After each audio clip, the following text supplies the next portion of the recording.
Jude the Obscure, by Thomas Hardy.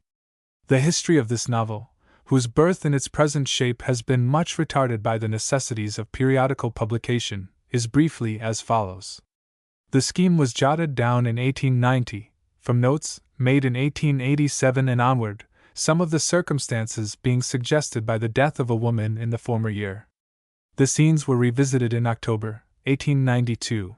The narrative was written in outline in 1892 and the spring of 1893, and at full length, as it now appears, from August 1893 onward into the next year, the whole, with the exception of a few chapters, being in the hands of the publisher by the end of 1894. It was begun as a serial story in H. Harper's magazine at the end of November 1894, and was continued in monthly parts. But as in the case of Tess of the D'Urberville, the magazine version was, for various reasons, abridged and modified in some degree, the present edition being the first in which the whole appears as originally written. And in the difficulty of coming to an early decision in the matter of a title, the tale was issued under a provisional name, two such titles having, in fact, been successively adopted. The present and final title, deemed on the whole the best, was one of the earliest thought of. For a novel addressed by a man to men and women of full age, which attempts to deal unaffectedly with the fret and fever, derision and disaster that may press in the wake of the strongest passion known to humanity, and to point, without a mincing of words, the tragedy of unfulfilled aims, I am not aware that there is anything in the handling to which exception can be taken. Like former productions of this pen, Jude the Obscure is simply an endeavor to give shape and coherence to a series of seemings, or personal impressions, the question of their consistency or their discordance, of their permanence or their transitoriness, being regarded as not of the first moment. Th. August 1895. Part First at Mary Green.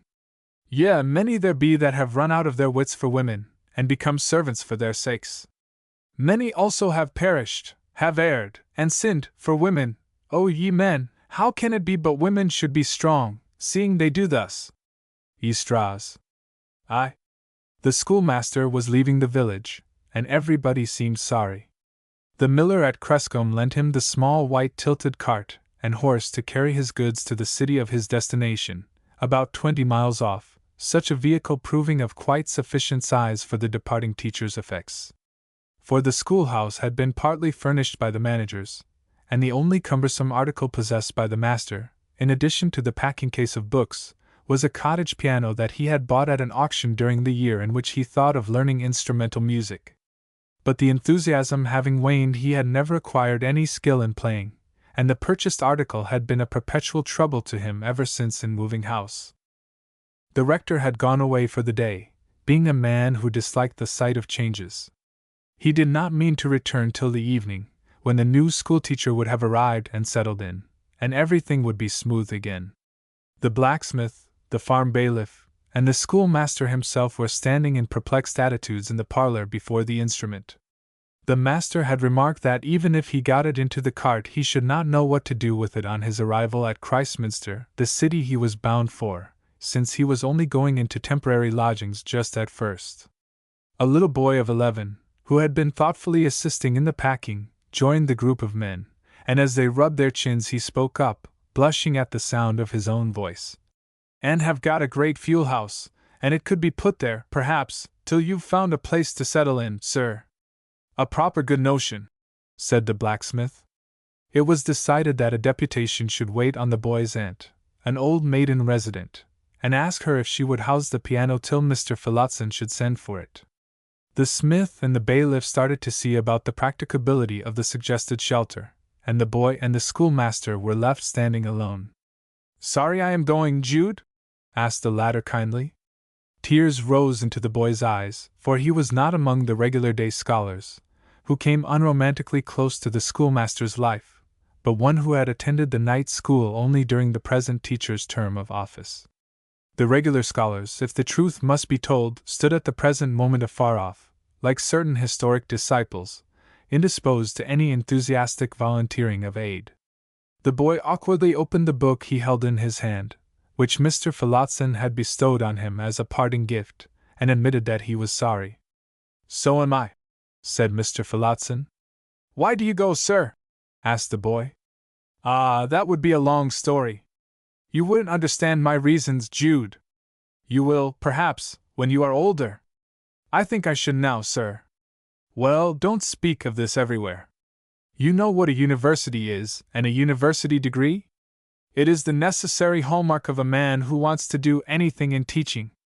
My scheme, or dream, is to be a university graduate, and then to be ordained.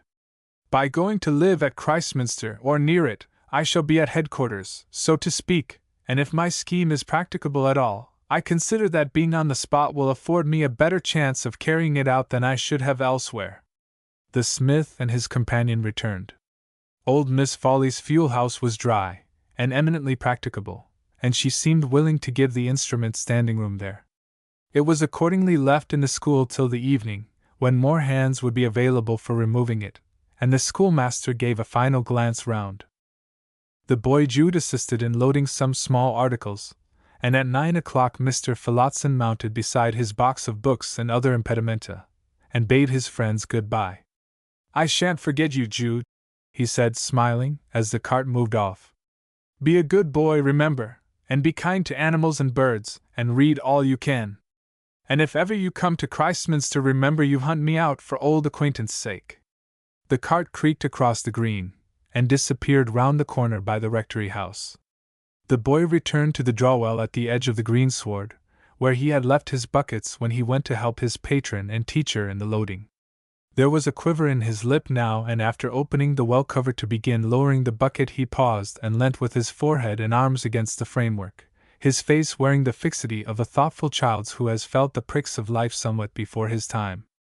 The well into which he was looking was as ancient as the village itself, and from his present position appeared as a long circular perspective ending in a shining disk of quivering water at a distance of 100 feet down.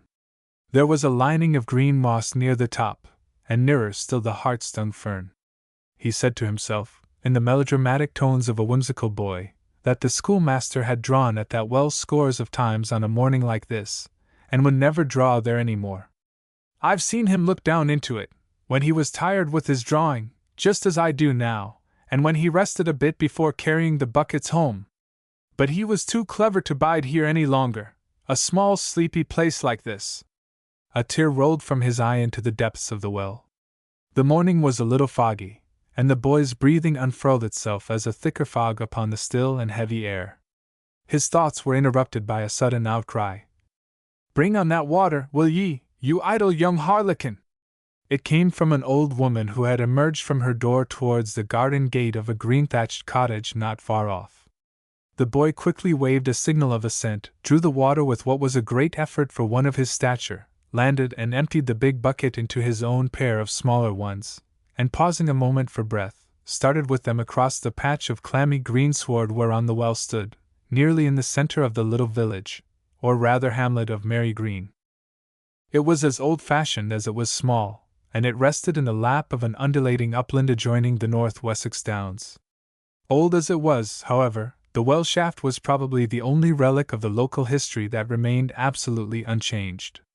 Many of the thatched and dormered dwelling houses had been pulled down of late years, and many trees felled on the green.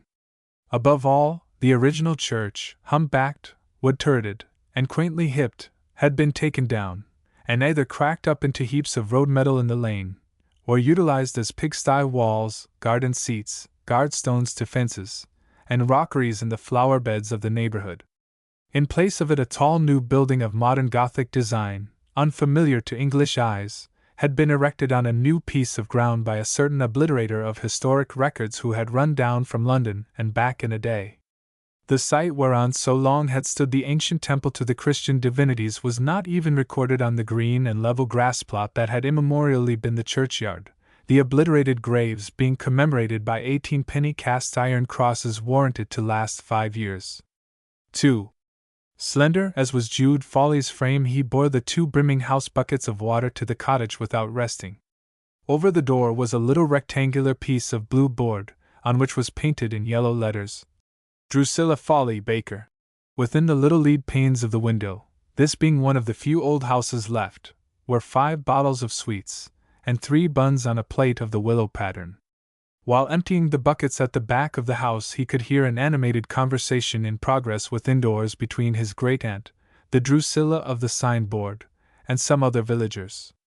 Having seen the schoolmaster depart, they were summing up particulars of the event, and indulging in predictions of his future. "And who's he?" asked one, comparatively a stranger, when the boy entered. "Well, ye med ask it, Mrs. Williams. He's my great-nephew, come since you was last this way." The old inhabitant who answered was a tall, gaunt woman, who spoke tragically on the most trivial subject, and gave a phrase of her conversation to each auditor in turn. "He come from Mellstock, down in South Wessex, about a year ago, worse luck for en Belinda," turning to the right, "where his father was living, and was took by the shakings for death, and died in 2 days, as you know, Caroline," turning to the left. "It would ha' been a blessing if God A'mighty had took thee too, why thy mother and father, poor useless boy. But I've got him here to stay with me till I can see what's to be done with un, though I am obliged to let him earn any penny he can. Just now he's a scaring of birds for Farmer Troutham. It keeps him out of mischief. Why do ye turn away, Jude?" she continued, as the boy, feeling the impact of their glances like slaps upon his face, moved aside. The local washerwoman replied that it was perhaps a very good plan of Miss or Mrs. Follies, as they called her indifferently, to have him with her. "To kip ye company in your loneliness, fetch water, shet the winder shetters o' nights, and help in the bit o' baking." Miss Folly doubted it. "Why didn't ye get the schoolmaster to take ye to Christminster, Wyon, and make a scholar of ye?" she continued, in frowning pleasantry. "I'm sure he couldn't ha' took a better one. The boy is crazy for books, that he is. It runs in our family rather. His cousin Sue is just the same, so I've heard, but I have not seen the child for years, though she was born in this place, within these 4 walls, as it happened. My niece and her husband, after they were married, didn't get a house of their own for some year or more, and then they only had one till, well, I won't go into that. Jude, my child, don't you ever marry. 'Tisn't for the Follies to take that step any more. She, their only one, was like a child o' my own, Belinda, till the split come. Ah, that a little maid should know such changes." Jude, finding the general attention again centering on himself, went out to the bakehouse, where he ate the cake provided for his breakfast. The end of his spare time had now arrived, and emerging from the garden by getting over the hedge at the back, he pursued a path northward, till he came to a wide and lonely depression in the general level of the upland, which was sown as a cornfield. This vast concave was the scene of his labors for Mr. Troutham the farmer, and he descended into the midst of it. The brown surface of the field went right up towards the sky all round, where it was lost by degrees in the mist that shut out the actual verge and accentuated the solitude. The only marks on the uniformity of the scene were a rick of last year's produce standing in the midst of the arable, the rooks that rose at his approach, and the path athwart the fallow by which he had come, trodden now by he hardly knew whom, though once by many of his own dead family. "How ugly it is here!" he murmured. The fresh harrow lines seemed to stretch like the channelings in a piece of new cordura, lending a meanly utilitarian air to the expanse, taking away its gradations, and depriving it of all history beyond that of the few recent months, though to every clod and stone there really attached associations enough and to spare, echoes of songs from ancient harvest days, of spoken words, and of sturdy deeds. Every inch of ground had been the site, first or last, of energy, gaiety, horseplay, bickerings, weariness. Groups of gleaners had squatted in the sun on every square yard. Love matches that had populated the adjoining hamlet had been made up there between reaping and carrying. Under the hedge which divided the field from a distant plantation, girls had given themselves to lovers who would not turn their heads to look at them by the next harvest, and in that ancient cornfield many a man had made love promises to a woman at whose voice he had trembled by the next seed time after fulfilling them in the church adjoining. But this neither Jude nor the rooks around him considered. For them it was a lonely place, possessing, in the one view, only the quality of a work-ground, and in the other that of a granary good to feed in. The boy stood under the rick before mentioned, and every few seconds used his clacker, or rattle briskly. At each clack the rooks left off pecking, and rose and went away on their leisurely wings, burnished like tassets of mail, afterwards wheeling back and regarding him warily, and descending to feed at a more respectful distance. He sounded the clacker till his arm ached, and at length his heart grew sympathetic with the birds' thwarted desires. They seemed, like himself, to be living in a world which did not want them. Why should he frighten them away? They took upon more and more the aspect of gentle friends and pensioners, the only friends he could claim as being in the least degree interested in him, for his aunt had often told him that she was not. He ceased his rattling, and they alighted anew. "Poor little dears," said Jude aloud. "You shall have some dinner, you shall. There is enough for us all. Farmer Troutham can afford to let you have some. Eat then, my dear little birdies, and make a good meal." They stayed and ate, inky spots on the nut-brown soil, and Jude enjoyed their appetite. A magic thread of fellow-feeling united his own life with theirs. Puny and sorry as those lives were, they much resembled his own. His clacker he had by this time thrown away from him, as being a mean and sordid instrument, offensive both to the birds and to himself as their friend.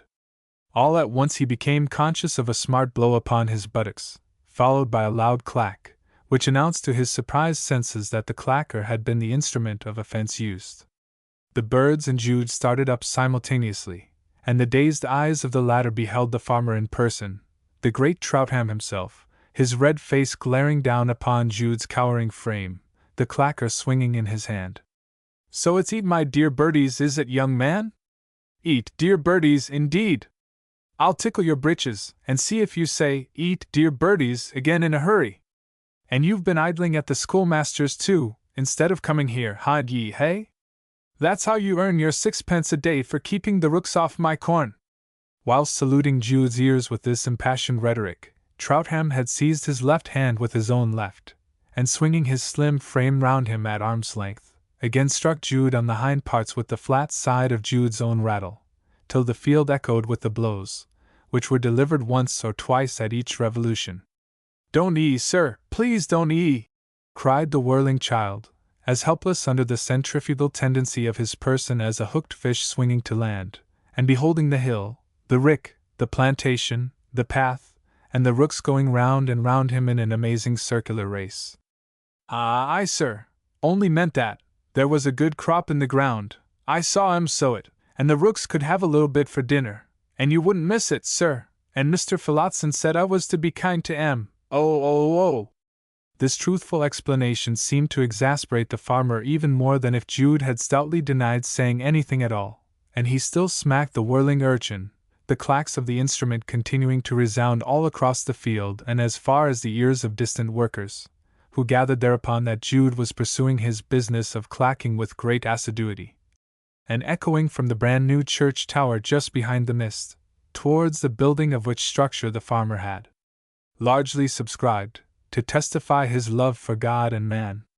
Presently Troutham grew tired of his punitive task, and depositing the quivering boy on his legs, took a 6 pence from his pocket and gave it him in payment for his day's work, telling him to go home and never let him see him in one of those fields again. Jude leaped out of arm's reach, and walked along the trackway weeping, not from the pain, though that was keen enough, not from the perception of the flaw in the terrestrial scheme, by which what was good for God's birds was bad for God's gardener, but with the awful sense that he had wholly disgraced himself before he had been a year in the parish, and hence might be a burden to his great-aunt for life. With this shadow on his mind he did not care to show himself in the village, and went homeward by a roundabout track behind a high hedge and across a pasture. Here he beheld scores of coupled earthworms lying half their length on the surface of the damp ground, as they always did in such weather at that time of the year.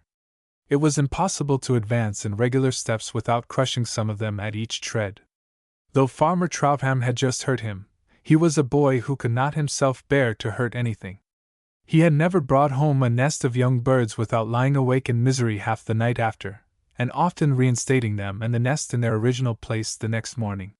He could scarcely bear to see trees cut down or lopped, from a fancy that it hurt them, and late pruning, when the sap was up and the tree bled profusely, had been a positive grief to him in his infancy. This weakness of character, as it may be called, suggested that he was the sort of man who was born to ache a good deal before the fall of the curtain upon his unnecessary life should signify that all was well with him again. He carefully picked his way on tiptoe among the earthworms, without killing a single one. On entering the cottage, he found his aunt selling a penny loaf to a little girl, and when the customer was gone, she said, "Well, how do you come to be back here in the middle of the morning like this?" "I'm turned away." "What?" "Mr. Troutham have turned me away because I let the rooks have a few peckings of corn. And there's my wages, the last I shall ever hae." He threw the sixpence tragically on the table. "Ah," said his aunt, suspending her breath. And she opened upon him a lecture on how she would now have him all the spring upon her hands doing nothing. "If you can't skeer birds, what can ye do? There! Don't ye look so deedy! Farmer Troutham is not so much better than myself, come to that. But 'tis as Job said, now they that are younger than I have me in derision, whose fathers I would have disdained to have set with the dogs of my flock. His father was my father's journeyman, anyhow, and I must have been a fool to let ye go to work for en, which I shouldn't ha' done but to keep ye out of mischief." More angry with Jude for demeaning her by coming there than for dereliction of duty, she rated him primarily from that point of view, and only secondarily from a moral one.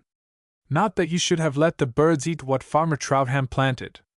Of course you was wrong in that. Jude, why didstn't go off with that schoolmaster of thine to Christminster or somewhere? But oh no, poor ornery child, there never was any sprawl on thy side of the family, and never will be. Where is this beautiful city, aunt, this place where Mr. Phillotson is gone to?" asked the boy, after meditating in silence. "Lord!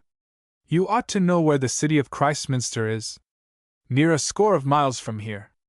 It is a place much too good for you ever to have much to do with, poor boy, I may thinking. And will Mr. Phillotson always be there? How can I tell? Could I go to see him? Lord, no! You didn't grow up hereabout, or you wouldn't ask such as that. We've never had anything to do with folk in Christminster, nor folk in Christminster with we." Jude went out, and feeling more than ever his existence to be an undemanded one, he lay down upon his back on a heap of litter near the pigsty. The fog had by this time become more translucent, and the position of the sun could be seen through it. He pulled his straw hat over his face, and peered through the interstices of the plating at the white brightness, vaguely reflecting. Growing up brought responsibilities, he found. Events did not rhyme quite as he had thought.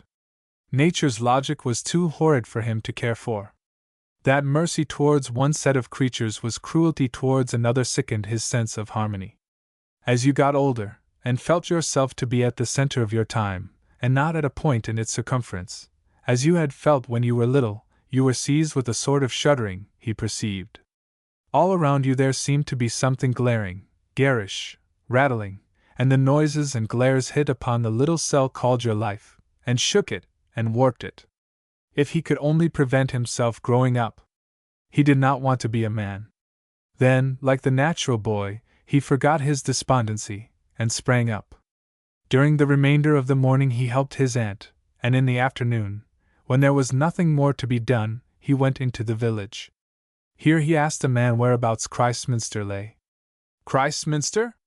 Oh, well, out by there yonder, though I've never been there, not I. I've never had any business at such a place." The man pointed northeastward, in the very direction where lay that field in which Jude had so disgraced himself. There was something unpleasant about the coincidence for the moment, but the fearsomeness of this fact rather increased his curiosity about the city. The farmer had said he was never to be seen in that field again, yet Christminster lay across it, and the path was a public one. So, stealing out of the hamlet, he descended into the same hollow which had witnessed his punishment in the morning, never swerving an inch from the path, and climbing up the long and tedious ascent on the other side till the track joined the highway by a little clump of trees. Here the ploughed land ended, and all before him was bleak open down. 3. Not a soul was visible on the hedgeless highway, or on either side of it, and the white road seemed to ascend and diminish till it joined the sky. At the very top it was crossed at right angles by a green, ridged way, the Icknield Street and original Roman road through the district. This ancient track ran east and west for many miles, and down almost to within living memory had been used for driving flocks and herds to fairs and markets. But it was now neglected and overgrown. The boy had never before strayed so far north as this from the nestling hamlet in which he had been deposited by the carrier from a railway station southward, one dark evening some few months earlier, and till now he had had no suspicion that such a wide, flat, low-lying country lay so near at hand, under the very verge of his upland world. The whole northern semicircle between east and west, to a distance of 40 or 50 miles, spread itself before him, a bluer, moister atmosphere, evidently, than that he breathed up here. Not far from the road stood a weather-beaten old barn of reddish-gray brick and tile. It was known as the Brown House by the people of the locality. He was about to pass it when he perceived a ladder against the eaves, and the reflection that the higher he got, the further he could see, led Jude to stand and regard it. On the slope of the roof 2 men were repairing the tiling. He turned into the ridgeway and drew towards the barn. When he had wistfully watched the workmen for some time, he took courage, and ascended the ladder till he stood beside them. "Well, my lad, and what may you want up here?" "I wanted to know where the city of Christminster is, if you please." "Christminster is out across there, by that clump. You can see it, at least you can on a clear day." "Ah, no, you can't now." The other tiler, glad of any kind of diversion from the monotony of his labor, had also turned to look towards the quarter designated. "You can't often see it in weather like this," he said. "The time I've noticed it is when the sun is going down in a blaze of flame, and it looks like, I don't know what." "The heavenly Jerusalem," suggested the serious urchin. "Aye, though I should never ha' thought of it myself, but I can't see no Christminster today." The boy strained his eyes also, yet neither could he see the far-off city. He descended from the barn, and abandoning Christminster with the versatility of his age, he walked along the ridge track, looking for any natural objects of interest that might lie in the banks thereabout. When he repassed the barn to go back to Mary Green, he observed that the ladder was still in its place, but that the men had finished their day's work and gone away. It was waning towards evening.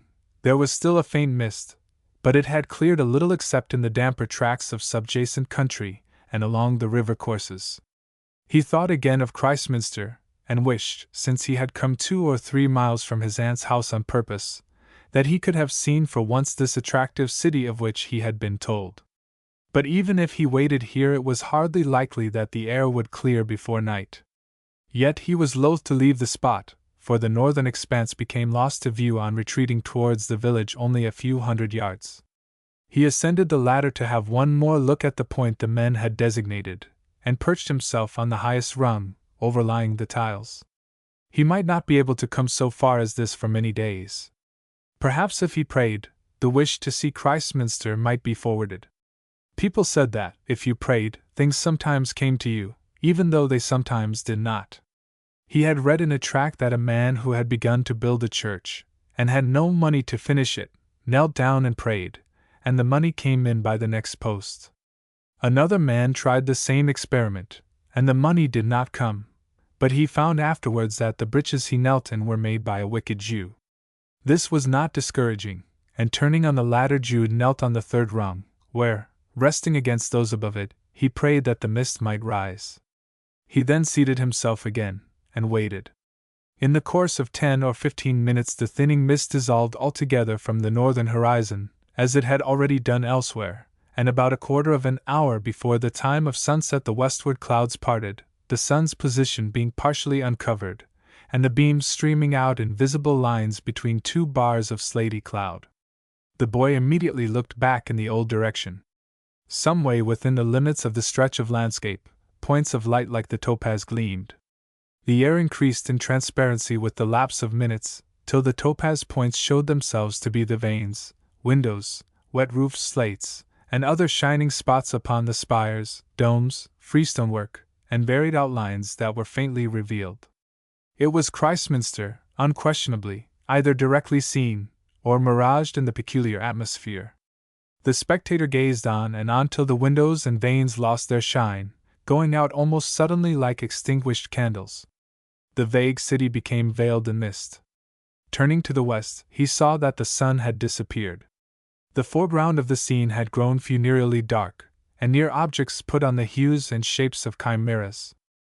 He anxiously descended the ladder, and started homewards at a run, trying not to think of giants, Herne the Hunter, Apollyon lying in wait for Christian, or of the captain with the bleeding hole in his forehead and the corpses round him that were mutinied every night on board the bewitched ship. He knew that he had grown out of belief in these horrors, yet he was glad when he saw the church tower and the lights in the cottage windows, even though this was not the home of his birth, and his great-aunt did not care much about him. Inside and round about that old woman's shop window, with its 24 little panes set in lead work, the glass of some of them oxidized with age, so that you could hardly see the poor penny articles exhibited within, and forming part of a stock which a strong man could have carried, Jude had his outer being for some long tideless time. But his dreams were as gigantic as his surroundings were small. Through the solid barrier of cold Cretaceous upland to the northward he was always beholding a gorgeous city. The fancied place he had likened to the New Jerusalem, though there was perhaps more of the painter's imagination and less of the diamond merchants in his dreams thereof than in those of the apocalyptic writer. And the city acquired a tangibility, a permanence, a hold on his life, mainly from the one nucleus of fact that the man for whose knowledge and purposes he had so much reverence was actually living there. Not only so, but living among the more thoughtful and mentally shining ones therein. In sad wet seasons, though he knew it must rain at Christminster too, he could hardly believe that it rained so drearily there. Whenever he could get away from the confines of the hamlet for an hour or two, which was not often, he would steal off to the brown house on the hill and strain his eyes persistently, sometimes to be rewarded by the sight of a dome or spire, at other times by a little smoke, which in his estimate had some of the mysticism of incense. Then the day came when it suddenly occurred to him that if he ascended to the point of view after dark, or possibly went a mile or two further, he would see the night lights of the city. It would be necessary to come back alone, but even that consideration did not deter him, for he could throw a little manliness into his mood, no doubt. The project was duly executed. It was not late when he arrived at the place of outlook, only just after dusk, but a black northeast sky, accompanied by a wind from the same quarter, made the occasion dark enough. He was rewarded, but what he saw was not the lamps in rows, as he had half expected. No individual light was visible, only a halo or glow fog overarching the place against the black heavens behind it, making the light and the city seem distant but a mile or so. He set himself to wonder on the exact point in the glow where the schoolmaster might be, he who never communicated with anybody at Mary Green now, who was as if dead to them here. In the glow he seemed to see Phillotson promenading at ease, like one of the forms in Nebuchadnezzar's furnace. He had heard that breezes traveled at the rate of 10 miles an hour, and the fact now came into his mind. He parted his lips as he faced the northeast, and drew in the wind as if it were a sweet liquor. "You," he said, addressing the breeze caressingly, "were in Christminster City between 1 and 2 hours ago, floating along the streets, pulling round the weathercocks, touching Mr. Phillotson's face, being breathed by him, and now you are here, breathed by me, you, the very same." Suddenly there came along this wind something towards him, a message from the place, from some soul residing there, it seemed. Surely it was the sound of bells, the voice of the city, faint and musical, calling to him. "We are happy here!" He had become entirely lost to his bodily situation during this mental leap, and only got back to it by a rough recalling. A few yards below the brow of the hill on which he paused a team of horses made its appearance, having reached the place by dint of half an hour's serpentine progress from the bottom of the immense declivity.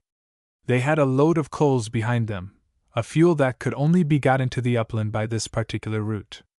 They were accompanied by a carter, a second man, and a boy, who now kicked a large stone behind one of the wheels, and allowed the panting animals to have a long rest, while those in charge took a flagon off the load and indulged in a drink round. They were elderly men, and had genial voices. Jude addressed them, inquiring if they had come from Christminster. "Heaven forbid, with this load," said they. "The place I mean is that one yonder."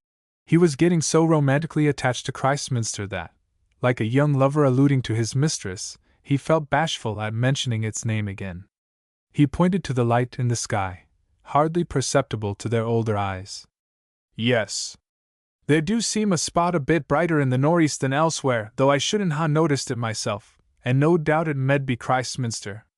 Here a little book of tales which Jude had tucked up under his arm, having brought them to read on his way hither before it grew dark, slipped and fell into the road. The carter eyed him while he picked it up and straightened the leaves.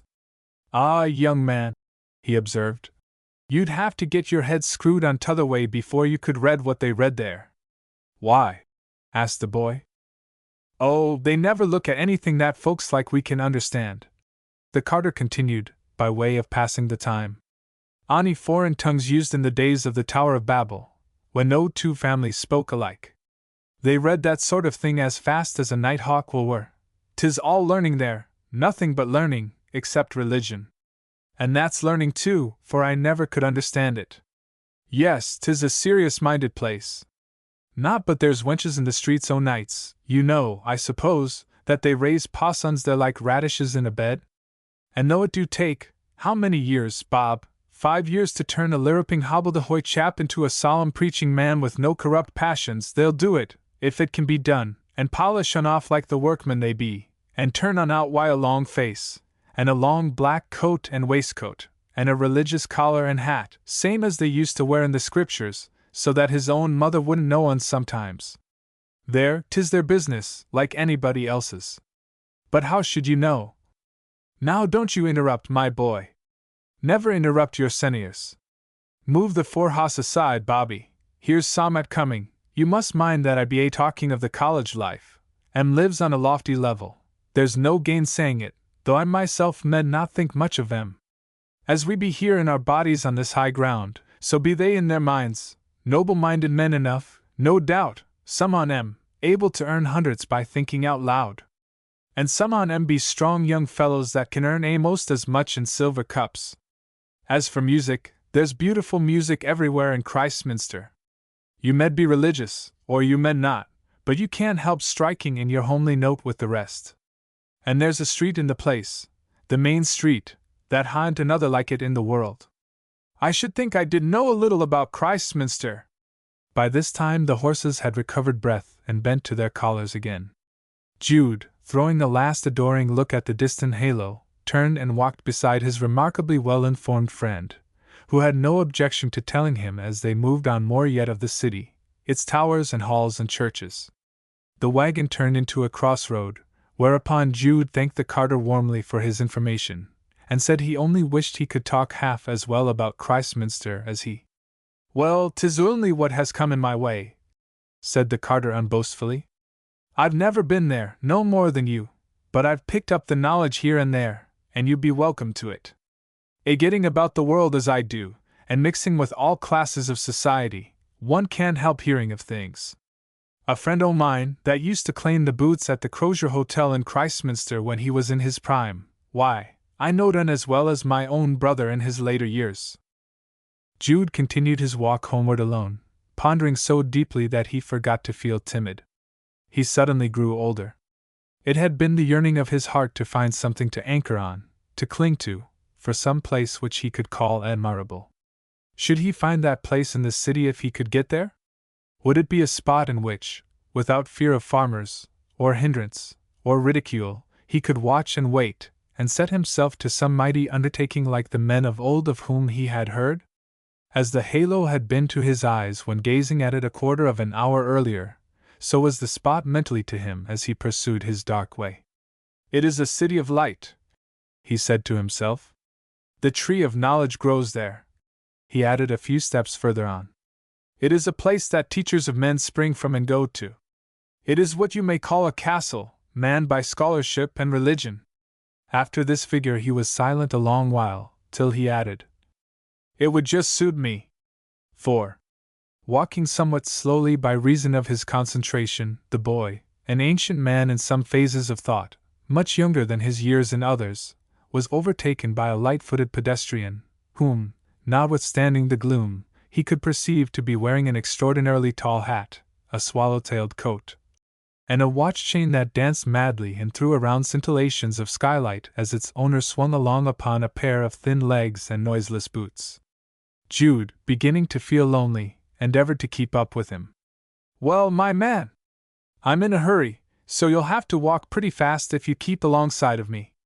Do you know who I am?" "Yes, I think." "Physician Vilbert?" "Ah, I'm known everywhere, I see. That comes of being a public benefactor." Vilbert was an itinerant quack doctor, well known to the rustic population, and absolutely unknown to anybody else, as he, indeed, took care to be, to avoid inconvenient investigations. Cottagers formed his only patients, and his Wessex-wide repute was among them alone. His position was humbler, and his field more obscure than those of the quacks with capital and an organized system of advertising. He was, in fact, a survival. The distances he traversed on foot were enormous, and extended nearly the whole length and breadth of Wessex. Jude had one day seen him selling a pot of colored lard to an old woman as a certain cure for a bad leg, the woman arranging to pay a guinea, in installments of a shilling a fortnight, for the precious salve, which, according to the physician, could only be obtained from a particular animal which grazed on Mount Sinai, and was to be captured only at great risk to life and limb. Jude, though he already had his doubts about this gentleman's medicines, felt him to be unquestionably a traveled personage, and one who might be a trustworthy source of information on matters not strictly professional. "I suppose you've been to Christminster, physician?" "I have many times," replied the long, thin man. "That's one of my centers." "It's a wonderful city for scholarship and religion?" "You'd say so, my boy, if you'd seen it. Why, the very sons of the old women who do the washing of the colleges can talk in Latin, not good Latin, that I admit, as a critic, dog Latin, cat Latin, as we used to call it in my undergraduate days. And Greek? Well, that's more for the men who are in training for bishops, that they may be able to read the New Testament in the original. I want to learn Latin and Greek myself. A lofty desire. You must get a grammar of each tongue. I mean to go to Christminster some day. Whenever you do, you say that Physician Vilbert is the only proprietor of those celebrated pills that infallibly cure all disorders of the alimentary system, as well as asthma and shortness of breath. 2 and 3pence a box, specially licensed by the government stamp.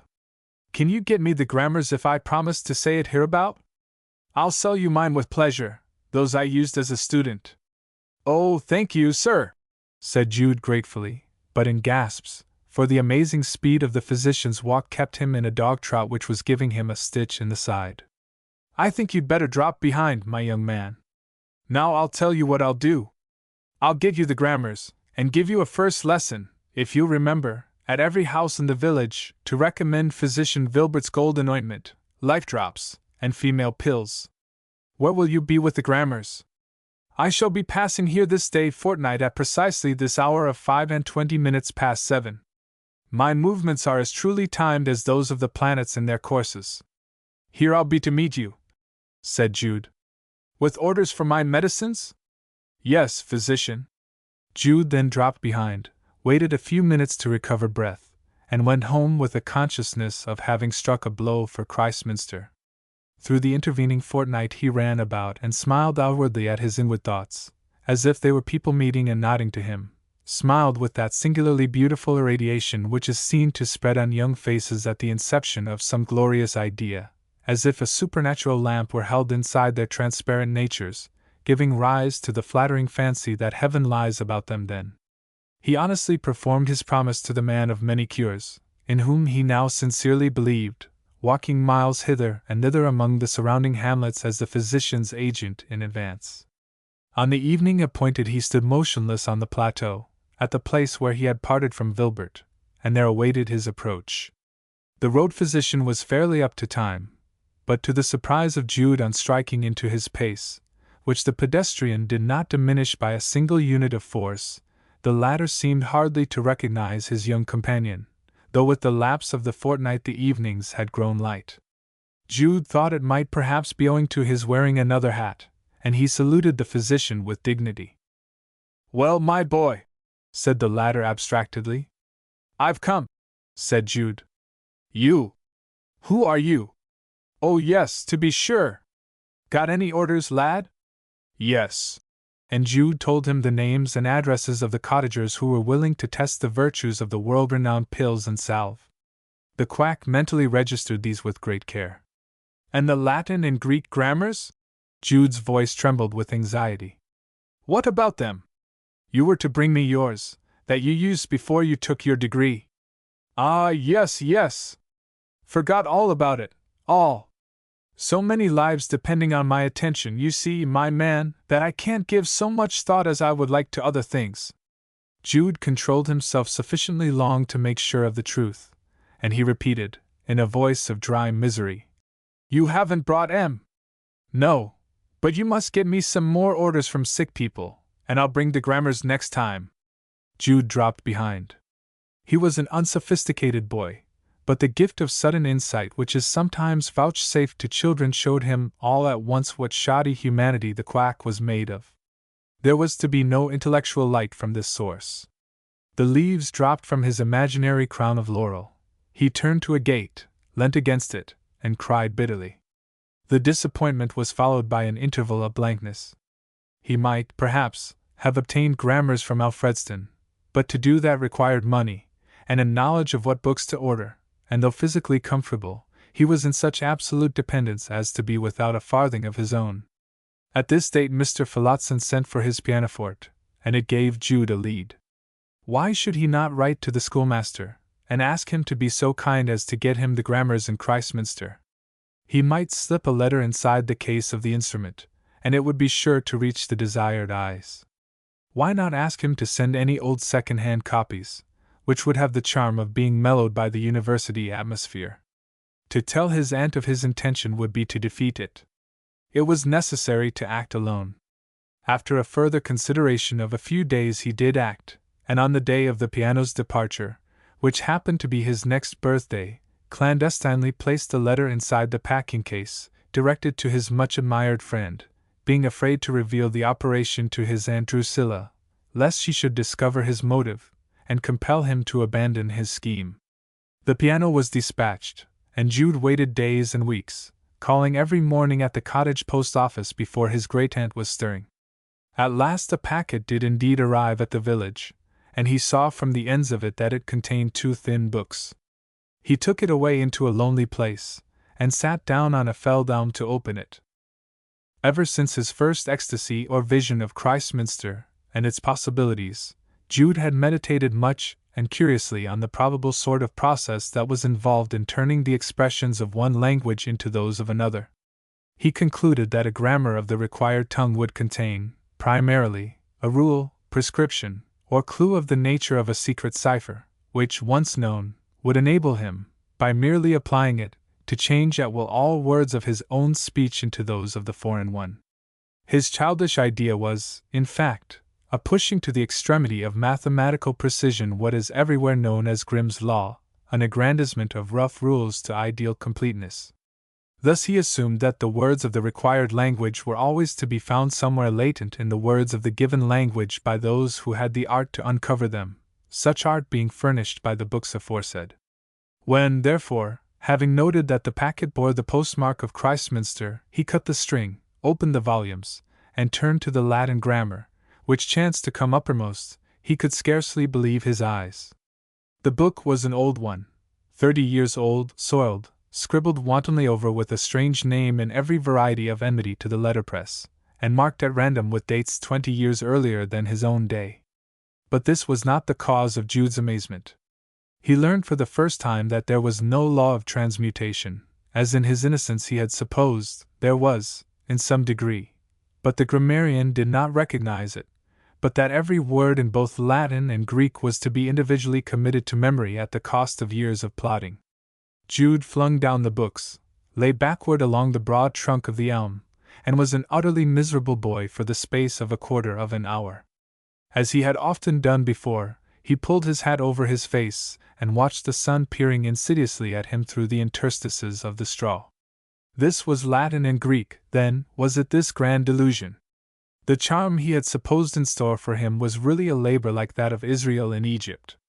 What brains they must have in Christminster and the great schools, he presently thought, to learn words one by one up to tens of thousands. There were no brains in his head equal to this business, and as the little sun rays continued to stream in through his hat at him, he wished he had never seen a book, that he might never see another, that he had never been born.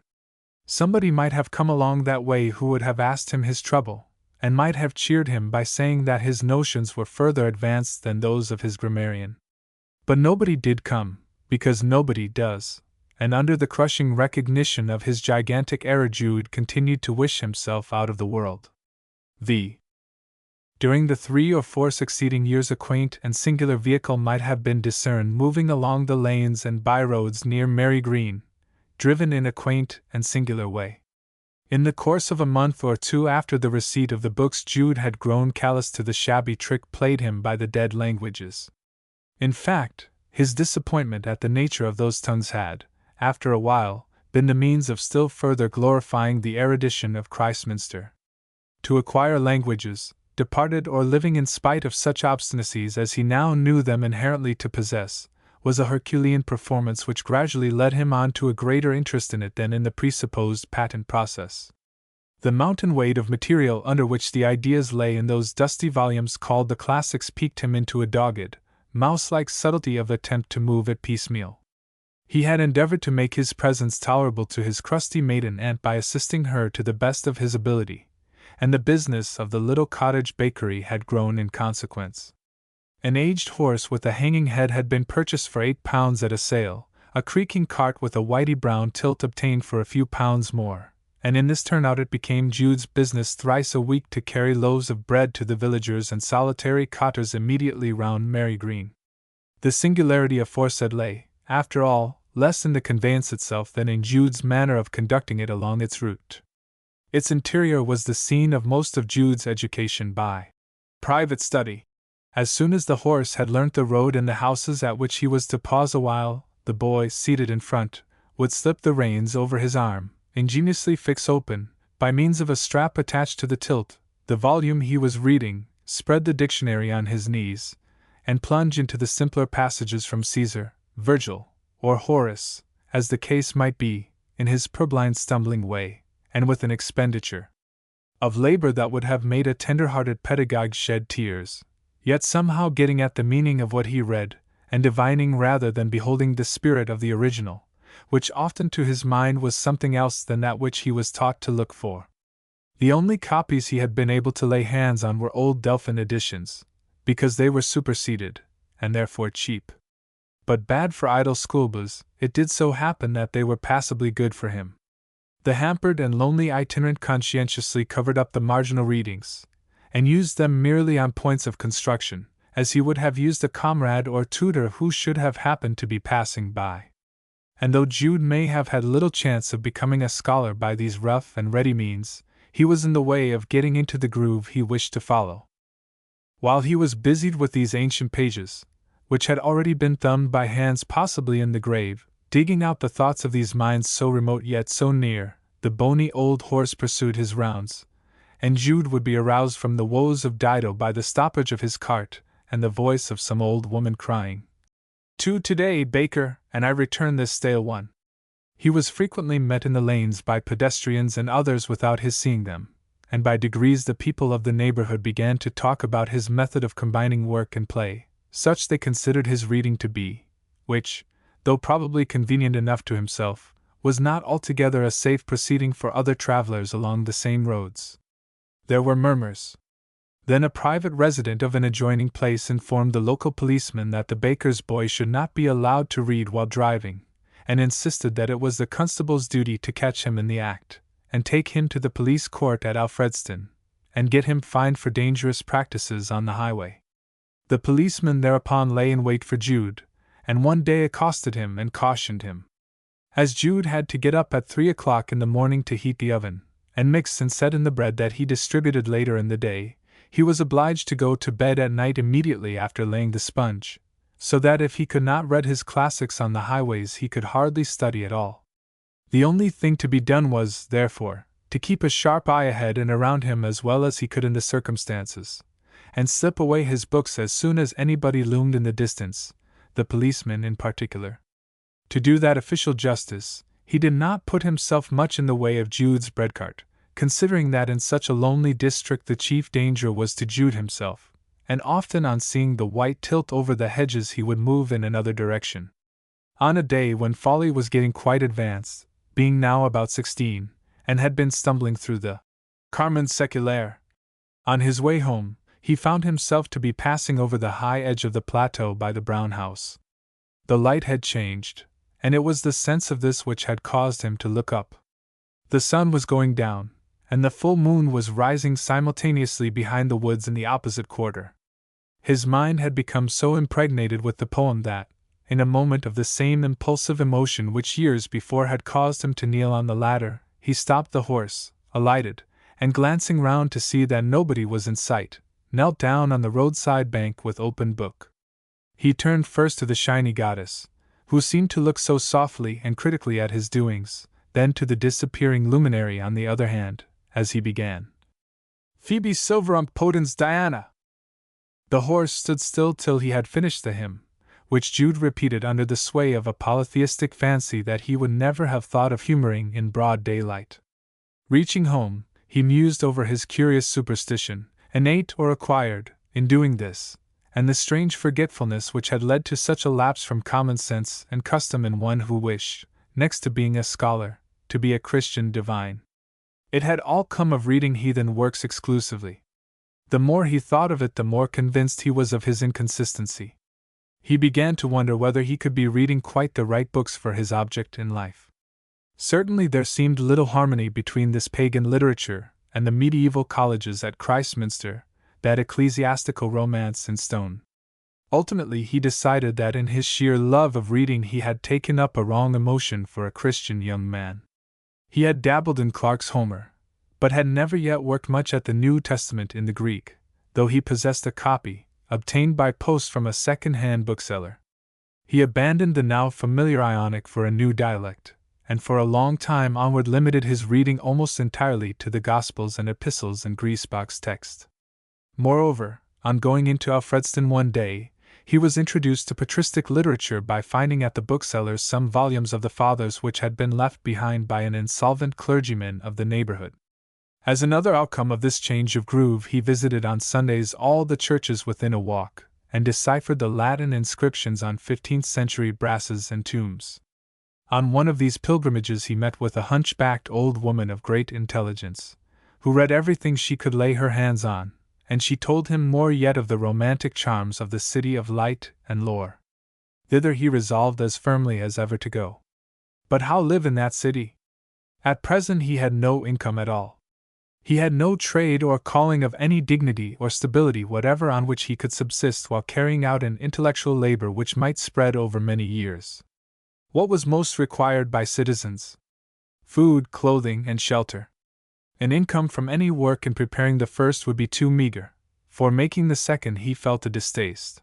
The preparation of the third requisite he inclined to. They built in a city, therefore he would learn to build.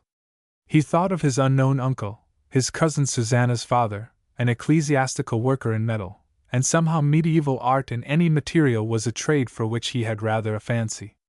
He could not go far wrong in following his uncle's footsteps, and engaging himself a while with the carcasses that contained the scholar souls. As a preliminary he obtained some small blocks of freestone, metal not being available, and suspending his studies a while, occupied his spare half-hours in copying the heads and capitals in his parish church. There was a stonemason of a humble kind in Alfredston, and as soon as he had found a substitute for himself in his aunt's little business, he offered his services to this man for a trifling wage. Here Jude had the opportunity of learning at least the rudiments of freestone working. Some time later he went to a church builder in the same place, and under the architect's direction became handy at restoring the dilapidated masonries of several village churches round about. Not forgetting that he was only following up this handicraft as a prop to lean on while he prepared those greater engines which he flattered himself would be better fitted for him, he yet was interested in his pursuit on its own account. He now had lodgings during the week in the little town, whence he returned to Mary Green village every Saturday evening. And thus he reached and passed his 19th year. 6. At this memorable date of his life he was, one Saturday, returning from Alfredston to Mary Green about 3 o'clock in the afternoon. It was fine, warm, and soft summer weather, and he walked with his tools at his back, his little chisels clinking faintly against the larger ones in his basket. It being the end of the week, he had left work early, and had come out of the town by a roundabout route which he did not usually frequent, having promised to call at a flour mill near Crescombe to execute a commission for his aunt. He was in an enthusiastic mood. He seemed to see his way to living comfortably in Christminster in the course of a year or two, and knocking at the doors of one of those strongholds of learning of which he had dreamed so much. He might, of course, have gone there now, in some capacity or other, but he preferred to enter the city with a little more assurance as to means than he could be said to feel at present. A warm self-content suffused him when he considered what he had already done. Now and then as he went along he turned to face the peeps of country on either side of him. But he hardly saw them. The act was an automatic repetition of what he had been accustomed to do when less occupied, and the one matter which really engaged him was the mental estimate of his progress thus far. I have acquired quite an average student's power to read the common ancient classics, Latin in particular. This was true, Jude possessing a facility in that language which enabled him with great ease to himself to beguile his lonely walks by imaginary conversations therein. I have read 2 books of the Iliad, besides being pretty familiar with passages such as the speech of Phoenix in the 9th book, the fight of Hector and Ajax in the 14th, the appearance of Achilles unarmed and his heavenly armor in the 18th, and the funeral games in the 23rd. I have also done some Hesiod, a little scrap of Thucydides, and a lot of the Greek Testament. I wish there was only one dialect all the same. I have done some mathematics, including the first 6 and the 11th and 12th books of Euclid, and algebra as far as simple equations. I know something of the Fathers, and something of Roman and English history. These things are only a beginning. But I shall not make much farther advance here, from the difficulty of getting books. Hence I must next concentrate all my energies on settling in Christminster. Once there I shall so advance, with the assistance I shall there get, that my present knowledge will appear to me but as childish ignorance. I must save money, and I will, and one of those colleges shall open its doors to me, shall welcome whom now it would spurn, if I wait 20 years for the welcome. I'll be D.D. before I have done. And then he continued to dream, and thought he might become even a bishop by leading a pure, energetic, wise, Christian life. And what an example he would set! If his income were £5,000 a year, he would give away £4,500 in one form and another, and live sumptuously, for him, on the remainder. Well, on second thoughts, a bishop was absurd. He would draw the line at an archdeacon. Perhaps a man could be as good and as learned and as useful in the capacity of archdeacon as in that of bishop. Yet he thought of the bishop again. Meanwhile I will read, as soon as I am settled in Christminster, the books I have not been able to get hold of here, Livy, Tacitus, Herodotus, Aeschylus, Sophocles, Aristophanes. Ha ha ha! Hoity-toity! The sounds were expressed in light voices on the other side of the hedge, but he did not notice them. His thoughts went on. Euripides, Plato, Aristotle, Lucretius, Epictetus, Seneca, Antoninus. Then I must master other things, the Fathers thoroughly, Bede and ecclesiastical history generally, a smattering of Hebrew. I only know the letters as yet. Hoity-toity! But I can work hard. I have staying power in abundance, thank God. And it is that which tells, yes, Christminster shall be my alma mater, and I'll be her beloved son, in whom she shall be well pleased. In his deep concentration on these transactions of the future, Jude's walk had slackened, and he was now standing quite still, looking at the ground as though the future were thrown thereon by a magic lantern. On a sudden something smacked him sharply in the ear, and he became aware that a soft, cold substance had been flung at him, and had fallen at his feet. A glance told him what it was, a piece of flesh, the characteristic part of a barrow pig, which the countrymen used for greasing their boots, as it was useless for any other purpose. Pigs were rather plentiful hereabout, being bred and fattened in large numbers in certain parts of North Wessex. On the other side of the hedge was a stream, whence, as he now for the first time realized, had come the slight sounds of voices and laughter that had mingled with his dreams. He mounted the bank and looked over the fence. On the further side of the stream stood a small homestead, having a garden and pigsties attached. In front of it, beside the brook, 3 young women were kneeling, with buckets and platters beside them containing heaps of pigs' chitlins, which they were washing in the running water. 1 or 2 pairs of eyes slyly glanced up, and perceiving that his attention had at last been attracted, and that he was watching them, they braced themselves for inspection by putting their mouths demurely into shape and recommencing their rinsing operations with assiduity. "Thank you," said Jude severely. "I didn't throw it, I tell you," asserted one girl to her neighbor, as if unconscious of the young man's presence. "Nor I," the second answered. "Oh, Annie, how can you?" said the third. "If I had thrown anything at all, it shouldn't have been that." "Pooh! I don't care for him." And they laughed and continued their work, without looking up, still ostentatiously accusing each other. Jude grew sarcastic as he wiped his face, and caught their remarks. "You didn't do it, oh no," he said to the upstream one of the 3. She whom he addressed was a fine dark-eyed girl, not exactly handsome, but capable of passing as such at a little distance, despite some coarseness of skin and fiber. She had a round and prominent bosom, full lips, perfect teeth, and the rich complexion of a Cochin hen's egg. She was a complete and substantial female animal, no more, no less, and Jude was almost certain that to her was attributable the enterprise of attracting his attention from dreams of the humaner letters to what was simmering in the minds around him. "That you'll never be told," said she deedily. "Whoever did it was wasteful of other people's property." "Oh, that's nothing. But you want to speak to me, I suppose?" "Oh yes, if you like to. Shall I clamber across, or will you come to the plank above here?"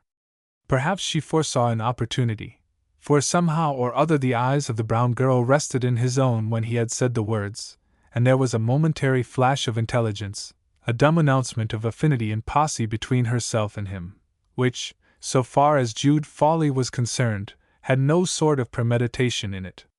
She saw that he had singled her out from the 3, as a woman is singled out in such cases, for no reasoned purpose of further acquaintance, but in commonplace obedience to conjunctive orders from headquarters, unconsciously received by unfortunate men when the last intention of their lives is to be occupied with the feminine.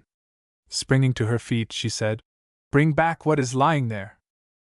Jude was now aware that no message on any matter connected with her father's business had prompted her signal to him.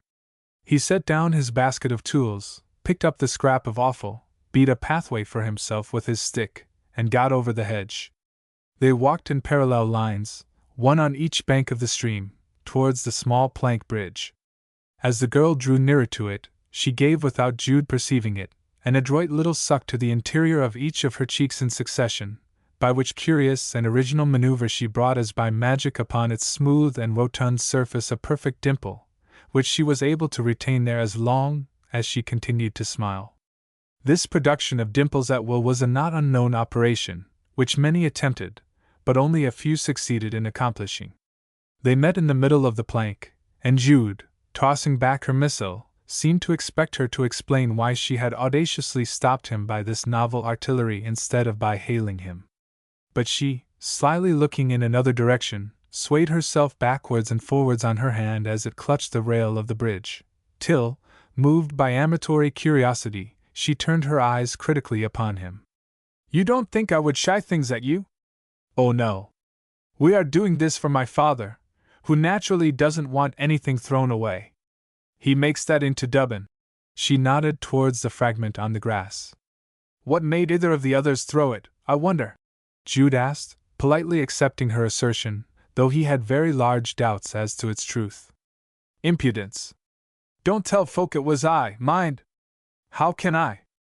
I don't know your name." "Ah, no, shall I tell it to you?" "Do." "Arabella Dawn. I'm living here. I must have known it if I had often come this way. But I mostly go straight along the high road.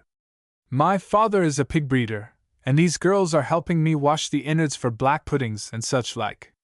They talked a little more and a little more, as they stood regarding each other and leaning against the handrail of the bridge. The unvoiced call of woman to man, which was uttered very distinctly by Arabella's personality, held Jude to the spot against his intention, almost against his will, and in a way new to his experience.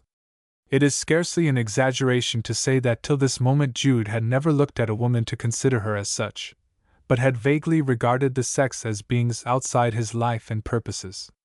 He gazed from her eyes to her mouth, thence to her bosom, and to her full round naked arms, wet, mottled with the chill of the water, and firm as marble. "What a nice-looking girl you are!" he murmured, though the words had not been necessary to express his sense of her magnetism. "Ah, you should see me Sundays," she said piquantly.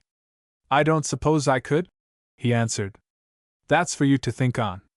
There's nobody after me just now, though there med be in a week or two." She had spoken this without a smile, and the dimples disappeared.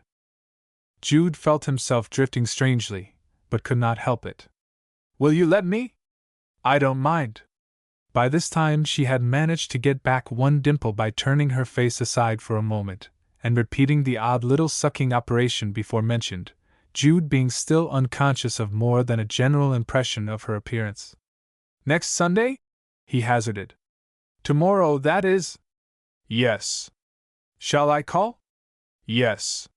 She brightened with a little glow of triumph, swept him almost tenderly with her eyes and turning, and retracing her steps down the brookside grass rejoined her companions. Jude Fawley shouldered his tool basket and resumed his lonely way, filled with an ardor at which he mentally stood at gaze. He had just inhaled a single breath from a new atmosphere, which had evidently been hanging round him everywhere he went, for he knew not how long, but had somehow been divided from his actual breathing as by a sheet of glass. The intentions as to reading, working, and learning, which he had so precisely formulated only a few minutes earlier, were suffering a curious collapse into a corner, he knew not how. "Well, it's only a bit of fun," he said to himself, faintly conscious that to common sense there was something lacking, and still more obviously something redundant in the nature of this girl who had drawn him to her, which made it necessary that he should assert mere sportiveness on his part as his reason in seeking her, something in her quite antipathetic to that side of him which had been occupied with literary study and the magnificent Christminster dream. It had been no Vestal who chose that missile for opening her attack on him.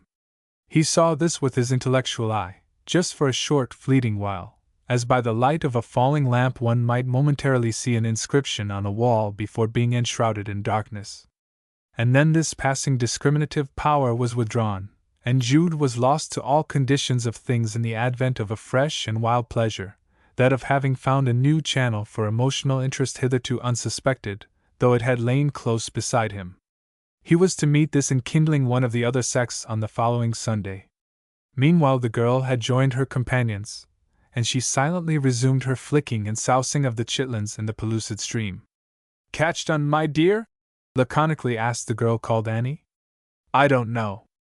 I wish I had thrown something else than that," regretfully murmured Arabella. "Lord! He's nobody, though you med think so. He used to drive old Drusilla Fawley's bread cart out at Mary Green, till he prenticed himself at Alfredston. Since then he's been very stuck up, and always reading. He wants to be a scholar, they say. Oh, I don't care what he is, or anything about don't you think it, my child? Oh, don't ye. You needn't try to deceive us. What did you stay talking to him for, if you didn't want un? Whether you do or whether you don't, he's as simple as a child. I could see it as you courted on the bridge, when he looked at ye as if he had never seen a woman before in his born days. Well, he's to be had by any woman who can get him to care for her a bit, if she likes to set herself to catch him the right way. 7. The next day Jude Fawley was pausing in his bedroom with the sloping ceiling, looking at the books on the table, and then at the black mark on the plaster above them, made by the smoke of his lamp in past months. It was Sunday afternoon, 24 hours after his meeting with Arabella Dawn. During the whole bygone week he had been resolving to set this afternoon apart for a special purpose, the rereading of his Greek Testament, his new one, with better type than his old copy, following Griesbach's text as amended by numerous correctors, and with variorum readings in the margin. He was proud of the book, having obtained it by boldly writing to its London publisher, a thing he had never done before. He had anticipated much pleasure in this afternoon's reading, under the quiet roof of his great-aunt's house as formerly, where he now slept only 2 nights a week. But a new thing, a great hitch, had happened yesterday in the gliding and noiseless current of his life, and he felt as a snake must feel who has sloughed off its winter skin, and cannot understand the brightness and sensitiveness of its new one. He would not go out to meet her, after all. He sat down, opened the book, and with his elbows firmly planted on the table, and his hands to his temples, began at the beginning. Eta cap alpha iota nuita delta iota alpha theta eta cap eta. Had he promised to call for her? Surely he had. She would wait indoors, poor girl, and waste all her afternoon on account of him. There was a something in her, too, which was very winning, apart from promises. He ought not to break faith with her. Even though he had only Sundays and weekday evenings for reading, he could afford one afternoon, seeing that other young men afforded so many. After today he would never probably see her again. Indeed, it would be impossible, considering what his plans were. In short, as if materially, a compelling arm of extraordinary muscular power seized hold of him, something which had nothing in common with the spirits and influences that had moved him hitherto. This seemed to care little for his reason and his will, nothing for his so-called elevated intentions, and moved him along, as a violent schoolmaster a schoolboy he has seized by the collar, in a direction which tended towards the embrace of a woman for whom he had no respect, and whose life had nothing in common with his own except locality. Eta cap alpha iota nu eta delta iota alpha theta eta cap eta was no more heeded, and the predestinate Jude sprang up and across the room. Foreseeing such an event, he had already arrayed himself in his best clothes. In 3 minutes he was out of the house and descending by the path across the wide vacant hollow of corn ground which lay between the village and the isolated house of Arabella in the dip beyond the upland. As he walked he looked at his watch. He could be back in 2 hours, easily, and a good long time would still remain to him for reading after tea. Passing the few unhealthy fir trees and cottage where the path joined the highway, he hastened along, and struck away to the left, descending the steep side of the country to the west of the brown house. Here at the base of the chalk formation he neared the brook that oozed from it, and followed the stream till he reached her dwelling. A smell of piggeries came from the back, and the grunting of the originators of that smell. He entered the garden, and knocked at the door with the knob of his stick. Somebody had seen him through the window, for a male voice on the inside said, "Arabella! Here's your young man come courting! Mizzle, my girl!" Jude winced at the words. Courting in such a businesslike aspect as it evidently wore to the speaker was the last thing he was thinking of. He was going to walk with her, perhaps kiss her, but courting was too coolly purposeful to be anything but repugnant to his ideas. The door was opened and he entered, just as Arabella came downstairs in radiant walking attire. "Take a chair, Mr. What's-your-name?" said her father, an energetic, black-whiskered man, in the same businesslike tones Jude had heard from outside. "I'd rather go out at once, wouldn't you?" she whispered to Jude. "Yes," said he. "We'll walk up to the brown house and back. We can do it in half an hour." Arabella looked so handsome amid her untidy surroundings that he felt glad he had come, and all the misgivings vanished that had hitherto haunted him.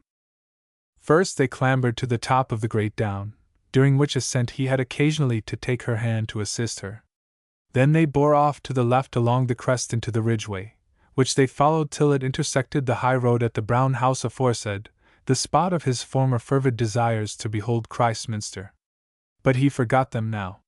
He talked the commonest local twaddle to Arabella with greater zest than he would have felt in discussing all the philosophies with all the dons in the recently adored university, and passed the spot where he had knelt to Diana and Phoebus without remembering that there were any such people in the mythology, or that the sun was anything else than a useful lamp for illuminating Arabella's face. An indescribable lightness of heel served to lift him along, and Jude, the incipient scholar, prospective D.D., professor, bishop, or what not, felt himself honored and glorified by the condescension of this handsome country wench in agreeing to take a walk with him in her Sunday frock and ribbons. They reached the brown house barn, the point at which he had planned to turn back. While looking over the vast northern landscape from this spot, they were struck by the rising of a dense volume of smoke from the neighborhood of the little town which lay beneath them at a distance of a couple of miles. "It is a fire," said Arabella. "Let's run and see it, do. It is not far." The tenderness which had grown up in Jude's bosom left him no will to thwart her inclination now, which pleased him in affording him excuse for a longer time with her. They started off down the hill almost at a trot, but on gaining level ground at the bottom, and walking a mile, they found that the spot of the fire was much further off than it had seemed. Having begun their journey, however, they pushed on, but it was not till 5 o'clock that they found themselves on the scene, the distance being altogether about 6 miles from Mary Green, and 3 from Arabella's. The conflagration had been got under by the time they reached it, and after a short inspection of the melancholy ruins they retraced their steps, their course lying through the town of Alfredston. Arabella said she would like some tea, and they entered an inn of an inferior class, and gave their order. As it was not for beer, they had a long time to wait. The maidservant recognized Jude, and whispered her surprise to her mistress in the background that he, the student, who kept himself up so particular, should have suddenly descended so low as to keep company with Arabella. The latter guessed what was being said, and laughed as she met the serious and tender gaze of her lover, the low and triumphant laugh of a careless woman who sees she is winning her game. They sat and looked round the room, and at the picture of Samson and Delilah which hung on the wall, and at the circular beer stains on the table, and at the spittoons underfoot filled with sawdust.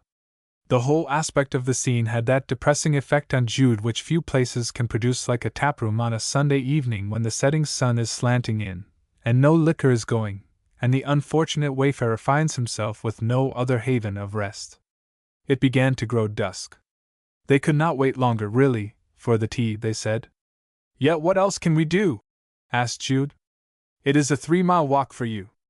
I suppose we can have some beer," said Arabella. "Beer, oh yes. I had forgotten that. Somehow it seems odd to come to a public house for beer on a Sunday evening. But we didn't. No, we didn't." Jude by this time wished he was out of such an uncongenial atmosphere, but he ordered the beer, which was promptly brought. Arabella tasted it. "Ugh," she said. Jude tasted. "What's the matter with it?" he asked. "I don't understand beer very much now, it is true. I like it well enough, but it is bad to read on, and I find coffee better. But this seems all right. Adulterated, I can't touch it." She mentioned 3 or 4 ingredients that she detected in the liquor beyond malt and hops, much to Jude's surprise. "How much you know?" he said good-humoredly. Nevertheless, she returned to the beer and drank her share, and they went on their way. It was now nearly dark, and as soon as they had withdrawn from the lights of the town they walked closer together, till they touched each other. She wondered why he did not put his arm round her waist, but he did not. He merely said what to himself seemed a quite bold enough thing. "Take my arm." She took it, thoroughly, up to the shoulder. He felt the warmth of her body against his, and putting his stick under his other arm held with his right hand her right as it rested in its place. "Now we are well together, dear, aren't we?" he observed. "Yes," said she, adding to herself. "Rather mild. How fast I have become," he was thinking. Thus they walked till they reached the foot of the upland, where they could see the white highway ascending before them in the gloom. From this point the only way of getting to Arabella's was by going up the incline, and dipping again into her valley on the right. Before they had climbed far they were nearly run into by 2 men who had been walking on the grass unseen. "These lovers, you find 'em out o' doors in all seasons and weathers, lovers and homeless dogs only," said one of the men as they vanished down the hill. Arabella tittered lightly. "Are we lovers?" asked Jude. "You know best. But you can tell me?" For answer she inclined her head upon his shoulder. Jude took the hint, and encircling her waist with his arm, pulled her to him and kissed her. They walked now no longer arm in arm but, as she had desired, clasped together. After all, what did it matter since it was dark, said Jude to himself. When they were halfway up the long hill they paused as by arrangement, and he kissed her again. They reached the top, and he kissed her once more. You can keep your arm there, if you would like to, she said gently. He did so, thinking how trusting she was. Thus they slowly went towards her home. He had left his cottage at 3:30, intending to be sitting down again to the New Testament by 5:30. It was 9 o'clock when, with another embrace, he stood to deliver her up at her father's door. She asked him to come in, if only for a minute, as it would seem so odd otherwise, and as if she had been out alone in the dark. He gave way, and followed her in. Immediately that the door was opened he found, in addition to her parents, several neighbors sitting round. They all spoke in a congratulatory manner, and took him seriously as Arabella's intended partner. They did not belong to his set or circle, and he felt out of place and embarrassed. He had not meant this, a mere afternoon of pleasant walking with Arabella, that was all he had meant. He did not stay longer than to speak to her stepmother, a simple, quiet woman without features or character, and bidding them all good night plunged with a sense of relief into the track over the down. But that sense was only temporary. Arabella soon reasserted her sway in his soul. He walked as if he felt himself to be another man from the Jude of yesterday. What were his books to him? What were his intentions, hitherto adhered to so strictly, as to not wasting a single minute of time day by day? Wasting! It depended on your point of view to define that. He was just living for the first time, not wasting life. It was better to love a woman than to be a graduate, or a parson, aye, or a pope. When he got back to the house his aunt had gone to bed, and a general consciousness of his neglect seemed written on the face of all things confronting him. He went upstairs without a light, and the dim interior of his room accosted him with sad inquiry. There lay his book open, just as he had left it, and the capital letters on the title page regarded him with fixed reproach in the grey starlight, like the unclosed eyes of a dead man. Eta cap alpha iota nuita delta iota alpha theta 8 cap eta.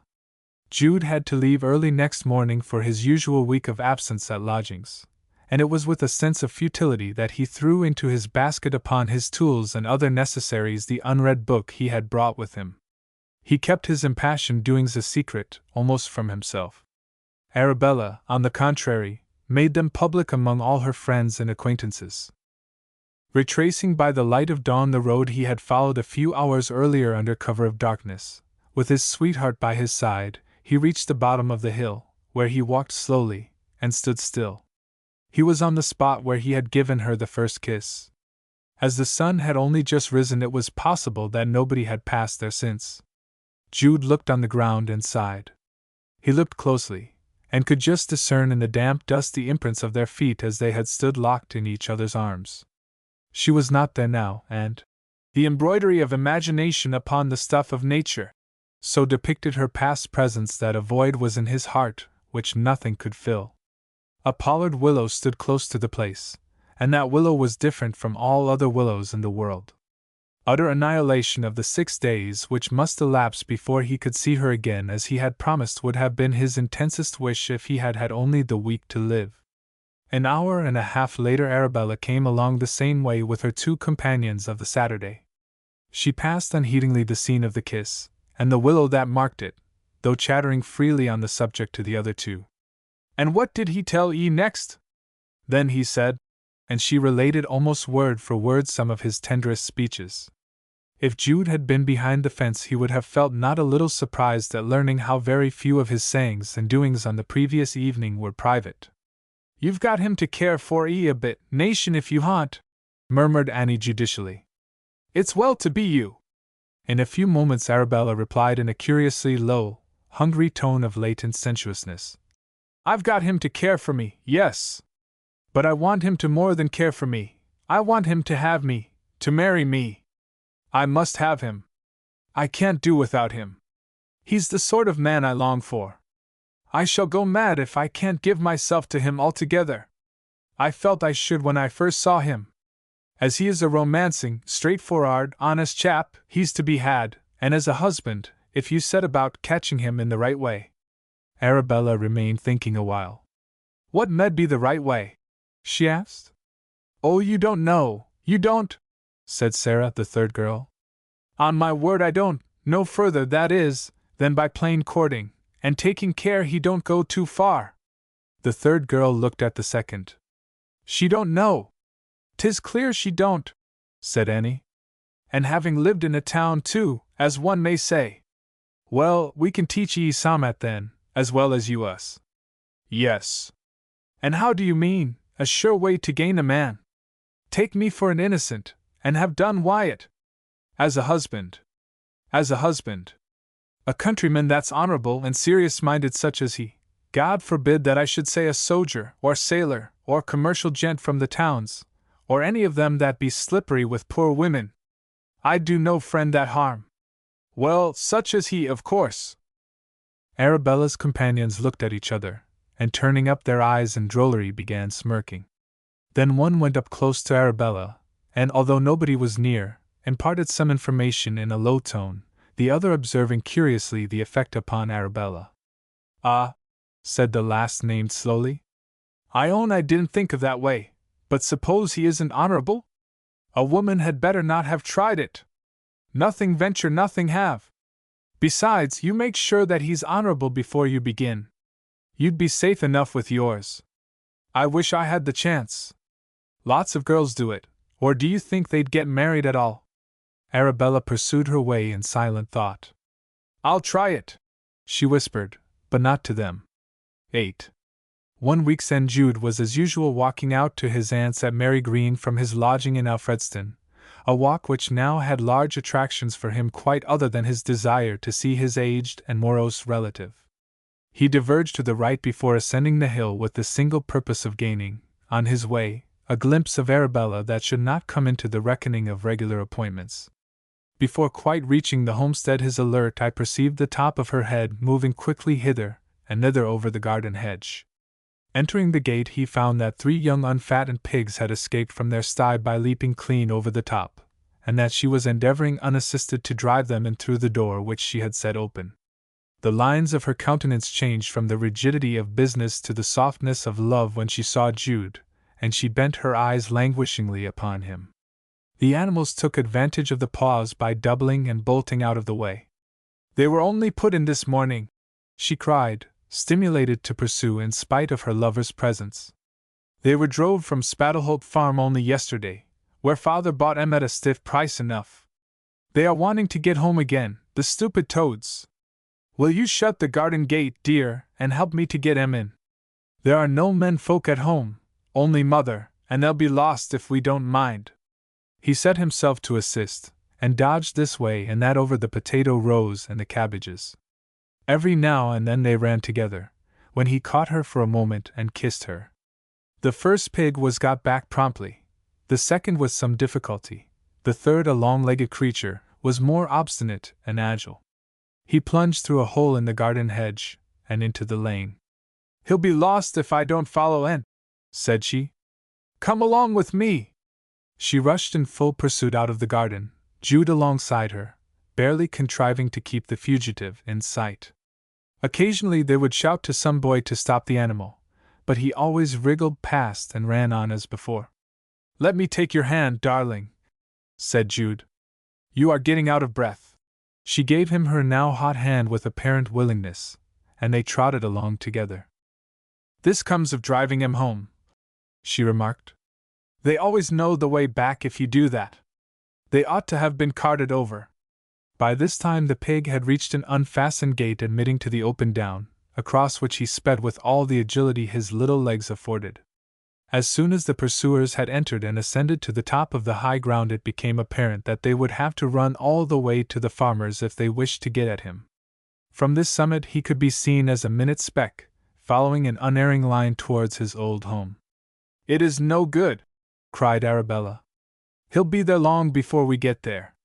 It don't matter now we know he's not lost or stolen on the way. They'll see it is ours, and send him back. Oh dear, how hot I be!"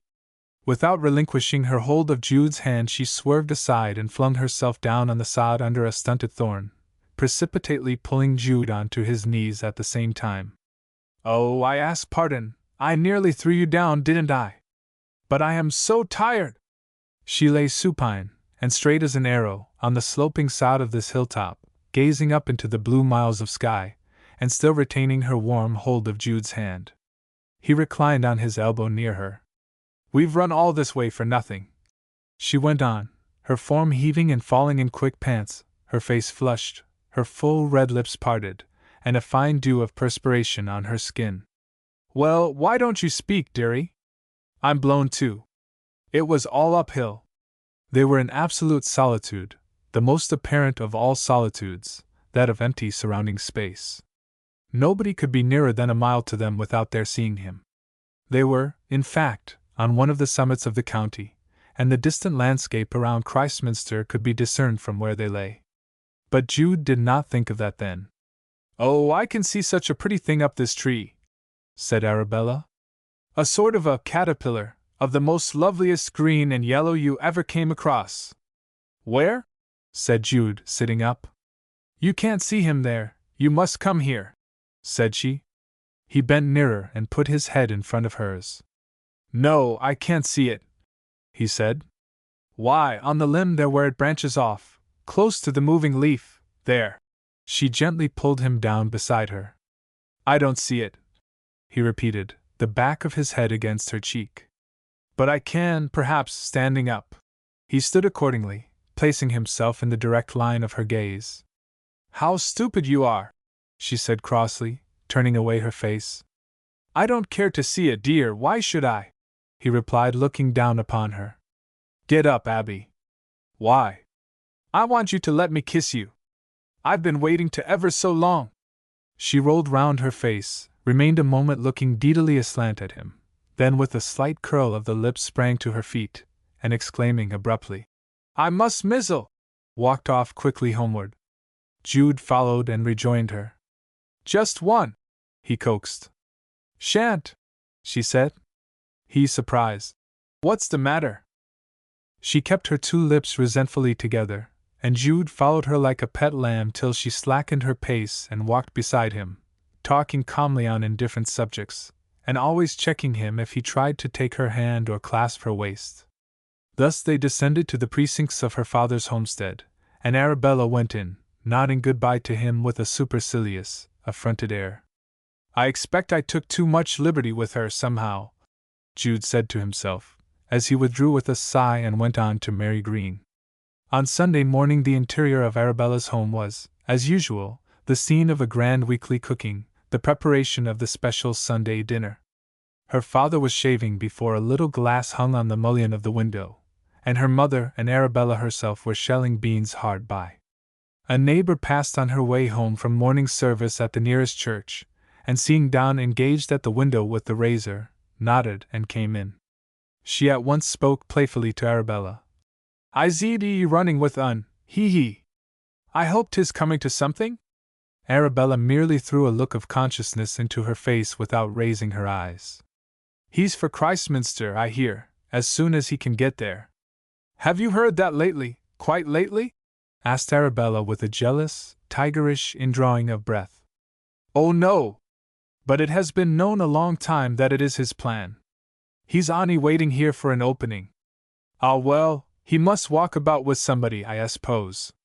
Young men don't mean much nowadays. 'Tis a sip here and a sip there with them. 'Twas different in my time."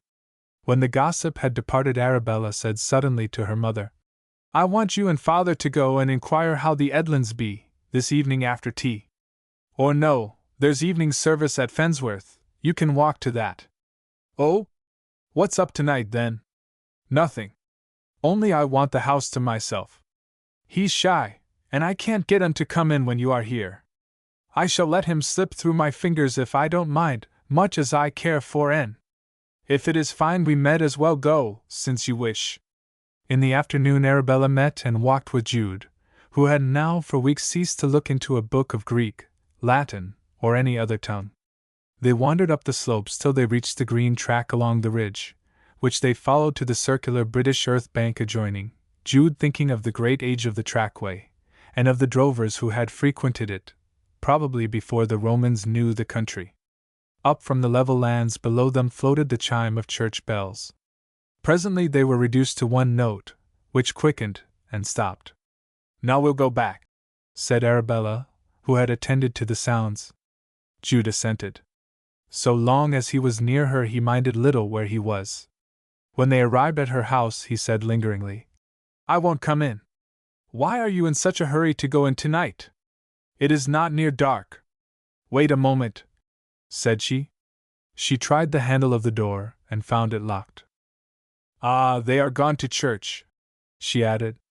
And searching behind the scraper, she found the key and unlocked the door. "Now you'll come in a moment?" she asked lightly. "We shall be all alone." "Certainly," said Jude with alacrity, the case being unexpectedly altered. Indoors they went. Did he want any tea? No, it was too late. He would rather sit and talk to her. She took off her jacket and hat, and they sat down, naturally enough, close together. "Don't touch me, please," she said softly. "I am part eggshell. Or perhaps I had better put it in a safe place." She began unfastening the collar of her gown. "What is it?" said her lover. "An egg, a cochin's egg. I am hatching a very rare sort. I carry it about everywhere with me, and it will get hatched in less than 3 weeks. Where do you carry it?" "Just here." She put her hand into her bosom and drew out the egg, which was wrapped in wool, outside it being a piece of pig's bladder, in case of accidents. Having exhibited it to him, she put it back. "Now mind you don't come near me. I don't want to get it broke, and have to begin another. Why do you do such a strange thing?" "It's an old custom. I suppose it is natural for a woman to want to bring live things into the world. It is very awkward for me just now," he said, laughing. "It serves you right. There, that's all you can have of me." She had turned round her chair, and reaching over the back of it, presented her cheek to him gingerly. "That's very shabby of you. You should have catched me a minute ago when I had put the egg down." "There," she said defiantly. "I am without it now." She had quickly withdrawn the egg a second time, but before he could quite reach her she had put it back as quickly, laughing with the excitement of her strategy. Then there was a little struggle, Jude making a plunge for it and capturing it triumphantly. Her face flushed, and becoming suddenly conscious, he flushed also. They looked at each other, panting, till he rose and said, "One kiss, now I can do it without damage to property, and I'll go." But she had jumped up too. "You must find me first," she cried. Her lover followed her as she withdrew. It was now dark inside the room, and the window being small he could not discover for a long time what had become of her, till a laugh revealed her to have rushed up the stairs, whither Jude rushed at her heels. 9. It was some 2 months later in the year, and the pair had met constantly during the interval. Arabella seemed dissatisfied. She was always imagining, and waiting, and wondering. One day she met the itinerant Vilbert. She, like all the cottagers thereabout, knew the quack well, and she began telling him of her experiences. Arabella had been gloomy, but before he left her she had grown brighter. That evening she kept an appointment with Jude, who seemed sad. "I am going away," he said to her. "I think I ought to go. I think it will be better both for you and for me. I wish some things had never begun. I was much to blame, I know. But it is never too late to mend." Arabella began to cry. "How do you know it is not too late?" she said. "That's all very well to say. I haven't told you yet." And she looked into his face with streaming eyes. "What?" he asked, turning pale. "Not. Yes. And what shall I do if you desert me?" "Oh, Arabella, how can you say that, my dear? You know I wouldn't desert you." "Well then. I have next to no wages as yet, you know, or perhaps I should have thought of this before, but of course if that's the case, we must marry. What other thing do you think I could dream of doing? I thought, dearie, perhaps you would go away all the more for that, and leave me to face it alone. You knew better. Of course I never dreamt 6 months ago, or even 3, of marrying. It is a complete smashing up of my plans. I mean my plans before I knew you, my dear. But what are they, after all? Dreams about books, and degrees, and impossible fellowships, and all that. Certainly we'll marry, we must." That night he went out alone, and walked in the dark self-communing. He knew well, too well, in the secret center of his brain, that Arabella was not worth a great deal as a specimen of womankind. Yet, such being the custom of the rural districts among honorable young men who had drifted so far into intimacy with a woman as he unfortunately had done, he was ready to abide by what he had said, and take the consequences. For his own soothing he kept up a factitious belief in her. His idea of her was the thing of most consequence, not Arabella herself, he sometimes said laconically. The banns were put in and published the very next Sunday. The people of the parish all said what a simple fool young Folly was. All his reading had only come to this, that he would have to sell his books to buy saucepans. Those who guessed the probable state of affairs, Arabella's parents being among them, declared that it was the sort of conduct they would have expected of such an honest young man as Jude in reparation of the wrong he had done his innocent sweetheart. The parson who married them seemed to think it satisfactory too. And so, standing before the aforesaid officiator, the two swore that at every other time of their lives till death took them, they would assuredly believe, feel, and desire precisely as they had believed, felt, and desired during the few preceding weeks. What was as remarkable as the undertaking itself was the fact that nobody seemed at all surprised at what they swore. Folly's aunt being a baker, she made him a bride cake, saying bitterly that it was the last thing she could do for him, poor silly fellow, and that it would have been far better if, instead of his living to trouble her, he had gone underground years before with his father and mother. Of this cake Arabella took some slices, wrapped them up in white notepaper, and sent them to her companions in the pork dressing business, Annie and Sarah, labeling each packet, in remembrance of good advice. The prospects of the newly married couple were certainly not very brilliant even to the most sanguine mind. He, a stonemason's apprentice, 19 years of age, was working for half wages till he should be out of his time. His wife was absolutely useless in a town lodging, where he at first had considered it would be necessary for them to live. But the urgent need of adding to income in ever so little a degree caused him to take a lonely roadside cottage between the Brown House and Mary Green, that he might have the profits of a vegetable garden, and utilize her past experiences by letting her keep a pig. But it was not the sort of life he had bargained for, and it was a long way to walk to and from Alfredston every day. Arabella, however, felt that all these makeshifts were temporary. She had gained a husband, that was the thing. A husband with a lot of earning power in him for buying her frocks and hats when he should begin to get frightened a bit, and stick to his trade, and throw aside those stupid books for practical undertakings. So to the cottage he took her on the evening of the marriage, giving up his old room at his aunt's, where so much of the hard labor at Greek and Latin had been carried on. A little chill overspread him at her first unrobing. A long tail of hair, which Arabella wore twisted up in an enormous knob at the back of her head, was deliberately unfastened, stroked out, and hung upon the looking-glass which he had bought her. "What, it wasn't your own?" he said, with a sudden distaste for her. "Oh no, it never is nowadays with the better class." "Nonsense! Perhaps not in towns. But in the country it is supposed to be different. Besides, you've enough of your own, surely?" "Yes, enough as country notions go. But in town the men expect more, and when I was barmaid at Aldbrickham." "Barmaid at Aldbrickham?" "Well, not exactly barmaid.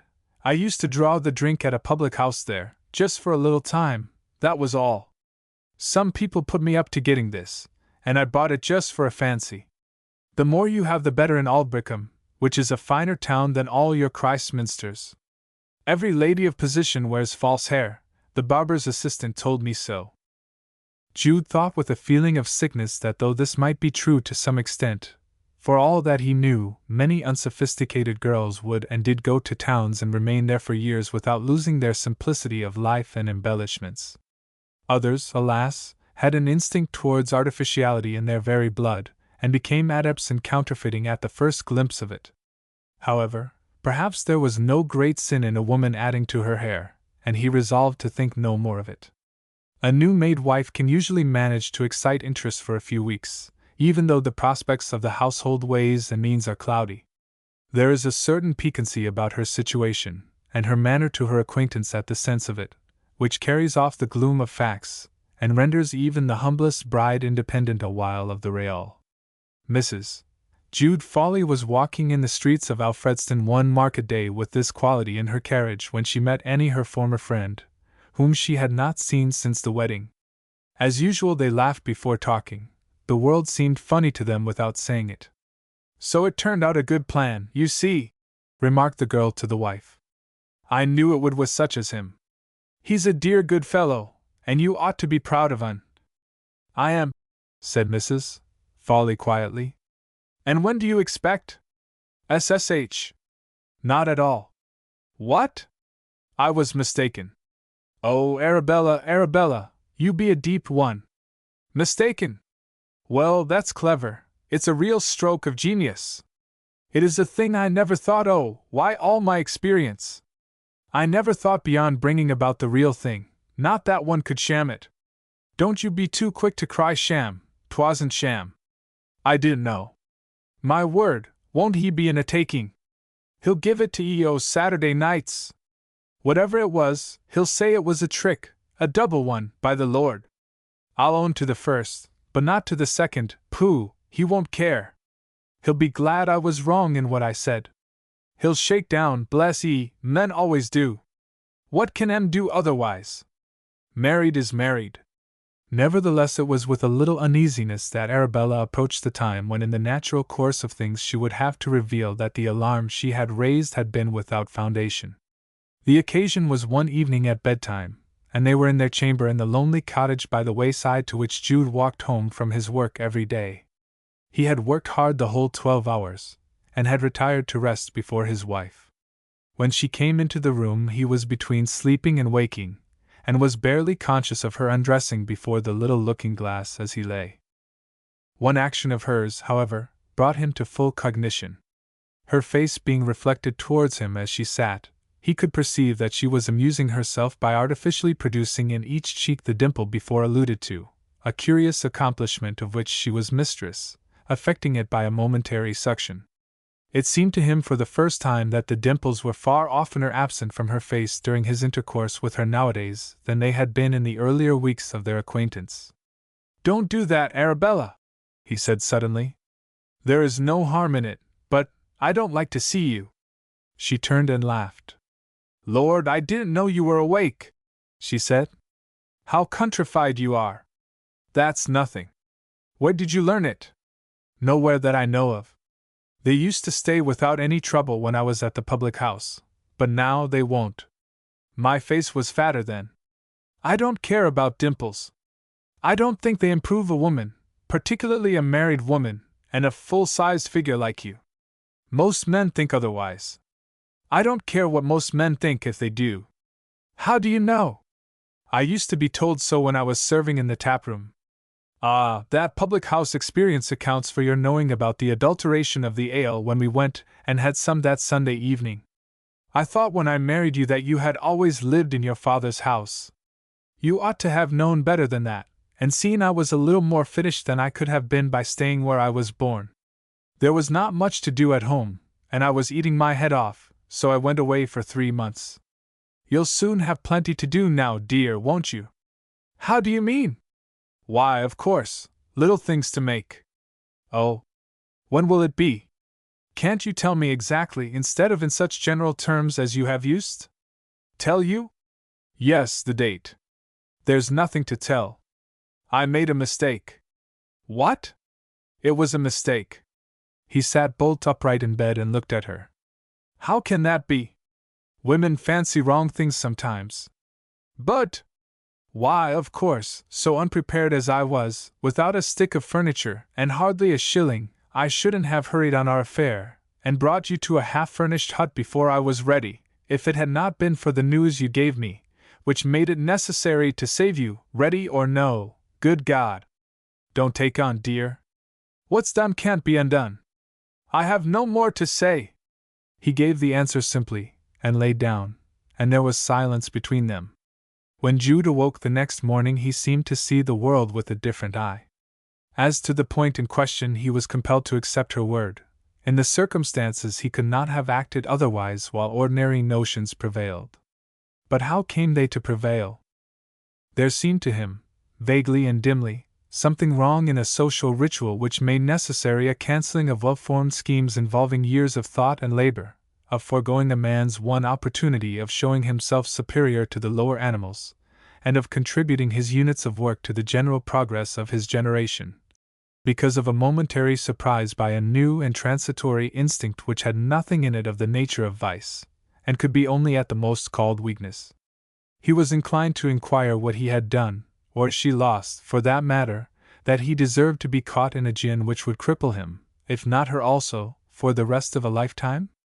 There was perhaps something fortunate in the fact that the immediate reason of his marriage had proved to be non-existent.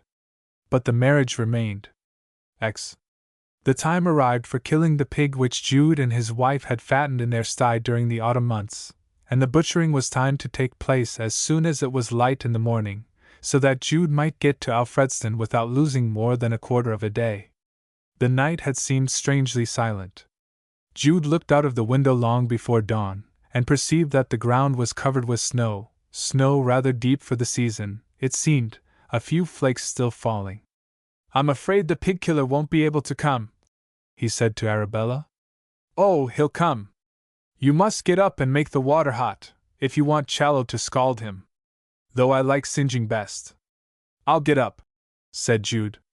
"I like the way of my own county."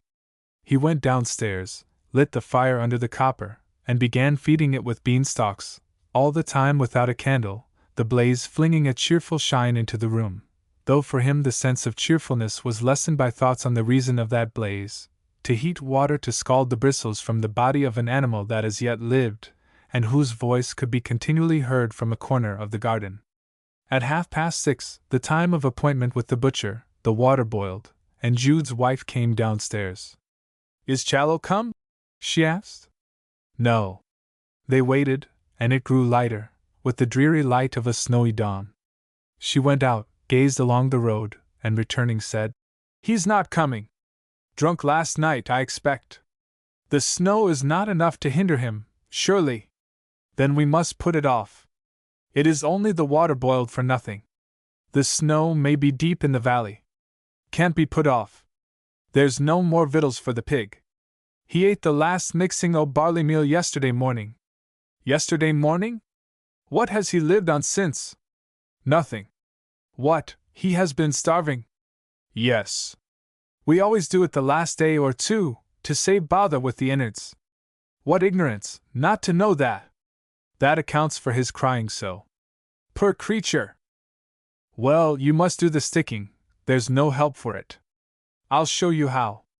Or I'll do it myself, I think I could. Though as it is such a big pig I had rather Challow had done it. However, his basket o' knives and things have been already sent on here, and we can use 'em." "Of course you shan't do it," said Jude. "I'll do it, since it must be done." He went out to the sty, shoveled away the snow for the space of a couple of yards or more, and placed the stool in front, with the knives and ropes at hand. A robin peered down at the preparations from the nearest tree, and, not liking the sinister look of the scene, flew away, though hungry. By this time Arabella had joined her husband, and Jude, rope in hand, got into the sty, and noosed the affrighted animal, who, beginning with a squeak of surprise, rose to repeated cries of rage. Arabella opened the sty door, and together they hoisted the victim on to the stool, legs upward, and while Jude held him Arabella bound him down, looping the cord over his legs to keep him from struggling. The animal's note changed its quality. It was not now rage, but the cry of despair, long-drawn, slow, and hopeless. "Upon my soul, I would sooner have gone without the pig than have had this to do," said Jude. "A creature I have fed with my own hands. Don't be such a tender-hearted fool. There's the sticking knife, the one with the point. Now whatever you do, don't stick on too deep. I'll stick him effectually, so as to make short work of it. That's the chief thing."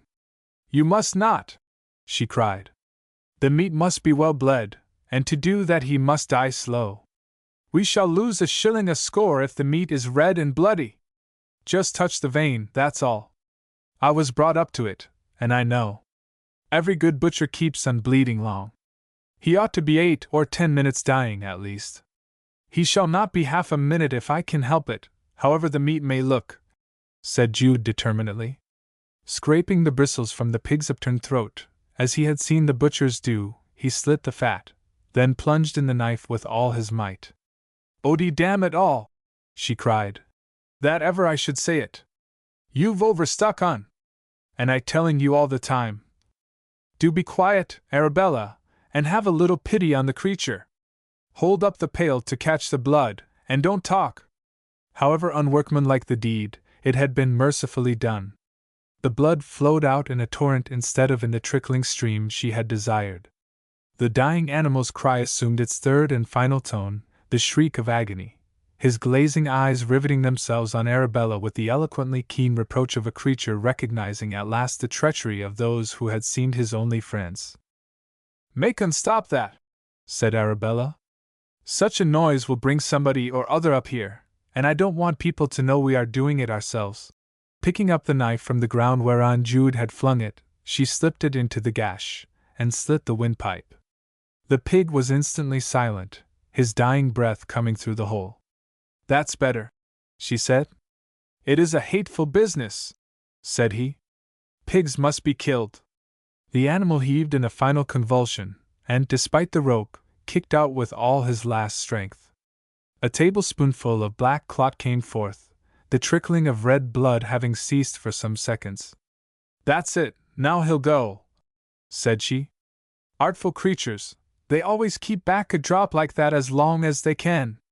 The last plunge had come so unexpectedly as to make Jude stagger, and in recovering himself he kicked over the vessel in which the blood had been caught. "There!" she cried, thoroughly in a passion. "Now I can't make any black pot. There's a waste all through you." Jude put the pail upright, but only about a third of the whole steaming liquid was left in it, the main part being splashed over the snow, and forming a dismal, sordid, ugly spectacle to those who saw it as other than an ordinary obtaining of meat. The lips and nostrils of the animal turned livid, then white, and the muscles of his limbs relaxed. "Thank God!" Jude said. "He's dead. What's God got to do with such a messy job as a pig killing, I should like to know?" she said scornfully. "Poor folks must live." I know," said he. "I don't scold you." Suddenly they became aware of a voice at hand. "Well done, young married folk! I couldn't have carried it out much better myself, cuss me if I could." The voice, which was husky, came from the garden gate, and looking up from the scene of slaughter they saw the burly form of Mr. Challow leaning over the gate, critically surveying their performance. "'Tis well for 'ee to stand there and glane," said Arabella. "Owing to your being late the meat is blooded and half spoiled. 'Twouldn't fetch so much by a shilling a score." Challow expressed his contrition. "You should have waited a bit," he said, shaking his head, "and not have done this, in the delicate state, too, that you be in at present, ma'am. 'Tis risking yourself too much." "You needn't be concerned about that," said Arabella, laughing. Jude too laughed, but there was a strong flavor of bitterness in his amusement. Challow made up for his neglect of the killing by zeal in the scalding and scraping. Jude felt dissatisfied with himself as a man at what he had done, though aware of his lack of common sense, and that the deed would have amounted to the same thing if carried out by deputy. The white snow, stained with the blood of his fellow mortal, wore an illogical look to him as a lover of justice, not to say a Christian, but he could not see how the matter was to be mended. No doubt he was, as his wife had called him, a tender-hearted fool. He did not like the road to Alfredston now. It stared him cynically in the face. The wayside objects reminded him so much of his courtship of his wife that, to keep them out of his eyes, he read whenever he could as he walked to and from his work. Yet he sometimes felt that by caring for books he was not escaping commonplace nor gaining rare ideas, every working man being of that taste now. When passing near the spot by the stream on which he had first made her acquaintance, he one day heard voices just as he had done at that earlier time. One of the girls who had been Arabella's companions was talking to a friend in a shed, himself being the subject of discourse, possibly because they had seen him in the distance. They were quite unaware that the shed walls were so thin that he could hear their words as he passed. "Howsomever, 'twas I put her up to it." "Nothing venture nothing have," I said. If I hadn't, she'd no more have been his missus than I. 'Tis my belief she knew there was nothing the matter when she told him she was. What had Arabella been put up to by this woman, so that he should make her his missus, otherwise wife? The suggestion was horridly unpleasant, and it rankled in his mind so much that instead of entering his own cottage when he reached it, he flung his basket inside the garden gate and passed on, determined to go and see his old aunt and get some supper there. This made his arrival home rather late. Arabella, however, was busy melting down lard from fat of the deceased pig, for she had been out on a jaunt all day, and so delayed her work. Dreading lest what he had heard should lead him to say something regrettable to her, he spoke little. But Arabella was very talkative, and said among other things that she wanted some money. Seeing the book sticking out of his pocket, she added that he ought to earn more. An apprentice's wages are not meant to be enough to keep a wife on, as a rule, my dear. Then you shouldn't have had one. Come, Arabella! That's too bad, when you know how it came about. I'll declare afore heaven that I thought what I told you was true. Dr. Vilbert thought so. It was a good job for you that it wasn't so. I don't mean that, he said hastily. I mean before that time. I know it was not your fault, but those women friends of yours gave you bad advice. If they hadn't, or you hadn't taken it, we should at this moment have been free from a bond which, not to mince matters, galls both of us devilishly. It may be very sad, but it is true. Who's been telling you about my friends? What advice? I insist upon you telling me. Pooh, I'd rather not. But you shall, you ought to. It is mean of ye not to. Very well. And he hinted gently what had been revealed to him. But I don't wish to dwell upon it. Let us say no more about it. Her defensive manner collapsed. That was nothing, she said, laughing coldly. Every woman has a right to do such as that. The risk is hers. I quite deny it, Bella. She might, if no lifelong penalty attached to it for the man, or, in his default, for herself, if the weakness of the moment could end with the moment, or even with the year. But when effects stretch so far, she should not go and do that which entraps a man if he is honest, or herself if he is otherwise. What ought I to have done? Given me time, why do you fuss yourself about melting down that pig's fat tonight? Please put it away. Then I must do it tomorrow morning. It won't keep. Very well, do. 11. Next morning, which was Sunday, she resumed operations about 10 o'clock, and the renewed work recalled the conversation which had accompanied it the night before, and put her back into the same intractable temper. That's the story about me and Mary Green, is it, that I entrapped ye? Much of a catch you were, Lord send. As she warmed, she saw some of Jude's dear ancient classics on a table where they ought not to have been laid. I won't have them books here in the way, she cried petulantly, and seizing them one by one she began throwing them upon the floor. Leave my books alone, he said. You might have thrown them aside if you had liked, but as to soiling them like that, it is disgusting. In the operation of making lard, Arabella's hands had become smeared with the hot grease, and her fingers consequently left very perceptible imprints on the book covers. She continued deliberately to toss the books severally upon the floor, till Jude, incensed beyond bearing, caught her by the arms to make her leave off. Somehow, in going so, he loosened the fastening of her hair, and it rolled about her ears. Let me go, she said.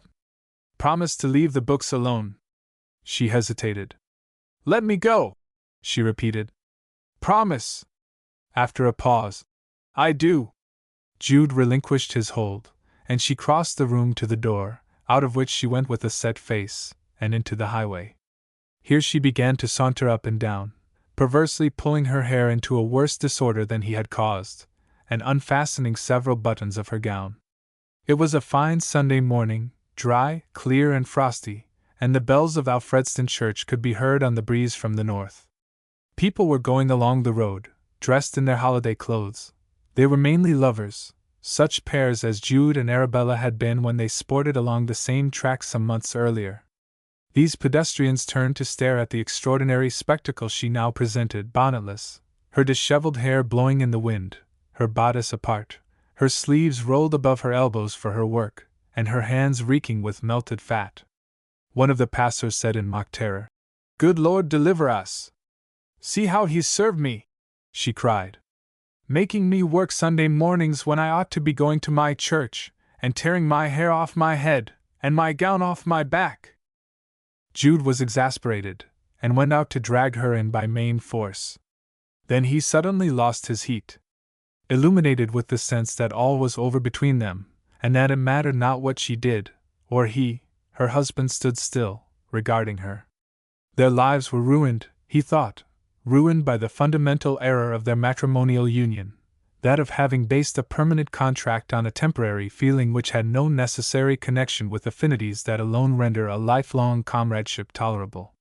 "Going to ill-use me on principle, as your father ill-used your mother, and your father's sister ill-used her husband?" she asked. "All you be a queer lot as husbands and wives." Jude fixed an arrested, surprised look on her. But she said no more, and continued her saunter till she was tired.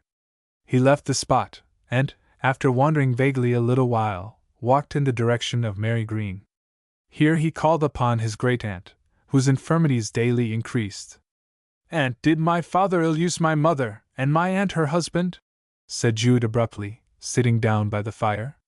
She raised her ancient eyes under the rim of the bygone bonnet that she always wore. "Who's been telling you that?" she said. "I have heard it spoken of, and want to know all. You med so well, I suppose, though your wife, I reckon 'twas she, must have been a fool to open up that. There isn't much to know after all. Your father and mother couldn't get on together, and they parted. It was coming home from Alfredston Market, when you were a baby, on the hill by the Brown House barn, that they had their last difference, and took leave of one another for the last time. Your mother soon afterwards died, she drowned herself, in short, and your father went away with you to South Wessex, and never came here any more."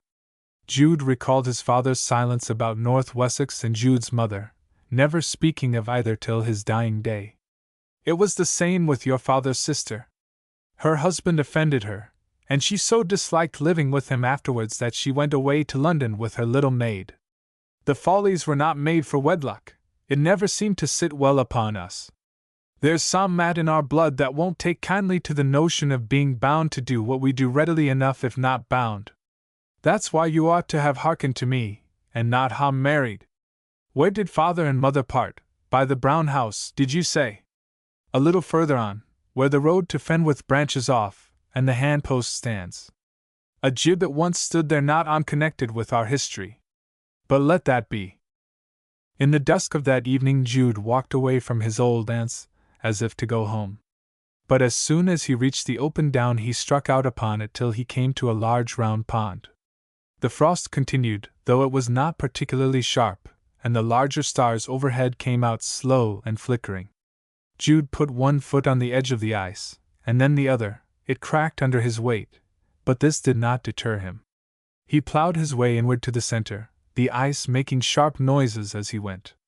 When just about the middle he looked around him, and gave a jump. The cracking repeated itself, but he did not go down.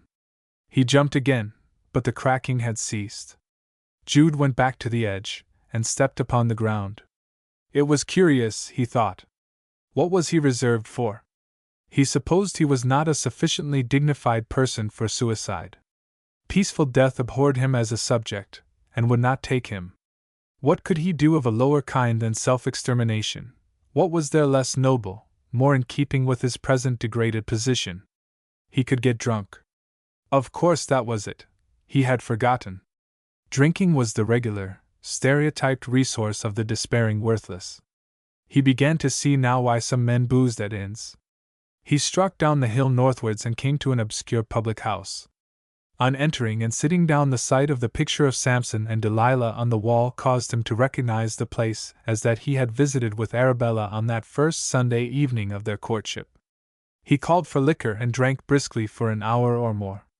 Staggering homeward late that night, with all his sense of depression gone, and his head fairly clear still, he began to laugh boisterously, and to wonder how Arabella would receive him in his new aspect.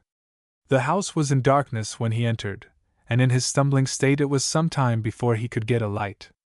Then he found that, Though the marks of pig dressing, of fats and scallops, were visible, the materials themselves had been taken away.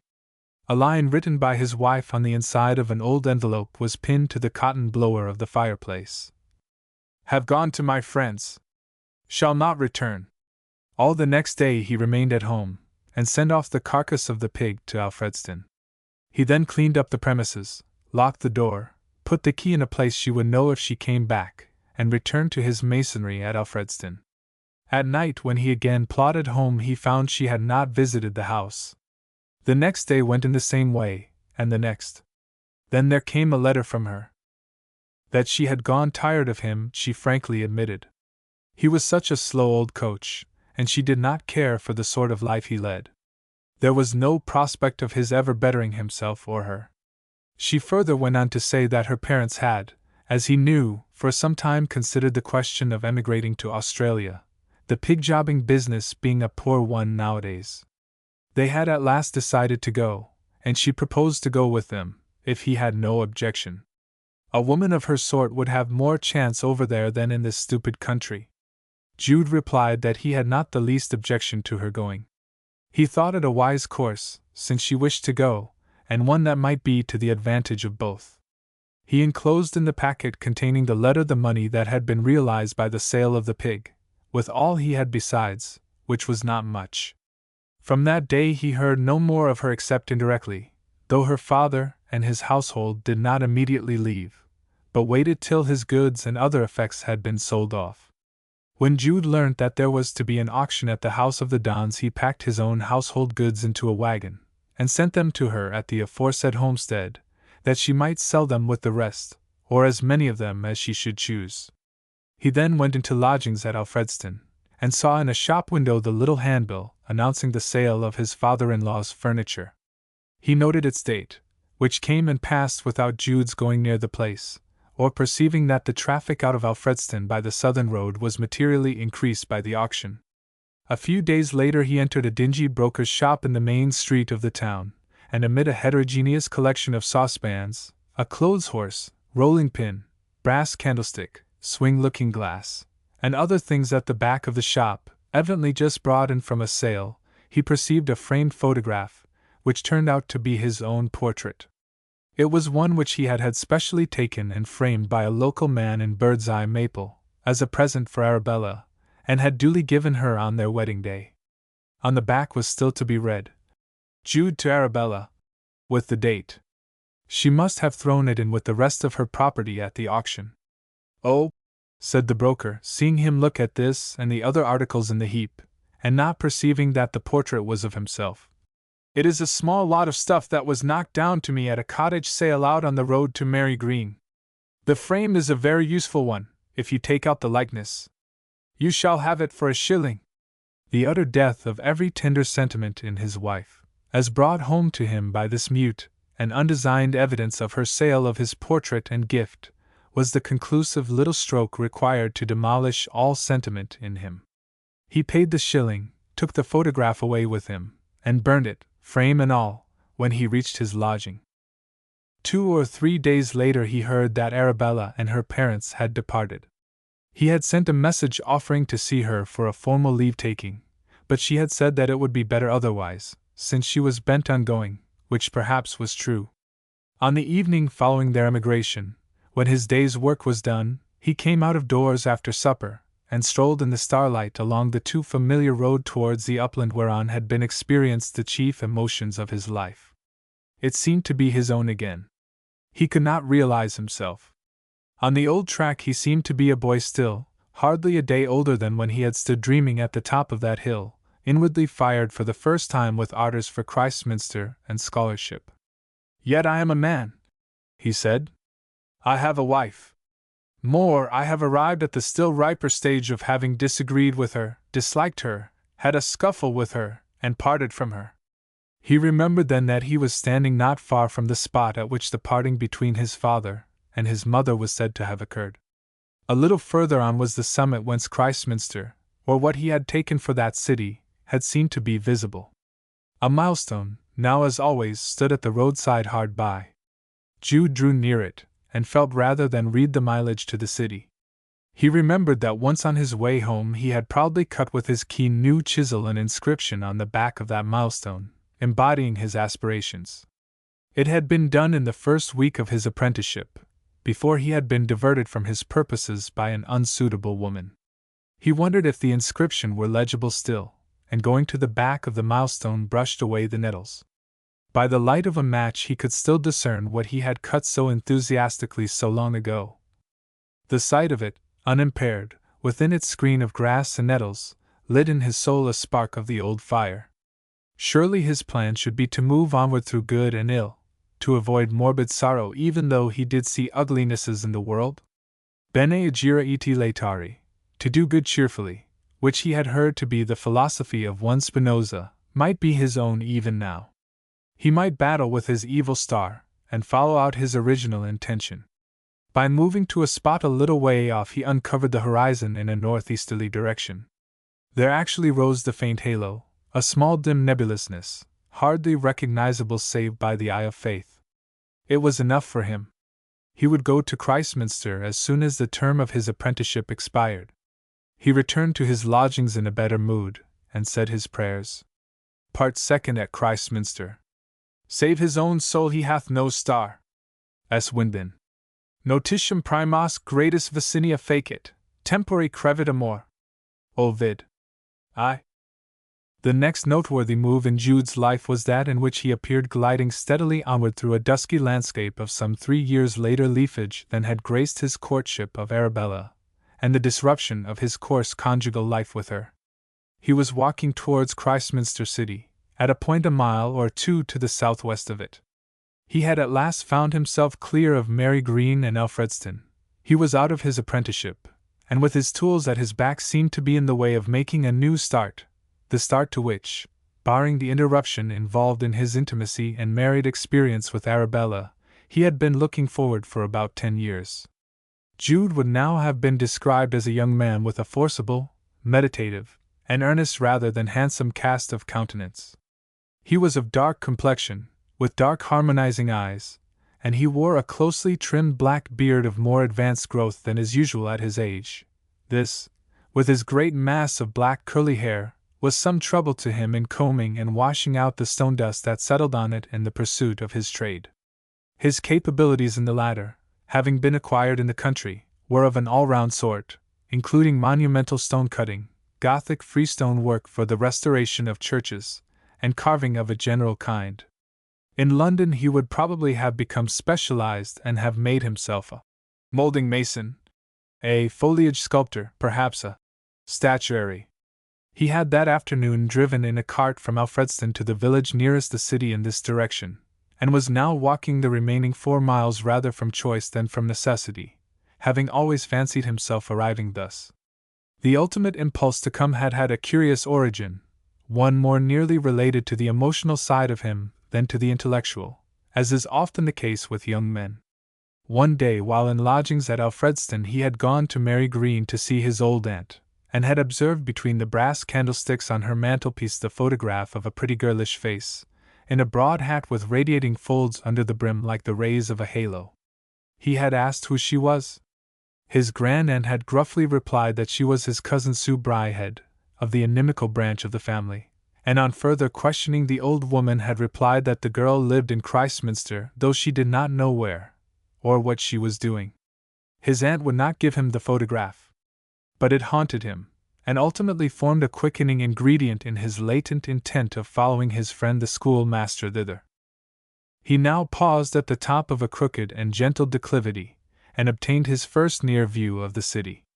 Grey-stoned and dun-roofed, it stood within hail of the Wessex border, and almost with the tip of one small toe within it, at the northernmost point of the crinkled line along which the leisurely Thames strokes the fields of that ancient kingdom.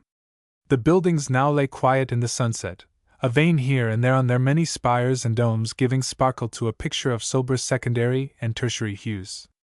Reaching the bottom he moved along the level way between pollard willows growing indistinct in the twilight, and soon confronted the outmost lamps of the town, some of those lamps which had sent into the sky the gleam and glory that caught his strained gaze in his days of dreaming, so many years ago. They winked their yellow eyes at him dubiously, and as if, though they had been awaiting him all these years in disappointment at his tarrying, they did not much want him now. He was a species of Dick Whittington whose spirit was touched to finer issues than a mere material gain. He went along the outlying streets with the cautious tread of an explorer. He saw nothing of the real city in the suburbs on this side. His first want being a lodging, he scrutinized carefully such localities as seemed to offer on inexpensive terms the modest type of accommodation he demanded, and after inquiry took a room in a suburb nicknamed Beersheba, though he did not know this at the time. Here he installed himself, and having had some tea sallied forth. It was a windy, whispering, moonless night. To guide himself he opened under a lamp a map he had brought. The breeze ruffled and fluttered it, but he could see enough to decide on the direction he should take to reach the heart of the place. After many turnings he came up to the first ancient medieval pile that he had encountered. It was a college, as he could see by the gateway. He entered it, walked round, and penetrated to dark corners which no lamplight reached. Close to this college was another, and a little further on another, and then he began to be encircled as it were with the breath and sentiment of the venerable city. When he passed objects out of harmony with its general expression, he allowed his eyes to slip over them as if he did not see them. A bell began clanging, and he listened till 101 strokes had sounded. He must have made a mistake, he thought, it was meant for 100. When the gates were shut, and he could no longer get into the quadrangles, he rambled under the walls and doorways, feeling with his fingers the contours of their moldings and carving. The minutes passed, fewer and fewer people were visible, and still he serpentined among the shadows, for had he not imagined these scenes through 10 bygone years, and what mattered a night's rest for once? High against the black sky the flash of a lamp would show crooked pinnacles and indented battlements. Down obscure alleys, apparently never trodden now by the foot of man, and whose very existence seemed to be forgotten, there would jut into the path porticos, oriels, doorways of enriched and florid middle-aged design, their extinct air being accentuated by the rottenness of the stones. It seemed impossible that modern thought could house itself in such decrepit and superseded chambers.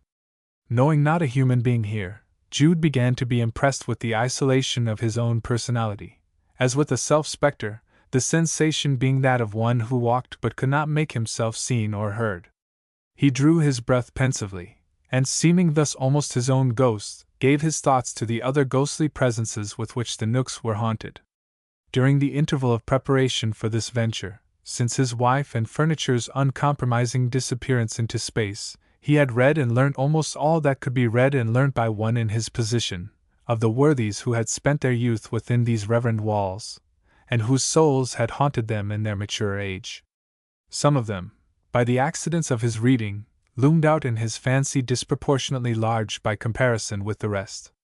The brushings of the wind against the angles, buttresses, and door jambs were as the passing of these only other inhabitants, the tappings of each ivy leaf on its neighbor were as the mutterings of their mournful souls, the shadows as their thin shapes in nervous movement, making him comrades in his solitude. In the gloom it was as if he ran against them without feeling their bodily frames. The streets were now deserted, but on account of these things he could not go in. There were poets abroad, of early date and of late, from the friend and eulogist of Shakespeare down to him who has recently passed into silence, and that musical one of the tribe who is still among us. Speculative philosophers drew along, not always with wrinkled foreheads and hoary hair as in framed portraits, but pink-faced, slim, and active as in youth. Modern divines sheeted in their surplices, among whom the most real to Jude folly were the founders of the religious school called Tractarian, the well-known three, the enthusiast, the poet, and the formularist, the echoes of whose teachings had influenced him even in his obscure home. A start of aversion appeared in his fancy to move them at sight of those other sons of the place, the form in the full-bottomed wig, statesman, rake, reasoner, and skeptic, the smoothly shaven historian so ironically civil to Christianity, with others of the same incredulous temper, who knew each quad as well as the faithful, and took equal freedom in haunting its cloisters. He regarded the statesmen in their various types, men of firmer movement and less dreamy air, the scholar, the speaker, the plodder, the man whose mind grew with his growth in years, and the man whose mind contracted with the same. The scientists and philologists followed on in his mind's sight in an odd, impossible combination, men of meditative faces, strained foreheads, and weak-eyed as bats with constant research. Then official characters, such men as governor-generals and lord-lieutenants, in whom he took little interest, chief justices and lord chancellors, silent, thin-lipped figures of whom he knew barely the names. A keener regard attached to the prelates, by reason of his own former hopes. Of them he had an ample band, some men of heart, others rather men of head. He who apologized for the church in Latin, the saintly author of the evening hymn, and near them the great itinerant preacher, hymn writer, and zealot, shadowed like Jude by his matrimonial difficulties. Jude found himself speaking out loud, holding conversations with them as it were, like an actor in a melodrama who apostrophizes the audience on the other side of the footlights, till he suddenly ceased with a start at his absurdity. Perhaps those incoherent words of the wanderer were heard within the walls by some student or thinker over his lamp, and he may have raised his head, and wondered what voice it was, and what it betokened. Jude now perceived that, so far as solid flesh went, he had the whole aged city to himself with the exception of a belated townsman here and there, and that he seemed to be catching a cold. A voice reached him out of the shade, a real and local voice. "You've been a-settin' a long time on that Plintstone, young man. What med you be up to?" It came from a policeman who had been observing Jude without the latter observing him.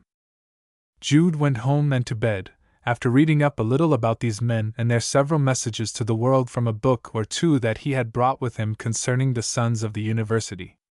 As he drew towards sleep, various memorable words of theirs that he had just been conning seemed spoken by them in muttering utterances, some audible, some unintelligible to him. One of the spectres, who afterwards mourned Christminster as the home of lost causes, though Jude did not remember this, was now apostrophizing her thus: "Beautiful city! So venerable, so lovely, so unravaged by the fierce intellectual life of our century, so serene, her ineffable charm keeps ever calling us to the true goal of all of us, to the ideal, to perfection." Another voice was that of the Corn Law convert, whose phantom he had just seen in the quadrangle with the great bell. Jude thought his soul might have been shaping the historic words of his master's speech. "Sir, I may be wrong, but my impression is that my duty towards a country threatened with famine requires that which has been the ordinary remedy under all similar circumstances should be resorted to now, namely, that there should be free access to the food of man from whatever quarter it may come. Deprive me of office tomorrow. You can never deprive me of the consciousness that I have exercised the powers committed to me from no corrupt or interested motives, from no desire to gratify ambition, for no personal gain." Then the sly author of the immortal chapter on Christianity. "How shall we excuse the supine inattention of the pagan and philosophic world to those evidences, miracles, which were presented by omnipotence? The sages of Greece and Rome turned aside from the awful spectacle, and appeared unconscious of any alterations in the moral or physical government of the world." Then the shade of the poet, the last of the optimists. "How the world is made for each of us. Asterisk, asterisk, asterisk, asterisk, asterisk, asterisk, asterisk, asterisk, asterisk, and each of the many helps to recruit the life of the race by a general plan." Then one of the three enthusiasts he had seen just now, the author of the Apologia. "My argument was, that absolute certitude as to the truths of natural theology was the result of an assemblage of concurring and converging probabilities, that probabilities which did not reach to logical certainty might create a mental certitude. The second of them, no polemic, murmured quieter things. Why should we faint, and fear to live alone, since all alone, so heaven has willed, we die?" He likewise heard some phrases spoken by the phantom with the short face, the genial spectator. "When I look upon the tombs of the great, every motion of envy dies in me.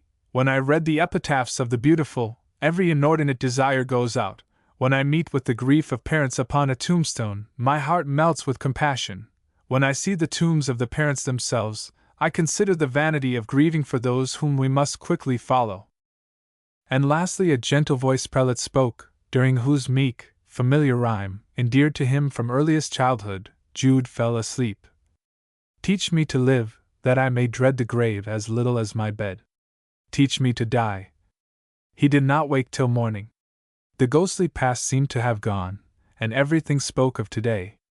He started up in bed, thinking he had overslept himself, and then said, "By Jove, I had quite forgotten my sweet-faced cousin, and that she's here all the time, and my old schoolmaster, too." His words about his schoolmaster had, perhaps, less zest in them than his words concerning his cousin. 2. Necessary meditations on the actual, including the mean-bred Enchi's question, dissipated the phantasmal for a while, and compelled Jude to smother high thinkings under immediate needs. He had to get up, and seek for work, manual work, the only kind deemed by many of its professors to be work at all. Passing out into the streets on this errand, he found that the colleges had treacherously changed their sympathetic countenances. Some were pompous, some had put on the look of family vaults above ground, something barbaric loomed in the masonries of all. The spirits of the great men had disappeared. The numberless architectural pages around him he read, naturally, less as an artist's critic of their forms than as an artisan and comrade of the dead handicraftsmen whose muscles had actually executed those forms. He examined the moldings, stroked them as one who knew their beginning, said they were difficult or easy in the working, had taken little or much time, were trying to the arm, or convenient to the tool. What at night had been perfect and ideal was by day the more or less defective real. Cruelties, insults had, he perceived, been inflicted on the aged erections. The condition of several moved him as he would have been moved by maimed sentient beings. They were wounded, broken, sloughing off their outer shape in the deadly struggle against years, weather, and man. The rottenness of these historical documents reminded him that he was not, after all, hastening on to begin the morning practically as he had intended. He had come to work, and to live by work, and the morning had nearly gone. It was, in one sense, encouraging to think that in a place of crumbling stones there must be plenty for one of his trade to do in the business of renovation. He asked his way to the workyard of the stonemason whose name had been given him at Alfredston, and soon heard the familiar sound of the rubbers and chisels. The yard was a little center of regeneration. Here, with keen edges and smooth curves, were forms in the exact likeness of those he had seen abraded and time-eaten on the walls. These were the ideas in modern prose which the lichened colleges presented in old poetry. Even some of those antiques might have been called prose when they were new. They had done nothing but wait, and had become poetical. How easy to the smallest building, how impossible to most men. He asked for the foreman, and looked round among the new traceries, mullions, transoms, shafts, pinnacles, and battlements standing on the bankers half-worked, or waiting to be removed. They were marked by precision, mathematical straightness, smoothness, exactitude. There in the old walls were the broken lines of the original idea, jagged curves, disdain of precision, irregularity, disarray. For a moment there fell on Jude a true illumination, that here in the stone yard was a center of effort as worthy as that dignified by the name of scholarly study within the noblest of the colleges. But he lost it under stress of his old idea. He would accept any employment which might be offered him on the strength of his late employer's recommendation, but he would accept it as a provisional thing only. This was his form of the modern vice of unrest. Moreover, he perceived that at best only copying, patching, and imitating went on here, which he fancied to be owing to some temporary and local cause.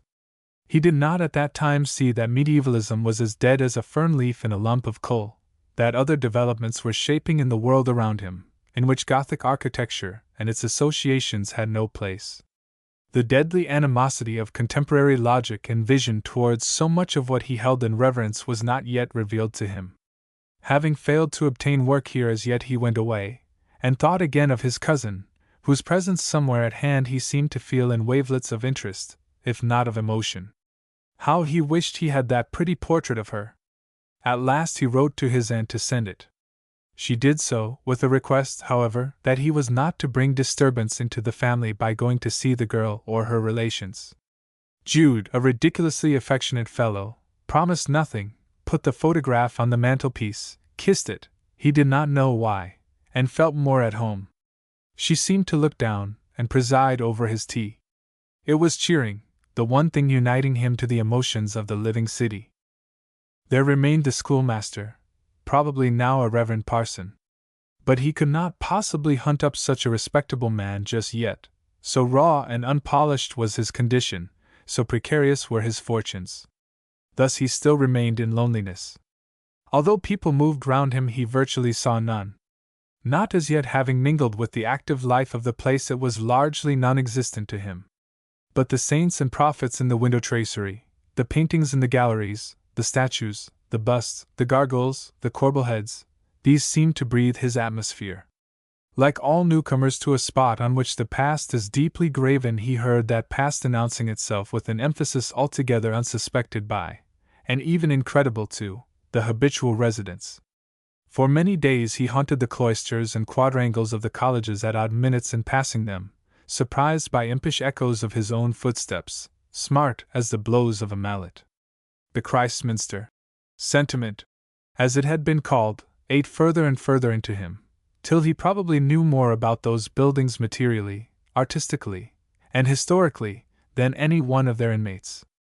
It was not till now, when he found himself actually on the spot of his enthusiasm, that Jude perceived how far away from the object of that enthusiasm he really was. Only a wall divided him from those happy young contemporaries of his with whom he shared a common mental life, men who had nothing to do from morning till night but to read, mark, learn, and inwardly digest. Only a wall, but what a wall! Every day, every hour, as he went in search of labor, he saw them going and coming also, rubbed shoulders with them, heard their voices, marked their movements. The conversation of some of the more thoughtful among them seemed oftentimes, owing to his long and persistent preparation for this place, to be peculiarly akin to his own thoughts. Yet he was as far from them as if he had been at the antipodes. Of course he was. He was a young workman in a white blouse, and with stone dust in the creases of his clothes, and in passing him they did not even see him, or hear him, rather saw through him as through a pane of glass at their familiars beyond. Whatever they were to him, he to them was not on the spot at all, and yet he had fancied he would be close to their lives by coming there. But the future lay ahead after all, and if he could only be so fortunate as to get into good employment, he would put up with the inevitable. So he thanked God for his health and strength, and took courage. For the present he was outside the gates of everything, colleges included. Perhaps some day he would be inside those palaces of light and leading. He might some day look down on the world through their panes. At length he did receive a message from the stonemason's yard, that a job was waiting for him. It was his first encouragement, and he closed with the offer promptly. He was young and strong, or he never could have executed with such zest the undertakings to which he now applied himself, since they involved reading most of the night after working all the day. First he bought a shaded lamp for 4 and 6 pence, and obtained a good light. Then he got pens, paper, and such other necessary books as he had been unable to obtain elsewhere. Then, to the consternation of his landlady, he shifted all the furniture of his room, a single one for living and sleeping, rigged up a curtain on a rope across the middle, to make a double chamber out of one, hung up a thick blind that nobody should know how he was curtailing the hours of sleep, laid out his books, and sat down. Having been deeply encumbered by marrying, getting a cottage, and buying the furniture which had disappeared in the wake of his wife, he had never been able to save any money since the time of those disastrous ventures, and till his wages began to come in he was obliged to live in the narrowest way. After buying a book or two he could not even afford himself a fire, and when the nights reeked with the raw and cold air from the meadows he sat over his lamp in a great coat, hat, and woolen gloves. From his window he could perceive the spire of the cathedral, and the ogee dome under which resounded the great bell of the city. The tall tower, tall belfry windows, and tall pinnacles of the college by the bridge he could also get a glimpse of by going to the staircase. These objects he used as stimulants when his faith in the future was dim. Like enthusiasts in general, he made no inquiries into details of procedure. Picking up general notions from casual acquaintance, he never dwelt upon them. For the present, he said to himself, the one thing necessary was to get ready by accumulating money and knowledge, and await whatever chances were afforded to such an one of becoming a son of the university. For wisdom is a defense, and money is a defense, but the excellency of knowledge is, that wisdom giveth life to them that have it. His desire absorbed him, and left no part of him to weigh its practicability. At this time he received a nervously anxious letter from his poor old aunt, on the subject which had previously distressed her, a fear that Jude would not be strong-minded enough to keep away from his cousin Sue Bryhead and her relations. Sue's father, his aunt believed, had gone back to London, but the girl remained at Christminster. To make her still more objectionable, she was an artist or designer of some sort in what was called an ecclesiastical warehouse, which was a perfect seedbed of idolatry, and she was no doubt abandoned to mummeries on that account, if not quite a papist. Miss Drusilla Fawley was of her date, evangelical. As Jude was rather on an intellectual track than a theological, this news of Sue's probable opinions did not much influence him one way or the other, but the clue to her whereabouts was decidedly interesting. With an altogether singular pleasure he walked at his earliest spare minutes past the shops answering to his great-aunt's description, and beheld in one of them a young girl sitting behind a desk, who was suspiciously like the original of the portrait. He ventured to enter on a trivial errand, and having made his purchase lingered on the scene. The shop seemed to be kept entirely by women. It contained Anglican books, stationery, texts, and fancy goods, little plaster angels on brackets, Gothic framed pictures of saints, ebony crosses that were almost crucifixes, prayer books that were almost missals. He felt very shy of looking at the girl in the desk. She was so pretty that he could not believe it possible that she should belong to him.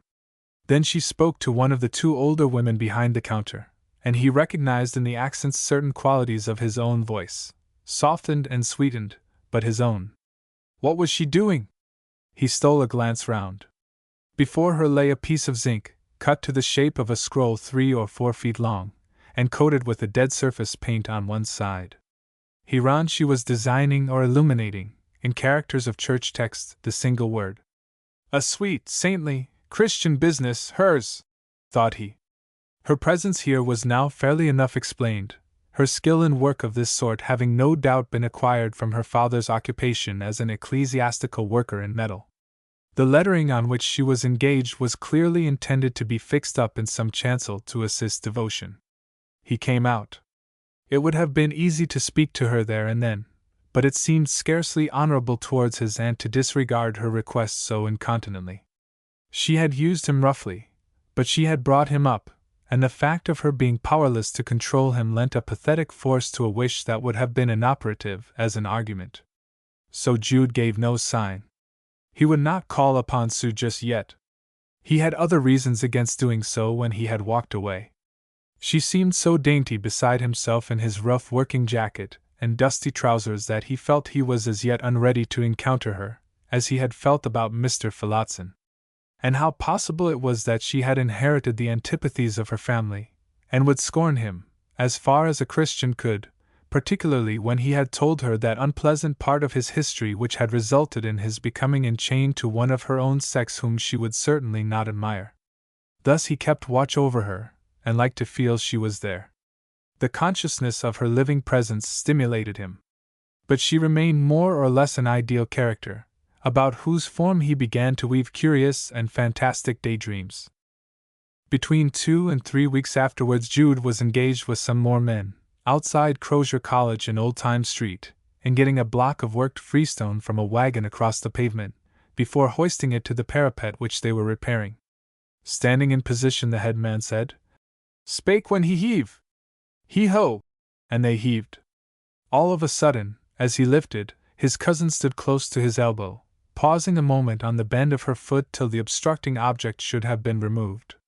She looked right into his face with liquid, untranslatable eyes, that combined, or seemed to him to combine, keenness with tenderness, and mystery with both, their expression, as well as that of her lips, taking its life from some words just spoken to a companion, and being carried on into his face quite unconsciously.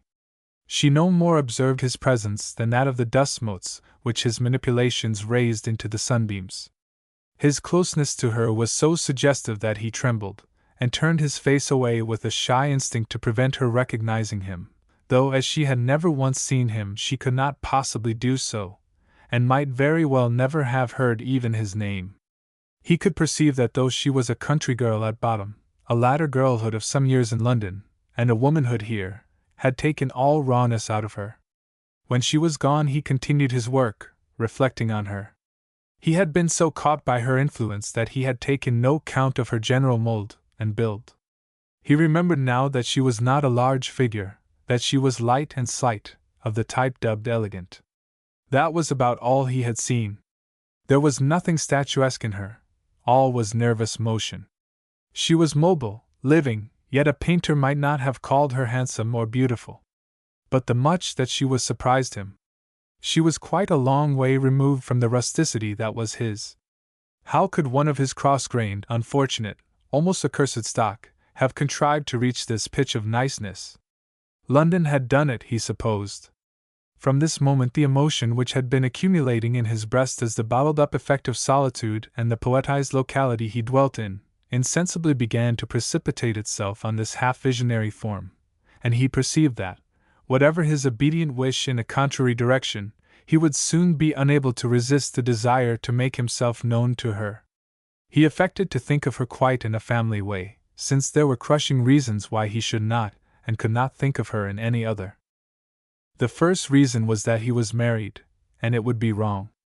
The second was that they were cousins. It was not well for cousins to fall in love even when circumstances seemed to favor the passion. The third, even were he free, in a family like his own where marriage usually meant a tragic sadness, marriage with a blood relation would duplicate the adverse conditions, and a tragic sadness might be intensified to a tragic horror. Therefore, again, he would have to think of Sue with only a relation's mutual interest in one belonging to him, regard her in a practical way as someone to be proud of, to talk and nod to, later on, to be invited to tea by, the emotion spent on her being rigorously that of a kinsman and well-wisher. So would she be to him a kindly star, an elevating power, a companion in Anglican worship, a tender friend. 3. But under the various deterrent influences Jude's instinct was to approach her timidly, and the next Sunday he went to the morning service in the Cathedral Church of Cardinal College to gain a further view of her, for he had found that she frequently attended there. She did not come, and he awaited her in the afternoon, which was finer. He knew that if she came at all she would approach the building along the eastern side of the great green quadrangle from which it was accessible, and he stood in a corner while the bell was going. A few minutes before the hour for service she appeared as one of the figures walking along under the college walls, and at sight of her he advanced up the side opposite, and followed her into the building, more than ever glad that he had not as yet revealed himself. To see her, and to be himself unseen and unknown, was enough for him at present. He lingered a while in the vestibule, and the service was some way advanced when he was put into a seat. It was a lowering, mournful, still afternoon, when a religion of some sort seems a necessity to ordinary practical men, and not only a luxury of the emotional and leisured classes. In the dim light and the baffling glare of the clerestory windows he could discern the opposite worshippers indistinctly only, but he saw that Sue was among them. He had not long discovered the exact seat that she occupied when the chanting of the 119th Psalm in which the choir was engaged reached its second part, and quo corriget, the organ changing to a pathetic Gregorian tune as the singers gave forth, "Wherewithal shall a young man cleanse his way?" It was the very question that was engaging Jude's attention at this moment. What a wicked, worthless fellow he had been to give vent as he had done to an animal passion for a woman, and allow it to lead to such disastrous consequences, then to think of putting an end to himself, then to go recklessly and get drunk. The great waves of pedal music tumbled round the choir, and, nursed on the supernatural as he had been, it is not wonderful that he could hardly believe that the psalm was not specially set by some regardful providence for this moment of his first entry into the solemn building. And yet it was the ordinary psalm for the 24th evening of the month. The girl for whom he was beginning to nourish an extraordinary tenderness was at this time inspired by the same harmonies as those which floated into his ears, and the thought was a delight to him. She was probably a frequenter of this place, and steeped body and soul in church sentiment, as she must be by occupation and habit, had, no doubt, much in common with him. To an impressionable and lonely young man the consciousness of having at last found anchorage for his thoughts, which promised to supply both social and spiritual possibilities, was like the dew of Hermon, and he remained throughout the service in a sustaining atmosphere of ecstasy. Though he was loath to suspect it, some people might have said to him that the atmosphere blew as distinctly from Cyprus as from Galilee. Jude waited till she had left her seat and passed under the screen before he himself moved. She did not look towards him, and by the time he reached the door she was halfway down the broad path. Being dressed up in his Sunday suit, he was inclined to follow her and reveal himself. But he was not quite ready, and alas, ought he to do so with the kind of feeling that was awakening in him? For though it had seemed to have an ecclesiastical basis during the service, and he had persuaded himself that such was the case, he could not altogether be blind to the real nature of the magnetism. She was such a stranger that the kinship was affectation, and he said, "It can't be! I, a man with a wife, must not know her." Still, Sue was his own kin, and the fact of his having a wife, even though she was not in evidence in this hemisphere, might be a help in one sense.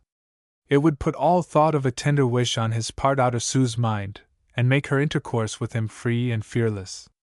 It was with some heartache that he saw how little he cared for the freedom and fearlessness that would result in her from such knowledge. Some little time before the date of this service in the cathedral, the pretty, liquid-eyed, light-footed young woman, Sue Bryhead, had an afternoon's holiday, and leaving the ecclesiastical establishment in which she not only assisted but lodged, took a walk into the country with a book in her hand. It was one of those cloudless days which sometimes occur in Wessex and elsewhere between days of cold and wet, as if intercalated by caprice of the weather god. She went along for a mile or two until she came to much higher ground than that of the city she had left behind her. The road passed between green fields, and coming to a stile, Sue paused there, to finish the page she was reading, and then looked back at the towers and domes and pinnacles new and old. On the other side of the stile, in the footpath, she beheld a foreigner with black hair and a sallow face, sitting on the grass beside a large square board whereon were fixed, as closely as they could stand, a number of plaster statuettes, some of them bronzed, which he was rearranging before proceeding with them on his way. They were in the main reduced copies of ancient marbles, and comprised divinities of a very different character from those the girl was accustomed to see portrayed, among them being a Venus of standard pattern, a Diana, and of the other sex, Apollo, Bacchus, and Mars. Though the figures were many yards away from her, the southwest sun brought them out so brilliantly against the green herbage that she could discern their contours with luminous distinctness, and being almost in a line between herself and the church towers of the city, they awoke in her an oddly foreign and contrasting set of ideas by comparison. The man rose, and seeing her, politely took off his cap, and cried, "Aye, mages!" in an accent that agreed with his appearance. In a moment he dexterously lifted upon his knee the great board with its assembled notabilities divine and human, and raised it to the top of his head, bringing them on to her and resting the board on the stile. First he offered her his smaller wares, the busts of kings and queens, then a minstrel, then a winged cupid. She shook her head. "How much are these two?" she said, touching with her finger the Venus and the Apollo, the largest figures on the tray. He said she should have them for 10 shillings. "I cannot afford that," said Sue. She offered considerably less, and to her surprise the image man drew them from their wire stay and handed them over the stile. She classed them as treasures. When they were paid for, and the man had gone, she began to be concerned as to what she should do with them. They seemed so very large now that they were in her possession, and so very naked. Being of a nervous temperament, she trembled at her enterprise. When she handled them, the white pipe clay came off on her gloves and jacket. After carrying them along a little way openly, an idea came to her, and pulling some huge burdock leaves, parsley, and other rank growths from the hedge, she wrapped up her burden as well as she could in these, so that what she carried appeared to be an enormous armful of green stuff gathered by a zealous lover of nature. "Well, anything is better than those everlasting church fallals," she said.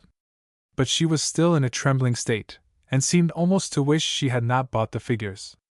Occasionally peeping inside the leaves to see that Venus's arm was not broken, she entered with her heathen load into the most Christian city in the country by an obscure street running parallel to the main one, and round a corner to the side door of the establishment to which she was attached. Her purchases were taken straight up to her own chamber, and she at once attempted to lock them in a box that was her very own property. But finding them too cumbersome, she wrapped them in large sheets of brown paper, and stood them on the floor in a corner. The mistress of the house, Miss Fontover, was an elderly lady in spectacles, dressed almost like an abbess, a dab at ritual, as become one of her business, and a worshipper at the ceremonial church of St. Silas, in the suburb of Beersheba before mentioned, which Jude also had begun to attend. She was the daughter of a clergyman in reduced circumstances, and at his death, which had occurred several years before this date, she boldly avoided penury by taking over a little shop of church requisites and developing it to its present creditable proportions. She wore a cross and beads round her neck as her only ornament, and knew the Christian year by heart. She now came to call Sue to tea, and finding that the girl did not respond for a moment, entered the room just as the other was hastily putting a string round each parcel. "Something you have been buying, Miss Bryhead?" she asked, regarding the enwrapped objects. "Yes, just something to ornament my room," said Sue. "Well, I should have thought I had put enough here already," said Miss Fontover, looking round at the Gothic framed prints of saints, the church text scrolls, and other articles which, having become too stale to sell, had been used to furnish this obscure chamber. "What is it? How bulky!" She tore a little hole, about as big as a wafer, in the brown paper, and tried to peep in. "Why, statuary. 2 figures? Where did you get them?" "Oh, I bought them of a traveling man who sells casts." "2 saints?" "Yes." "What ones?" "St. Peter and St. Mary Magdalene." "Well, now come down to tea, and go and finish that organ text, if there's light enough afterwards." These little obstacles to the indulgence of what had been the merest passing fancy created in Sue a great zest for unpacking her objects and looking at them, and at bedtime, when she was sure of being undisturbed, she unrobed the divinities in comfort. Placing the pair of figures on the chest of drawers, a candle on each side of them, she withdrew to the bed, flung herself down thereon, and began reading a book she had taken from her box, which Miss Fontover knew nothing of. It was a volume of Gibbon, and she read the chapter dealing with the reign of Julian the Apostate. Occasionally she looked up at the statuettes, which appeared strange and out of place, there happening to be a Calvary print hanging between them, and, as if the scene suggested the action, she at length jumped up and withdrew another book from her box, a volume of verse, and turned to the familiar poem. "Thou hast conquered, O pale Galilean, the world has grown grey from thy breath," which she read to the end. Presently she put out the candles, undressed, and finally extinguished her own light. She was of an age which usually sleeps soundly, yet tonight she kept waking up, and every time she opened her eyes there was enough diffused light from the street to show her the white plaster figures, standing on the chest of drawers in odd contrast to their environment of text and martyr, and the Gothic framed crucifix picture that was only discernible now as a Latin cross, the figure thereon being obscured by the shades. On one of these occasions the church clock struck some small hour. It fell upon the ears of another person who sat bending over his books at a not very distant spot in the same city. Being Saturday night, the morrow was one on which Jude had not set his alarm clock to call him at his usually early time, and hence he had stayed up, as was his custom, 2 or 3 hours later than he could afford to do on any other day of the week. Just then he was earnestly reading from his greasebox text. At the very time that Sue was tossing and staring at her figures, the policemen and belated citizens passing along under his window might have heard, if they had stood still, strange syllables mumbled with fervor within, words that had for Jude an indescribable enchantment, inexplicable sounds something like these: "All heman has theos ho pater, ex ho ta panta, kai hemais eis auton," till the sounds rolled with reverent loudness, as a book was heard to close. "Kai has kurios Isis Christos, di ho ta panta kai hemais di autu." 4. He was a handy man at his trade, an all-round man, as artisans in country towns are apt to be. In London the man who carves the boss or knob of leafage declines to cut the fragment of moulding which merges in that leafage, as if it were a degradation to do the second half of one whole. When there was not much Gothic moulding for Jude to run, or much window tracery on the bankers, he would go out lettering monuments or tombstones, and take a pleasure in the change of handiwork. The next time that he saw her was when he was on a ladder executing a job of this sort inside one of the churches. There was a short morning service, and when the parson entered, Jude came down from his ladder and sat with the half-dozen people forming the congregation till the prayer should be ended, and he could resume his tapping. He did not observe till the service was half over that one of the women was Sue, who had perforce accompanied the elderly Miss Vaughan thither. Jude sat watching her pretty shoulders, her easy, curiously nonchalant risings and sittings, and her perfunctory genuflections, and thought what a help such an Anglican would have been to him in happier circumstances.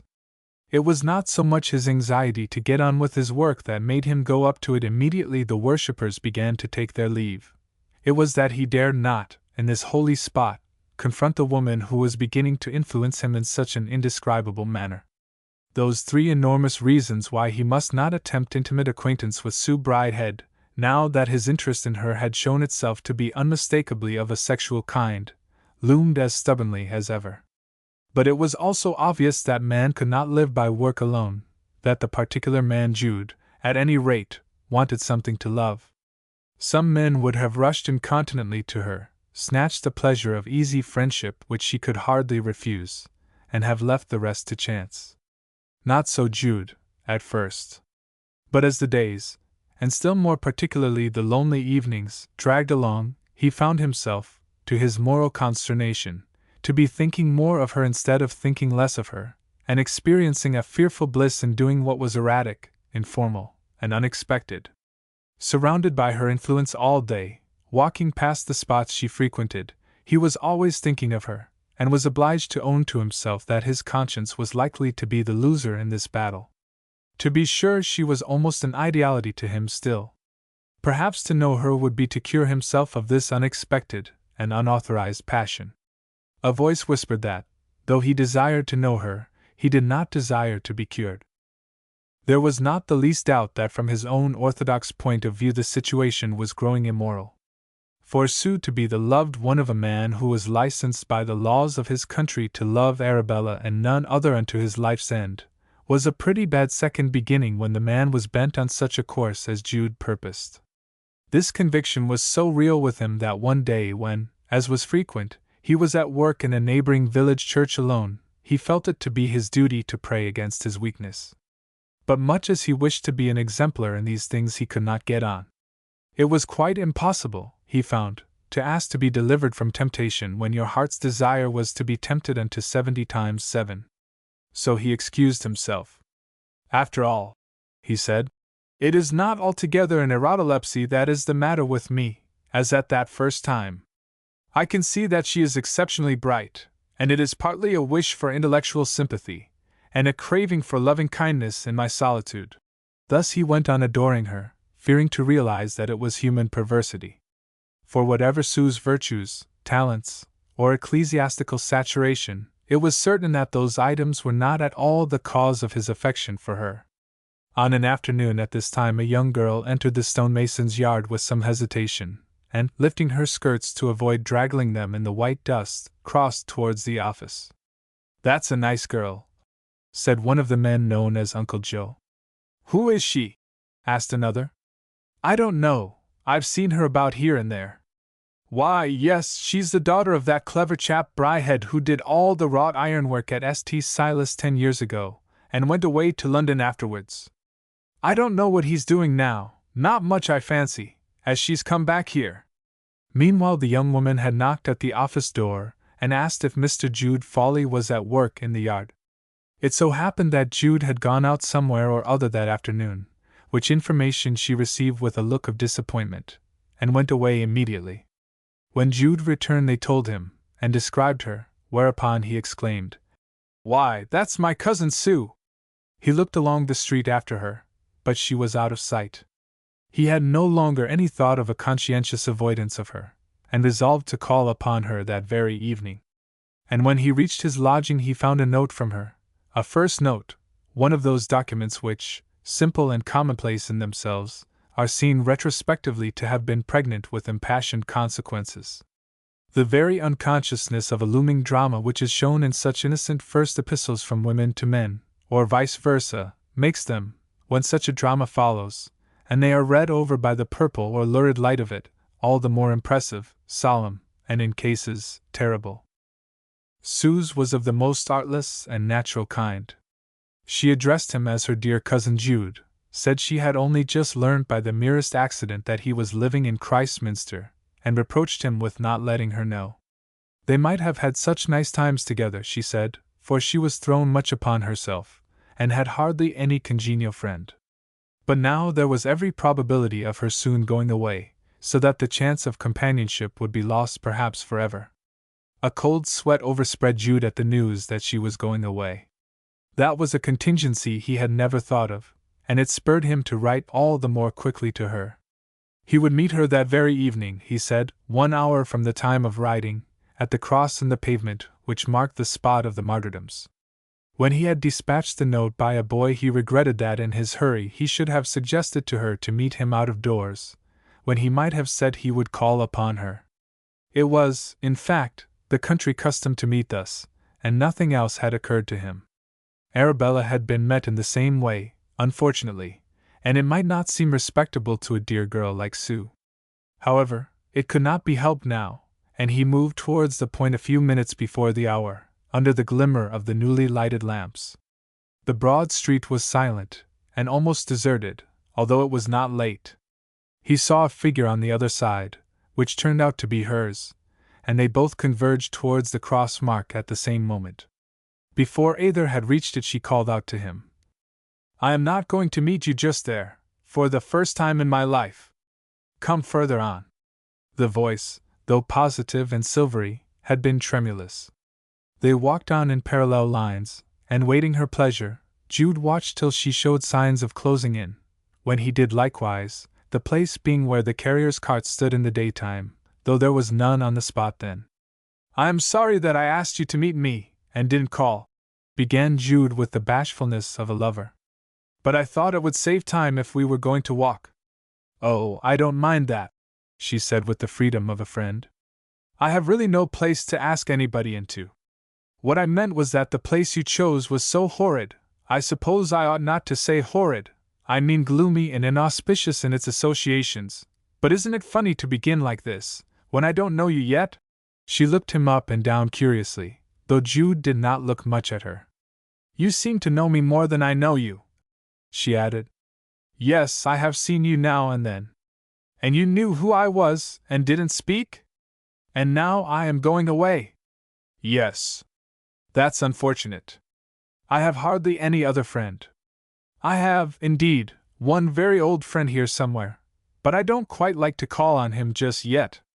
I wonder if you know anything of him, Mr. Phillotson? A parson somewhere about the county, I think he is." "No, I only know of one Mr. Phillotson. He lives a little way out in the country, at Lumsden. He's a village schoolmaster." "Ah, I wonder if he's the same. Surely it is impossible. Only a schoolmaster still. Do you know his Christian name? Is it Richard?" "Yes, it is. I've directed books to him, though I've never seen him." "Then he couldn't do it." Jude's countenance fell, for how could he succeed in an enterprise wherein the great Phillotson had failed? He would have had a day of despair if the news had not arrived during his sweet Sue's presence. But even at this moment he had visions of how Phillotson's failure in the grand university scheme would depress him when she had gone. "As we are going to take a walk, suppose we go and call upon him?" said Jude suddenly. "It is not late." She agreed, and they went along up a hill, and through some prettily wooded country. Presently the embattled tower and square turret of the church rose into the sky, and then the schoolhouse. They inquired of a person in the street if Mr. Phillotson was likely to be at home, and were informed that he was always at home. A knock brought him to the schoolhouse door, with a candle in his hand and a look of inquiry on his face, which had grown thin and careworn since Jude last set eyes on him. That after all these years the meeting with Mr. Phillotson should be of this homely complexion destroyed at one stroke the halo which had surrounded the schoolmaster's figure in Jude's imagination ever since their parting. It created in him at the same time a sympathy with Phillotson as an obviously much chastened and disappointed man. Jude told him his name, and said he had come to see him as an old friend who had been kind to him in his youthful days. "I don't remember you in the least," said the schoolmaster thoughtfully. "You were one of my pupils, you say?" "Yes, no doubt, but they number so many thousands by this time of my life, and have naturally changed so much, that I remember very few except the quite recent ones." "It was out at Mary Green," said Jude, wishing he had not come. "Yes. I was there a short time." "And is this an old pupil, too?" "No, that's my cousin. I wrote to you for some grammars, if you recollect, and you sent them?" "Ah, yes, I do dimly recall that incident. It was very kind of you to do it. And it was you who first started me on that course.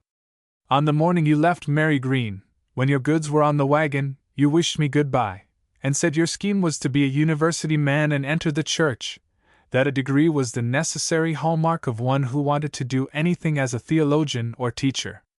I remember I thought all that privately, but I wonder I did not keep my own counsel. The idea was given up years ago. I have never forgotten it. It was that which brought me to this part of the country, and out here to see you tonight." "Come in," said Phillotson. "And your cousin, too?" They entered the parlor of the schoolhouse, where there was a lamp with a paper shade, which threw the light down on 3 or 4 books. Phillotson took it off, so that they could see each other better, and the rays fell on the nervous little face and vivacious dark eyes and hair of Sue, on the earnest features of her cousin, and on the schoolmaster's own mature face and figure, showing him to be a spare and thoughtful personage of 45, with a thin-lipped, somewhat refined mouth, a slightly stooping habit, and a black frock coat, which from continued frictions shone a little at the shoulder blades, the middle of the back, and the elbows. The old friendship was imperceptibly renewed, the schoolmaster speaking of his experiences, and the cousins of theirs. He told them that he still thought of the church sometimes, and that though he could not enter it as he had intended to do in former years, he might enter it as a licentiate. Meanwhile, he said, he was comfortable in his present position, though he was in want of a pupil teacher. They did not stay to supper, Sue having to be indoors before it grew late, and the road was retraced to Christminster. Though they had talked of nothing more than general subjects, Jude was surprised to find what a revelation of woman his cousin was to him. She was so vibrant that everything she did seemed to have its source in feeling. An exciting thought would make her walk ahead so fast that he could hardly keep up with her, and her sensitiveness on some points was such that it might have been misread as vanity. It was with heart-sickness he perceived that, while her sentiments towards him were those of the frankest friendliness only, he loved her more than before becoming acquainted with her, and the gloom of the walk home lay not in the night overhead, but in the thought of her departure.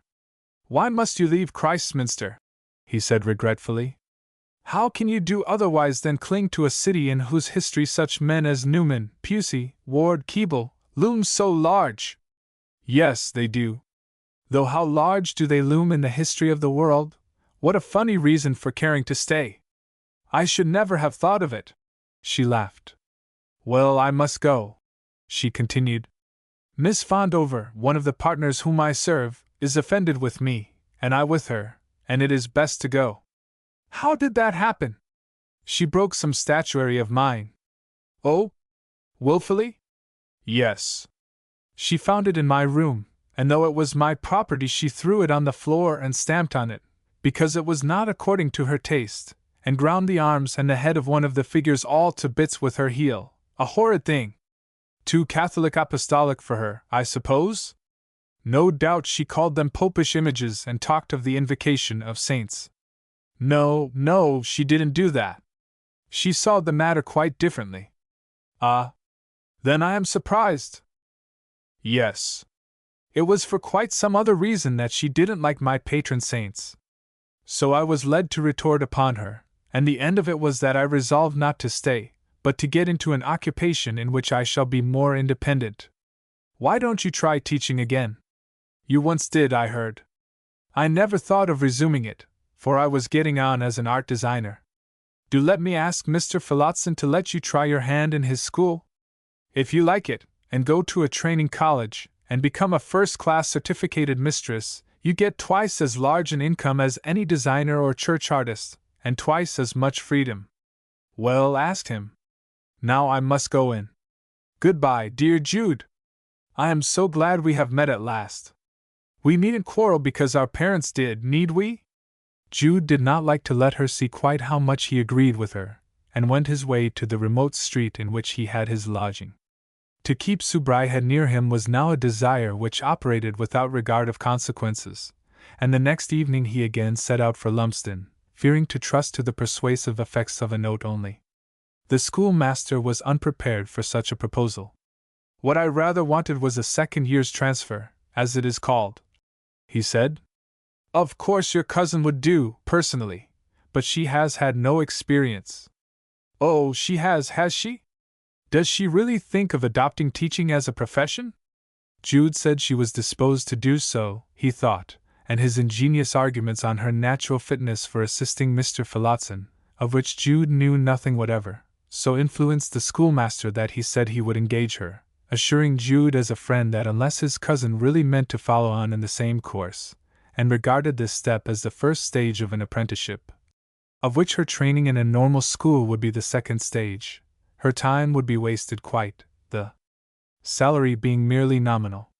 The day after this visit Phillotson received a letter from Jude, containing the information that he had again consulted his cousin, who took more and more warmly to the idea of tuition, and that she had agreed to come. It did not occur for a moment to the schoolmaster and recluse that Jude's ardor in promoting the arrangement arose from any other feelings towards Sue than the instinct of cooperation common among members of the same family. The schoolmaster sat in his homely dwelling attached to the school, both being modern erections, and he looked across the way at the old house in which his teacher Sue had a lodging. The arrangement had been concluded very quickly. A pupil teacher who was to have been transferred to Mr. Phillotson's school had failed him, and Sue had been taken as stopgap. All such provisional arrangements as these could only last till the next annual visit of H.M. Inspector, whose approval was necessary to make them permanent. Having taught for some 2 years in London, though she had abandoned that vocation of late, Miss Bryhead was not exactly a novice, and Phillotson thought there would be no difficulty in retaining her services, which he already wished to do, though she had only been with him 3 or 4 weeks. He had found her quite as bright as Jude had described her, and what master tradesman does not wish to keep an apprentice who saves him half his labor? It was a little over 8:30 in the morning, and he was waiting to see her cross the road to the school, when he would follow. At 9:20 she did cross, a light hat tossed on her head, and he watched her as a curiosity. A new emanation, which had nothing to do with her skill as a teacher, seemed to surround her this morning. He went to the school also, and Sue remained governing her class at the other end of the room, all day under his eye. She certainly was an excellent teacher. It was part of his duty to give her private lessons in the evening, and some article in the code made it necessary that a respectable, elderly woman should be present at these lessons when the teacher and the taught were of different sexes. Richard Phillotson thought of the absurdity of the regulation in this case, when he was old enough to be the girl's father, but he faithfully acted up to it, and sat down with her in a room where Mrs. Hawes, the widow at whose house Sue lodged, occupied herself with sewing. The regulation was, indeed, not easy to evade, for there was no other sitting room in the dwelling. Sometimes, as she figured, it was arithmetic that they were working at, she would involuntarily glance up with a little inquiring smile at him, as if she assumed that, being the master, he must perceive all that was passing in her brain, as right or wrong. Phillotson was not really thinking of the arithmetic at all, but of her, in a novel way which somehow seemed strange to him as preceptor. Perhaps she knew that he was thinking of her thus. For a few weeks their work had gone on with a monotony which in itself was a delight to him.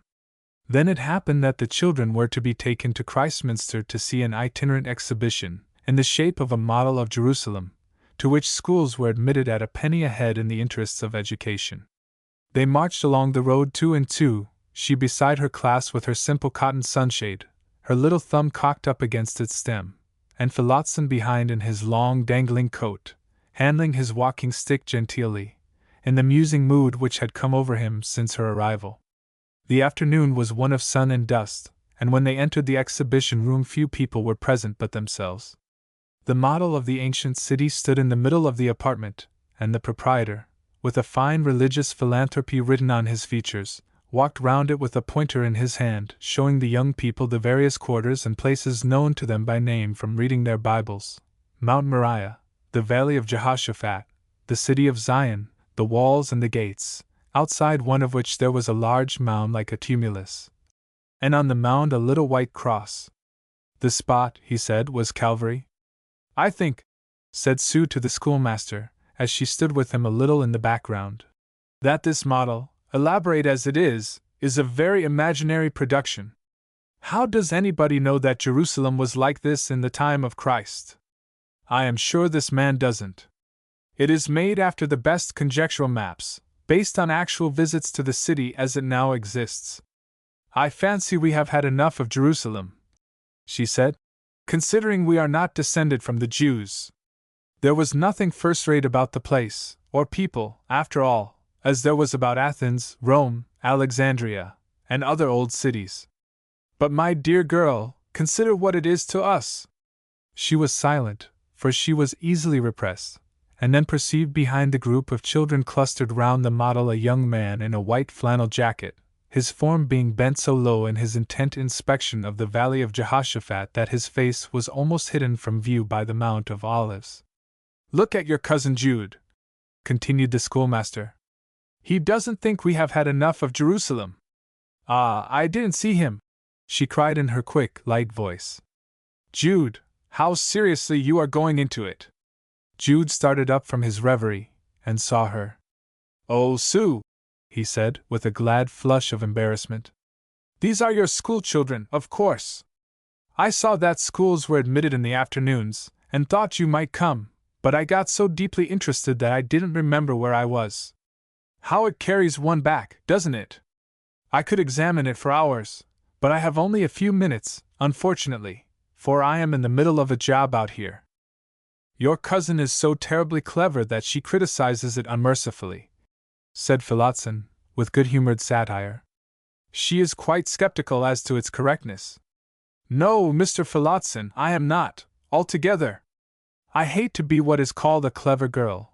There are too many of that sort now, answered Sue sensitively. I only meant, I don't know what I meant, except that it was what you don't understand. I know your meaning, said Jude ardently, although he did not. And I think you are quite right. That's a good Jude. I know you believe in me. She impulsively seized his hand, and leaving a reproachful look on the schoolmaster turned away to Jude, her voice revealing a tremor which she herself felt to be absurdly uncalled for by sarcasm so gentle. She had not the least conception how the hearts of the twain went out to her at this momentary revelation of feeling, and what a complication she was building up thereby in the futures of both. The model wore too much of an educational aspect for the children not to tire of it soon, and a little later in the afternoon they were all marched back to Lumsden, Jude returning to his work. He watched the juvenile flock in their clean frocks and pinafores, filing down the street towards the country beside Phillotson and Sue, and a sad, dissatisfied sense of being out of the scheme of the latter's lives had possession of him. Phillotson had invited him to walk out and see them on Friday evening, when there would be no lessons to give to Sue, and Jude had eagerly promised to avail himself of the opportunity. Meanwhile the scholars and teachers moved homewards, and the next day, on looking on the blackboard in Sue's class, Phillotson was surprised to find upon it, skillfully drawn in chalk, a perspective view of Jerusalem, with every building shown in its place. I thought you took no interest in the model, and hardly looked at it, he said. I hardly did, said she, but I remembered that much of it. It is more than I had remembered myself. Her Majesty's school inspector was at that time paying surprise visits in this neighborhood to test the teaching unawares, and 2 days later, in the middle of the morning lessons, the latch of the door was softly lifted, and in walked my gentleman, the King of Terrors, to pupil-teachers. To Mr. Phillotson the surprise was not great. Like the lady in the story, he had been played that trick too many times to be unprepared. But Sue's class was at the further end of the room, and her back was towards the entrance. The inspector therefore came and stood behind her and watched her teaching some half-minute before she became aware of his presence. She turned, and realized that an oft-dreaded moment had come. The effect upon her timidity was such that she uttered a cry of fright. Phillotson, with a strange instinct of solicitude quite beyond his control, was at her side just in time to prevent her falling from faintness. She soon recovered herself, and laughed. But when the inspector had gone there was a reaction, and she was so white that Phillotson took her into his room, and gave her some brandy to bring her round. She found him holding her hand. "You ought to have told me," she gasped petulantly, "that one of the inspector's surprise visits was imminent. Oh, what shall I do? Now he'll write and tell the managers that I am no good, and I shall be disgraced forever." "He won't do that, my dear little girl. You are the best teacher ever I had." He looked so gently at her that she was moved, and regretted that she had upbraided him. When she was better, she went home. Jude, in the meantime, had been waiting impatiently for Friday. On both Wednesday and Thursday he had been so much under the influence of his desire to see her that he walked after dark some distance along the road in the direction of the village, and, on returning to his room to read, found himself quite unable to concentrate his mind on the page. On Friday, as soon as he had got himself up as he thought Sue would like to see him, and made a hasty tea, he set out, notwithstanding that the evening was wet. The trees overhead deepened the gloom of the hour, and they dripped sadly upon him, impressing him with forebodings, illogical forebodings, for though he knew that he loved her, he also knew that he could not be more to her than he was. On turning the corner and entering the village, the first sight that greeted his eyes was that of two figures under one umbrella coming out of the vicarage gate. He was too far back for them to notice him, but he knew in a moment that they were Sue and Phillotson. The latter was holding the umbrella over her head, and they had evidently been paying a visit to the vicar, probably on some business connected with the school work. And as they walked along the wet and deserted lane, Jude saw Phillotson place his arm round the girl's waist, whereupon she gently removed it, but he replaced it, and she let it remain, looking quickly round her with an air of misgiving. She did not look absolutely behind her, and therefore did not see Jude, who sank into the hedge like one struck with a blight. There he remained hidden till they had reached Sue's cottage, and she had passed in, Phillotson going on to the school hard by. "Oh, he's too old for her, too old!" cried Jude in all the terrible sickness of hopeless, handicapped love. He could not interfere. Was he not Arabella's? He was unable to go on further, and retraced his steps towards Christminster. Every tread of his feet seemed to say to him that he must on no account stand in the schoolmaster's way with Sue. Phillotson was perhaps 20 years her senior, but many a happy marriage had been made in such conditions of age. The ironical clinch to his sorrow was given by the thought that the intimacy between his cousin and the schoolmaster had been brought about entirely by himself. 6.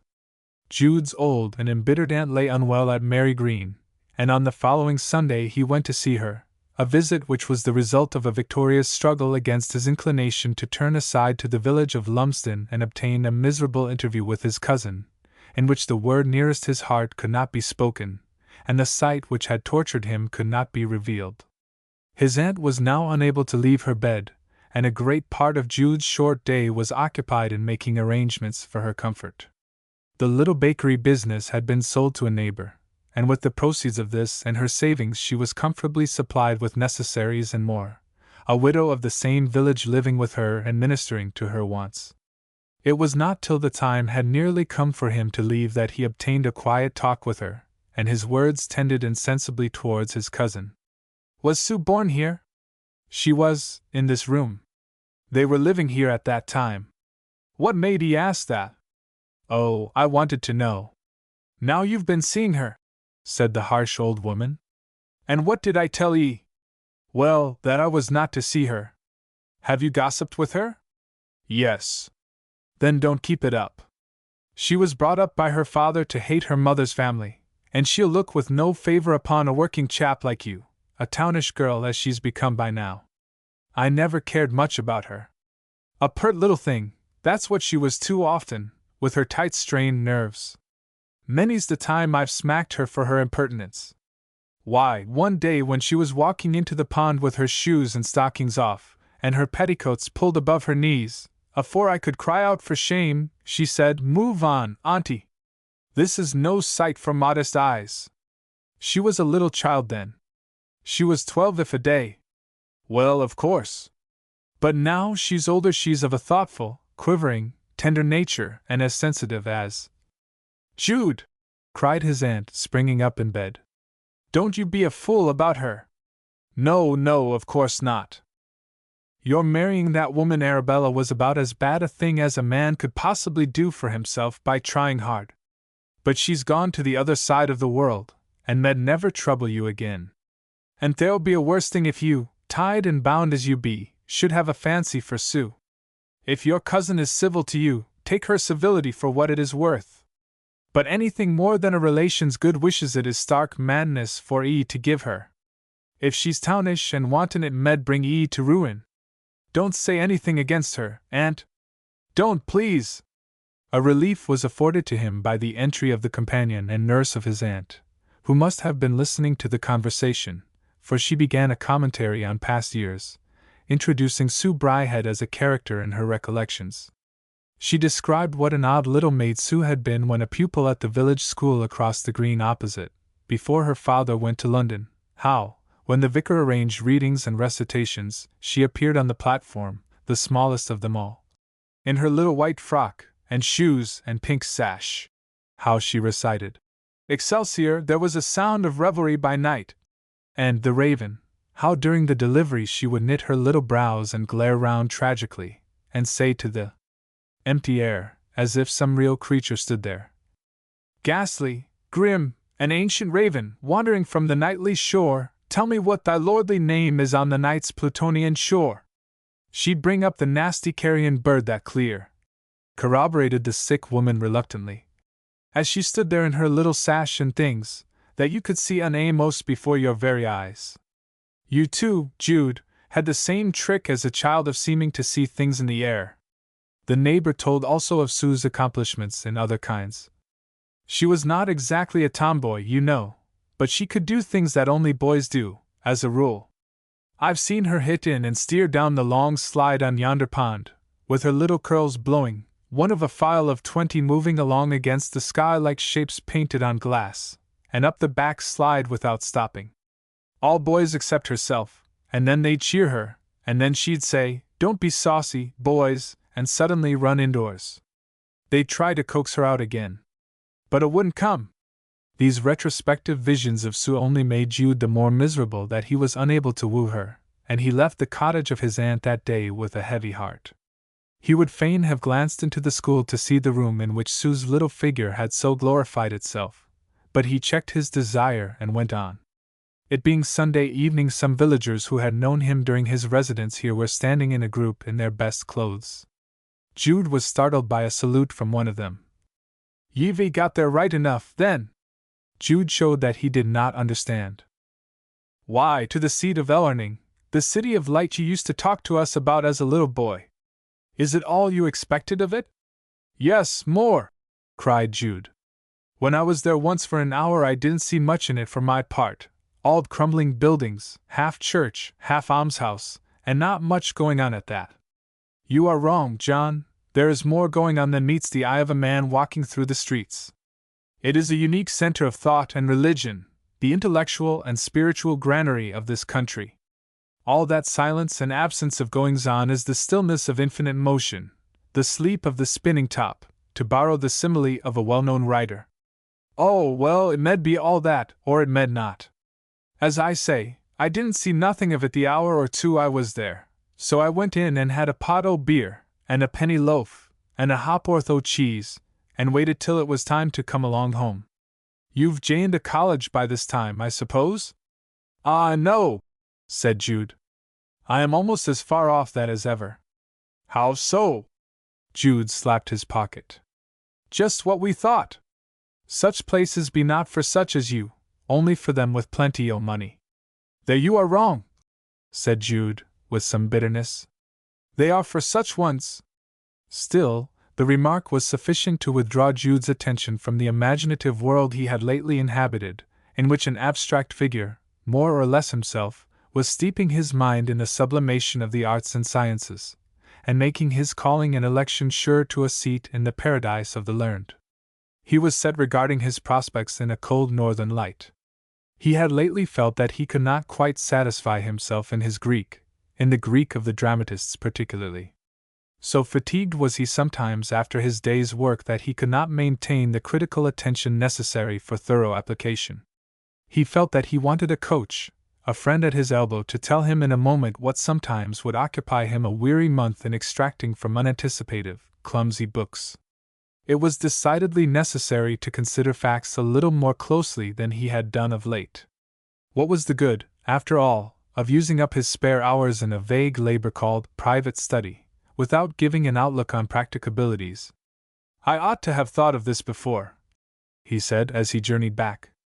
"It would have been better never to have embarked in the scheme at all than to do it without seeing clearly where I am going, or what I am aiming at. This hovering outside the walls of the colleges, as if expecting some arm to be stretched out from them to lift me inside, won't do. I must get special information." The next week accordingly he sought it. What at first seemed an opportunity occurred one afternoon when he saw an elderly gentleman, who had been pointed out as the head of a particular college, walking in the public path of a park-like enclosure near the spot at which Jude chanced to be sitting. The gentleman came nearer, and Jude looked anxiously at his face. It seemed benign, considerate, yet rather reserved. On second thoughts Jude felt that he could not go up and address him, but he was sufficiently influenced by the incident to think what a wise thing it would be for him to state his difficulties by letter to some of the best and most judicious of these old masters, and obtain their advice. During the next week or two he accordingly placed himself in such positions about the city as would afford him glimpses of several of the most distinguished among the provosts, wardens, and other heads of houses, and from those he ultimately selected 5 whose physiognomies seemed to say to him that they were appreciative and far-seeing men. To these 5 he addressed letters, briefly stating his difficulties, and asking their opinion on his stranded situation. When the letters were posted Jude mentally began to criticize them. He wished they had not been sent. "It is just one of those intrusive, vulgar, pushing applications which are so common in these days," he thought. "Why couldn't I know better than address utter strangers in such a way? I may be an impostor, an idle scamp, a man with a bad character, for all that they know to the contrary. Perhaps that's what I am." Nevertheless, he found himself clinging to the hope of some reply as to his one last chance of redemption. He waited day after day, saying that it was perfectly absurd to expect, yet expecting. While he waited he was suddenly stirred by news about Phillotson. Phillotson was giving up the school near Christminster, for a larger one further south, in Mid-Wessex. What this meant, how it would affect his cousin, whether, as seemed possible, it was a practical move of the schoolmaster's towards a larger income, in view of a provision for 2 instead of 1, he would not allow himself to say. And the tender relations between Phillotson and the young girl of whom Jude was passionately enamored effectually made it repugnant to Jude's tastes to apply to Phillotson for advice on his own scheme. Meanwhile the academic dignitaries to whom Jude had written vouchsafed no answer, and the young man was thus thrown back entirely on himself, as formerly, with the added gloom of a weakened hope. By indirect inquiries he soon perceived clearly what he had long uneasily suspected, that to qualify himself for certain open scholarships and exhibitions was the only brilliant course. But to do this a good deal of coaching would be necessary, and much natural ability. It was next to impossible that a man reading on his own system, however widely and thoroughly, even over the prolonged period of 10 years, should be able to compete with those who had passed their lives under trained teachers and had worked to ordained lines. The other course, that of buying himself in, so to speak, seemed the only one really open to men like him, the difficulty being simply of a material kind. With the help of his information he began to reckon the extent of this material obstacle, and ascertained, to his dismay, that, at the rate at which, with the best of fortune, he would be able to save money, 15 years must elapse before he could be in a position to forward testimonials to the head of a college and advance to a matriculation examination. The undertaking was hopeless. He saw what a curious and cunning glamour the neighborhood of the place had exercised over him. To get there and live there, to move among the churches and halls and become imbued with the genius loci, had seemed to his dreaming youth, as the spot shaped its charms to him from its halo on the horizon, the obvious and ideal thing to do. "Let me only get there," he had said with the fatuousness of Crusoe over his big boat. "And the rest is but a matter of time and energy." It would have been far better for him in every way if he had never come within sight and sound of the delusive precincts, had gone to some busy commercial town with the sole object of making money by his wits, and then surveyed his plan in true perspective. Well, all that was clear to him amounted to this, that the whole scheme had burst up, like an iridescent soap bubble, under the touch of a reasoned inquiry. He looked back at himself along the vista of his past years, and his thought was akin to Heine's. Above the youth's inspired and flashing eyes I see the motley mocking fool's cap rise. Fortunately, he had not been allowed to bring his disappointment into his dear Sue's life by involving her in this collapse. And the painful details of his awakening to a sense of his limitations should now be spared her as far as possible. After all, she had only known a little part of the miserable struggle in which he had been engaged, thus unequipped, poor, and unforeseeing. He always remembered the appearance of the afternoon on which he awoke from his dream. Not quite knowing what to do with himself, he went up to an octagonal chamber in the lantern of a singularly built theatre that was set amidst this quaint and singular city. It had windows all round, from which an outlook over the whole town and its edifices could be gained. Jude's eyes swept all the views in succession, meditatively, mournfully, yet sturdily. Those buildings and their associations and privileges were not for him. From the looming roof of the great library, into which he hardly ever had time to enter, his gaze traveled on to the varied spires, halls, gables, streets, chapels, gardens, quadrangles, which composed the ensemble of this unrivaled panorama. He saw that his destiny lay not with these, but among the manual toilers in the shabby purlieu which he himself occupied, unrecognized as part of the city at all by its visitors and panegyrists, yet without whose denizens the hard readers could not read nor the high thinkers live. He looked over the town into the country beyond, to the trees which screened her whose presence had at first been the support of his heart, and whose loss was now a maddening torture. But for this blow he might have borne with his fate. With Sue as companion he could have renounced his ambitions with a smile. Without her it was inevitable that the reaction from the long strain to which he had subjected himself should affect him disastrously. Phillotson had no doubt passed through a similar intellectual disappointment to that which now enveloped him. But the schoolmaster had been since blessed with the consolation of sweet Sue, while for him there was no consoler. Descending to the streets, he went listlessly along till he arrived at an inn, and entered it. Here he drank several glasses of beer in rapid succession, and when he came out it was night. By the light of the flickering lamps he rambled home to supper, and had not long been sitting at table when his landlady brought up a letter that had just arrived for him. She laid it down as if impressed with a sense of its possible importance, and on looking at it Jude perceived that it bore the embossed stamp of one of the colleges whose heads he had addressed. "One, at last!" cried Jude. The communication was brief, and not exactly what he had expected, though it really was from the master in person. It ran thus: Bibliology. Sir, I have read your letter with interest, and judging from your description of yourself as a working man, I venture to think that you will have a much better chance of success in life by remaining in your own sphere and sticking to your trade than by adopting any other course. That, therefore, is what I advise you to do. Yours faithfully, T. Tuffane. To Mr. J. F. Ollie Stonemason. This terribly sensible advice exasperated Jude. He had known all that before. He knew it was true. Yet it seemed a hard slap after 10 years of labor, and its effect upon him just now was to make him rise recklessly from the table, and instead of reading as usual, to go downstairs and into the street.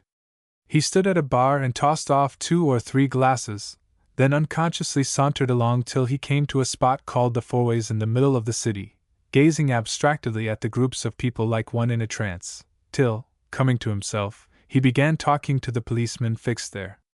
That officer yawned, stretched out his elbows, elevated himself 1.5 inches on the balls of his toes, smiled, and looking humorously at Jude said, "You've had a wet, young man." "No, I've only begun," he replied cynically.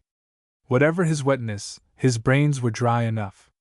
He only heard in part the policeman's further remarks, having fallen into thought on what struggling people like himself had stood at that crossway, whom nobody ever thought of now. It had more history than the oldest college in the city. It was literally teeming, stratified, with the shades of human groups, who had met there for tragedy, comedy, farce, real enactments of the intensest kind. At Fourways men had stood and talked of Napoleon, the loss of America, the execution of King Charles, the burning of the martyrs, the Crusades, the Norman conquest, possibly of the arrival of Caesar. Here the two sexes had met for loving, hating, coupling, parting, had waited, had suffered for each other, had triumphed over each other, cursed each other in jealousy, blessed each other in forgiveness. He began to see that the town life was a book of humanity infinitely more palpitating, varied, and compendious than the gown life. These struggling men and women before him were the reality of Christminster, though they knew little of Christ or Minster. That was one of the humors of things. The floating population of students and teachers, who did know both in a way, were not Christminster in a local sense at all. He looked at his watch, and in pursuit of this idea, he went until he came to a public hall, where a promenade concert was in progress. Jude entered, and found the room full of shop youths and girls, soldiers, apprentices, boys of 11 smoking cigarettes, and light women of the more respectable and amateur class. He had tapped the real Christminster life. A band was playing, and the crowd walked about and jostled each other, and every now and then a man got upon a platform and sang a comic song.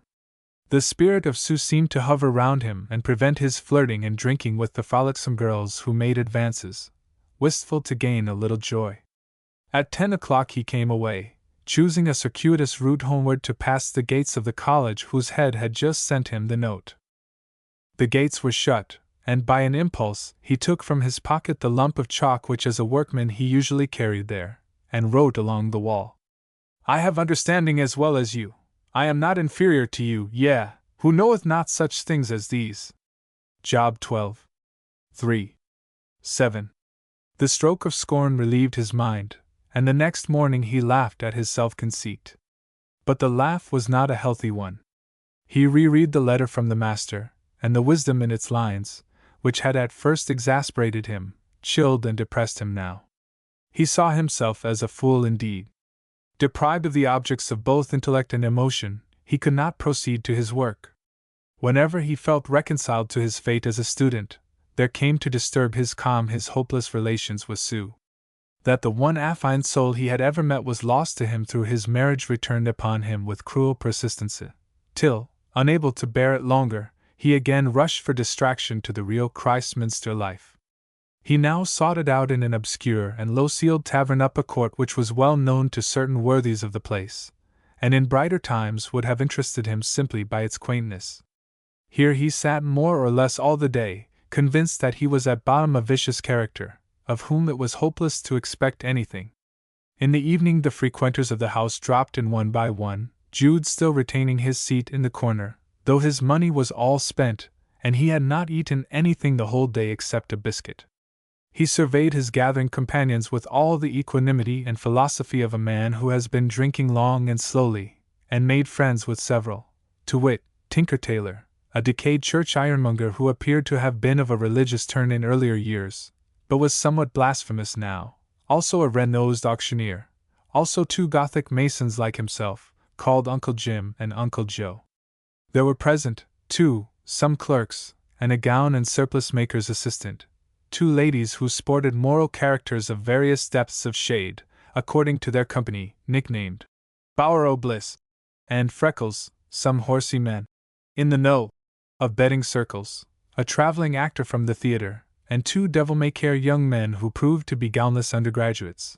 They had slipped in by stealth to meet a man about bull-pups, and stayed to drink and smoke short pipes with the racing gents aforesaid, looking at their watches every now and then. The conversation waxed general. Christminster society was criticized, the dons, magistrates, and other people in authority being sincerely pitied for their shortcomings, while opinions on how they ought to conduct themselves and their affairs to be properly respected, were exchanged in a large-minded and disinterested manner. Jude Folly, with the self-conceit, effrontery, and aplomb of a strong-brained fellow in liquor, threw in his remarks somewhat peremptorily, and his aims having been what they were for so many years, everything the other said turned upon his tongue, by a sort of mechanical craze, to the subject of scholarship and study, the extent of his own learning being dwelt upon with an insistence that would have appeared pitiable to himself in his sane hours. "I don't care a damn," he was saying, "for any provost, warden, principal, fellow, or cursed master of arts in the university. What I know is that I'd lick 'em on their own ground if they'd give me a chance, and show 'em a few things they are not up to yet." "Hear, hear," said the undergraduates from the corner, where they were talking privately about the pups. "You always was fond o' books, I've heard," said Tinker Tailor, "and I don't doubt what you state. Now with me 'twas different. I always saw there was more to be learned outside a book than in, and I took my steps accordingly, or I shouldn't have been the man I am." "You aim at the church, I believe?" said Uncle Joe. "If you are such a scholar as to pitch your hopes so high as that, why not give us a specimen of your scholarship?" "Can't say the creed in Latin, man? That was how they once put it to a chap down in my country." "I should think so," said Jude haughtily. "Not he! Like his conceit!" screamed one of the ladies. "Just you shut up, Bower o' Bliss!" said one of the undergraduates. "Silence!" He drank off the spirits in his tumbler, rapped with it on the counter, and announced, "The gentleman in the corner is going to rehearse the articles of his belief, in the Latin tongue, for the edification of the company." "I won't," said Jude. "Yes, have a try," said the surplice maker. "You can't," said Uncle Joe. "Yes, he can," said Tinker Tailor. "I'll swear I can," said Jude. "Well, come now, stand me a small Scotch cold, and I'll do it straight off." "That's a fair offer," said the undergraduate, throwing down the money for the whiskey. The barmaid concocted the mixture with the bearing of a person compelled to live amongst animals of an inferior species, and the glass was handed across to Jude, who, having drunk the contents, stood up and began rhetorically, without hesitation. "Credo in unum Deum, patrem omnipotentem, factorem celi et terrae, visibilium omnium et invisibilium." "Good! Excellent Latin!" cried one of the undergraduates, who, however, had not the slightest conception of a single word. A silence reigned among the rest in the bar, and the maid stood still, Jude's voice echoing sonorously into the inner parlor, where the landlord was dozing, and bringing him out to see what was going on. Jude had declaimed steadily ahead, and was continuing. "Crucifixus etiam pro nobis, sub Poncio Pilato passus, et sepultus est et resurrexit tertia die, secundum scripturas." "That's the Nicene," sneered the second undergraduate. "And we wanted the apostles." "You didn't say so. And every fool knows, except you, that the Nicene is the most historic creed." "Let 'un go on, let 'un go on," said the auctioneer. But Jude's mind seemed to grow confused soon, and he could not get on. He put his hand to his forehead, and his face assumed an expression of pain. "Give him another glass, then he'll fetch up and get through it," said Tinker Tailor. Somebody threw down threepence, the glass was handed, Jude stretched out his arm for it without looking, and having swallowed the liquor, went on in a moment in a revived voice, raising it as he neared the end with the manner of a priest leading a congregation. "Et in spiritum sanctum, dominum et vivificantum, ca ex pater filioque procedit. Ca cum pater et filio simul adorator et conglorificator. Ca laudatus est per prophetus. Et unam Catholicam et apostolicam ecclesiam. Confidior unum baptisma in remissionem peccatorum.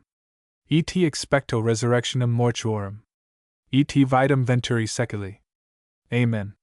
"Well done," said several, enjoying the last word, as being the first and only one they had recognized.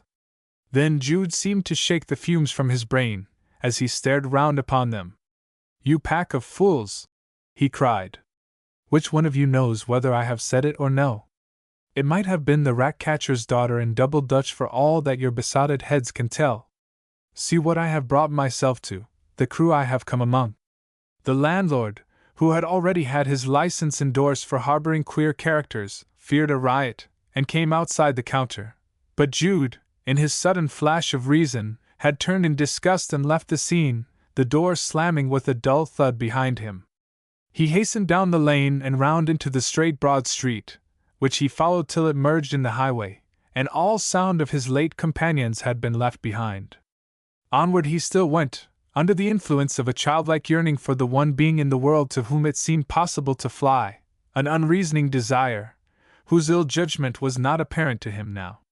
In the course of an hour, when it was between 10 and 11 o'clock, he entered the village of Lumsden, and reaching the cottage saw that a light was burning in a downstairs room, which he assumed, rightly as it happened, to be hers. Jude stepped close to the wall, and tapped with his finger on the pane, saying impatiently, "Sue, Sue." She must have recognized his voice, for the light disappeared from the apartment, and in a second or two the door was unlocked and opened, and Sue appeared with a candle in her hand. "Is it Jude?" "Yes, it is."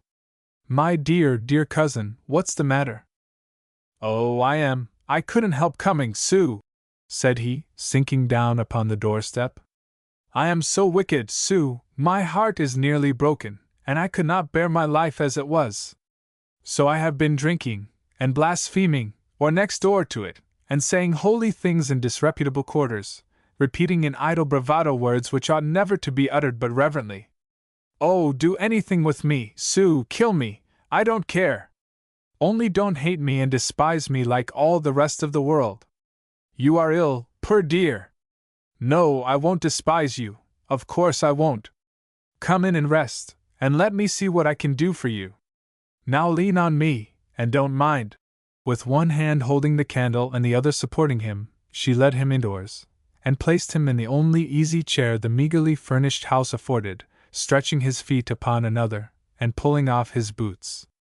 Jude, now getting towards his sober senses, could only say, "Dear, dear Sue," in a voice broken by grief and contrition. She asked him if he wanted anything to eat, but he shook his head. Then, telling him to go to sleep, and that she would come down early in the morning and get him some breakfast, she bade him good night and ascended the stairs. Almost immediately he fell into a heavy slumber, and did not wake till dawn. At first he did not know where he was, but by degrees his situation cleared to him, and he beheld it in all the ghastliness of a right mind. She knew the worst of him, the very worst. How could he face her now? She would soon be coming down to see about breakfast, as she had said, and there would he be in all his shame confronting her.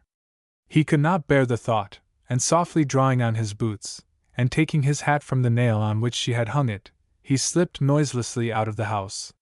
His fixed idea was to get away to some obscure spot and hide, and perhaps pray, and the only spot which occurred to him was Mary Green.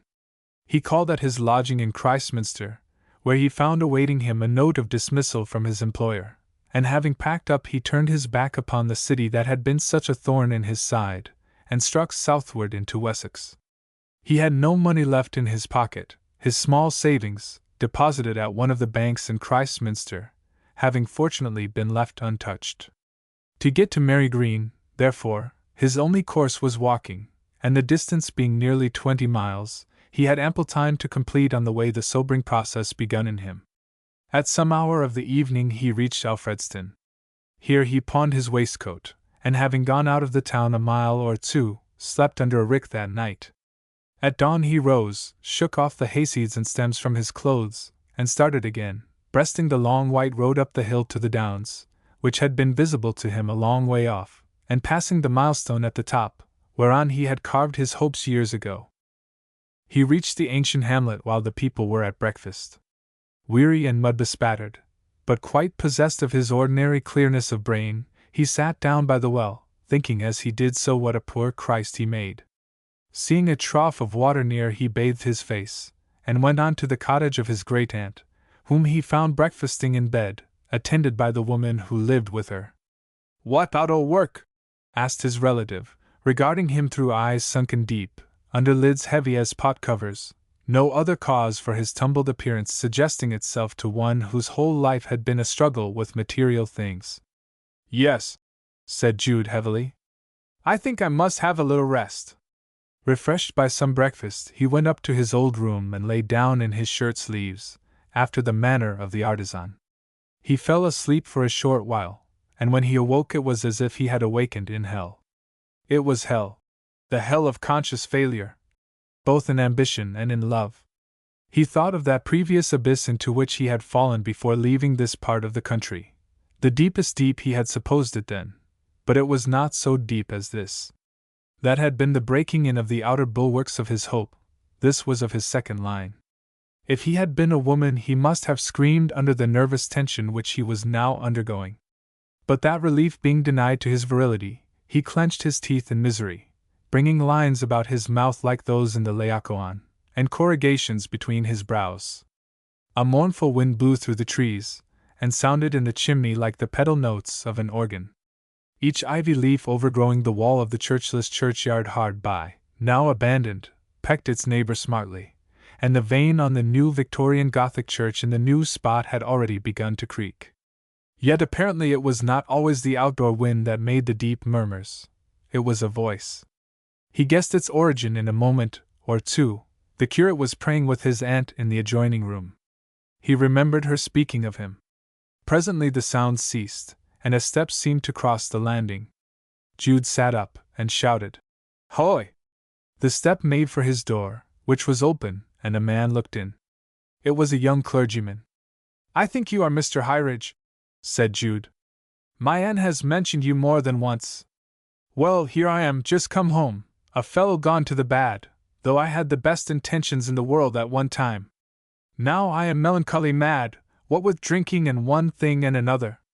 Slowly Jude unfolded to the curate his late plans and movements, by an unconscious bias dwelling less upon the intellectual and ambitious side of his dream, and more upon the theological, though this had, up till now, been merely a portion of the general plan of advancement. "Now I know I have been a fool, and that folly is with me," added Jude in conclusion. "And I don't regret the collapse of my university hopes one jot. I wouldn't begin again if I were sure to succeed. I don't care for social success any more at all. But I do feel I should like to do some good thing, and I bitterly regret the church, and the loss of my chance of being her ordained minister." The curate, who was a new man to this neighborhood, had grown deeply interested, and at last he said, "If you feel a real call to the ministry, and I won't say from your conversation that you do not, for it is that of a thoughtful and educated man, you might enter the church as a licentiate. Only you must make up your mind to avoid strong drink. I could avoid that easily enough, if I had any kind of hope to support me." Part third at Melchester. For there was no other girl, O bridegroom, like her. Sappho H. T. Wharton. It was a new idea, the ecclesiastical and altruistic life as distinct from the intellectual and emulative life. A man could preach and do good to his fellow creatures without taking double firsts in the schools of Christminster, or having anything but ordinary knowledge. The old fancy which had led on to the culminating vision of the bishopric had not been an ethical or theological enthusiasm at all, but a mundane ambition masquerading in a surplice. He feared that his whole scheme had degenerated to, even though it might not have originated in, a social unrest which had no foundation in the nobler instincts, which was purely an artificial product of civilization. There were thousands of young men on the same self-seeking track at the present moment.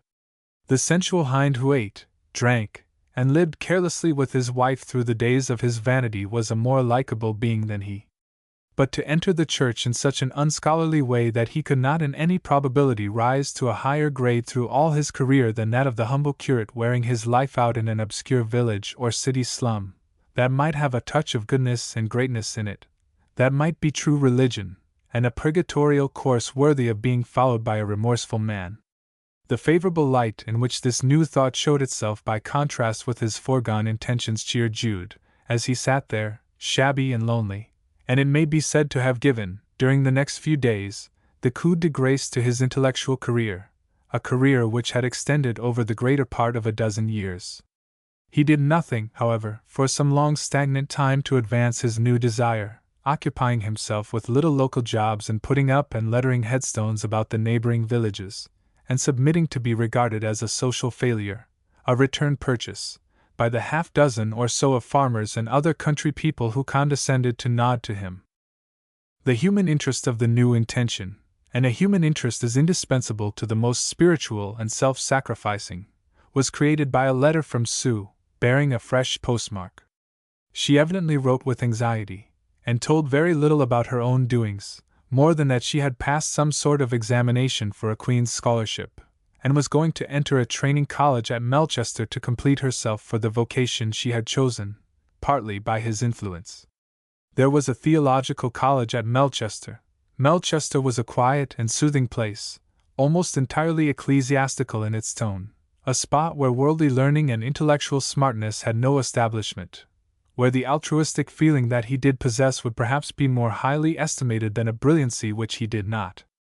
As it would be necessary that he should continue for a time to work at his trade while reading up divinity, which he had neglected at Christminster for the ordinary classical grind, what better course for him than to get employment at the further city, and pursue this plan of reading? That his excessive human interest in the new place was entirely of Sue's making, while at the same time Sue was to be regarded even less than formerly as proper to create it, had an ethical contradictoriness to which he was not blind. But that much he conceded to human frailty, and hoped to learn to love her only as a friend and kinswoman. He considered that he might so mark out his coming years as to begin his ministry at the age of 30, an age which much attracted him as being that of his exemplar when he first began to teach in Galilee. This would allow him plenty of time for deliberate study, and for acquiring capital by his trade to help his after course of keeping the necessary terms at a theological college. Christmas had come and passed, and Sue had gone to the Melchester Normal School. The time was just the worst in the year for Jude to get into new employment, and he had written suggesting to her that he should postpone his arrival for a month or so, till the days had lengthened. She had acquiesced so readily that he wished he had not proposed it. She evidently did not much care about him, though she had never once reproached him for his strange conduct in coming to her that night, and his silent disappearance. Neither had she ever said a word about her relations with Mr. Phillotson. Suddenly, however, quite a passionate letter arrived from Sue. She was quite lonely and miserable, she told him. She hated the place she was in. It was worse than the ecclesiastical designers, worse than anywhere. She felt utterly friendless. Could he come immediately? Though when he did come she would only be able to see him at limited times, the rules of the establishment she found herself in being strict to a degree. It was Mr. Phillotson who had advised her to come there, and she wished she had never listened to him. Phillotson's suit was not exactly prospering, evidently, and Jude felt unreasonably glad. He packed up his things and went to Melchester with a lighter heart than he had known for months. This being the turning over a new leaf, he duly looked about for a temperance hotel, and found a little establishment of that description in the street leading from the station. When he had had something to eat, he walked out into the dull winter light over the town bridge, and turned the corner towards the close. The day was foggy, and standing under the walls of the most graceful architectural pile in England he paused and looked up. The lofty building was visible as far as the roof ridge. Above, the dwindling spire rose more and more remotely, till its apex was quite lost in the mist drifting across it. The lamps now began to be lighted, and turning to the west front he walked round. He took it as a good omen that numerous blocks of stone were lying about, which signified that the cathedral was undergoing restoration or repair to a considerable extent. It seemed to him, full of the superstitions of his beliefs, that this was an exercise of forethought on the part of a ruling power, that he might find plenty to do in the art he practiced while waiting for a call to higher labors. Then a wave of warmth came over him as he thought how near he now stood to the bright-eyed vivacious girl with the broad forehead and pile of dark hair above it, the girl with the kindling glance, daringly soft at times, something like that of the girls he had seen in engravings from paintings of the Spanish school. She was here, actually in this close, in one of the houses confronting this very west facade. He went down the broad gravel path towards the building. It was an ancient edifice of the 15th century, once a palace, now a training school, with mullioned and transomed windows, and a courtyard in front shut in from the road by a wall. Jude opened the gate and went up to the door through which, on inquiring for his cousin, He was gingerly admitted to a waiting room, and in a few minutes she came. Though she had been here such a short while, she was not as he had seen her last. All her bounding manner was gone. Her curves of motion had become subdued lines. The screens and subtleties of convention had likewise disappeared. Yet neither was she quite the woman who had written the letter that summoned him. That had plainly been dashed off in an impulse which second thoughts had somewhat regretted, thoughts that were possibly of his recent self-disgrace. Jude was quite overcome with emotion. "You don't think me a demoralized wretch for coming to you as I was, and going so shamefully, Sue?" "Oh, I have tried not to. You said enough to let me know what had caused it. I hope I shall never have any doubt of your worthiness, my poor Jude. And I am glad you have come." She wore a murrey-colored gown with a little lace collar. It was made quite plain, and hung about her slight figure with clinging gracefulness. Her hair, which formerly she had worn according to the custom of the day, was now twisted up tightly, and she had altogether the air of a woman clipped and pruned by severe discipline, an underbrightness shining through from the depths which that discipline had not yet been able to reach. She had come forward prettily, but Jude felt that she had hardly expected him to kiss her, as he was burning to do, under other colors than those of cousinship.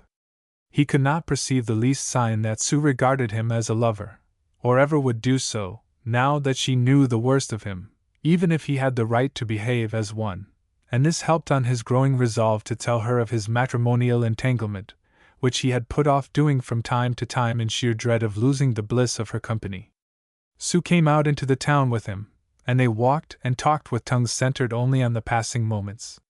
Jude said he would like to buy her a little present of some sort, and then she confessed, with something of shame, that she was dreadfully hungry. They were kept on very short allowances in the college, and a dinner, tea, and supper all in one was the present she most desired in the world. Jude thereupon took her to an inn and ordered whatever the house afforded, which was not much. The place, however, gave them a delightful opportunity for a tête-à-tête, nobody else being in the room, and they talked freely. She told him about the school as it was at that date, and the rough living, and the mixed character of her fellow students, gathered together from all parts of the diocese, and how she had to get up and work by gaslight in the early morning, with all the bitterness of a young person to whom restraint was new. To all this he listened, but it was not what he wanted especially to know, her relations with Phillotson.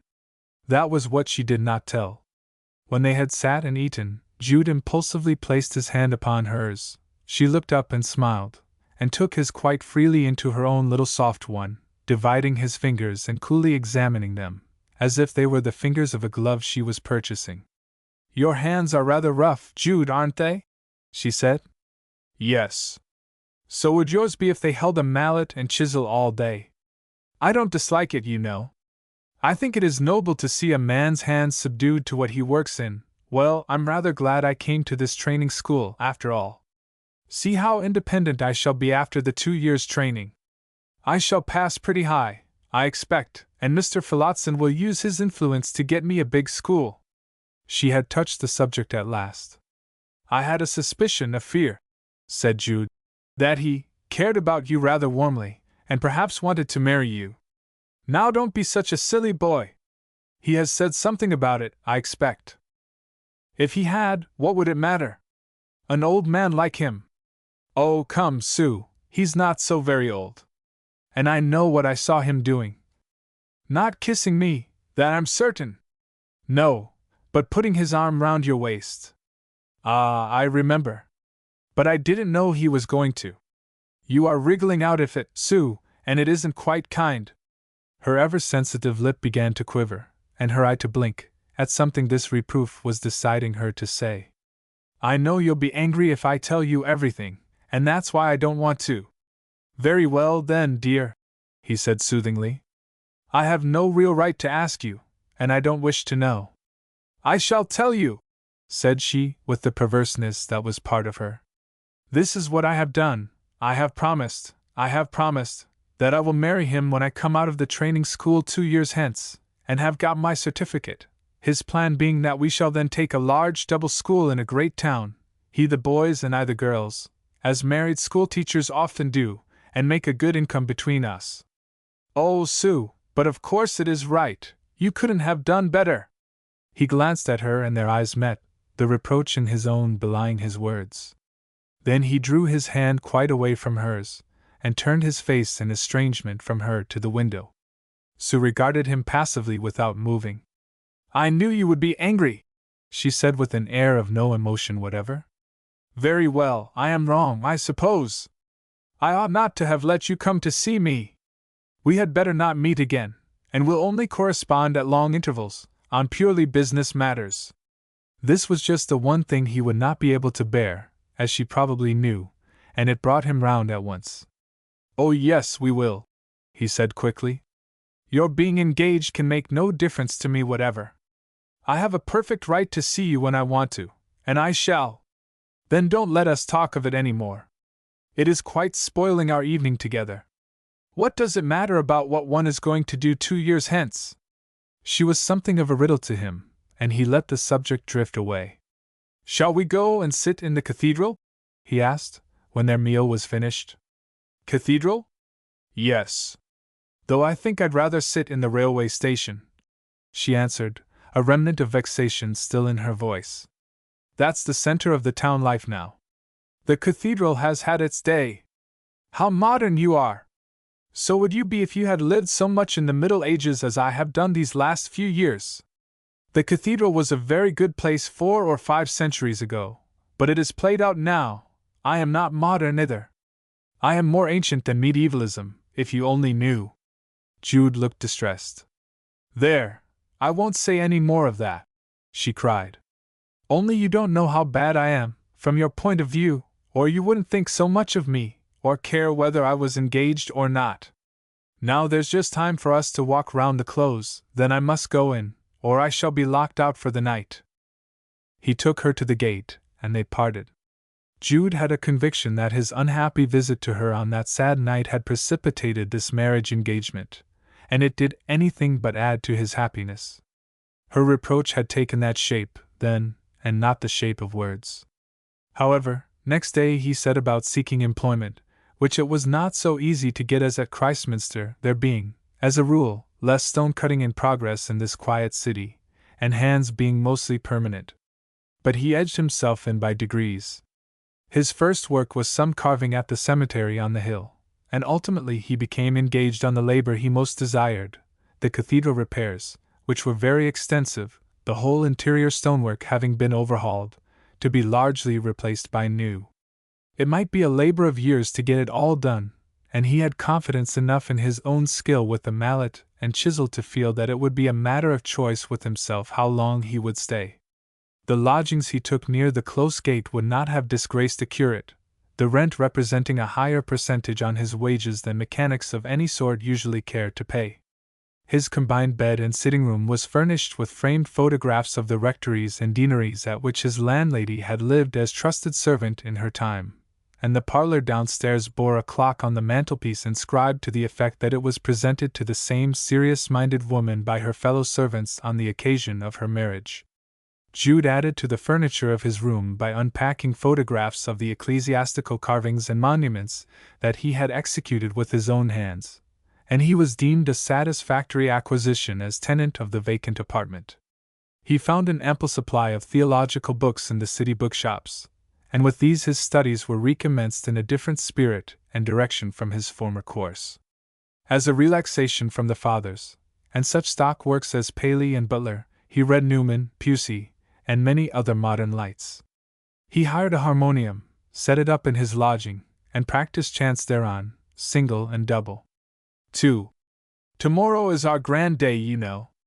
Where shall we go? I have leave from 3 till 9. Wherever we can get to and come back from in that time. Not ruins, Jude, I don't care for them. Well, Wardour Castle. And then we can do Fonthill if we like, all in the same afternoon. Wardour is Gothic ruins, and I hate Gothic. No, quite otherwise. It is a classic building, Corinthian, I think, with a lot of pictures. Ah, that will do. I like the sound of Corinthian. We'll go. Their conversation had run thus some few weeks later, and next morning they prepared to start.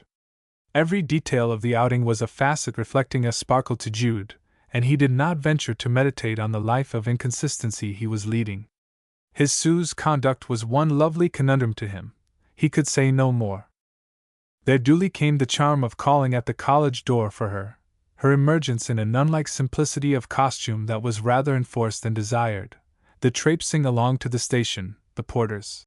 "Be your leave!" The screaming of the trains, everything formed the basis of a beautiful crystallization.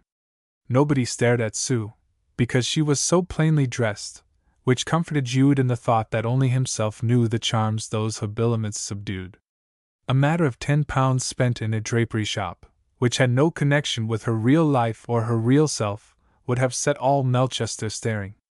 The guard of the train thought they were lovers, and put them into a compartment, all by themselves. "That's a good intention wasted," said she.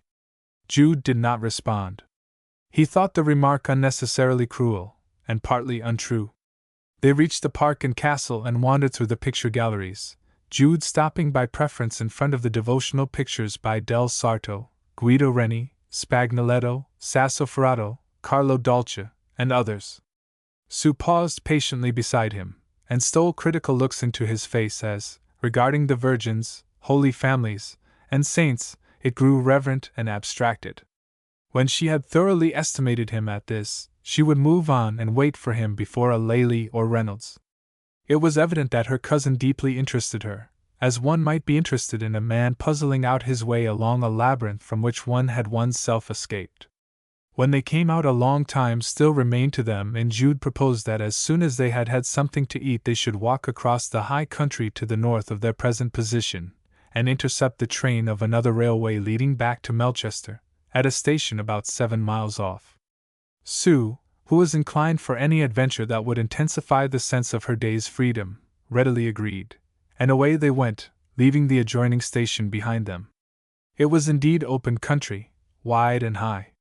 They talked and bounded on, Jude cutting from a little covert a long walking stick for Sue as tall as herself, with a great crook, which made her look like a shepherdess. About halfway on their journey they crossed a main road running due east and west, the old road from London to Land's End. They paused, and looked up and down it for a moment, and remarked upon the desolation which had come over this once lively thoroughfare, while the wind dipped to earth and scooped straws and haystems from the ground. They crossed the road and passed on, but during the next half-mile Sue seemed to grow tired, and Jude began to be distressed for her. They had walked a good distance altogether, and if they could not reach the other station it would be rather awkward. For a long time there was no cottage visible on the wide expanse of down and turnip land, but presently they came to a sheepfold, and next to the shepherd, pitching hurdles. He told them that the only house near was his mother's and his, pointing to a little dip ahead from which a faint blue smoke arose, and recommended them to go on and rest there.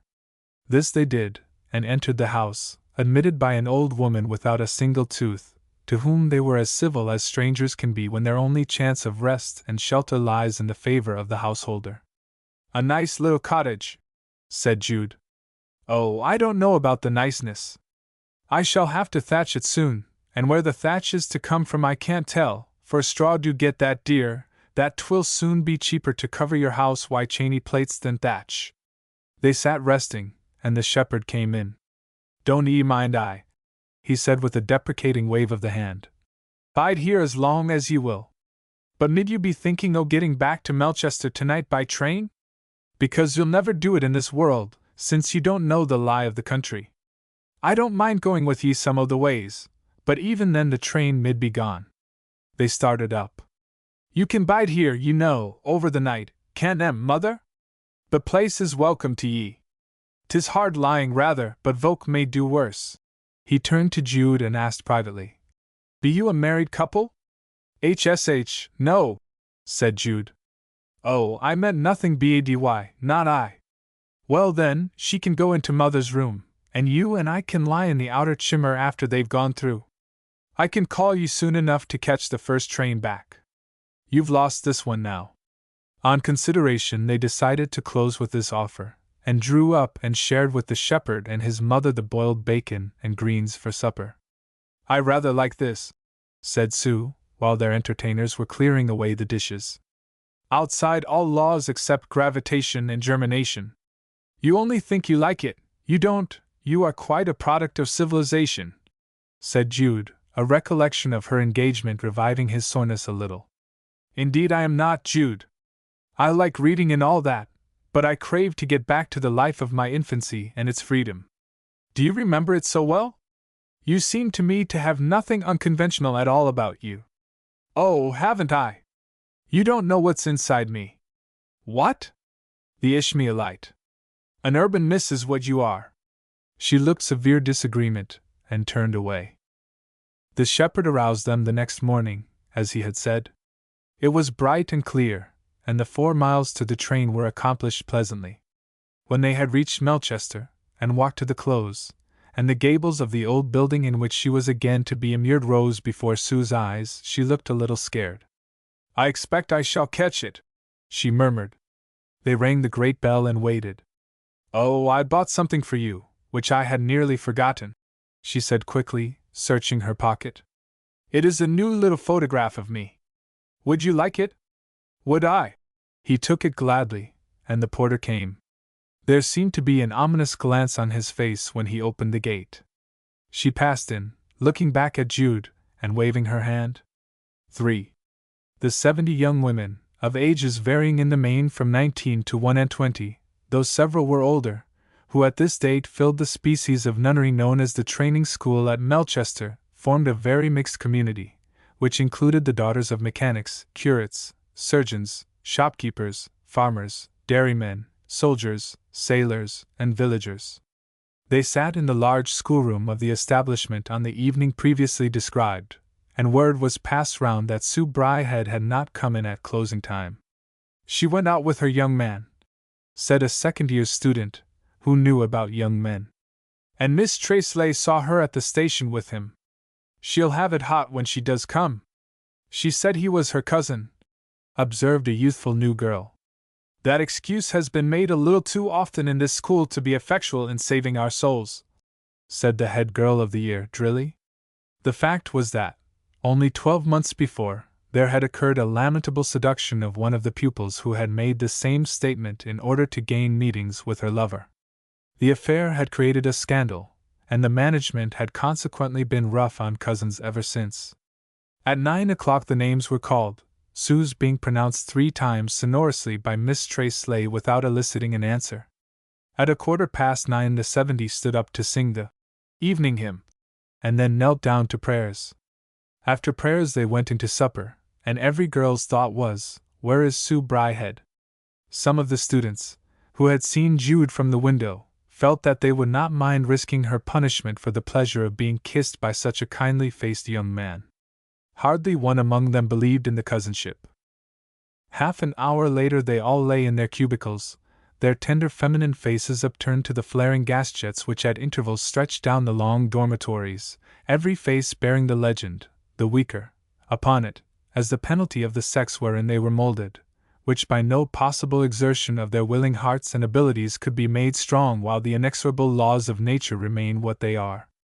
They formed a pretty, suggestive, pathetic sight, of whose pathos and beauty they were themselves unconscious, and would not discover till, amid the storms and strains of after years, with their injustice, loneliness, childbearing, and bereavement, their minds would revert to this experience as to something which had been allowed to slip past them insufficiently regarded. One of the mistresses came in to turn out the lights, and before doing so gave a final glance at Sue's cot, which remained empty, and at her little dressing table at the foot, which, like all the rest, was ornamented with various girlish trifles, framed photographs being not the least conspicuous among them. Sue's table had a moderate show, 2 men in their filigree and velvet frames standing together beside her looking-glass. "Who are these men, did she ever say?" asked the mistress. "Strictly speaking, relations' portraits only are allowed on these tables, you know." "One, the middle-aged man," said a student in the next bed, "is the schoolmaster she served under, Mr. Phillotson. And the other, this undergraduate in cap and gown, who is he?" "He is a friend, or was. She has never told his name." "Was it either of these 2 who came for her?" "No." You are sure 'twas not the undergraduate? Quite. He was a young man with a black beard. The lights were promptly extinguished. Until they fell asleep, the girls indulged in conjectures about Sue, and wondered what games she had carried on in London and at Christminster before she came here, some of the more restless ones getting out of bed and looking from the mullioned windows at the vast west front of the cathedral opposite, and the spire rising behind it. When they awoke the next morning, they glanced into Sue's nook, to find it still without a tenant. After the early lessons by gaslight, in half-toilet, and when they had come up to dress for breakfast, the bell of the entrance gate was heard to ring loudly. The mistress of the dormitory went away, and presently came back to say that the principal's orders were that nobody was to speak to Bridehead without permission. When, accordingly, Sue came into the dormitory to hastily tidy herself, looking flushed and tired, she went to her cubicle in silence, none of them coming out to greet her or to make inquiry.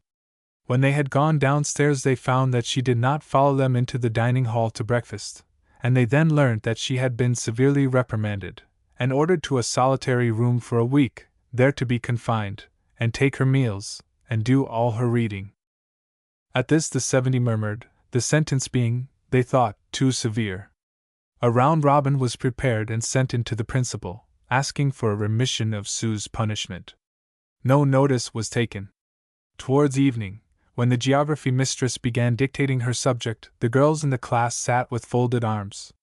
"You mean that you are not going to work?" said the mistress at last. "I may as well tell you that it has been ascertained that the young man Bridehead stayed out with was not her cousin, for the very good reason that she has no such relative. We have written to Christminster to ascertain. We are willing to take her word," said the head girl. "This young man was discharged from his work at Christminster for drunkenness and blasphemy in public houses, and he has come here to live, entirely to be near her." However, they remained stolid and motionless, and the mistress left the room to inquire from her superiors what was to be done. Presently, towards dusk, the pupils, as they sat, heard exclamations from the first-year's girls in an adjoining classroom, and one rushed in to say that Sue Bridehead had got out of the back window of the room in which she had been confined, escaped in the dark across the lawn, and disappeared. How she had managed to get out of the garden nobody could tell, as it was bounded by the river at the bottom, and the side door was locked. They went and looked at the empty room, the casement between the middle mullions of which stood open. The lawn was again searched with a lantern, every bush and shrub being examined, but she was nowhere hidden.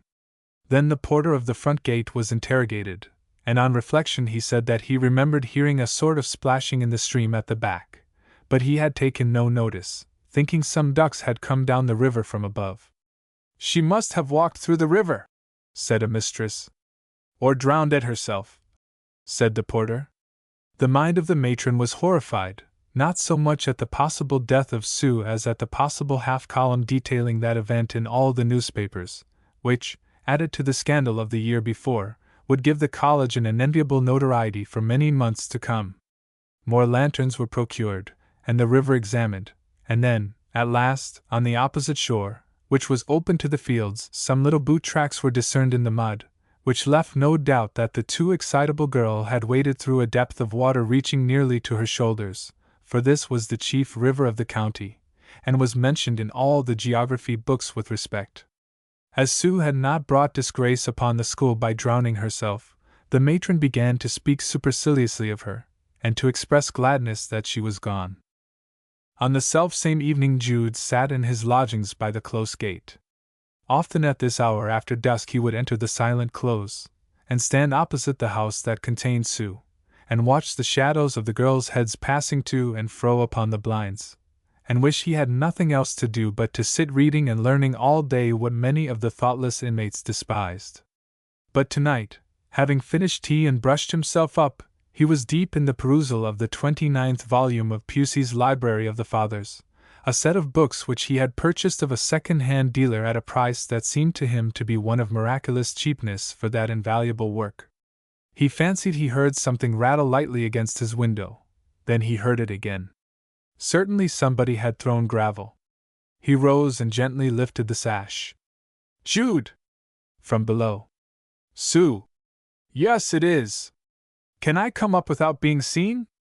Oh, yes! Then don't come down. Shut the window. Jude waited, knowing that she could enter easily enough, the front door being opened merely by a knob which anybody could turn, as in most old country towns. He palpitated at the thought that she had fled to him in her trouble as he had fled to her in his. What counterparts they were! He unlatched the door of his room, heard a stealthy rustle on the dark stairs, and in a moment she appeared in the light of his lamp. He went up to seize her hand, and found she was clammy as a marine deity, and that her clothes clung to her like the robes upon the figures in the Parthenon frieze. "I'm so cold," she said through her chattering teeth. "Can I come by your fire, Jude?" She crossed to his little grate and very little fire, but as the water dripped from her as she moved, the idea of drying herself was absurd. "Whatever have you done, darling?" he asked, with alarm, the tender epithets slipping out unawares. "Walked through the largest river in the county, that's what I've done. They locked me up for being out with you, and it seemed so unjust that I couldn't bear it, so I got out of the window and escaped across the stream." She had begun the explanation in her usual slightly independent tones, but before she had finished the thin pink lips trembled, and she could hardly refrain from crying. "Dear Sue," he said, "you must take off all your things. And let me see, you must borrow some from the landlady." "I'll ask her." "No, no! Don't let her know, for God's sake. We are so near the school that they'll come after me. Then you must put on mine. You don't mind?" "Oh, no. My Sunday suit, you know. It is close here." In fact, everything was close and handy in Jude's single chamber, because there was not room for it to be otherwise.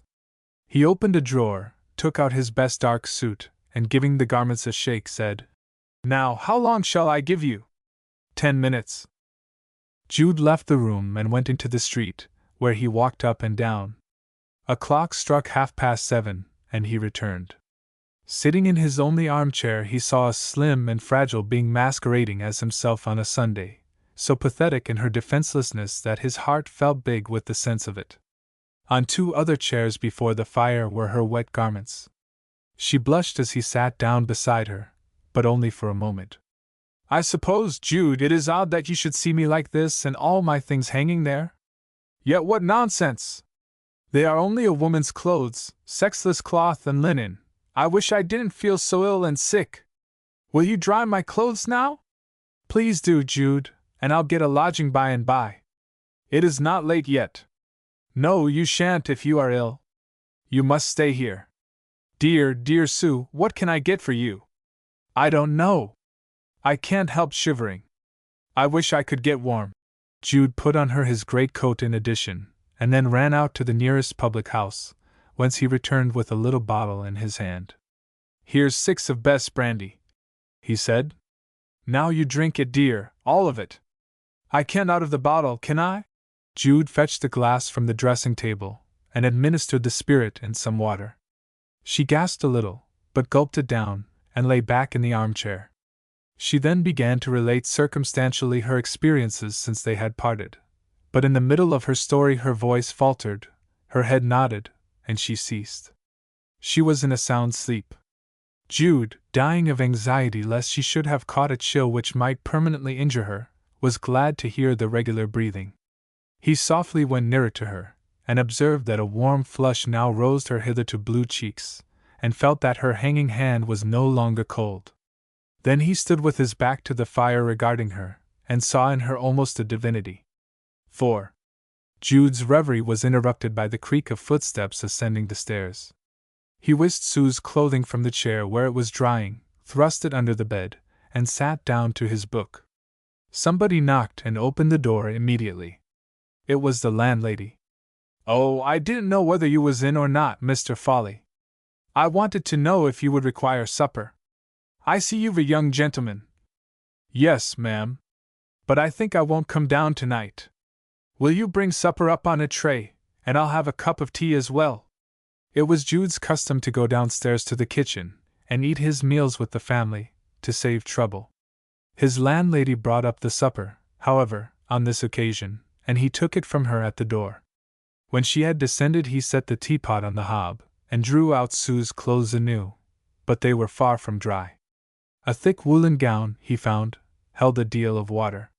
So he hung them up again, and enlarged his fire and mused as the steam from the garments went up the chimney. Suddenly she said, "Jude!" "Yes." "All right. How do you feel now?" "Better. Quite well." "Why, I fell asleep, didn't I? What time is it? Not late, surely?" "It is past 10. "Is it really? What shall I do?" she said, starting up. "Stay where you are." "Yes, that's what I want to do. But I don't know what they would say." "And what will you do?" "I am going to sit here by the fire all night, and read. Tomorrow is Sunday, and I haven't to go out anywhere. Perhaps you will be saved a severe illness by resting there. Don't be frightened. I'm all right. Look here, what I have got for you. Some supper." When she had sat upright, she breathed plaintively and said, "I do feel rather weak still.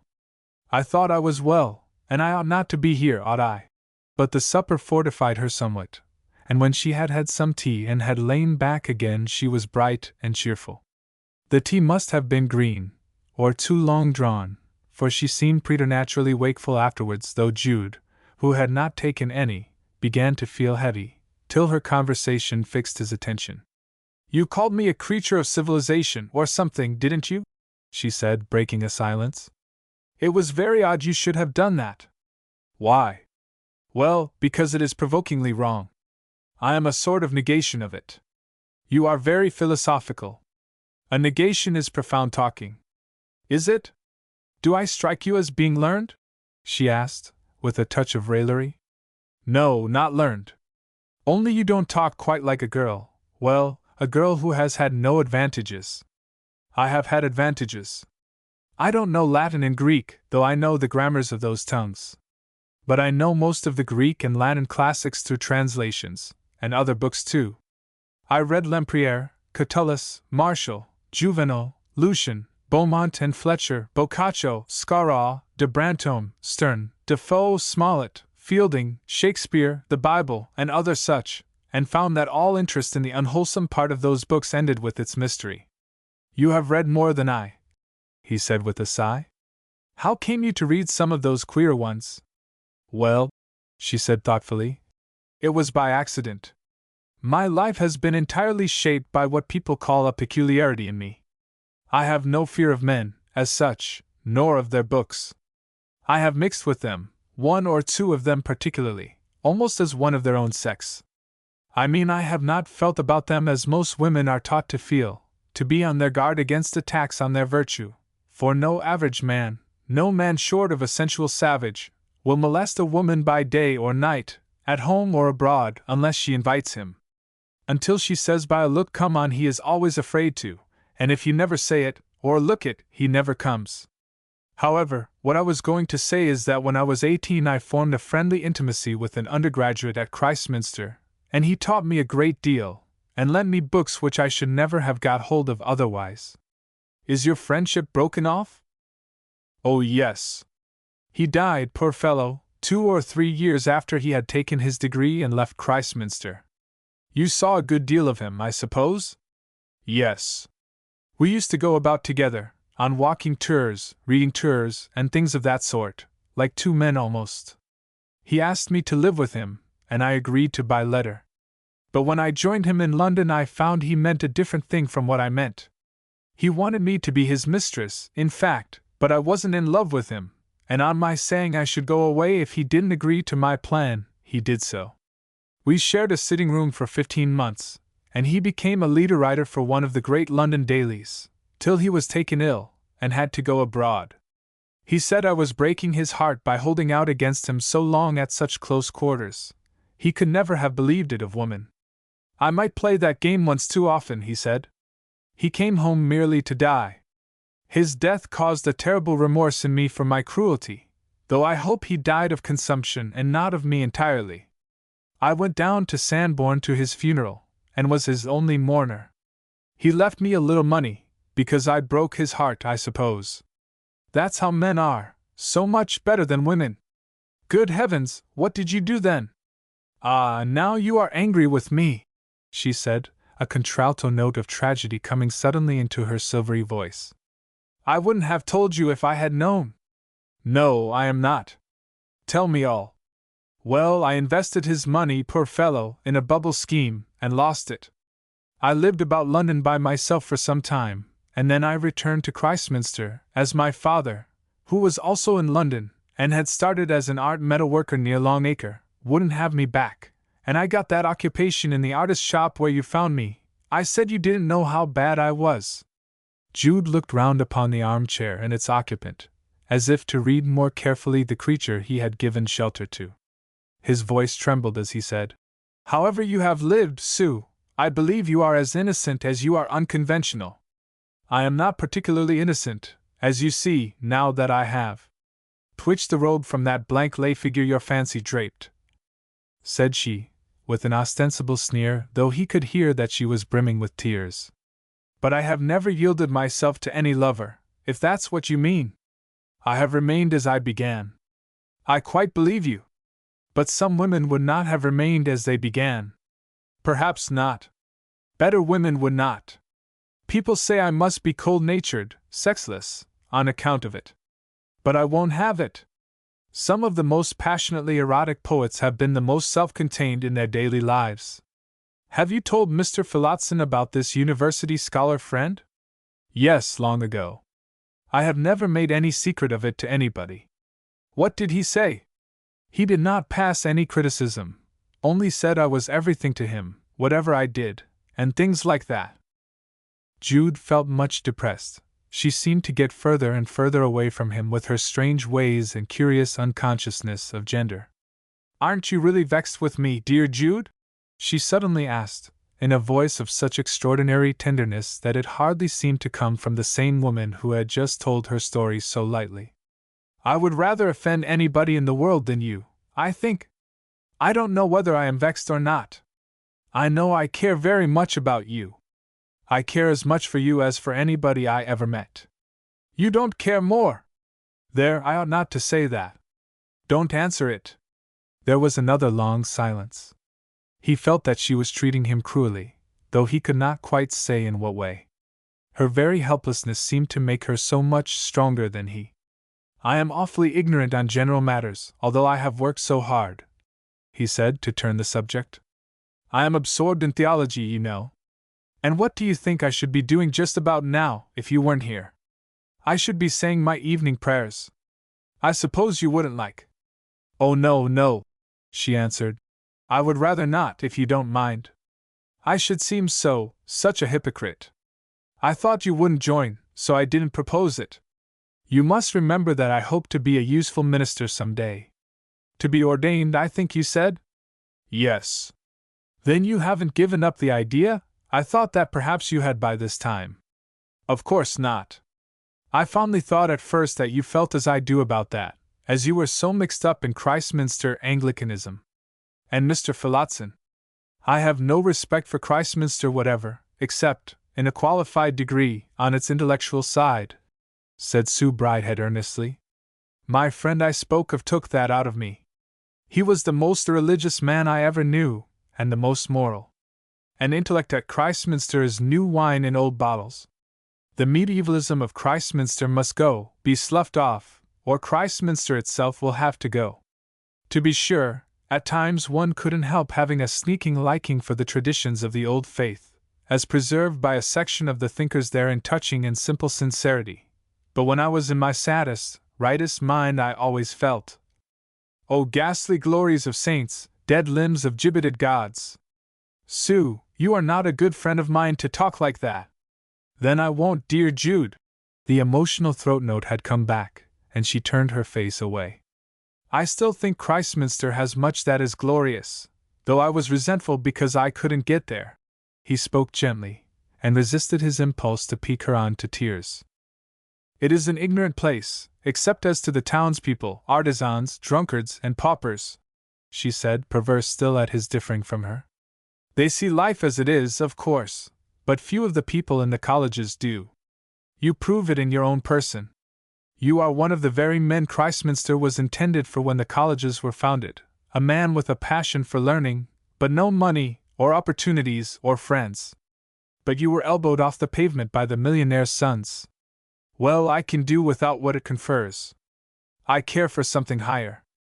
And I for something broader, truer," she insisted. "At present intellect in Christminster is pushing one way, and religion the other, and so they stand stock still, like two rams butting each other. What would Mr. Phillotson? It is a place full of fetishists and ghost-seers." He noticed that whenever he tried to speak of the schoolmaster, she turned the conversation to some generalizations about the offending university.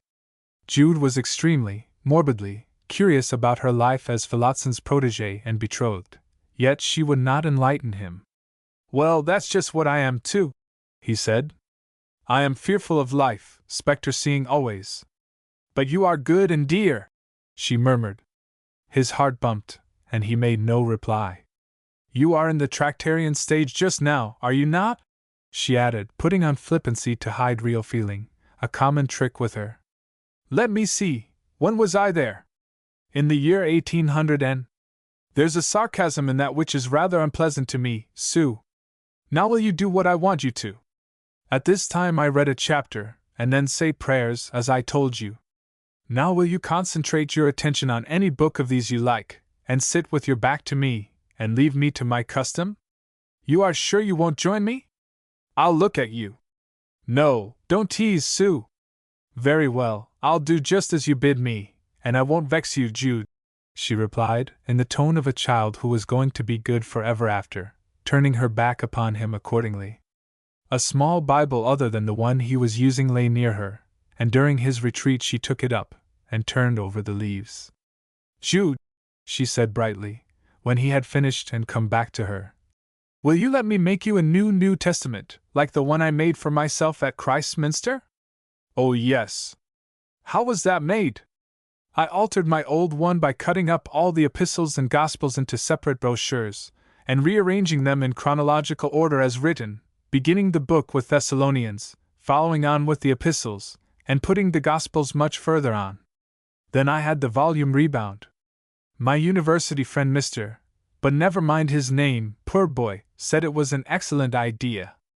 I know that reading it afterwards made it twice as interesting as before, and twice as understandable." "Hum," said Jude, with a sense of sacrilege. "And what a literary enormity this is," she said, as she glanced into the pages of Solomon's Song. "I mean the synopsis at the head of each chapter, explaining away the real nature of that rhapsody. You needn't be alarmed, nobody claims inspiration for the chapter headings. Indeed, many divines treat them with contempt. It seems the drollest thing to think of the 24 elders, or bishops, or whatever number they were, sitting with long faces and writing down such stuff." Jude looked pained. "You are quite Voltairian," he murmured. "Indeed? Then I won't say any more, except that people have no right to falsify the Bible. I hate such humbug as could attempt to plaster over with ecclesiastical abstractions such ecstatic, natural, human love as lies in that great and passionate song." Her speech had grown spirited, and almost petulant at his rebuke, and her eyes moist. "I wish I had a friend here to support me, but nobody is ever on my side. But my dear Sue, my very dear Sue, I am not against you," he said, taking her hand, and surprised at her introducing personal feeling into mere argument. "Yes, you are, yes, you are!" she cried, turning away her face that he might not see her brimming eyes. "You are on the side of the people in the training school, at least you seem almost to be. What I insist on is, that to explain such verses as this, 'Whither is thy beloved gone, O thou fairest among women?' by the note, 'The Church professeth her faith,' is supremely ridiculous. Well then, let it be. You make such a personal matter of everything. I am only too inclined just now to apply the words profanely. You know you are fairest among women to me, come to that. But you are not to say it now," Sue replied, her voice changing to its softest note of severity. Then their eyes met, and they shook hands like cronies in a tavern, and Jude saw the absurdity of quarreling on such a hypothetical subject, and she the silliness of crying about what was written in an old book like the Bible. "I won't disturb your convictions, I really won't," she went on soothingly, for now he was rather more ruffled than she.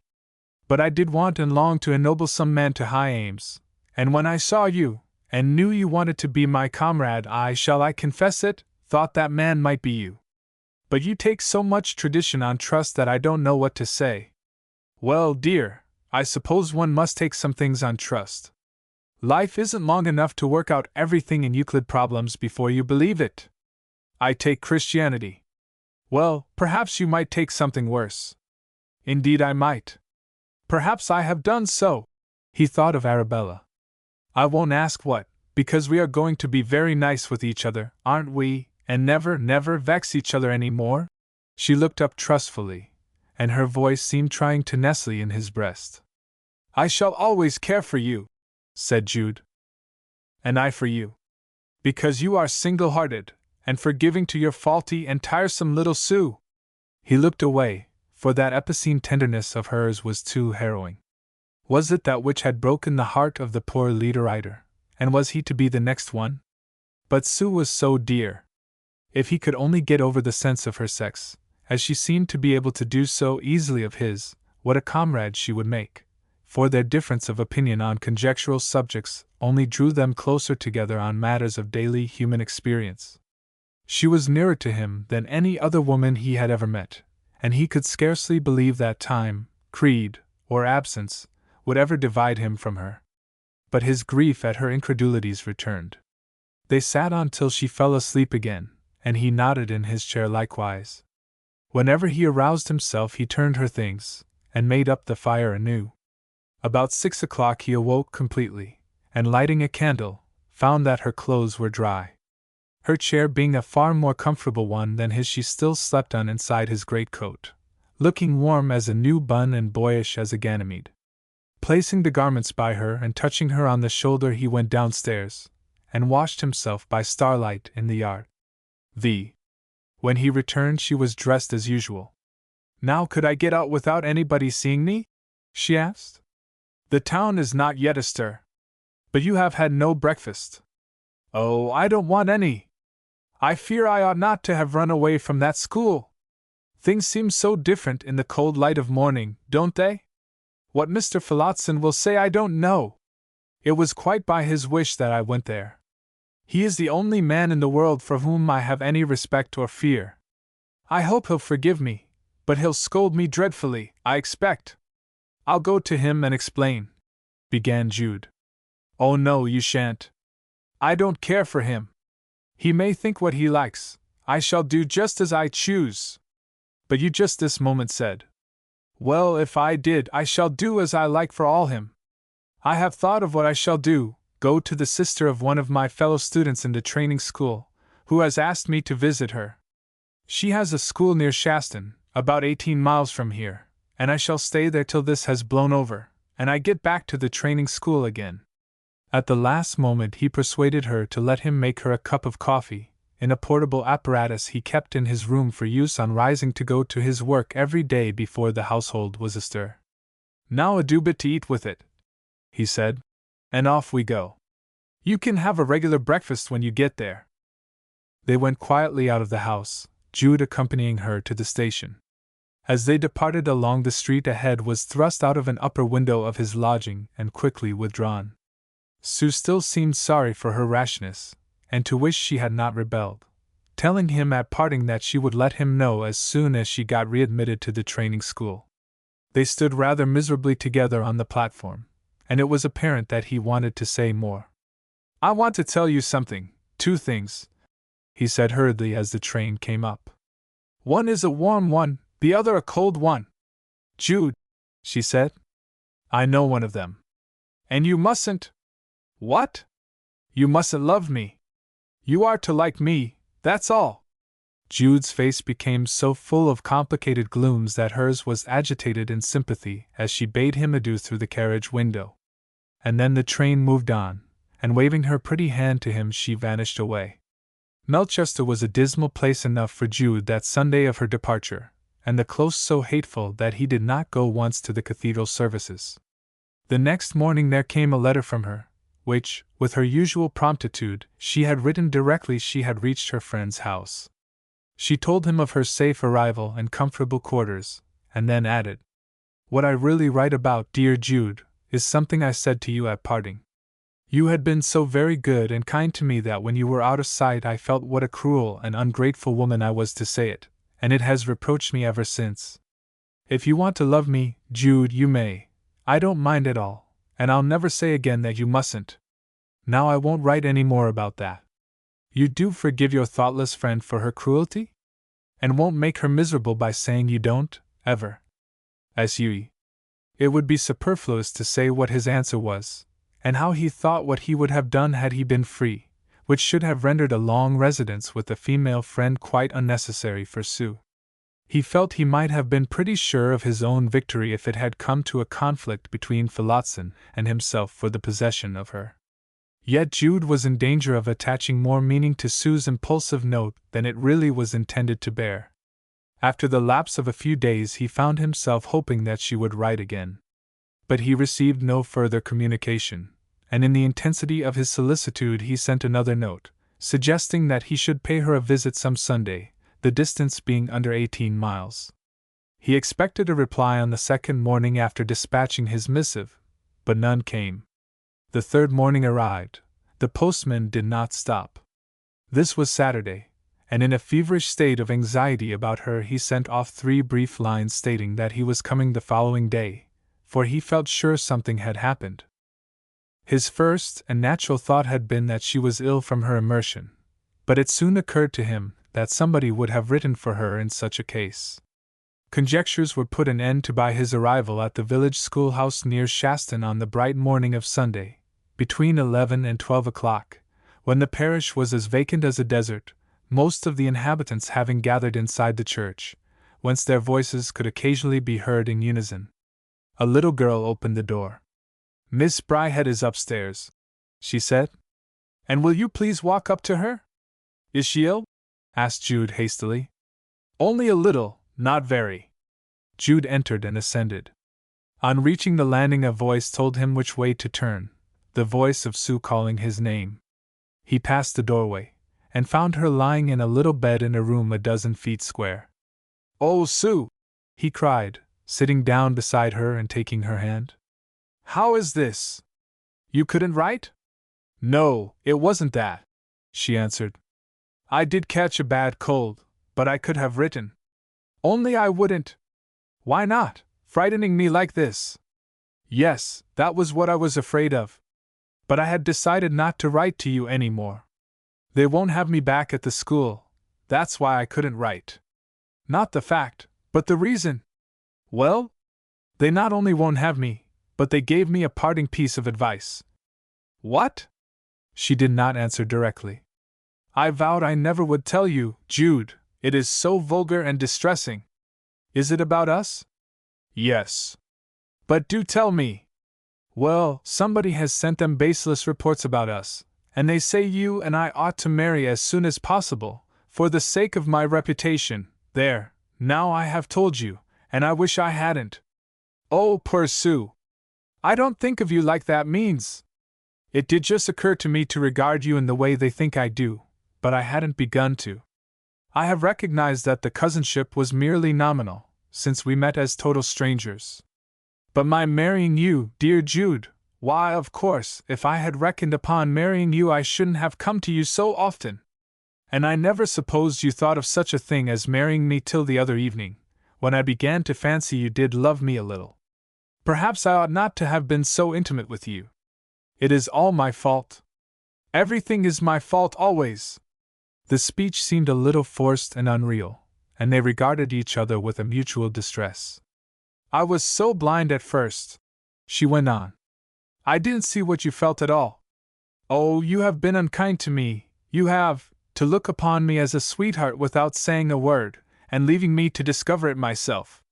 Your attitude to me has become known, and naturally they think we've been doing wrong. I'll never trust you again." "Yes, Sue," he said simply.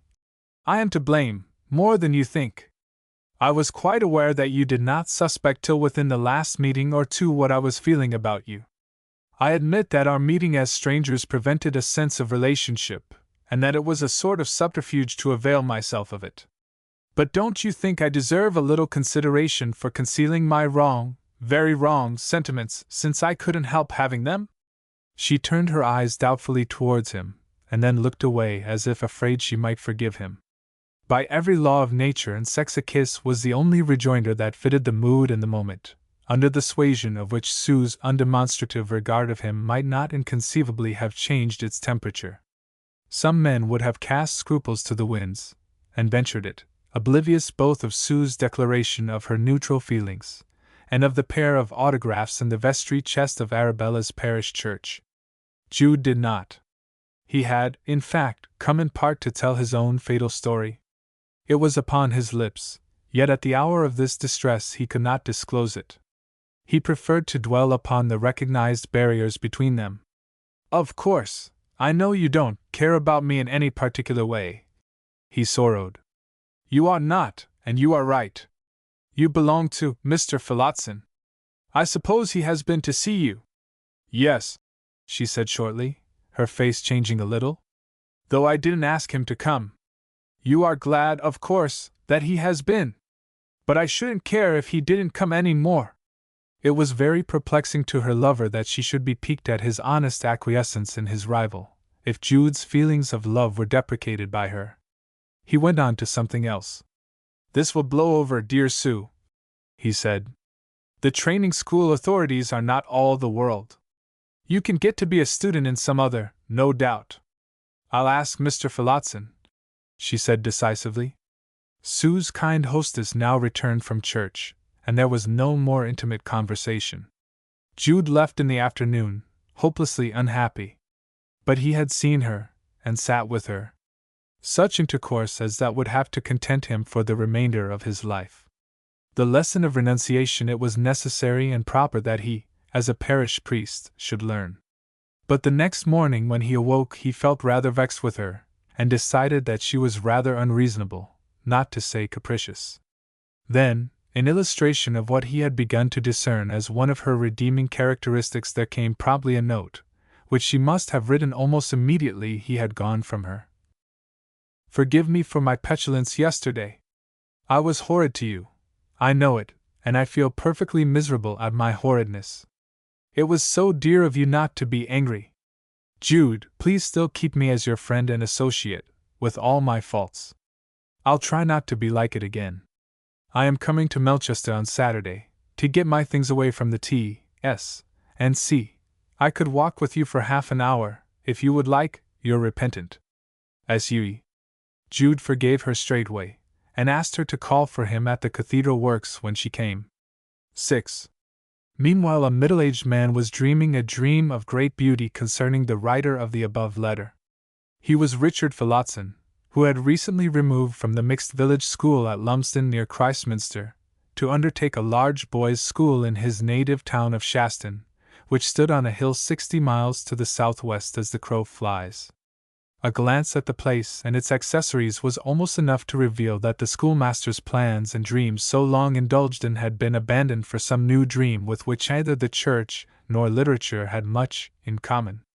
Essentially an unpractical man, he was now bent on making and saving money for a practical purpose, that of keeping a wife, who, if she chose, might conduct one of the girls' schools adjoining his own, for which purpose he had advised her to go into training, since she would not marry him offhand. About the time that Jude was removing from Mary Green to Melchester, and entering on adventures at the latter place with Sue, the schoolmaster was settling down in the new schoolhouse at Shaston. All the furniture being fixed, the books shelved, and the nails driven, he had begun to sit in his parlor during the dark winter nights and reattempt some of his old studies, one branch of which had included Roman Britannic antiquities, an unremunerative labor for a national schoolmaster, but a subject that, after his abandonment of the university scheme, had interested him as being a comparatively unworked mine, practicable to those who, like himself, had lived in lonely spots where these remains were abundant, and were seen to compel inferences in startling contrast to accepted views on the civilization of that time. A resumption of this investigation was the outward and apparent hobby of Phillotson at present, his ostensible reason for going alone into fields where causeways, dikes, and tumuli abounded, or shutting himself up in his house with the few urns, tiles, and mosaics he had collected, instead of calling round upon his new neighbors, who for their part had showed themselves willing enough to be friendly with him. But it was not the real, or the whole, reason, after all. Thus on a particular evening in the month, when it had grown quite late, to near midnight, indeed, and the light of his lamp, shining from his window at a salient angle of the hilltop town over infinite miles of valley westward, announced as by words a place and person given over to study, he was not exactly studying.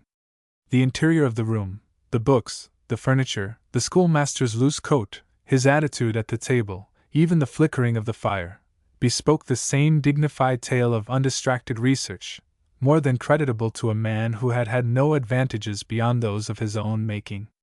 And yet the tale, true enough till latterly, was not true now. What he was regarding was not history. They were historic notes, written in a bold womanly hand at his dictation some months before, and it was the clerical rendering of word after word that absorbed him. He presently took from a drawer a carefully tied bundle of letters, few, very few, as correspondence counts nowadays.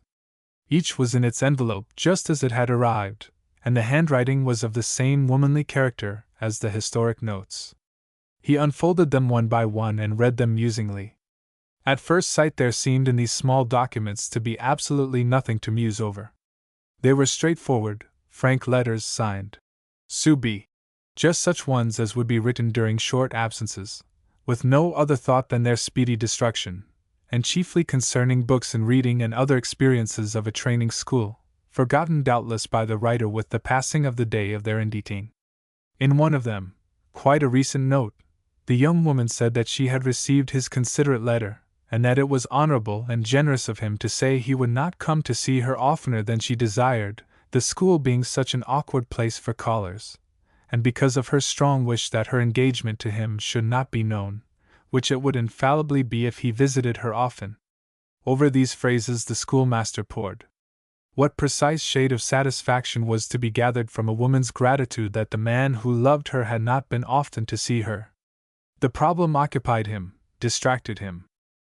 He opened another drawer, and found therein an envelope, from which he drew a photograph of Sue as a child, long before he had known her, standing under trellis work with a little basket in her hand.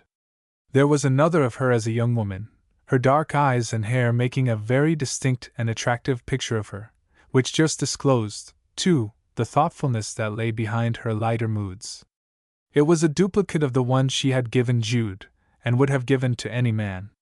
Phillotson brought it halfway to his lips, but withdrew it in doubt at her perplexing phrases, ultimately kissing the dead pasteboard with all the passionateness, and more than all the devotion, of a young man of 18. The schoolmaster's was an unhealthy-looking, old-fashioned face, rendered more old-fashioned by his style of shaving. A certain gentlemanliness had been imparted to it by nature, suggesting an inherent wish to do rightly by all. His speech was a little slow, but his tones were sincere enough to make his hesitation no defect. His graying hair was curly, and radiated from a point in the middle of his crown. There were 4 lines across his forehead, and he only wore spectacles when reading at night. It was almost certainly a renunciation forced upon him by his academic purpose, rather than a distaste for women, which had hitherto kept him from closing with one of the sex in matrimony. Such silent proceedings as those of this evening were repeated many and oft times when he was not under the eye of the boys, whose quick and penetrating regard would frequently become almost intolerable to the self-conscious master in his present anxious care for Sue, making him, in the grey hours of morning, dread to meet anew the gimlet glances, lest they should read what the dream within him was. He had honorably acquiesced in Sue's announced wish that he was not often to visit her at the training school, but at length, his patience being sorely tried, he set out one Saturday afternoon to pay her an unexpected call. There the news of her departure, expulsion as it might almost have been considered, was flashed upon him without warning or mitigation as he stood at the door expecting in a few minutes to behold her face, and when he turned away he could hardly see the road before him. Sue had, in fact, never written a line to her suitor on the subject, although it was 14 days old. A short reflection told him that this proved nothing, a natural delicacy being as ample a reason for silence as any degree of blameworthiness. They had informed him at the school where she was living, and having no immediate anxiety about her comfort, his thoughts took the direction of a burning indignation against the training school committee. In his bewilderment, Phillotson entered the adjacent cathedral, just now in a direly dismantled state by reason of the repairs. He sat down on a block of freestone, regardless of the dusty imprint it made on his breeches, and his listless eyes following the movements of the workmen, he presently became aware that the reputed culprit, Sue's lover Jude, was one amongst them. Jude had never spoken to his former hero since the meeting by the model of Jerusalem. Having inadvertently witnessed Phillotson's tentative courtship of Sue in the lane, there had grown up in the younger man's mind a curious dislike to think of the elder, to meet him, to communicate in any way with him, and since Phillotson's success in obtaining at least her promise had become known to Jude, he had frankly recognized that he did not wish to see or hear of his senior any more, learn anything of his pursuits, or even imagine again what excellencies might appertain to his character. On this very day of the schoolmaster's visit, Jude was expecting Sue, as she had promised, and when therefore he saw the schoolmaster in the nave of the building, saw, moreover, that he was coming to speak to him, he felt no little embarrassment, which Phillotson's own embarrassment prevented his observing. Jude joined him, and they both withdrew from the other workmen to the spot where Phillotson had been sitting. Jude offered him a piece of sackcloth for a cushion, and told him it was dangerous to sit on the bare block. Yes, yes, said Phillotson abstractedly, as he reseated himself, his eyes resting on the ground as if he were trying to remember where he was. I won't keep you long. It was merely that I have heard that you have seen my little friend Sue recently. It occurred to me to speak to you on that account. I merely want to ask about her. I think I know what, Jude hurriedly said. About her escaping from the training school, and her coming to me? Yes.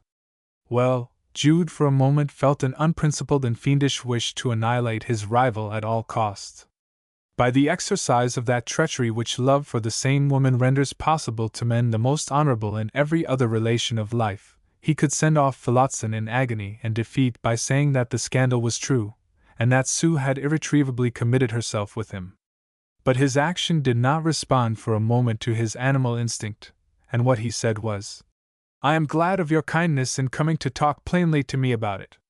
You know what they say, that I ought to marry her. What? And I wish with all my soul I could. Phillotson trembled, and his naturally pale face acquired a corpse-like sharpness in its lines. I had no idea that it was of this nature. God forbid. No, no, said Jude aghast. I thought you understood. I mean that were I in a position to marry her or someone, and settle down, instead of living in lodgings here and there, I should be glad. What he had really meant was simply that he loved her. But since this painful matter has been opened up, what really happened? Asked Phillotson, with the firmness of a man who felt that a sharp smart now was better than a long agony of suspense hereafter. Cases arise, and this is one, when even ungenerous questions must be put to make false assumptions impossible, and to kill scandal. Jude explained readily, giving the whole series of adventures, including the night at the shepherd's, her wet arrival at his lodging, her indisposition from her immersion, their vigil of discussion, and his seeing her off next morning. Well now, said Phillotson at the conclusion, I take it as your final word, and I know I can believe you, that the suspicion which led to her rustication is an absolutely baseless one. It is, said Jude solemnly. Absolutely. So help me God. The schoolmaster rose.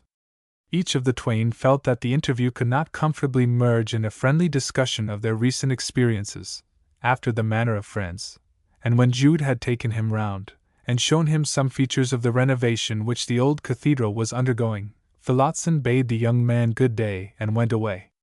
This visit took place about 11 o'clock in the morning, but no Sue appeared. When Jude went to his dinner at 1, he saw his beloved ahead of him in the street leading up from the north gate, walking as if no way looking for him. Speedily overtaking her, he remarked that he had asked her to come to him at the cathedral, and she had promised. I have been to get my things from the college, she said, an observation which he was expected to take as an answer, though it was not one. Finding her to be in this evasive mood, he felt inclined to give her the information so long withheld. You have not seen Mr. Phillotson today? He ventured to inquire. I have not. But I am not going to be cross-examined about him, and if you ask anything more I won't answer. It is very odd that. He stopped, regarding her. What? That you are often not so nice in your real presence as you are in your letters. Does it really seem so to you? Said she, smiling with quick curiosity. Well, that's strange, but I feel just the same about you, Jude. When you are gone away I seem such a cold-hearted.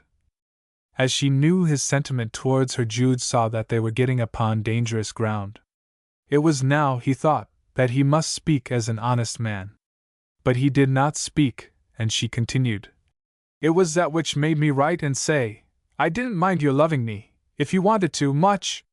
The exultation he might have felt at what that implied, or seemed to imply, was nullified by his intention, and he rested rigid till he began. I have never told you. Yes, you have, murmured she. I mean, I have never told you my history, all of it. But I guess it. I know nearly. Jude looked up. Could she possibly know of that morning performance of his with Arabella, which in a few months had ceased to be a marriage more completely than by death?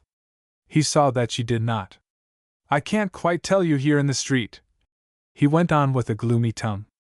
And you had better not come to my lodgings. Let us go in here. The building by which they stood was the market house. It was the only place available, and they entered, the market being over, and the stalls and areas empty.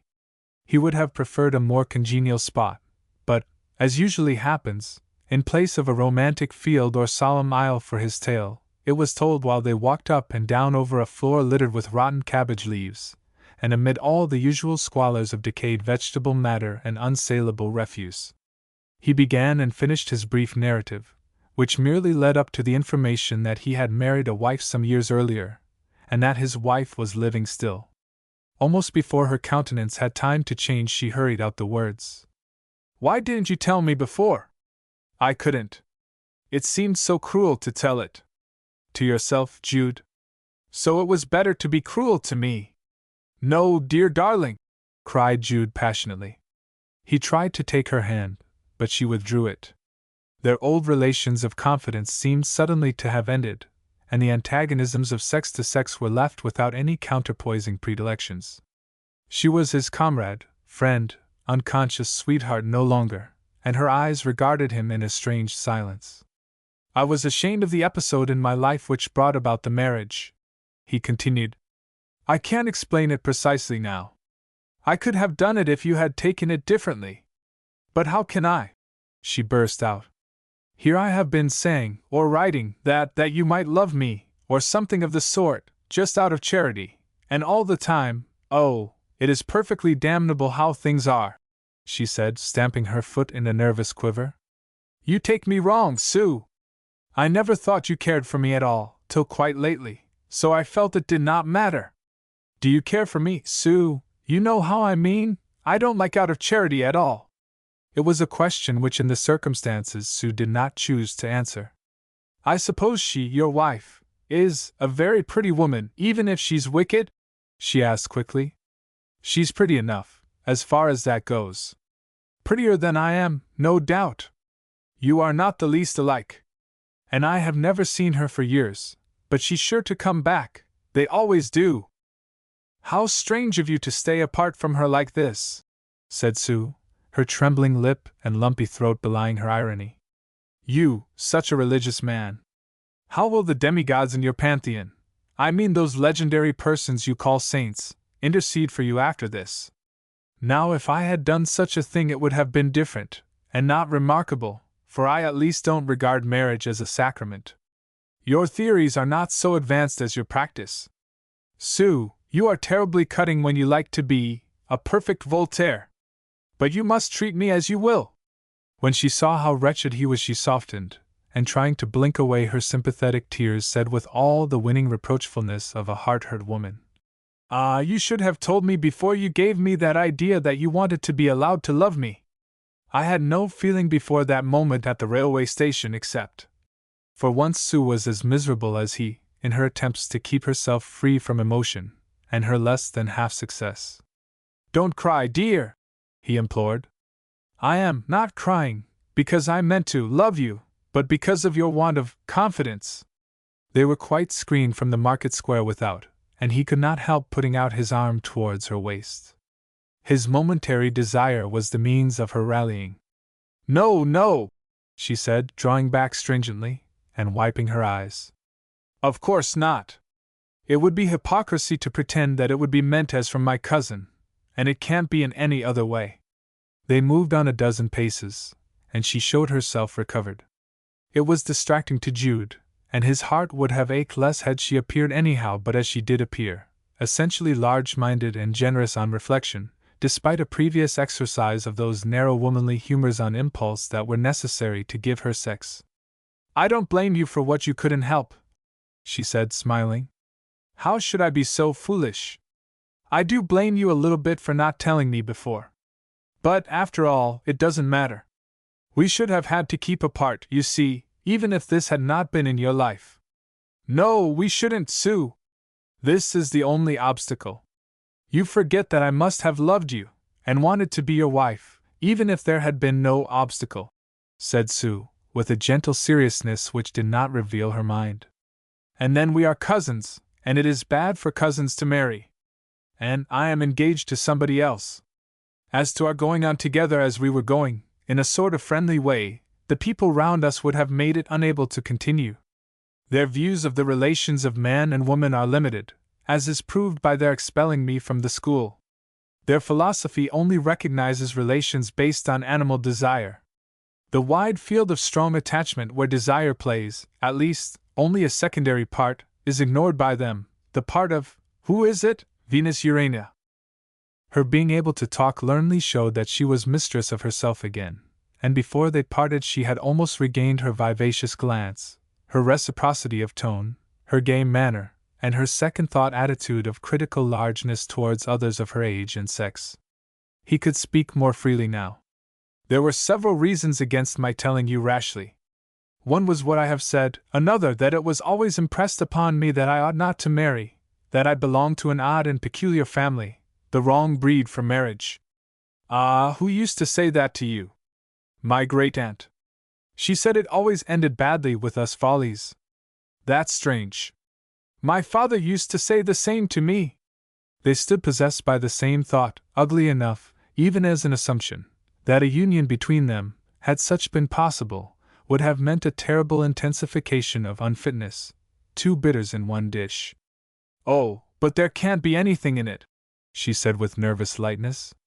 Our family have been unlucky of late years in choosing mates, that's all.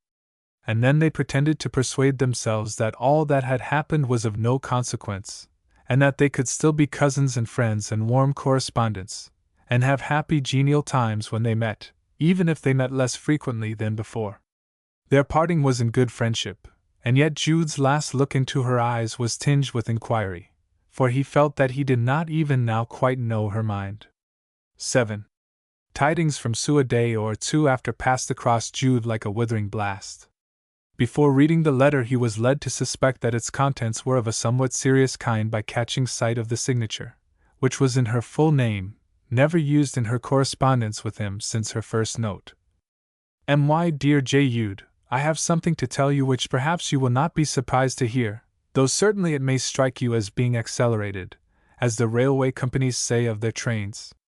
Mr. Phillotson and I are to be married quite soon, in 3 or 4 weeks.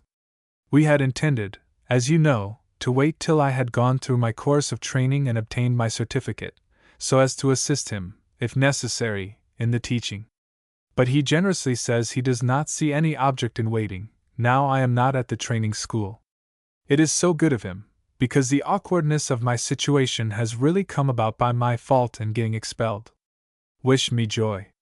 Remember I say you are to, and you mustn't refuse, your affectionate cousin, Susanna F. Lawrence M. Airy B. Ryhead. Jude staggered under the news, could eat no breakfast, and kept on drinking tea because his mouth was so dry. Then presently he went back to his work and laughed the usual bitter laugh of a man so confronted. Everything seemed turning to satire. And yet, what could the poor girl do? He asked himself, and felt worse than shedding tears. "Oh, Susanna Florence Mary," he said as he worked. "You don't know what marriage means!" Could it be possible that his announcement of his own marriage had pricked her on to this, just as his visit to her when in liquor may have pricked her on to her engagement? To be sure, there seemed to exist these other and sufficient reasons, practical and social, for her decision, but Sue was not a very practical or calculating person, and he was compelled to think that a pique at having his secret sprung upon her had moved her to give way to Philottson's probable representations, that the best course to prove how unfounded were the suspicions of the school authorities would be to marry him offhand, as in fulfillment of an ordinary engagement. Sue had, in fact, been placed in an awkward corner. Poor Sue! He determined to play the Spartan, to make the best of it, and support her, but he could not write the requested good wishes for a day or two. Meanwhile there came another note from his impatient little dear. "Jude, will you give me away? I have nobody else who could do it so conveniently as you, being the only married relation I have here on the spot, even if my father were friendly enough to be willing, which he isn't. I hope you won't think it a trouble? I have been looking at the marriage service in the prayer book, and it seems to me very humiliating that a giver away should be required at all.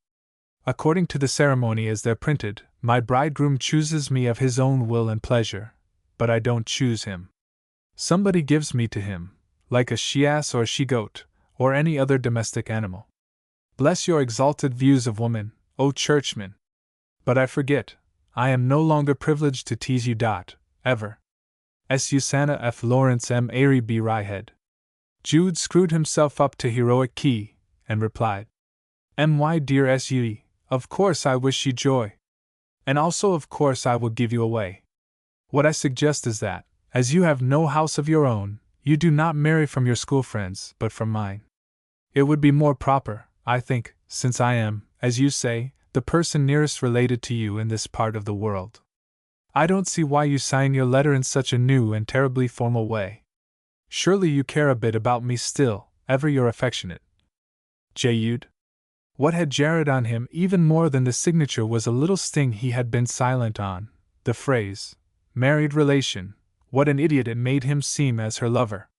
If Sue had written that in satire, he could hardly forgive her. If in suffering, that was another thing. His offer of his lodging must have commended itself to Philotson at any rate, for the schoolmaster sent him a line of warm thanks, accepting the convenience. Sue also thanked him. Jude immediately moved into more commodious quarters, as much to escape the espionage of the suspicious landlady who had been one cause of Sue's unpleasant experience as for the sake of room. Then Sue wrote to tell him the day fixed for the wedding, and Jude decided, after inquiry, that she should come into residence on the following Saturday, which would allow of a 10 days' stay in the city prior to the ceremony, sufficiently representing a nominal residence of 15.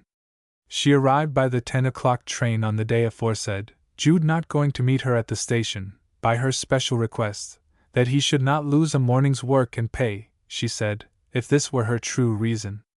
But so well by this time did he know Sue that the remembrance of their mutual sensitiveness at emotional crises might, he thought, have weighed with her in this. When he came home to dinner she had taken possession of her apartment. She lived in the same house with him, but on a different floor, and they saw each other little, an occasional supper being the only meal they took together, when Sue's manner was something like that of a scared child. What she felt he did not know. Their conversation was mechanical, though she did not look pale or ill. Philotson came frequently, but mostly when Jude was absent.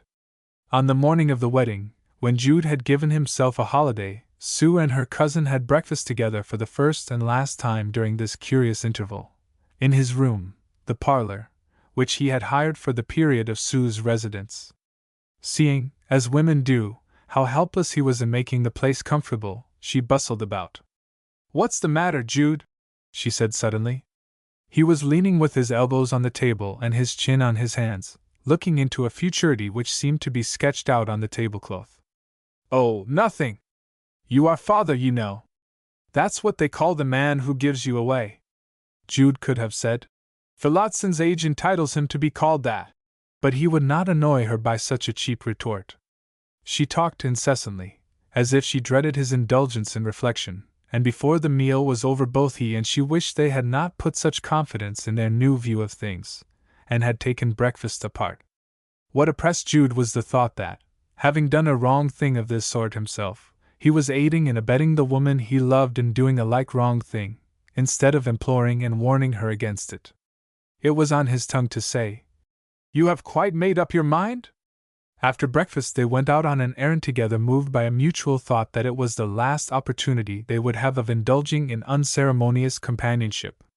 By the irony of fate, and the curious trick in Sue's nature of tempting Providence at critical times, she took his arm as they walked through the muddy street, a thing she had never done before in her life, and on turning the corner they found themselves close to a grey perpendicular church with a low-pitched roof, the Church of St. Thomas. "That's the church," said Jude. "Where I am going to be married?" "Yes." "Indeed!" she exclaimed with curiosity. "How I should like to go in and see what the spot is like where I am so soon to kneel and do it." Again he said to himself, "She does not realize what marriage means." He passively acquiesced in her wish to go in, and they entered by the western door. The only person inside the gloomy building was a charwoman cleaning. Sue still held Jude's arm, almost as if she loved him. Cruelly sweet, indeed, she had been to him that morning, but his thoughts of a penance in store for her were tempered by an ache. "I can find no way how a blow should fall, such as falls on men, nor prove too much for your womanhood." They strolled undemonstratively up the nave towards the altar railing, which they stood against in silence, turning then and walking down the nave again, her hand still on his arm, precisely like a couple just married. The too suggestive incident, entirely of her making, nearly broke down Jude.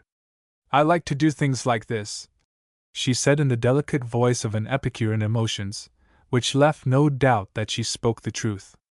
"I know you do," said Jude. "They are interesting, because they have probably never been done before. I shall walk down the church like this with my husband in about 2 hours, shan't I?" "No doubt you will. Was it like this when you were married?"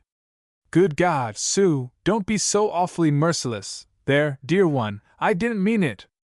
"Ah, you are vexed," she said regretfully, as she blinked away an access of eye moisture. "And I promised never to vex you. I suppose I ought not to have asked you to bring me in here." "Oh, I oughtn't.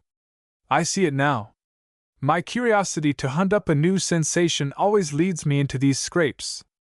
Forgive me, you will, won't you, Jude?" The appeal was so remorseful that Jude's eyes were even wetter than hers as he pressed her hand for yes. "Now we'll hurry away, and I won't do it any more," she continued humbly, and they came out of the building, Sue intending to go on to the station to meet Phillotson. But the first person they encountered on entering the main street was the schoolmaster himself, whose train had arrived sooner than Sue expected. There was nothing really to demur to in her leaning on Jude's arm, but she withdrew her hand, and Jude thought that Phillotson had looked surprised. "We have been doing such a funny thing," said she, smiling candidly. "We've been to the church, rehearsing as it were." "Haven't we, Jude?" "How?" said Phillotson curiously. Jude inwardly deplored what he thought to be unnecessary frankness, but she had gone too far not to explain all, which she accordingly did, telling him how they had marched up to the altar. Seeing how puzzled Phillotson seemed, Jude said as cheerfully as he could, "I am going to buy her another little present. Will you both come to the shop with me?" "No," said Sue. "I'll go on to the house with him." And requesting her lover not to be a long time, she departed with the schoolmaster. Jude soon joined them at his rooms, and shortly after they prepared for the ceremony. Phillotson's hair was brushed to a painful extent, and his shirt collar appeared stiffer than it had been for the previous 20 years. Beyond this he looked dignified and thoughtful, and altogether a man of whom it was not unsafe to predict that he would make a kind and considerate husband. That he adored Sue was obvious, and she could almost be seen to feel that she was undeserving his adoration. Although the distance was so short, he had hired a fly from the Red Lion, and 6 or 7 women and children had gathered by the door when they came out. The schoolmaster and Sue were unknown, though Jude was getting to be recognized as a citizen, and the couple were judged to be some relations of his from a distance, nobody supposing Sue to have been a recent pupil at the training school. In the carriage, Jude took from his pocket his extra little wedding present, which turned out to be 2 or 3 yards of white tulle, which he threw over her bonnet and all, as a veil. "It looks so odd over a bonnet," she said. "I'll take the bonnet off." "Oh no, let it stay," said Phillotson. And she obeyed. When they had passed up the church and were standing in their places, Jude found that the antecedent visit had certainly taken off the edge of this performance. But by the time they were halfway on with the service, he wished from his heart that he had not undertaken the business of giving her away. How could Sue have had the temerity to ask him to do it, a cruelty possibly to herself as well as to him? Women were different from men in such matters. Was it that they were, instead of more sensitive, as reputed, more callous, and less romantic, or were they more heroic? Or was Sue simply so perverse that she wilfully gave herself and him pain for the odd and mournful luxury of practicing long-suffering in her own person, and of being touched with tender pity for him at having made him practice it? He could perceive that her face was nervously set, and when they reached the trying ordeal of Jude giving her to Phillotson, she could hardly command herself, rather, however, as it seemed, from her knowledge of what her cousin must feel, whom she need not have had there at all, than from self-consideration. Possibly she would go on inflicting such pains again and again, and grieving for the sufferer again and again, in all her colossal inconsistency. Phillotson seemed not to notice, to be surrounded by a mist which prevented his seeing the emotions of others. As soon as they had signed their names and come away, and the suspense was over, Jude felt relieved. The meal at his lodging was a very simple affair, and at 2 o'clock they went off. In crossing the pavement to the fly she looked back, and there was a frightened light in her eyes. Could it be that Sue had acted with such unusual foolishness as to plunge into she knew not what for the sake of asserting her independence of him, of retaliating on him for his secrecy? Perhaps Sue was thus venturesome with men because she was childishly ignorant of that side of their natures which wore out women's hearts and lives. When her foot was on the carriage step, she turned round, saying that she had forgotten something. Jude and the landlady offered to get it. "No," she said, running back. "It is my handkerchief. I know where I left it." Jude followed her back. She had found it, and came holding it in her hand. She looked into his eyes with her own tearful ones, and her lips suddenly parted as if she were going to avow something. But she went on, and whatever she had meant to say remained unspoken. 8. Jude wondered if she had really left her handkerchief behind, or whether it were that she had miserably wished to tell him of a love that at the last moment she could not bring herself to express. He could not stay in his silent lodging when they were gone, and fearing that he might be tempted to drown his misery in alcohol, he went upstairs, changed his dark clothes for his white, his thin boots for his thick, and proceeded to his customary work for the afternoon. But in the cathedral he seemed to hear a voice behind him, and to be possessed with an idea that she would come back. She could not possibly go home with Phillotson, he fancied. The feeling grew and stirred.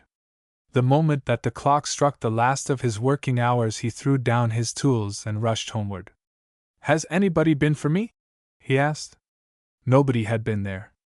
As he could claim the downstairs sitting room till 12 o'clock that night, he sat in it all the evening, and even when the clock had struck 11, and the family had retired, he could not shake off the feeling that she would come back and sleep in the little room adjoining his own in which she had slept so many previous days. Her actions were always unpredictable. Why should she not come? Gladly would he have compounded for the denial of her as a sweetheart and wife by having her live thus as a fellow-lodger and friend, even on the most distant terms. His supper still remained spread, and going to the front door, and softly setting it open, he returned to the room and sat as watchers sit on old midsummer eves, expecting the phantom of the beloved. But she did not come. Having indulged in this wild hope, he went upstairs, and looked out of the window, and pictured her through the evening journey to London, whither she and Phillotson had gone for their holiday, there rattling along through the damp night to their hotel, under the same sky of ribbed cloud as that he beheld, through which the moon showed its position rather than its shape, and 1 or 2 of the larger stars made themselves visible as faint nebulae only. It was a new beginning of Sue's history. He projected his mind into the future, and saw her with children more or less in her own likeness around her.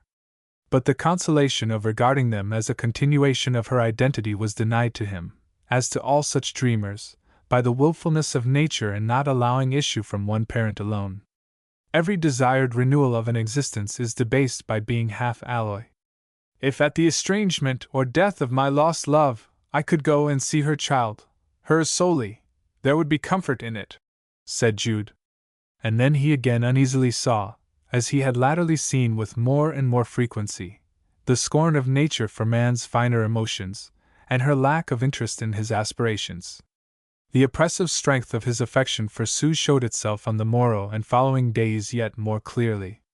He could no longer endure the light of the Melchester lamps. The sunshine was as drab paint, and the blue sky as zinc. Then he received news that his old aunt was dangerously ill at Mary Green, which intelligence almost coincided with a letter from his former employer at Christminster, who offered him permanent work of a good class if he would come back. The letters were almost a relief to him. He started to visit Aunt Drusilla, and resolved to go onward to Christminster to see what worth there might be in the builder's offer. Jude found his aunt even worse than the communication from the widow Edlin had led him to expect. There was every possibility of her lingering on for weeks or months, though little likelihood. He wrote to Sue informing her of the state of her aunt, and suggesting that she might like to see her aged relative alive. He would meet her at Alfredston Road, the following evening, Monday, on his way back from Christminster, if she could come by the up train which crossed his down train at that station. Next morning, according, he went on to Christminster, intending to return to Alfredston soon enough to keep the suggested appointment with Sue. The city of learning wore a strange look, and he had lost all feeling for its associations. Yet as the sun made vivid lights and shades of the mullioned architecture of the facades, and drew patterns of the crinkled battlements on the young turf of the quadrangles, Jude thought he had never seen the place look more beautiful.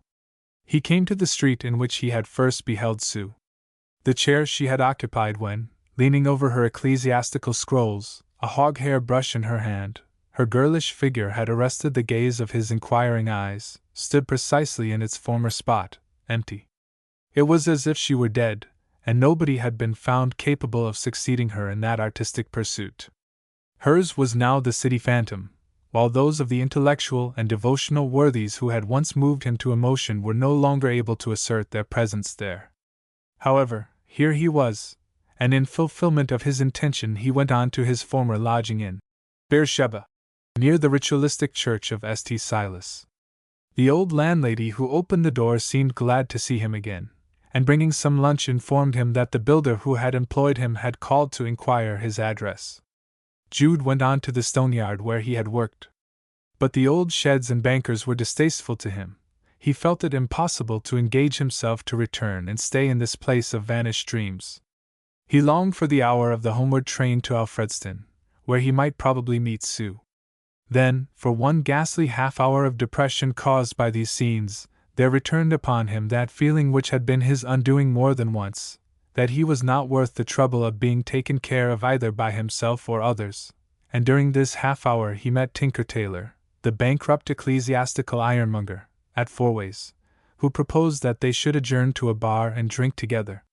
They walked along the street till they stood before one of the great palpitating centres of Christminster life, the inn wherein he formerly had responded to the challenge to rehearse the Creed in Latin, now a popular tavern with a spacious and inviting entrance, which gave admittance to a bar that had been entirely renovated and refitted in modern style since Jude's residence here.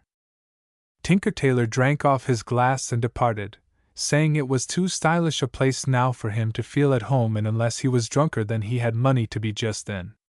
Jude was longer finishing his, and stood abstractedly silent in the, for the minute, almost empty place.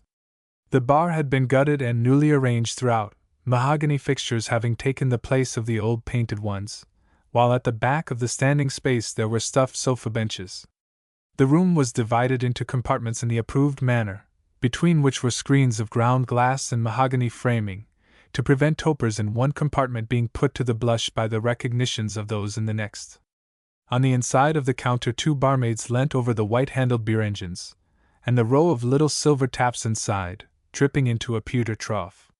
Feeling tired, and having nothing more to do till the train left, Jude sat down on one of the sofas. At the back of the barmaids rose bevel-edged mirrors, with glass shelves running along their front, on which stood precious liquids that Jude did not know the name of, in bottles of topaz, sapphire, ruby, and amethyst. The moment was enlivened by the entrance of some customers into the next compartment, and the starting of the mechanical telltale of monies received, which emitted a ting-ting every time a coin was put in. The barmaid attending to this compartment was invisible to Jude's direct glance, though a reflection of her back in the glass behind her was occasionally caught by his eyes. He had only observed this listlessly, when she turned her face for a moment to the glass to set her hair tidy. Then he was amazed to discover that the face was Arabella's. If she had come on to his compartment she would have seen him. But she did not, this being presided over by the maiden on the other side. Abby was in a black gown, with white linen cuffs and a broad white collar, and her figure, more developed than formerly, was accentuated by a bunch of daffodils that she wore on her left bosom. In the compartment she served stood an electro-plated fountain of water over a spirit lamp, whose blue flame sent a steam from the top, all this being visible to him only in the mirror behind her, which also reflected the faces of the men she was attending to, one of them a handsome, dissipated young fellow, possibly an undergraduate, who had been relating to her an experience of some humorous sort. "Oh, Mr. Cockman, now! How can you tell such a tale to me in my innocence?" she cried gaily. "Mr. Cockman, what do you use to make your mustache curl so beautiful?"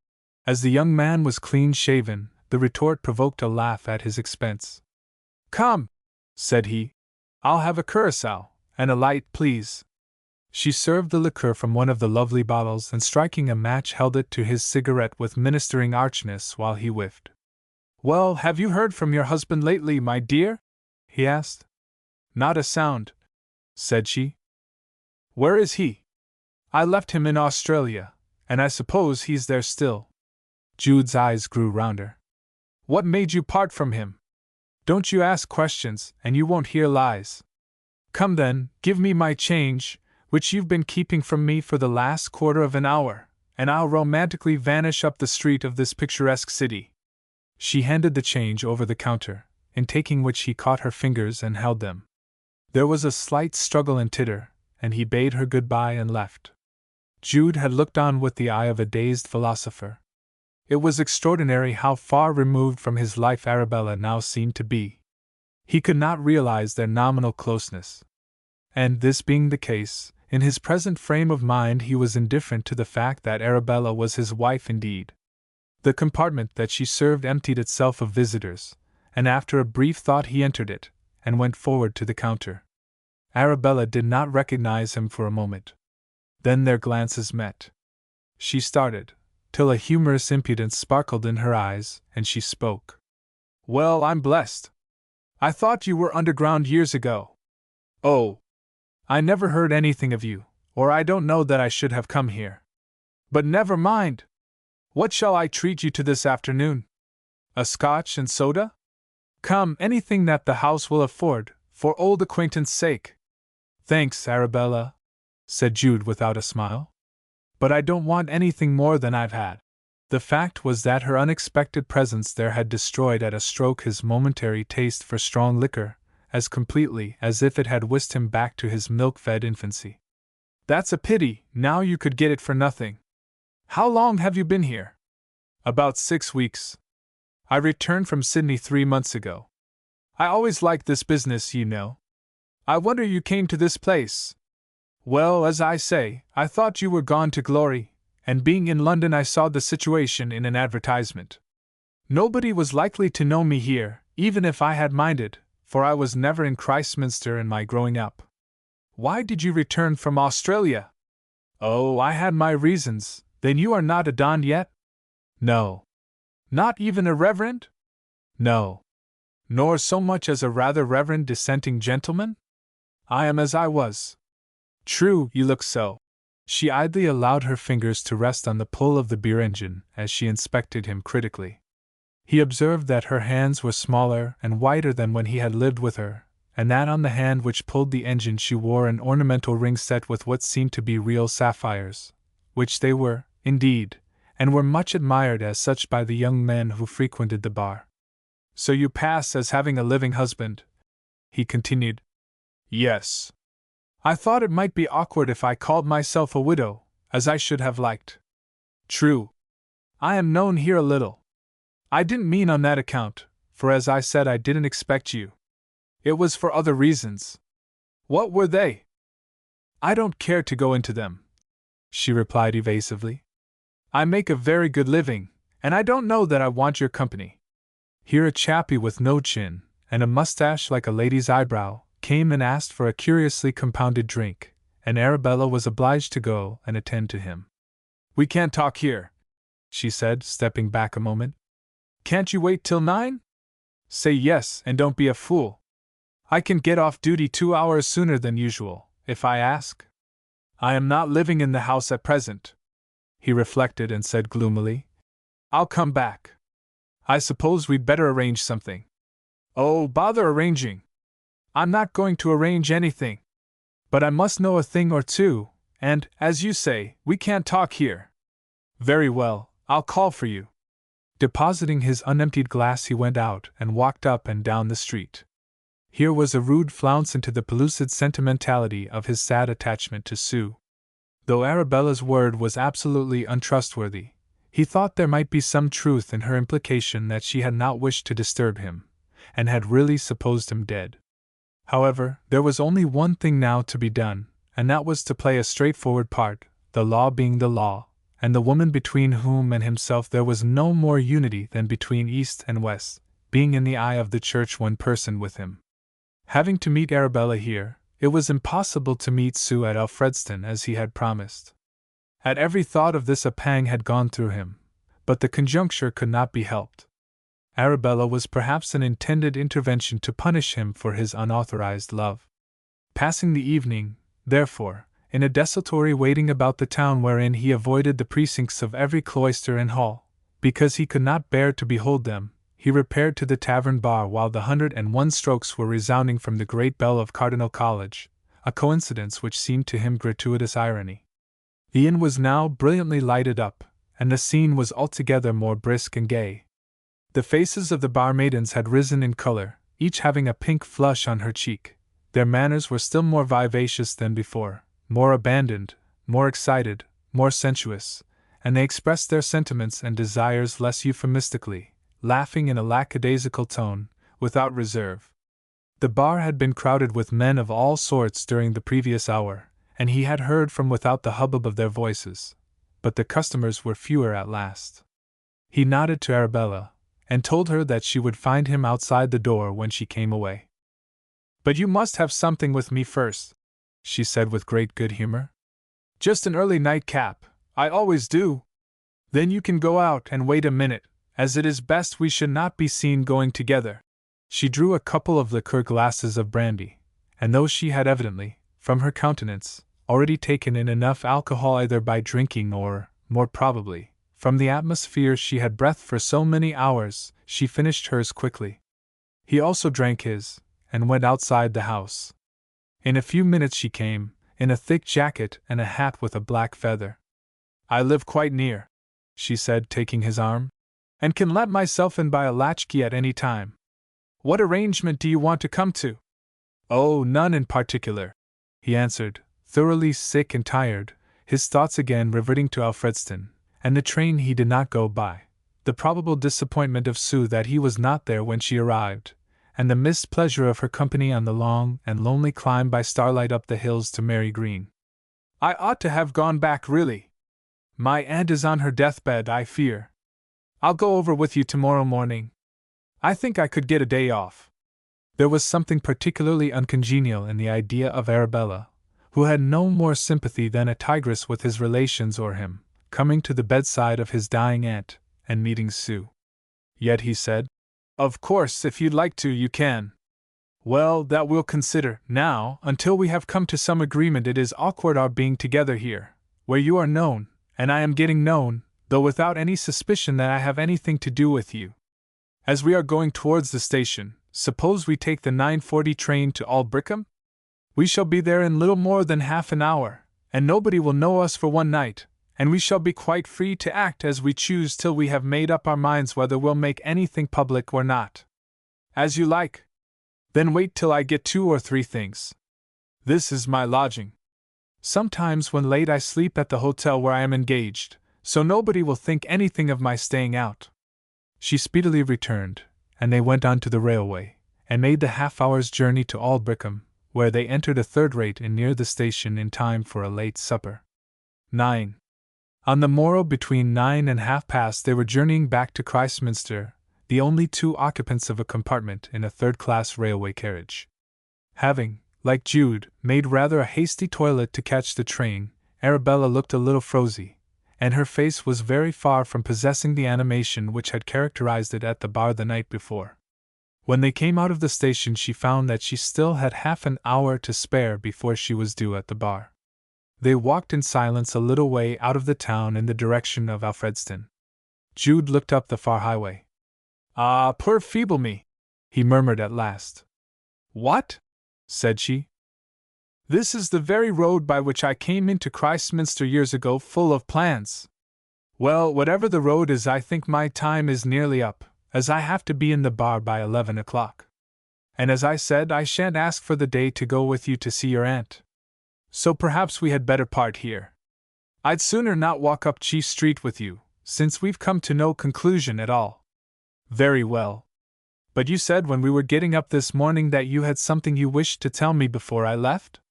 "So I had, 2 things, one in particular. But you wouldn't promise to keep it a secret." "I'll tell you now if you promise. As an honest woman I wish you to know it. It was what I began telling you in the night, about that gentleman who managed the Sydney Hotel." Arabella spoke somewhat hurriedly for her. "You'll keep it close?" "Yes, yes, I promise," said Jude impatiently.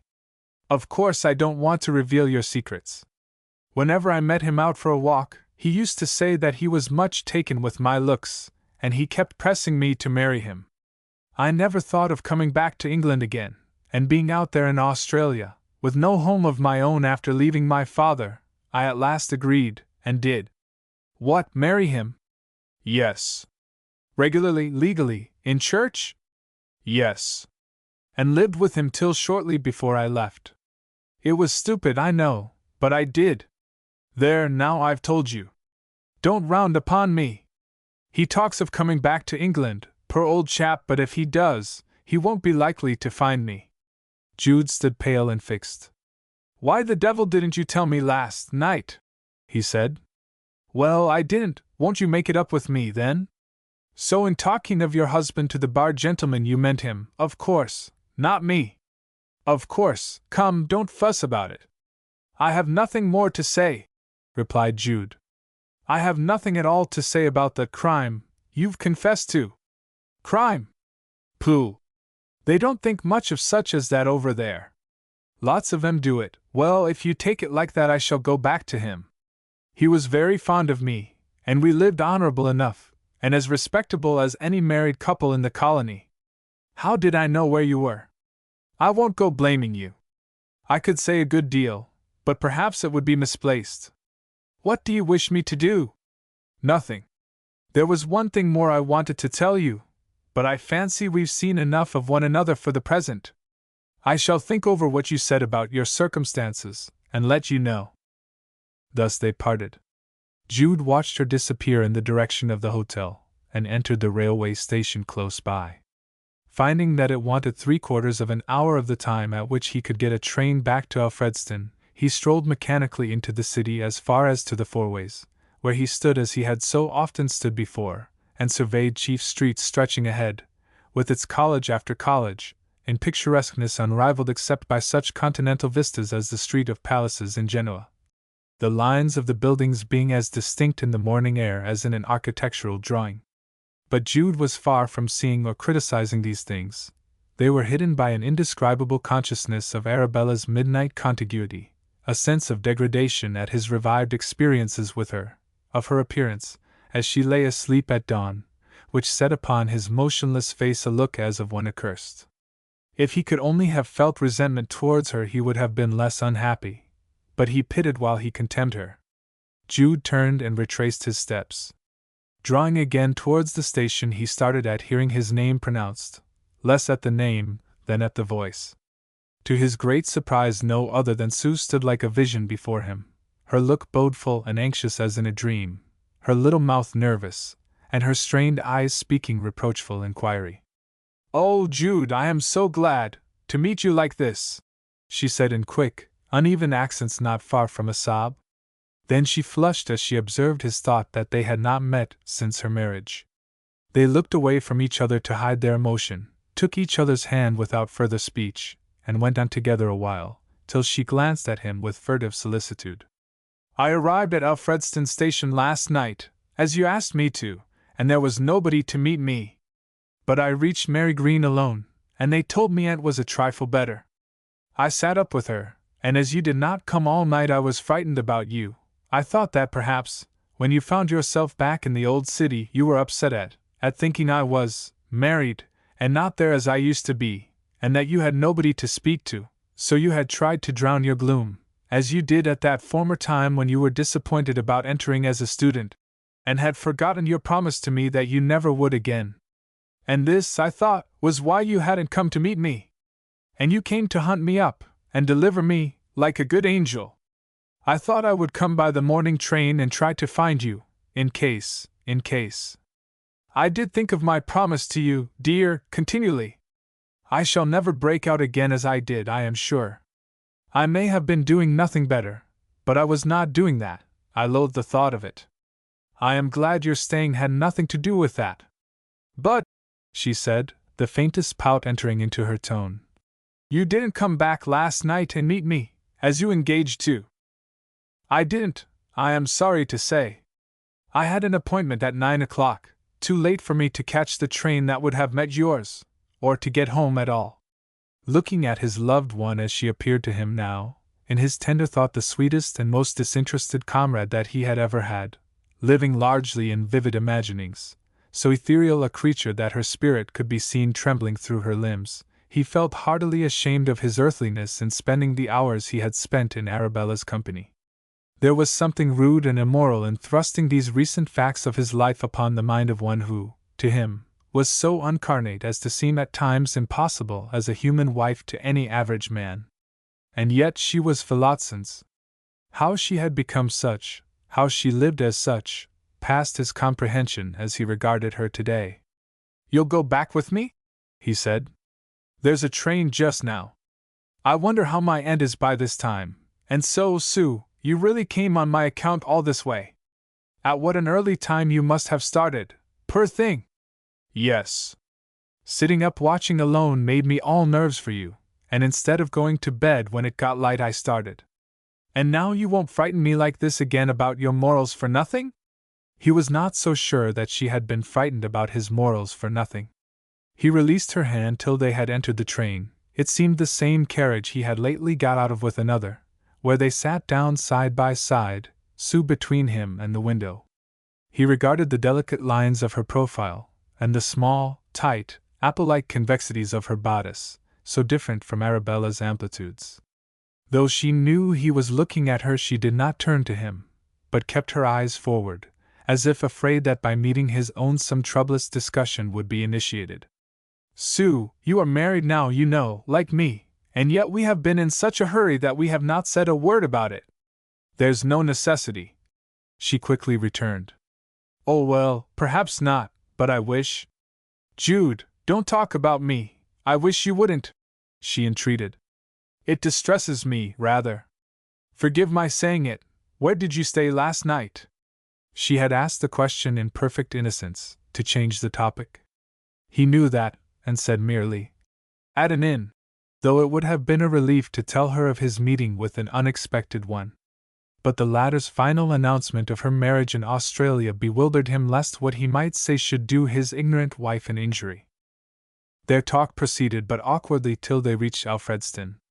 That Sue was not as she had been, but was labeled Philottson, paralyzed Jude whenever he wanted to commune with her as an individual. Yet she seemed unaltered, he could not say why. There remained the 5-mile extra journey into the country, which it was just as easy to walk as to drive, the greater part of it being uphill. Jude had never before in his life gone that road with Sue, though he had with another. It was now as if he carried a bright light which temporarily banished the shady associations of the earlier time. Sue talked, but Jude noticed that she still kept the conversation from herself. At length he inquired if her husband were well. "Oh, yes," she said. "He is obliged to be in the school all the day, or he would have come with me. He is so good and kind that to accompany me he would have dismissed the school for once, even against his principles, for he is strongly opposed to giving casual holidays, only I wouldn't let him. I felt it would be better to come alone. Aunt Drusilla, I knew, was so very eccentric, and his being almost a stranger to her now would have made it irksome to both. Since it turns out that she is hardly conscious, I am glad I did not ask him." Jude had walked moodily while this praise of Phillotson was being expressed. "Mr. Phillotson obliges you in everything, as he ought," he said. "Of course. You ought to be a happy wife. And of course I am. Bride, I might almost have said, as yet. It is not so many weeks since I gave you to him, and—" "Yes, I know. I know." There was something in her face which belied her late assuring words, so strictly proper and so lifelessly spoken that they might have been taken from a list of model speeches in The Wife's Guide to Conduct. Jude knew the quality of every vibration in Sue's voice, could read every symptom of her mental condition, and he was convinced that she was unhappy, although she had not been a month married. But her rushing away thus from home, to see the last of a relative whom she had hardly known in her life, proved nothing, for Sue naturally did such things as those. "Well, you have my good wishes now as always, Mrs. Phillotson," she reproached him by a glance.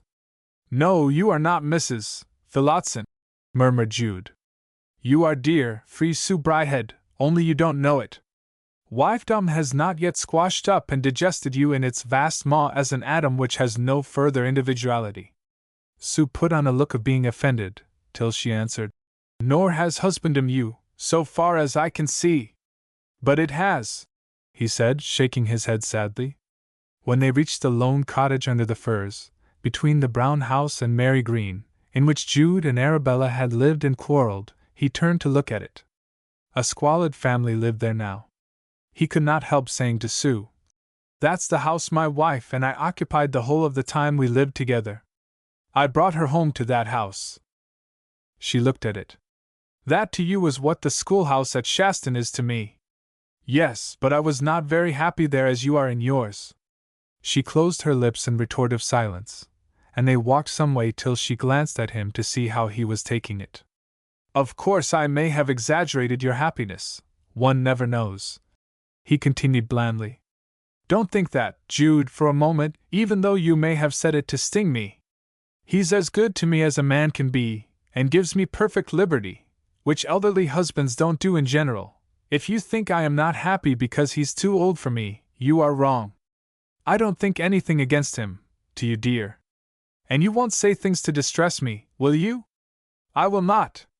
He said no more, but he knew that, from some cause or other, in taking Phillotson as a husband, Sue felt that she had done what she ought not to have done.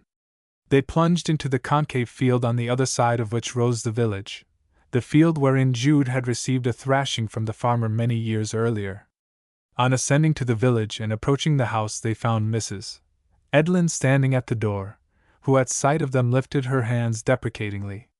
"She's downstairs, if you'll believe me," cried the widow. "Out o' bed she got, and nothing could turn her. What will come o't I do not know." On entering, there indeed by the fireplace sat the old woman, wrapped in blankets, and turning upon them a countenance like that of Sebastiano's Lazarus. They must have looked their amazement, for she said in a hollow voice, "Ah, seared ye, have I?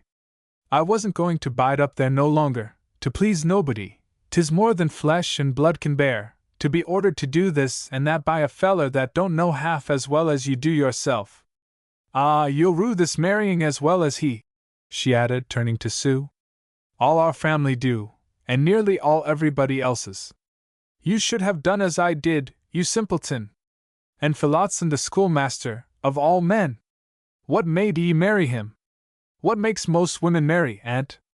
Ah, you mean to say you loved the man?" I don't meant to say anything definite. Do ye love un? Don't ask me, aunt. I can mind the man very well. A very civil, honorable liver. But Lord, I don't want to wound your feelings, but there be certain men here and there that no woman of any niceness can stomach. I should have said he was one.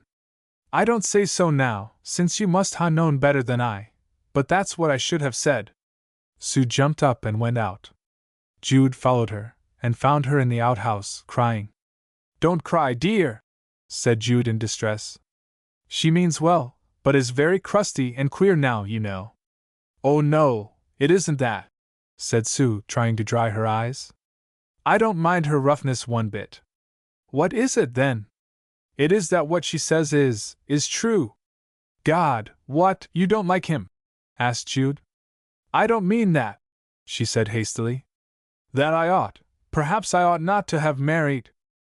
He wondered if she had really been going to say that at first. They went back, and the subject was smoothed over, and her aunt took rather kindly to Sue, telling her that not many young women newly married would have come so far to see a sick old crone like her. In the afternoon Sue prepared to depart, Jude hiring a neighbor to drive her to Alfredston. I'll go with you to the station if you'd like, he said. She would not let him. The man came round with the trap, and Jude helped her into it, perhaps with unnecessary attention, for she looked at him prohibitively.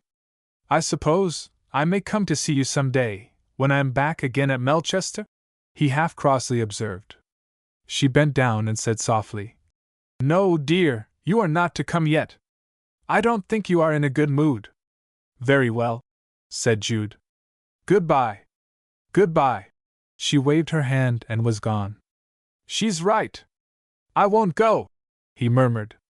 He passed the evening and following days in mortifying by every possible means his wish to see her, nearly starving himself in attempts to extinguish by fasting his passionate tendency to love her.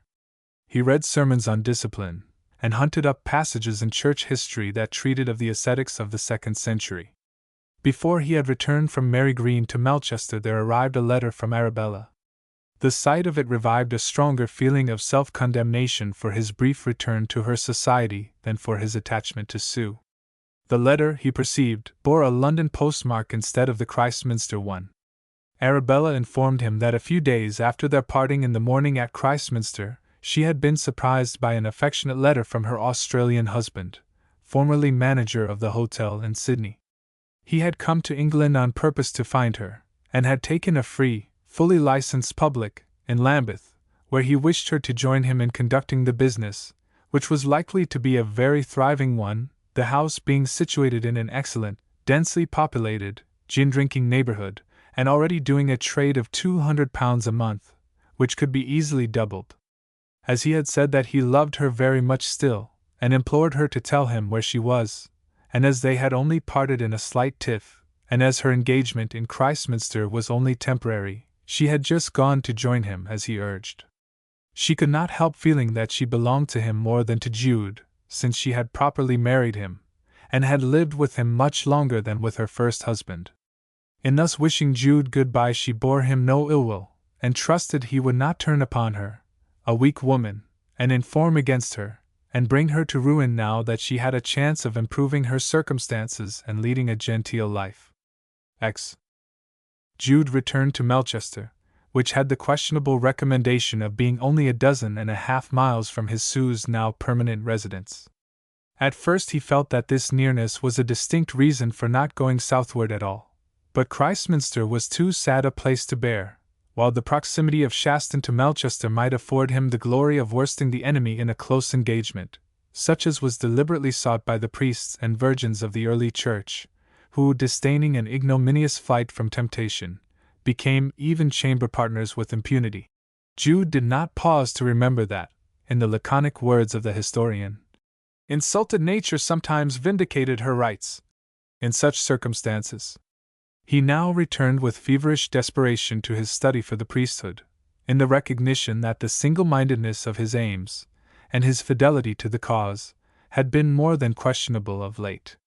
His passion for Sue troubled his soul, yet his lawful abandonment to the society of Arabella for 12 hours seemed instinctively a worse thing, even though she had not told him of her Sydney husband till afterwards.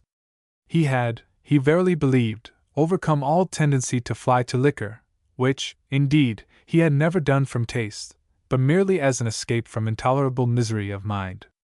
Yet he perceived with despondency that, taken all round, he was a man of too many passions to make a good clergyman.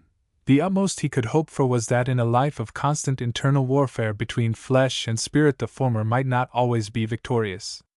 As a hobby, auxiliary to his readings in divinity, he developed his slight skill in church music and thorough bass, till he could join in part singing from notation with some accuracy. A mile or two from Melchester there was a restored village church, to which Jude had originally gone to fix the new columns and capitals. By this means he had become acquainted with the organist, and the ultimate result was that he joined the choir as a bass voice. He walked out to this parish twice every Sunday, and sometimes in the week. One evening about Easter the choir met for practice, and a new hymn which Jude had heard of as being by a Wessex composer was to be tried and prepared for the following week. It turned out to be a strangely emotional composition. As they all sang it over and over again, its harmonies grew upon Jude, and moved him exceedingly. When they had finished, he went round to the organist to make inquiries. The score was in manuscript, the name of the composer being at the head, together with the title of the hymn, "The Foot of the Cross." "Yes," said the organist. "He is a local man. He is a professional musician at Unabridged, between here and Christminster. The vicar knows him. He was brought up and educated in Christminster traditions, which accounts for the quality of the piece. I think he plays in the large church there, and has a surpliced choir. He comes to Melchester sometimes, and once tried to get the cathedral organ when the post was vacant. The hymn is getting about everywhere this Easter." As he walked humming the air on his way home, Jude fell to musing on its composer, and the reasons why he composed it. What a man of sympathies he must be! Perplexed and harassed as he himself was about Sue and Arabella, and troubled as was his conscience by the complication of his position, how he would like to know that man. "He of all men would understand my difficulties," said the impulsive Jude. If there were any person in the world to choose as a confidant, this composer would be the one, for he must have suffered, and throbbed, and yearned. In brief, ill as he could afford the time and money for the journey, Folly resolved, like the child that he was, to go to Unabridged the very next Sunday. He duly started, early in the morning, for it was only by a series of crooked railways that he could get to the town.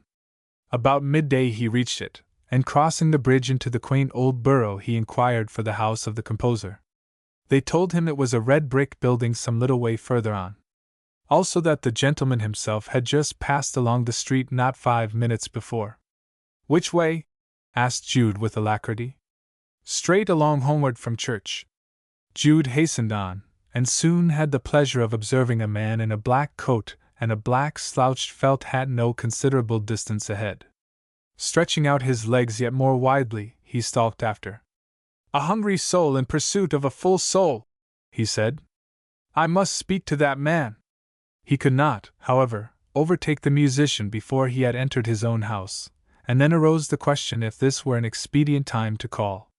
Whether or not he decided to do so there and then, now that he had got here, the distance home being too great for him to wait till late in the afternoon. This man of soul would understand scant ceremony, and might be quite a perfect adviser in a case in which an earthly and illegitimate passion had cunningly obtained entrance into his heart through the opening afforded for religion. Jude accordingly rang the bell, and was admitted. The musician came to him in a moment, and being respectably dressed, good-looking, and frank in manner, Jude obtained a favorable reception. He was nevertheless conscious that there would be a certain awkwardness in explaining his errand. "I have been singing in the choir of a little church near Melchester," he said, "and we have this week practiced the Foot of the Cross, which I understand, sir, that you composed?" "I did, a year or so ago." "I like it. I think it supremely beautiful." "Ah well, other people have said so too." "Yes, there's money in it, if I could only see about getting it published. I have other compositions to go with it, too. I wish I could bring them out, for I haven't made a £5 note out of any of them yet. These publishing people, They want the copyright of an obscure composer's work, such as mine is, for almost less than I should have to pay a person for making a fair manuscript copy of the score. The one you speak of I have lent to various friends about here in Melchester, and so it has got to be some a little. But music is a poor staff to lean on. I am giving it up entirely. You must go into trade if you want to make money nowadays. The wine business is what I am thinking of. This is my forthcoming list. It is not issued yet, but you can take one. He handed Jude an advertisement list of several pages in booklet shape, ornamentally margined with a red line, in which were set forth the various clarets, champagnes, ports, sherries, and other wines with which he purposed to initiate his new venture.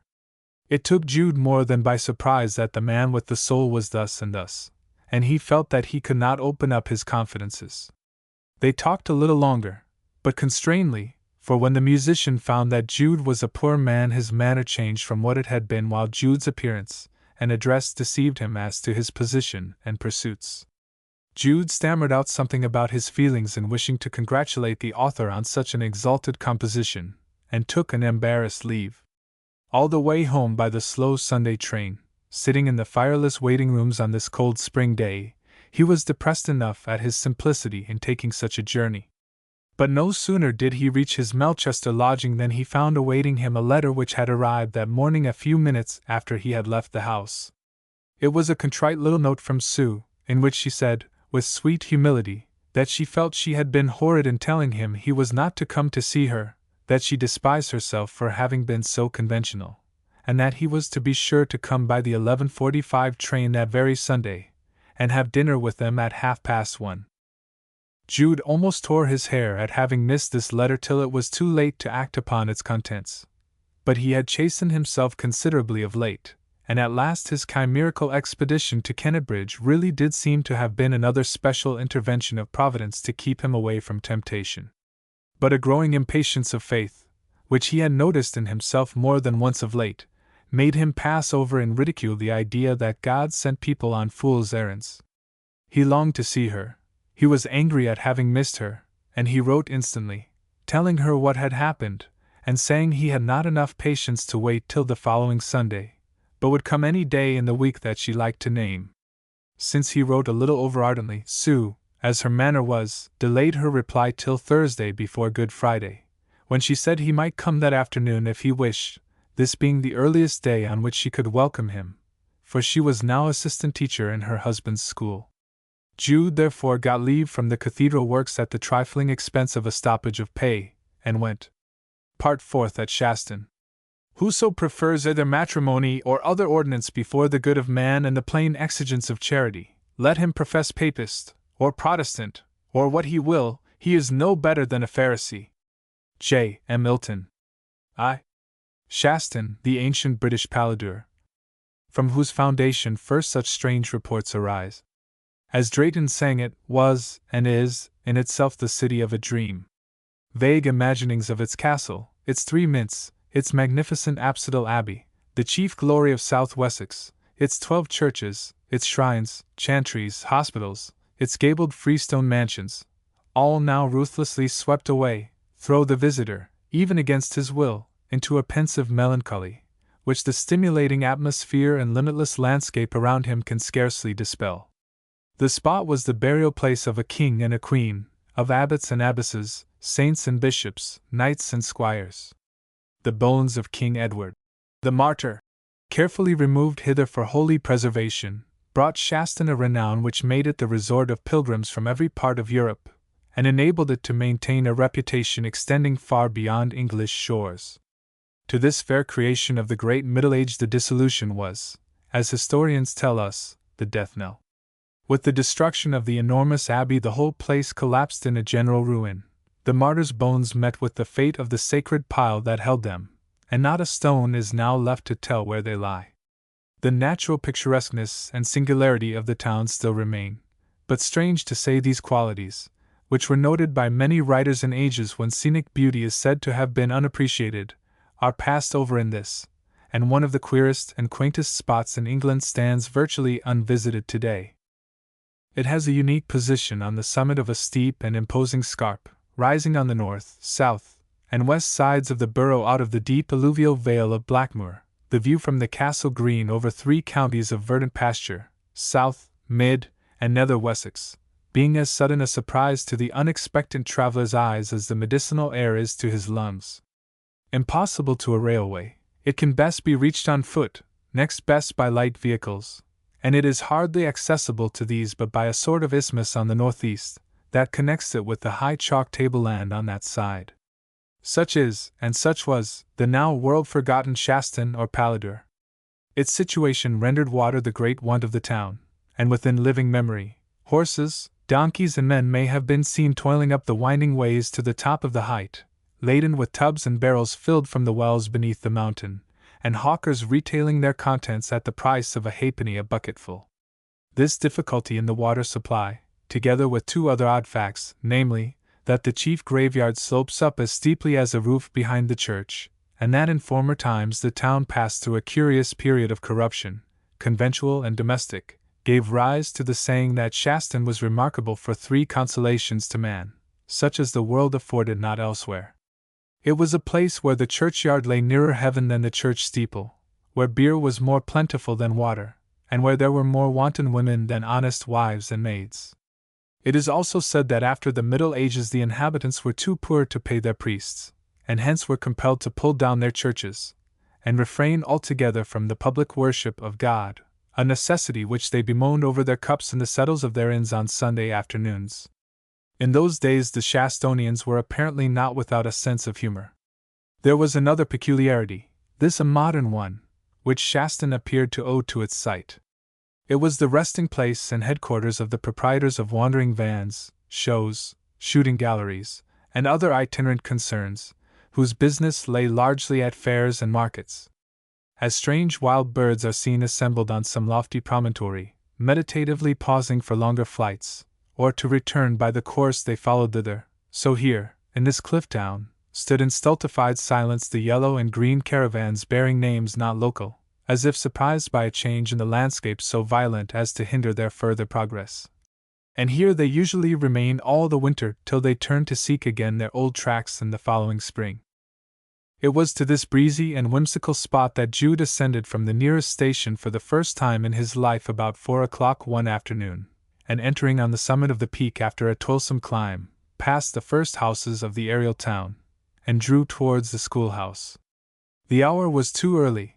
The pupils were still in school, humming small, like a swarm of gnats, and he withdrew a few steps along Abbey Walk, whence he regarded the spot which fate had made the home of all he loved best in the world. In front of the schools, which were extensive and stone-built, grew 2 enormous beeches with smooth mouse-colored trunks, as such trees will only grow on chalk uplands. Within the mullioned and transomed windows he could see the black, brown, and flaxen crowns of the scholars over the sills, and to pass the time away he walked down to the level terrace where the Abbey gardens once had spread, his heart throbbing in spite of him.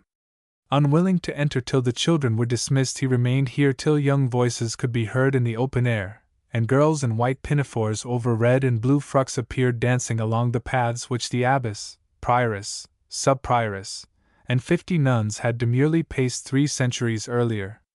Retracing his steps he found that he had waited too long, and that Sue had gone out into the town at the heels of the last scholar, Mr. Phillotson having been absent all the afternoon at a teachers' meeting at Shottsford.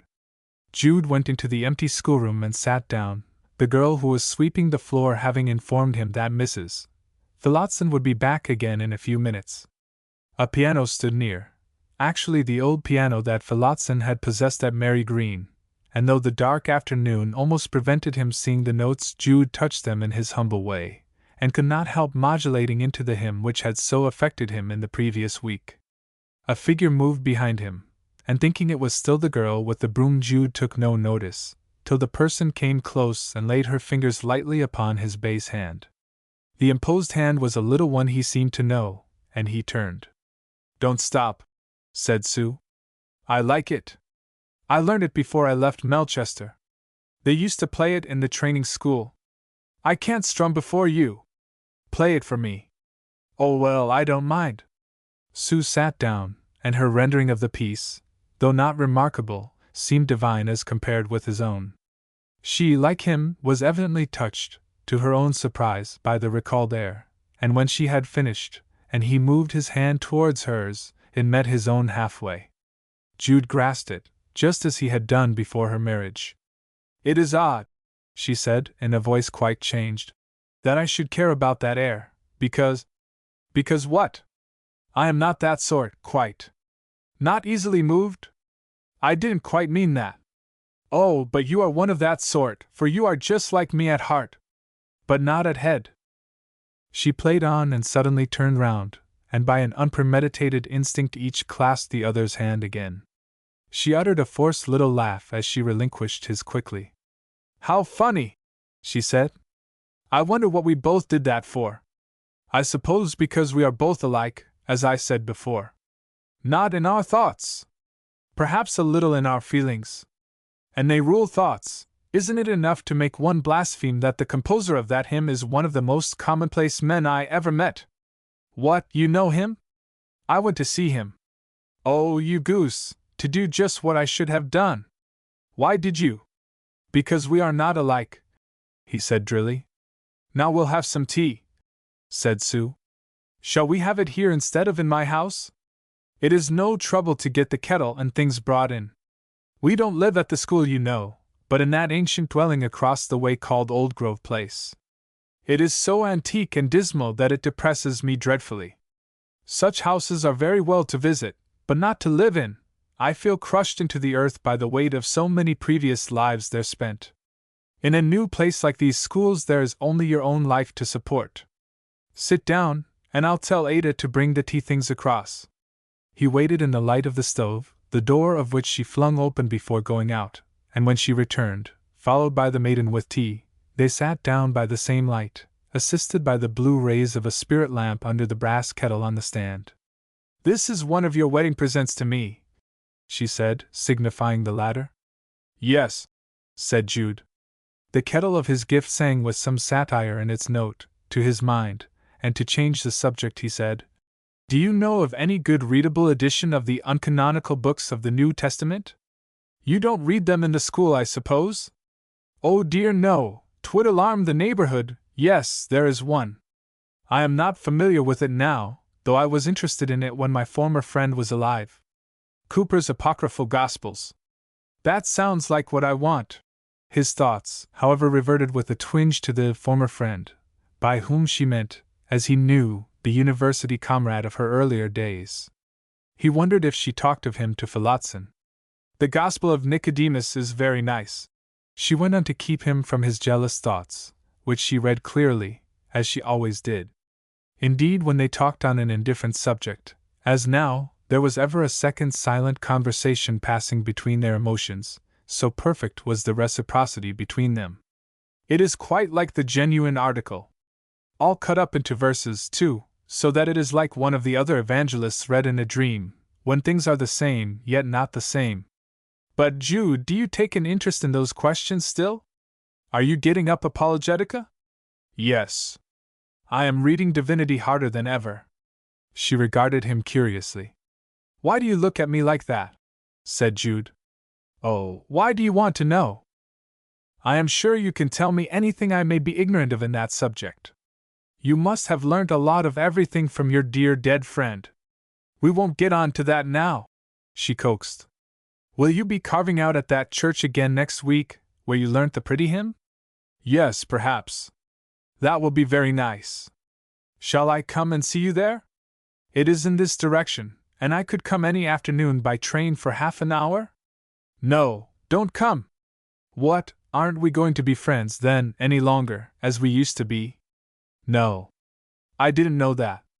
I thought you were always going to be kind to me." "No, I am not."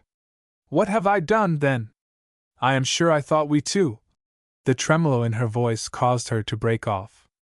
"Sue, I sometimes think you are a flirt," said he abruptly. There was a momentary pause, till she suddenly jumped up, and to his surprise he saw by the kettle flame that her face was flushed. "I can't talk to you any longer, Jude," she said, the tragic contralto note having come back as of old. "It is getting too dark to stay together like this, after playing morbid Good Friday tunes that make one feel what one shouldn't, we mustn't sit and talk in this way any more. Yes, you must go away, for you mistake me. I am very much the reverse of what you say so cruelly. Oh, Jude, it was cruel to say that. Yet I can't tell you the truth. I should shock you by letting you know how I give way to my impulses, and how much I feel that I shouldn't have been provided with attractiveness unless it were meant to be exercised. Some women's love of being loved is insatiable, and so, often, is their love of loving, and in the last case they may find that they can't give it continuously to the chamber officer appointed by the bishop's license to receive it. But you are so straightforward, Jude, that you can't understand me. Now you must go. I am sorry my husband is not at home. Are you? I perceive I have said that in mere convention. Honestly, I don't think I am sorry. It does not matter either way, sad to say. As they had overdone the grasp of hands some time sooner, she touched his fingers but lightly when he went out now. He had hardly gone from the door when, with a dissatisfied look, she jumped on a form and opened the iron casement of a window beneath which he was passing in the path without. When do you leave here to catch your train, Jude? She asked. He looked up in some surprise. The coach that runs to meet it goes in 3/4 of an hour or so. What will you do with yourself for the time? Oh, wander about, I suppose. Perhaps I shall go and sit in the old church. It does seem hard of me to pack you off so. You have thought enough of churches, heaven knows, without going into one in the dark. Stay there. Where? Where you are. I can talk to you better like this than when you were inside. It was so kind and tender of you to give up half a day's work to come to see me. You are Joseph the dreamer of dreams, dear Jude. And a tragic Don Quixote. And sometimes you are St. Stephen, who, while they were stoning him, could see heaven opened. Oh, my poor friend and comrade, you'll suffer yet. Now that the high windowsill was between them, so that he could not get at her, she seemed not to mind indulging in a frankness she had feared at close quarters. I have been thinking, she continued, still in the tone of one brimful of feeling, that the social mold civilization fits us in to have no more relation to our actual shapes than the conventional shapes of the constellations have to the real star patterns. I am called Mrs. Richard Phillotson, living a calm wedded life with my counterpart of that name. But I am not really Mrs. Richard Phillotson, but a woman tossed about, all alone, with aberrant passions, and unaccountable antipathies. Now you mustn't wait longer, or you will lose the coach. Come and see me again. You must come to the house then. Yes, said Jude. When shall it be? Tomorrow week. Goodbye, goodbye. She stretched out her hand and stroked his forehead pitifully, just once. Jude said goodbye, and went away into the darkness. Passing along Bimport Street, he thought he heard the wheels of the coach departing, and truly enough, when he reached the Duke's Arms in the market-place the coach had gone. It was impossible for him to get to the station on foot in time for this train, and he settled himself perforce to wait for the next, the last to Melchester that night. He wandered about a while, obtained something to eat, and then, having another half-hour on his hands, his feet involuntarily took him through the venerable graveyard of Trinity Church, with its avenues of limes, in the direction of the schools again. They were entirely in darkness.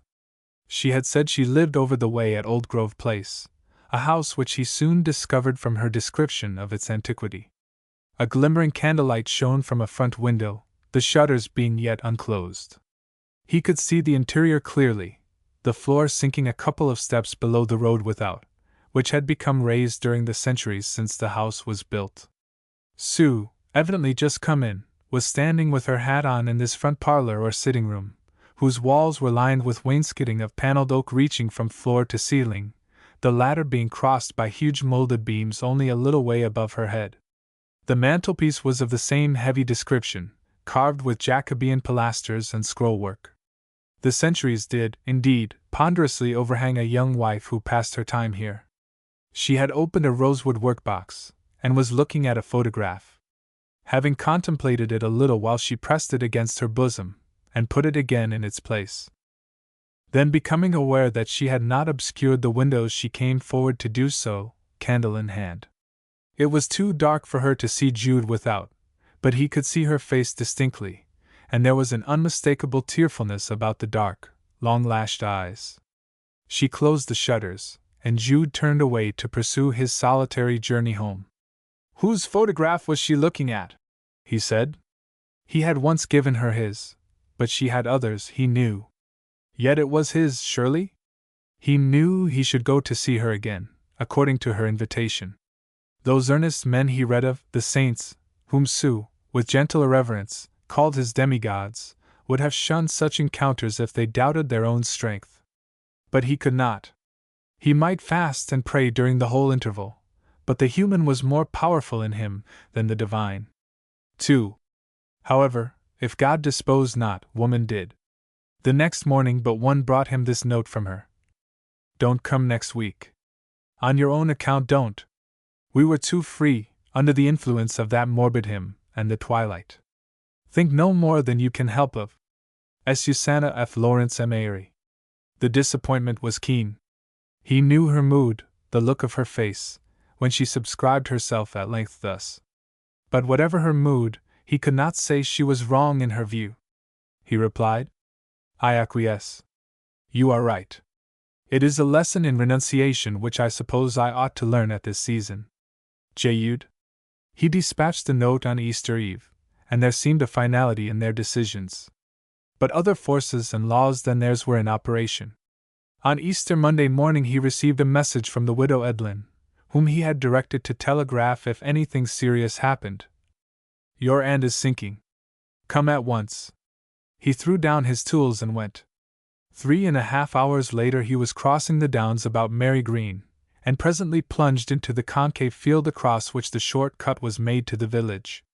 As he ascended on the other side a laboring man, who had been watching his approach from a gate across the path, moved uneasily, and prepared to speak. "I can see in his face that she is dead," said Jude. "Poor Aunt Drusilla!" It was as he had supposed, and Mrs. Edlin had sent out the man to break the news to him. "She wouldn't have knowed ye. She lay like a doll wi' glass eyes, so it didn't matter that you wasn't here," said he.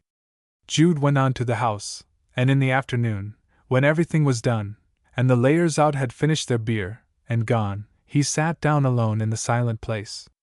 It was absolutely necessary to communicate with Sue, though 2 or 3 days earlier they had agreed to mutual severance. He wrote in the briefest terms.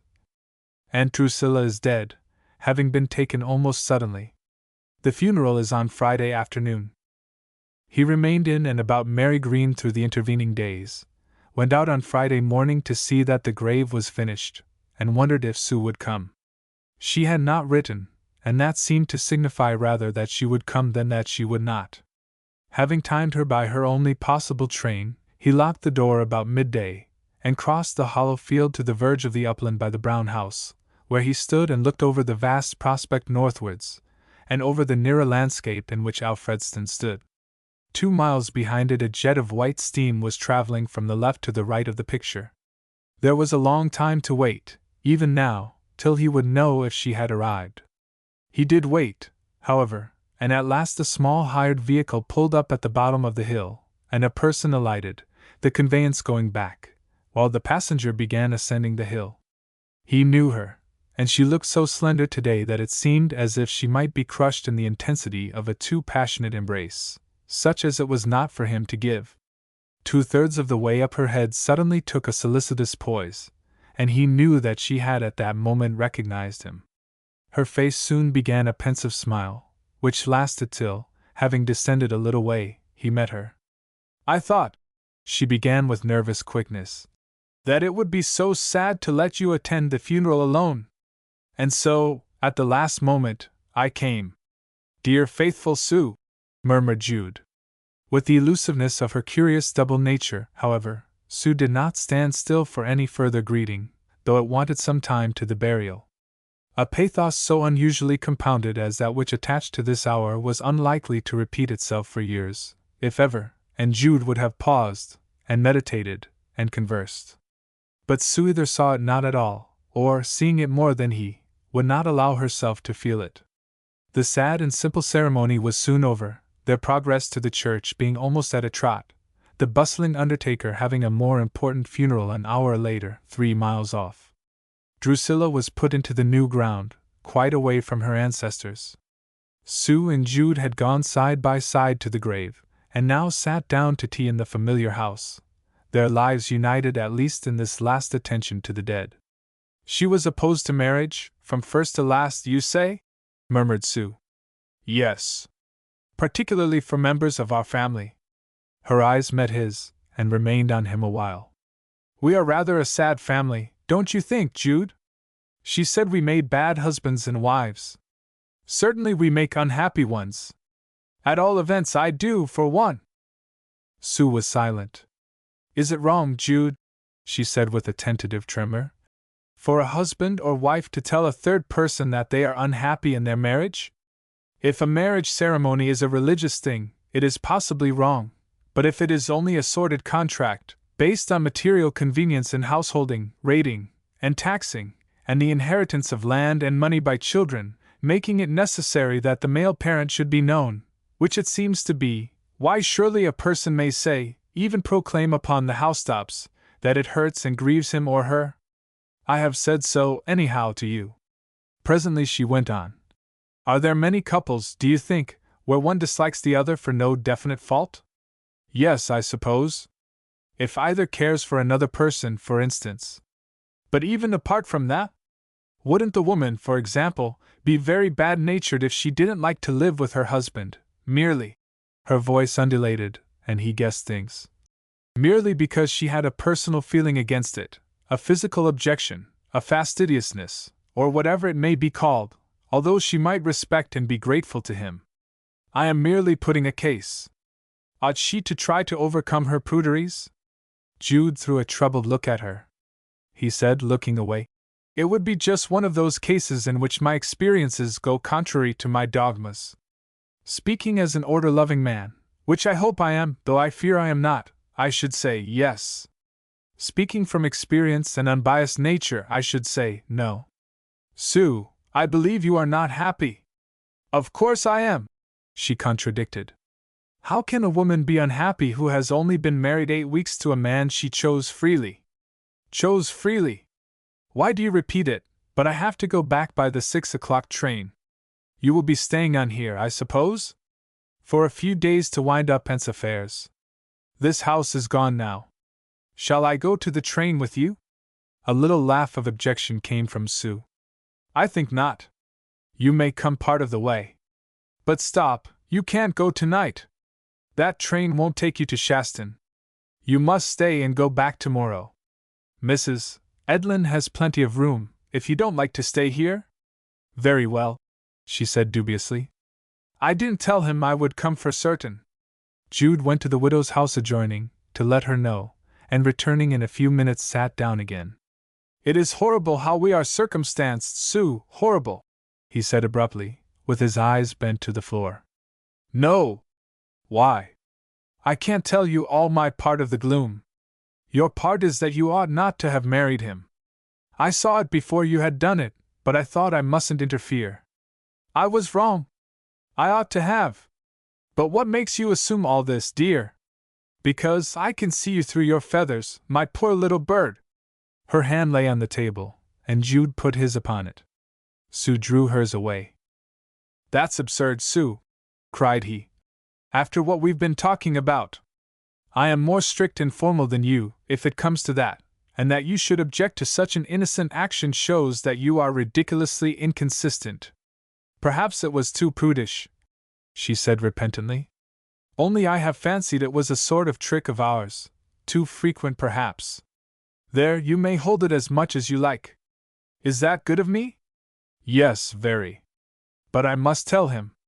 "Who?" "Richard." "Oh, of course, if you think it necessary. But as it means nothing, it may be bothering him needlessly." "Well, are you sure you mean it only as my cousin?" "Absolutely sure. I have no feelings of love left in me." "That's news. How has it come to be?" "I've seen Arabella." She winced at the hit, then said curiously, "When did you see her?" "When I was at Christminster." "So she's come back, and you never told me. I suppose you will live with her now?" Of course, just as you live with your husband. She looked at the window pots with the geraniums and cactuses, withered for want of attention, and threw them at the outer distance, till her eyes began to grow moist. What is it? Said Jude, in a softened tone. Why should you be so glad to go back to her if what you used to say to me is still true? I mean, if it were true then. Of course it is not now. How could your heart go back to Arabella so soon? A special providence, I suppose, helped it on its way. It isn't true, she said with gentle resentment. You are teasing me, that's all, because you think I am not happy. I don't know. I don't wish to know. If I were unhappy, it would be my fault, my wickedness, not that I should have a right to dislike him.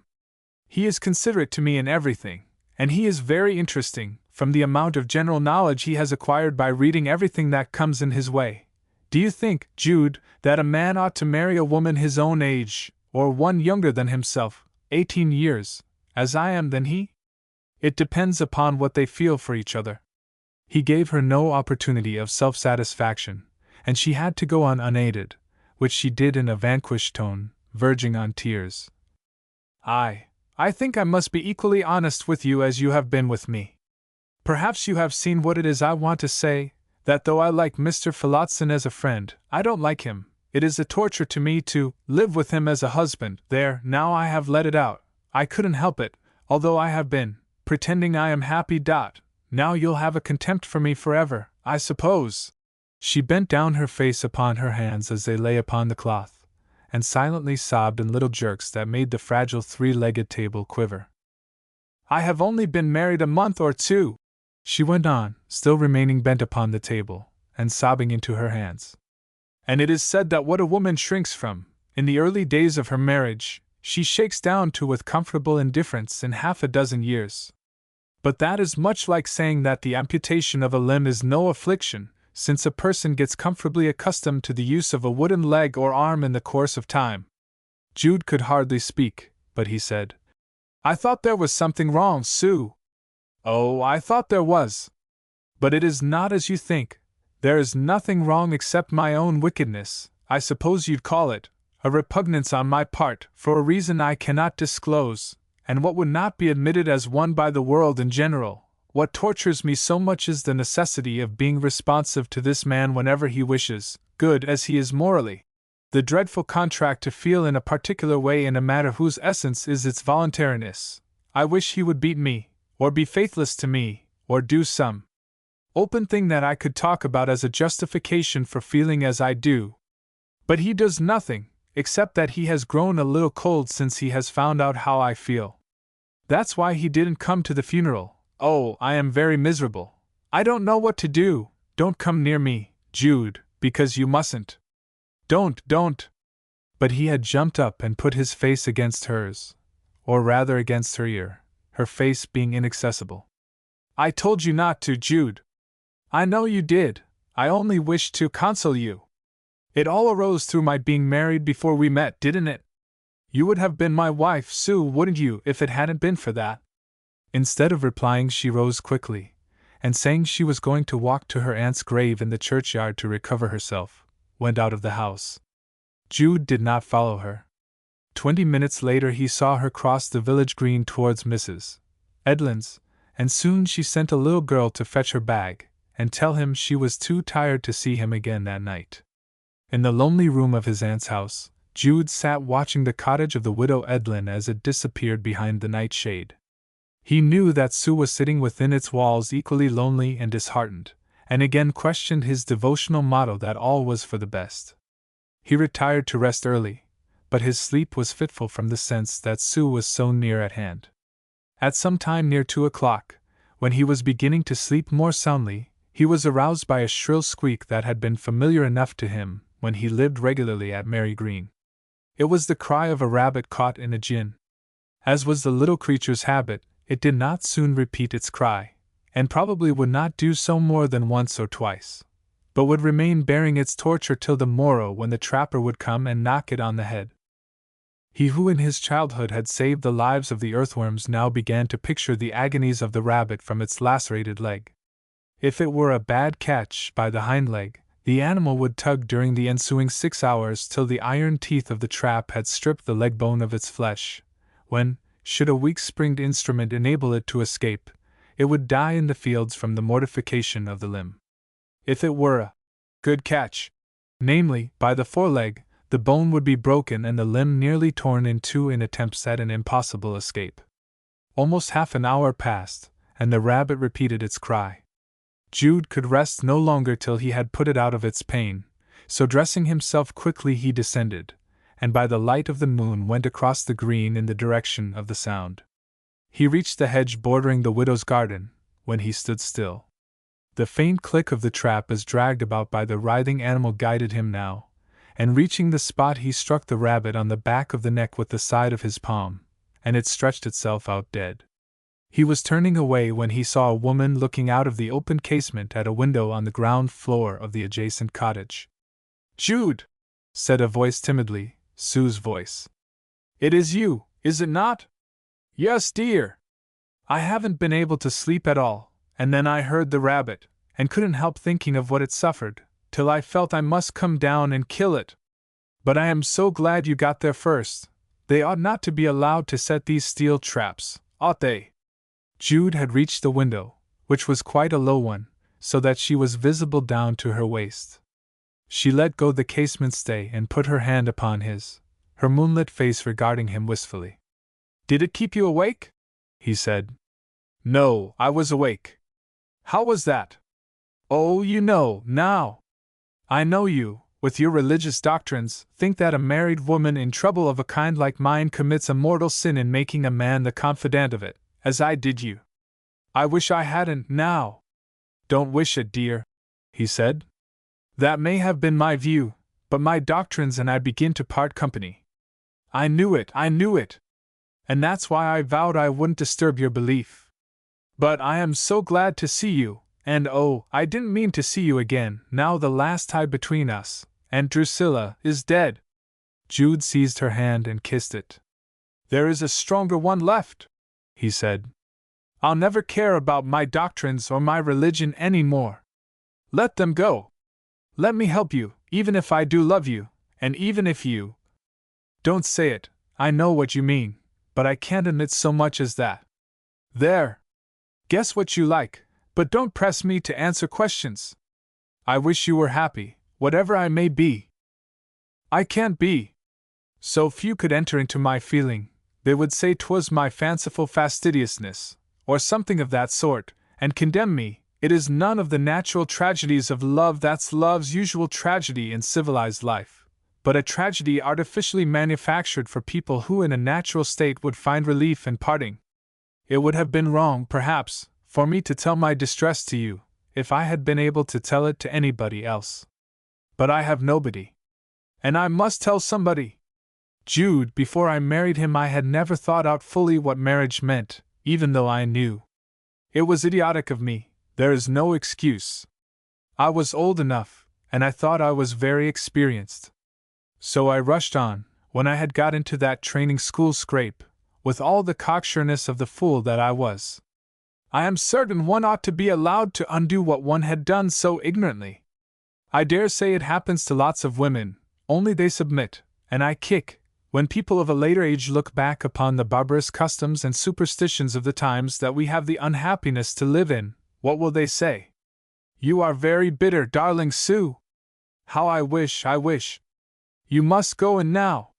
In a moment of impulse she bent over the sill, and laid her face upon his hair, weeping, and then imprinting a scarcely perceptible little kiss upon the top of his head, withdrawing quickly, so that he could not put his arms round her, as otherwise he unquestionably would have done. She shut the casement, and he returned to his cottage. 3.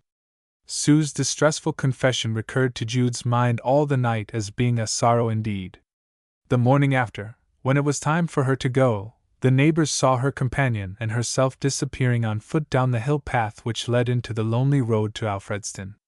An hour passed before he returned along the same route, and in his face there was a look of exultation not unmixed with recklessness. An incident had occurred.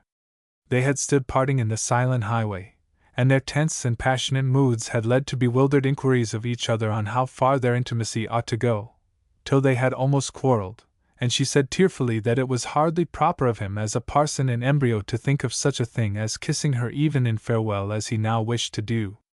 Then she had conceded that the fact of the kiss would be nothing, all would depend upon the spirit of it.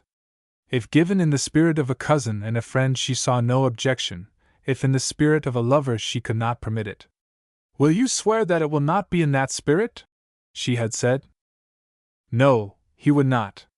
And then they had turned from each other in estrangement, and gone their several ways, till at a distance of 20 or 30 yards both had looked round simultaneously. That look behind was fatal to the reserve hitherto more or less maintained. They had quickly run back, and met, and embracing most unpremeditatedly, kissed close and long. When they parted for good it was with flushed cheeks on her side, and a beating heart on his. The kiss was a turning point in Jude's career. Back again in the cottage, and left to reflection, he saw one thing, that though his kiss of that aerial being had seemed the purest moment of his faultful life, as long as he nourished this unlicensed tenderness it was glaringly inconsistent for him to pursue the idea of becoming the soldier and servant of a religion in which sexual love was regarded as at its best a frailty, and at its worst damnation. What Sue had said in warmth was really the cold truth. When to defend his affection tooth and nail, to persist with headlong force in impassioned attentions to her, was all he thought of, he was condemned ipso facto as a professor of the accepted school of morals. He was as unfit, obviously, by nature, as he had been by social position, to fill the part of a propounder of accredited dogma. Strange that his first aspiration, towards academical proficiency, had been checked by a woman, and that his second aspiration, towards apostleship, had also been checked by a woman. "Is it," he said, "that the women are to blame, or is it the artificial system of things, under which the normal sex impulses are turned into devilish domestic gins and springs to noose and hold back those who want to progress?" It had been his standing desire to become a prophet, however humble, to his struggling fellow creatures, without any thought of personal gain. Yet, with a wife living away from him with another husband, and himself in love erratically, the loved one's revolt against her state being possibly on his account, he had sunk to be barely respectable according to regulation views. It was not for him to consider further, he had only to confront the obvious, which was that he had made himself quite an impostor as a law-abiding religious teacher. At dusk that evening he went into the garden and dug a shallow hole, to which he brought out all the theological and ethical works that he possessed, and had stored here.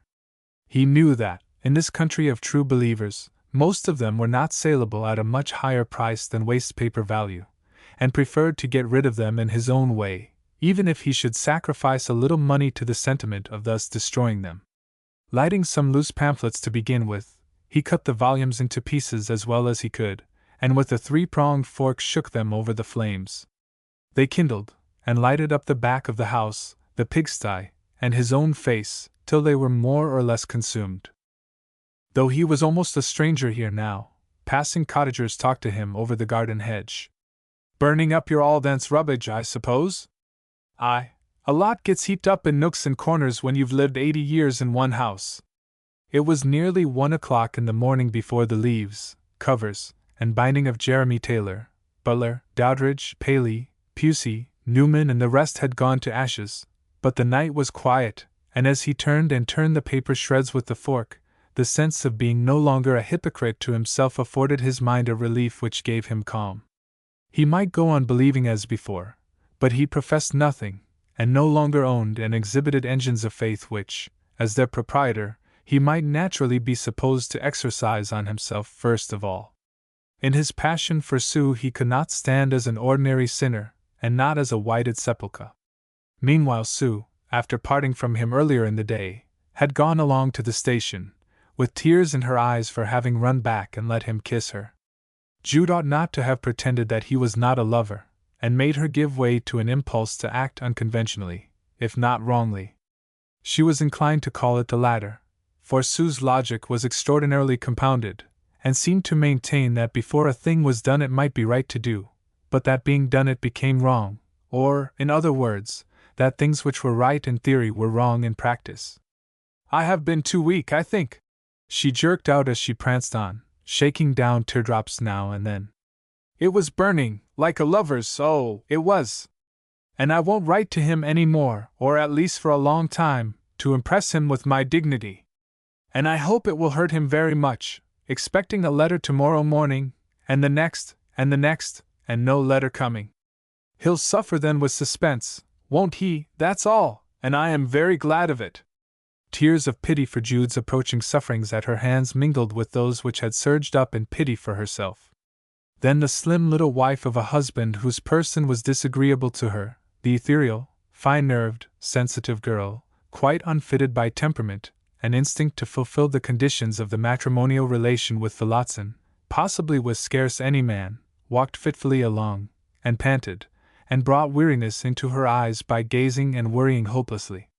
Phillotson met her at the arrival station, and seeing that she was troubled, thought it must be owing to the depressing effect of her aunt's death and funeral.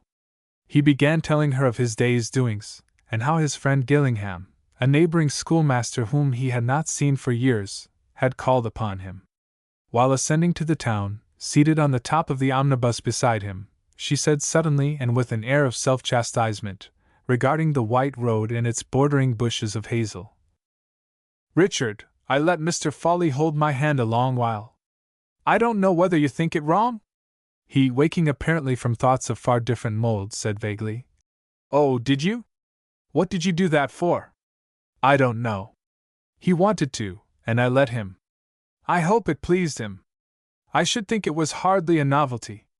They lapsed into silence. Had this been a case in the court of an omniscient judge, he might have entered on his notes the curious fact that Sue had placed the minor for the major indiscretion, and had not said a word about the kiss.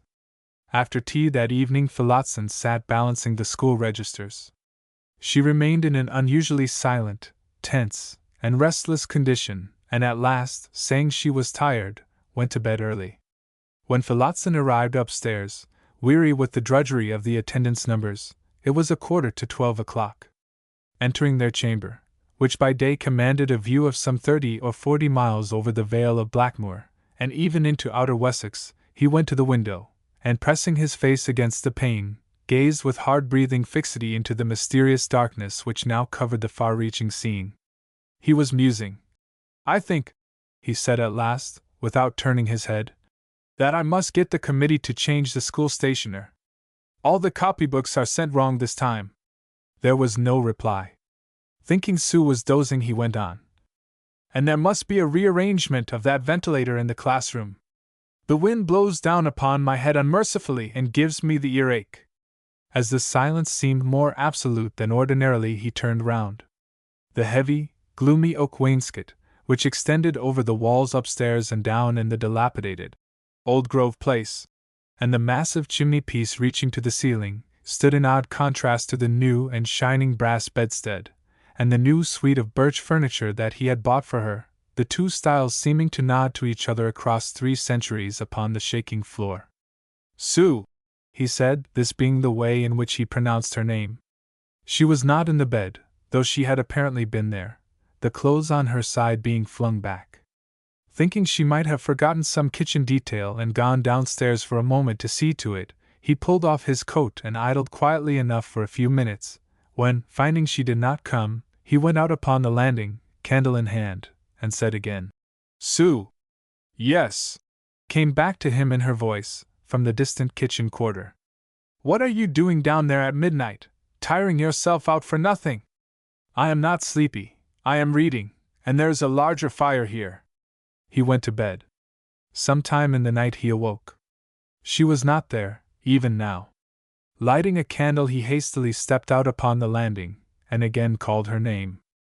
She answered, "Yes," as before, but the tones were small and confined, and whence they came he could not at first understand. Under the staircase was a large clothes closet, without a window; they seemed to come from it. The door was shut, but there was no lock or other fastening. Phillotson, alarmed, went towards it, wondering if she had suddenly become deranged. "What are you doing in there?" he asked. "Not to disturb you I came here, as it was so late. But there's no bed, is there? And no ventilation? Why, you'll be suffocated if you stay all night." "Oh no, I think not." Don't trouble about me. But Phillotson seized the knob and pulled at the door. She had fastened it inside with a piece of string, which broke at his pull. There being no bedstead, she had flung down some rugs and made a little nest for herself in the very cramped quarters the closet afforded. When he looked in upon her, she sprang out of her lair, great-eyed and trembling. "You ought not to have pulled open the door," she cried excitedly. "It is not becoming in you. Oh, will you go away, please, will you?" She looked so pitiful and pleading in her white nightgown against the shadowy lumber hole that he was quite worried. She continued to beseech him not to disturb her. He said, "I've been kind to you, and given you every liberty, and it is monstrous that you should feel in this way." "Yes," said she, weeping. "I know that. It is wrong and wicked of me, I suppose. I am very sorry. But it is not I altogether that am to blame. Who is then? Am I? No, I don't know. The universe, I suppose, things in general, because they are so horrid and cruel. Well, it is no use talking like that. Making a man's house so unseemly at this time o' night. Eliza will hear if we don't mind." He meant the servant. "Just think if either of the parsons in this town was to see us now. I hate such eccentricities, Sue. There's no order or regularity in your sentiments, but I won't intrude on you further. Only I would advise you not to shut the door too tight, or I shall find you stifled tomorrow." On rising the next morning, he immediately looked into the closet, but Sue had already gone downstairs. There was a little nest where she had lain, and spiders' webs hung overhead. "What must a woman's aversion be when it is stronger than her fear of spiders?" he said bitterly. He found her sitting at the breakfast table, and the meal began almost in silence, the burghers walking past upon the pavement, or rather roadway, pavements being scarce here, which was 2 or 3 feet above the level of the parlor floor. They nodded down to the happy couple their morning greetings, as they went on. "Richard," she said all at once, "would you mind my living away from you?" "Away from me? Why, that's what you were doing when I married you. What then was the meaning of marrying at all? You wouldn't like me any the better for telling you. I don't object to know. Because I thought I could do nothing else. You had got my promise a long time before that, remember.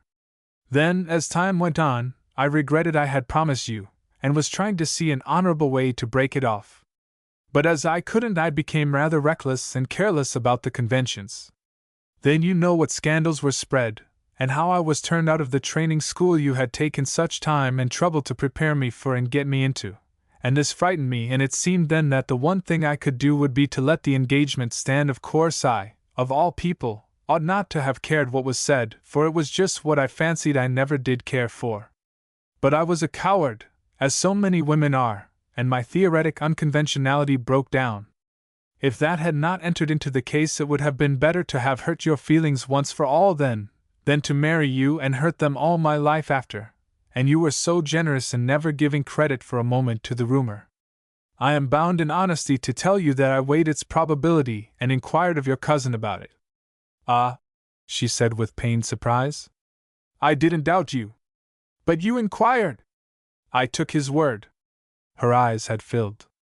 "He wouldn't have inquired," she said. "But you haven't answered me. Will you let me go away? I know how irregular it is of me to ask it. It is irregular. But I do ask it. Domestic laws should be made according to temperaments, which should be classified. If people are at all peculiar in character, they have to suffer from the very rules that produce comfort in others. Will you let me? But we married. What is the use of thinking of laws and ordinances?" she burst out. "If they make you miserable when you know you are committing no sin? But you are committing a sin in not liking me. I do like you. But I didn't reflect it would be so much more than that for a man and woman to live on intimate terms when one feels as I do is adultery, in any circumstances, however legal. There, I've said it. Will you let me, Richard? You distress me, Susanna, by such importunity. Why can't we agree to free each other? We made the compact, and surely we can cancel it, not legally of course, but we can morally, especially as no new interests, in the shape of children, have arisen to be looked after. Then we might be friends, and meet without pain t'other. Oh, Richard, be my friend and have pity! We shall both be dead in a few years, and then what will it matter to anybody that you relieved me from constraint for a little while? I dare say you think me eccentric, or supersensitive, or something absurd. Well, why should I suffer for what I was born to be, if it doesn't hurt other people? But it does, it hurts me. And you vowed to love me. Yes, that's it. I am in the wrong. I always am. It is as culpable to bind yourself to love always as to believe a creed always, and as silly as to vow always to like a particular food or drink. And do you mean by living away from me, living by yourself? Well, if you insisted, yes. But I meant living with Jude. As his wife? As I choose. Phillotson writhed. Sue continued. She, or he, who lets the world, or his own portion of it, choose his plan of life for him, has no need of any other faculty than the ape-like one of imitation. J. S. Mill's words those are. I have been reading it up. Why can't you act upon them? I wish to always. What do I care about J. S. Mill? Moaned he. I only want to lead a quiet life. Do you mind my saying that I have guessed what never once occurred to me before our marriage, that you were in love, and are in love, with Jude Fawley? You may go on guessing that I am, since you have begun. But do you suppose that if I had been I should have asked you to let me go and live with him? The ringing of the school bell saved Phillotson from the necessity of replying at present to what apparently did not strike him as being such a convincing argumentum ad verecundiam as she, in her loss of courage at the last moment, meant it to appear. She was beginning to be so puzzling and unstateable that he was ready to throw in with her other little peculiarities the extremest request which a wife could make. They proceeded to the schools that morning as usual, Sue entering the classroom, where he could see the back of her head through the glass partition whenever he turned his eyes that way. As he went on giving and hearing lessons, his forehead and eyebrows twitched from concentrated agitation of thought, till at length he tore a scrap from a sheet of scribbling paper and wrote, Your request prevents my attending to work at all. I don't know what I am doing. Was it seriously made? He folded the piece of paper very small, and gave it to a little boy to take to Sue. The child toddled off into the classroom. Phillotson saw his wife turn and take the note, and the bend of her pretty head as she read it, her lips slightly crisped, to prevent undue expression under fire of so many young eyes. He could not see her hands, but she changed her position, and soon the child returned, bringing nothing in reply. In a few minutes, however, one of Sue's class appeared, with a little note similar to his own. These words only were penciled therein. I am sincerely sorry to say that it was seriously made. Phillotson looked more disturbed than before, and the meeting place of his brows twitched again. In 10 minutes he called up the child he had just sent to her, and dispatched another missive. God knows I don't want to thwart you in any reasonable way. My whole thought is to make you comfortable and happy. But I cannot agree to such a preposterous notion as you're going to live with your lover. You would lose everybody's respect and regard, and so should I. After an interval a similar part was enacted in the classroom, and an answer came. I know you mean my good. But I don't want to be respectable. To produce human development in its richest diversity, to quote your Humboldt, is to my mind far above respectability. No doubt my tastes are low, in your view, hopelessly low. If you won't let me go to him, will you grant me this one request? Allow me to live in your house in a separate way? To this he returned no answer. She wrote again. I know what you think. But cannot you have pity on me? I beg you to. I implore you to be merciful. I would not ask if I were not almost compelled by what I can't bear. No poor woman has ever wished more than I that Eve had not fallen, so that, as the primitive Christians believed, some harmless mode of vegetation might have peopled paradise. But I won't trifle. Be kind to me, even though I have not been kind to you. I will go away, go abroad, anywhere, and never trouble you. Nearly an hour passed, and then he returned an answer. I do not wish to pain you. How well you know I don't. Give me a little time. I am disposed to agree to your last request. One line from her. Thank you from my heart, Richard. I do not deserve your kindness. All day Phillotson bent a dazed regard upon her through the glazed partition, and he felt as lonely as when he had not known her. But he was as good as his word, and consented to her living apart in the house. At first, when they met at meals, she had seemed more composed under the new arrangement, but the irksomeness of their position worked on her temperament, and the fibers of her nature seemed strained like harp strings. She talked vaguely and indiscriminately to prevent his talking pertinently. 4. Phillotson was sitting up late, as was often his custom, trying to get together the materials for his long-neglected hobby of Roman antiquities. For the first time since reviving the subject he felt a return of his old interest in it. He forgot time and place, and when he remembered himself and ascended to rest it was nearly 2:00. His preoccupation was such that, though he now slept on the other side of the house, he mechanically went to the room that he and his wife had occupied when he first became a tenant of Old Grove Place, which since his differences with Sue had been hers exclusively. He entered, and unconsciously began to undress. There was a cry from the bed, and a quick movement. Before the schoolmaster had realized where he was, he perceived Sue starting up half awake, staring wildly, and springing out upon the floor on the side away from him, which was towards the window. This was somewhat hidden by the canopy of the bedstead, and in a moment he heard her flinging up the sash. Before he had thought that she meant to do more than get air, she had mounted upon the sill and leapt out. She disappeared in the darkness, and he heard her fall below. Phillotson, horrified, ran downstairs, striking himself sharply against the newel in his haste. Opening the heavy door, he ascended the 2 or 3 steps to the level of the ground, and there on the gravel before him lay a white heap. Phillotson seized it in his arms, and bringing Sue into the hall seated her on a chair, where he gazed at her by the flapping light of the candle which he had set down in the draught on the bottom stair. She had certainly not broken her neck. She looked at him with eyes that seemed not to take him in, and though not particularly large in general they appeared so now. She pressed her side and rubbed her arm, as if conscious of pain, then stood up, averting her face, in evident distress at his gaze. "Thank God, you are not killed!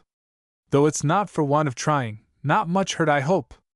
Her fall, in fact, had not been a serious one, probably owing to the lowness of the old rooms and to the high level of the ground without. Beyond a scraped elbow and a blow in the side she had apparently incurred little harm. "I was asleep, I think," she began, her pale face still turned away from him. "And something frightened me, a terrible dream. I thought I saw you." The actual circumstances seemed to come back to her, and she was silent. Her cloak was hanging at the back of the door, and the wretched Phillotson flung it round her. "Shall I help you upstairs?" he asked drearily, for the significance of all this sickened him of himself and of everything. "No, thank you, Richard. I am very little hurt. I can walk." "You ought to lock your door," he mechanically said, as if lecturing in school. "Then no one could intrude even by accident." "I have tried, it won't lock. All the doors are out of order." The aspect of things was not improved by her admission. She ascended the staircase slowly, the waving light of the candle shining on her. Phillotson did not approach her, or attempt to ascend himself till he heard her enter her room. Then he fastened up the front door, and returning, sat down on the lower stairs, holding the newel with one hand, and bowing his face into the other. Thus he remained for a long, long time, a pitiable object enough to one who had seen him, till, raising his head and sighing a sigh which seemed to say that the business of his life must be carried on, whether he had a wife or no, he took the candle and went upstairs to his lonely room on the other side of the landing. No further incident touching the matter between them occurred till the following evening, when, immediately school was over, Phillotson walked out of Shaston, saying he required no tea, and not informing Sue where he was going. He descended from the town level by a steep road in a northwesterly direction, and continued to move downwards till the soil changed from its white dryness to a tough brown clay. He was now on the low alluvial beds, where Duncliffe is the traveller's mark, and cloddy stirs a rolling dark. More than once he looked back in the increasing obscurity of evening. Against the sky was Shaston, dimly visible. On the grey-topped height of Palador, as pale day wore away, The new-lit lights from its windows burnt with a steady shine as if watching him, one of which windows was his own. Above it he could just discern the pinnacled tower of Trinity Church. The air down here, tempered by the thick damp bed of tenacious clay, was not as it had been above, but soft and relaxing, so that when he had walked a mile or two he was obliged to wipe his face with his handkerchief. Leaving Duncliffe Hill on the left, he proceeded without hesitation through the shade, as a man goes on, night or day, in a district over which he has played as a boy. He had walked altogether about 4.5 miles. Where Ster receives her strength, from 6 clear fountains fed. When he crossed the tributary of the Ster, and reached Ledenton, a little town of 3,000 or 4,000 inhabitants, where he went on to the boys' school, and knocked at the door of the master's residence. A boy pupil-teacher opened it, and to Philotson's inquiry if Mr. Gillingham was at home, replied that he was, going at once off to his own house, and leaving Philotson to find his way in as he could. He discovered his friend putting away some books from which he had been giving evening lessons. The light of the paraffin lamp fell on Philotson's face, pale and wretched by contrast with his friend's, who had a cool, practical look. They had been schoolmates in boyhood, and fellow students at Wintoncester Training College, many years before this time. "Glad to see you, Dick. But you don't look well. Nothing the matter?" Philotson advanced without replying, and Gillingham closed the cupboard and pulled up beside his visitor. "Why, you haven't been here, let me see, since you were married? I called, you know, but you were out, and upon my word it is such a climb after dark that I have been waiting till the days are longer before lumpering up again. I am glad you didn't wait, however." Though well-trained and even proficient masters, they occasionally used a dialect word of their boyhood to each other in private. "I've come, George, to explain to you my reasons for taking a step that I am about to take, so that you, at least, will understand my motives if other people question them anywhen, as they may, indeed certainly will, but anything is better than the present condition of things. God forbid that you should ever have such an experience as mine! Sit down. You don't mean anything wrong between you and Mrs. Philotson?" "I do. My wretched state is that I've a wife I love who not only does not love me, but well, I won't say. I know her feeling. I should prefer hatred from her. SSH. And the sad part of it is that she is not so much to blame as I. She was a pupil teacher under me, as you know, and I took advantage of her inexperience, and told her out for walks, and got her to agree to a long engagement before she well knew her own mind. Afterwards she saw somebody else, but she blindly fulfilled her engagement." "Loving the other?" "Yes, with a curious tender solicitude seemingly, though her exact feeling for him is a riddle to me, and to him too, I think, possibly to herself. She is one of the oddest creatures I ever met. However, I have been struck with these two facts, the extraordinary sympathy, or similarity, between the pair. He is her cousin, which perhaps accounts for some of it. They seem to be one person split in two. And with her unconquerable aversion to myself as a husband, even though she may like me as a friend, 'tis too much to bear longer. She has conscientiously struggled against it, but to no purpose. I cannot bear it, I cannot. I can't answer her arguments. She has read 10 times as much as I. Her intellect sparkles like diamonds, while mine smolders like brown paper. She's one too many for me. She'll get over it good now? Never. It is, but I won't go into it. There are reasons why she never will. At last she calmly and firmly asked if she might leave me and go to him. The climax came last night, when, owing to my entering her room by accident, she jumped out of window, so strong was her dread of me. She pretended it was a dream, but that was to soothe me. Now when a woman jumps out of window without caring whether she breaks her neck or no, she's not to be mistaken, and this being the case I have come to a conclusion, that it is wrong to so torture a fellow creature any longer, and I won't be the inhuman wretch to do it, cost what it may. What, you'll let her go? And with her lover? Whom with is her matter? I shall let her go, with him certainly if she wishes. I know I may be wrong, I know I can't logically, or religiously, defend my concession to such a wish of hers, or harmonize it with the doctrines I was brought up in. Only I know one thing, Something within me tells me I am doing wrong in refusing her. I, like other men, profess to hold that if a husband gets such a so-called preposterous request from his wife, the only course that can possibly be regarded as right and proper and honorable in him is to refuse it, and put her virtuously under lock and key, and murder her lover perhaps. But is that essentially right, and proper, and honorable, or is it contemptibly mean and selfish? I don't profess to decide. I simply am going to act by instinct, and let principles take care of themselves.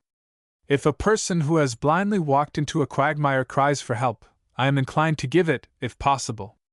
But you see, there's the question of neighbors and society. What will happen if everybody— Oh, I am not going to be a philosopher any longer. I only see what's under my eyes. Well, I don't agree with your instinct, Dick, said Gillingham gravely. I am quite amazed, to tell the truth, that such a sedate, plodding fellow as you should have entertained such a craze for a moment. You said when I called that she was puzzling and peculiar. I think you are. Have you ever stood before a woman whom you know to be intrinsically a good woman, while she has pleaded for release, been the man she has knelt to and implored indulgence of? I am thankful to say I haven't. Then I don't think you are in a position to give an opinion. I have been that man, and it makes all the difference in the world, if one has any manliness or chivalry in him. I had not the remotest idea, living apart from women as I have done for so many years, that merely taking a woman to church and putting a ring upon her finger could by any possibility involve one in such a daily, continuous tragedy as that now shared by her and me.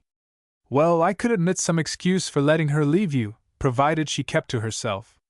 But to go attended by a cavalier, that makes a difference. Not a bit. Suppose, as I believe, she would rather endure her present misery than be made to promise to keep apart from him? All that is a question for herself. It is not the same thing at all as the treachery of living on with a husband and playing him false. However, she has not distinctly implied living with him as wife, though I think she means to, and to the best of my understanding, it is not an ignoble, merely animal, feeling between the two. That is the worst of it, because it makes me think their affection will be enduring. I did not mean to confess to you that in the first jealous weeks of my marriage, before I had come to my right mind, I hid myself in the school one evening when they were together there, and I heard what they said. I am ashamed of it now, though I suppose I was only exercising a legal right. I found from their manner that an extraordinary affinity, or sympathy, entered into their attachment, which somehow took away all flavor of grossness. Their supreme desire is to be together, to share each other's emotions, and fancies, and dreams. Platonic! Well, no, Shelleyan would be nearer to it. They remind me of, what are their names, Leon and Cythna. Also of Paul and Virginia a little. The more I reflect, the more entirely I am on their side. But if people did as you want to do, there'd be a general domestic disintegration. The family would no longer be the social unit. Yes, I am all abroad, I suppose, said Phillotson sadly. I was never a very bright reasoner, you remember, and yet I don't see why the woman and the children should not be the unit without the man. By the Lord Harry, matriarchy, does she say all this too? Oh no, she little thinks I have outsued Sue in this, all in the last 12 hours. It will upset all received opinion hereabout. Good God, what will Shaston say? I don't say that it won't. I don't know, as I say, I am only a feeler, not a reasoner. No, said Gillingham. Let us take it quietly, and have something to drink over it. He went under the stairs, and produced a bottle of cider wine, of which they drank a rummer each. I think you are rafted, and not yourself, he continued. Do go back and make up your mind to put up with a few whims. But keep her. I hear on all sides that she's a charming young thing. Ah, yes! That's the bitterness of it. Well, I won't stay. I have a long walk before me. Gillingham accompanied his friend a mile on his way, and at parting expressed his hope that this consultation, singular as its subject was, would be the renewal of their old comradeship. Stick to her, were his last words, flung into the darkness after Phillotson, from which his friend answered, Aye. But when Phillotson was alone under the clouds of night, and no sound was audible but that of the purling tributaries of the Stour. He said, "So Gillingham, my friend, you had no stronger arguments against it than those. I think she ought to be smacked, and brought to her senses, that's what I think," murmured Gillingham, as he walked back alone. The next morning came, and at breakfast Phillotson told Sue, "You may go, with whom you will. I absolutely and unconditionally agree." Having once come to this conclusion, it seemed to Phillotson more and more indubitably the true one. His mild serenity at the sense that he was doing his duty by a woman who was at his mercy almost overpowered his grief at relinquishing her. Some days passed, and the evening of their last meal together had come, a cloudy evening with wind, which indeed was very seldom absent in this elevated place. How permanently it was imprinted upon his vision, that look of her as she glided into the parlor to tea, a slim, flexible figure, a face, strained from its roundness, and marked by the pallors of restless days and nights, suggesting tragic possibilities quite at variance with her times of buoyancy, a trying of this morsel and that, and an inability to eat either. Her nervous manner, begotten of a fear lest he should be injured by her course, might have been interpreted by a stranger as displeasure that Phillotson intruded his presence on her for the few brief minutes that remained. "You had better have a slice of ham or an egg, or something with your tea. You can't travel on a mouthful of bread and butter." She took the slice he helped her to, and they discussed as they sat trivial questions of housekeeping, such as where he would find the key of this or that cupboard, what little bills were paid, and what not. "I am a bachelor by nature, as you know, Sue," he said, in a heroic attempt to put her at her ease. "So that being without a wife will not really be irksome to me, as it might be to other men who have had one a little while. I have, too, this grand hobby in my head of writing the Roman antiquities of Wessex, which will occupy all my spare hours. If you will send me some of the manuscript to copy at any time, as you used to, I will do it with so much pleasure," she said with amenable gentleness. "I should much like to be some help to you still, as a friend." Phillotson mused and said, "No, I think we ought to be really separate, if we are to be at all. And for this reason, that I don't wish to ask you any questions, and particularly wish you not to give me information as to your movements, or even your address. Now, what money do you want? You must have some, you know." "Oh, of course, Richard, I couldn't think of having any of your money to go away from you with. I don't want any either. I have enough of my own to last me for a long while, and Jude will let me have. I would rather not know anything about him, if you don't mind. You are free, absolutely, and your course is your own. Very well. But I'll just say that I have packed only a change or two of my own personal clothing, and one or two little things besides that are my very own. I wish you would look into my trunk before it is closed. Besides that, I have only a small parcel that will go into Jude's portmanteau. Of course I shall do no such thing as examine your luggage. I wish you would take 3/4 of the household furniture. I don't want to be bothered with it. I have a sort of affection for a little of it that belonged to my poor mother and father. But the rest you are welcome to whenever you like to send for it. That I shall never do. You go by the 6:30 train, don't you? It is now 5:45. You don't seem very sorry I am going, Richard." "Oh no, perhaps not. I like you much for how you have behaved. It is a curious thing that directly I have begun to regard you as not my husband, but as my old teacher, I like you. I won't be so affected as to say I love you, because you know I don't, except as a friend. But you do seem that to me." Sue was for a few moments a little tearful at these reflections, and then the station omnibus came round to take her up. Phillotson saw her things put on the top, handed her in, and was obliged to make an appearance of kissing her as he wished her good-bye, which she quite understood and imitated.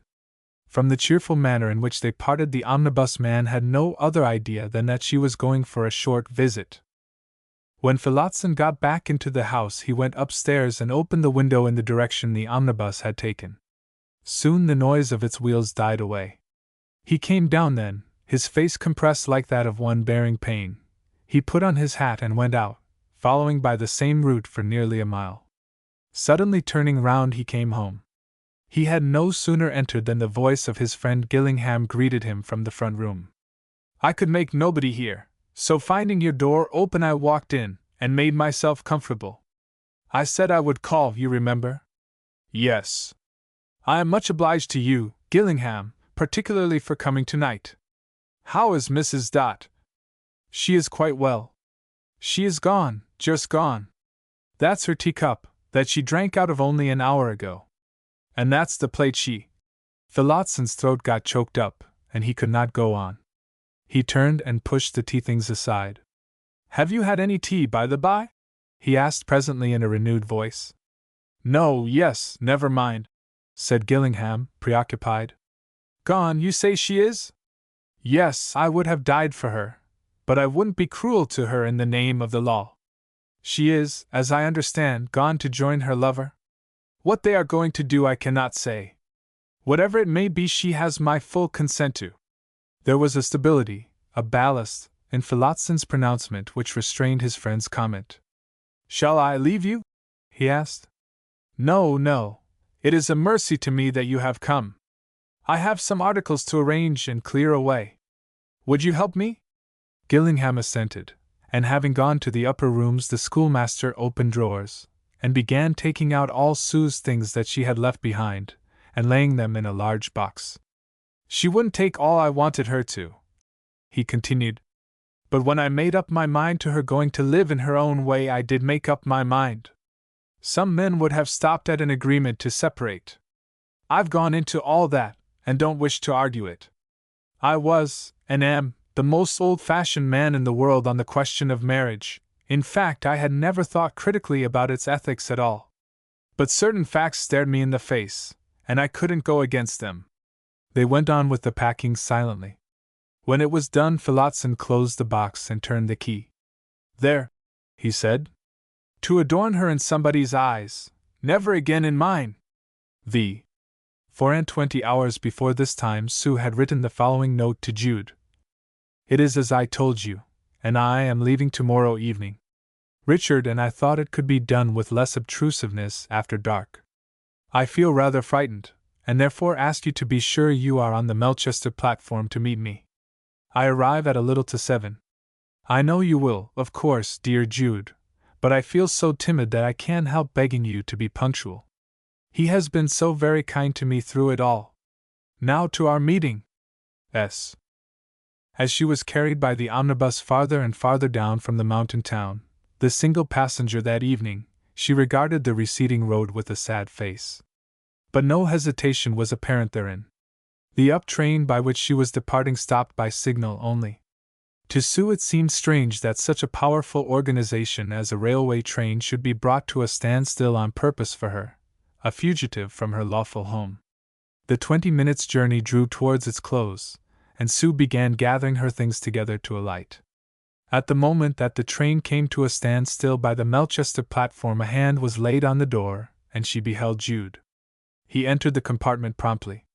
He had a black bag in his hand, and was dressed in the dark suit he wore on Sundays and in the evening after work. Altogether he looked a very handsome young fellow, his ardent affection for her burning in his eyes. "Oh, Jude!" She clasped his hand with both hers, and her tense state caused her to simmer over in a little succession of dry sobs. I am so glad! I get out here. No, I get in, dear one. I've packed. Besides this bag, I've only a big box which is labeled. But don't I get out? Aren't we going to stay here? We couldn't possibly, don't you see? We are known here. I, at any rate, am well known. I've booked for Aldbrickham, and here's your ticket for the same place, as you have only one to here. I thought we should have stayed here, she repeated. It wouldn't have done at all. Perhaps not. There wasn't time for me to write and say the place I had decided on. Aldbrickham is a much bigger town, 60 or 70,000 inhabitants, and nobody knows anything about us there. And you have given up your cathedral work here? Yes. It was rather sudden, your message coming unexpectedly. Strictly, I might have been made to finish out the week. But I pleaded urgency and I was let off. I would have deserted any day at your command, dear Sue. I have deserted more than that for you. I fear I am doing you a lot of harm. Ruining your prospects of the church, ruining your progress in your trade, everything. The church is no more to me. Let it lie. I am not to be one of the soldier saints who, row on row, burn upward each to his point of bliss. If any such there be. My point of bliss is not upward but here. Oh, I seem so bad, upsetting men's courses like this, said she, taking up in her voice the emotion that had begun in his. But she recovered her equanimity by the time they had traveled a dozen miles. He has been so good in letting me go, she resumed. And here's a note I found on my dressing table, addressed to you. Yes. He's not an unworthy fellow, said Jude, glancing at the note. And I am ashamed of myself for hating him because he married you. According to the rule of women's whims, I suppose I ought to suddenly love him, because he has let me go so generously and unexpectedly, she answered, smiling. But I am so cold, or devoid of gratitude, or so something, that even this generosity hasn't made me love him, or repent, or want to stay with him as his wife, although I do feel I like his large-mindedness, and respect him more than ever. It may not work so well for us as if he had been less kind, and you had run away against his will, murmured Jude. That I never would have done. Jude's eyes rested musingly on her face. Then he suddenly kissed her, and was going to kiss her again. No, only once now, please, Jude. That's rather cruel, he answered, but acquiesced. Such a strange thing has happened to me, Jude continued after a silence. Arabella has actually written to ask me to get a divorce from her, in kindness to her, she says. She wants to honestly and legally marry that man she has already married virtually, and begs me to enable her to do it. What have you done? I have agreed. I thought at first I couldn't do it without getting her into trouble about that second marriage, and I don't want to injure her in any way. Perhaps she's no worse than I am, after all.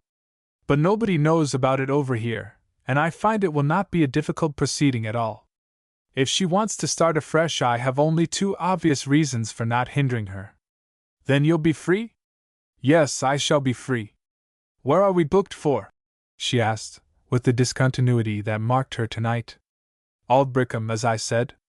But it will be very late when we get there? Yes. I thought of that, and I wired for a room for us at the Temperance Hotel there. One? Yes, one. She looked at him. Oh, Jude! Sue bent her forehead against the corner of the compartment.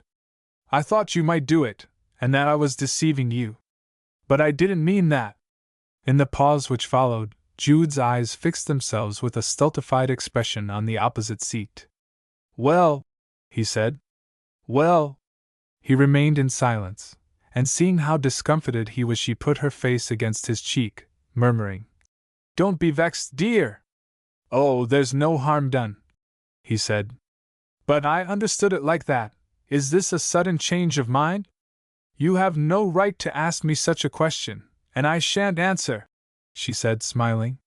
My dear one, your happiness is more to me than anything, although we seem to verge on quarreling so often, and your will is law to me. I am something more than a mere, selfish fellow, I hope. Have it as you wish. On reflection, his brow showed perplexity. But perhaps it is that you don't love me, not that you have become conventional. Much as, under your teaching, I hate convention, I hope it is that, not the other terrible alternative. Even at this obvious moment for candor, Sue could not be quite candid as to the state of that mystery, her heart. Put it down to my timidity, she said with hurried evasiveness. To a woman's natural timidity when the crisis comes. I may feel as well as you that I have a perfect right to live with you as you thought, from this moment. I may hold the opinion that, in a proper state of society, the father of a woman's child will be as much a private matter of hers as the cut of her underlinen, on whom nobody will have any right to question her. But partly, perhaps, because it is by his generosity that I am now free, I would rather not be other than a little rigid. If there had been a rope ladder, and he had run after us with pistols, it would have seemed different, and I may have acted otherwise. But don't press me and criticize me, Jude. Assume that I haven't the courage of my opinions. I know I am a poor miserable creature. My nature is not so passionate as yours, he repeated simply. I thought what I naturally thought. But if we are not lovers, we are not. Phillotson thought so, I am sure. See, here is what he has written to me. He opened the letter she had brought and read.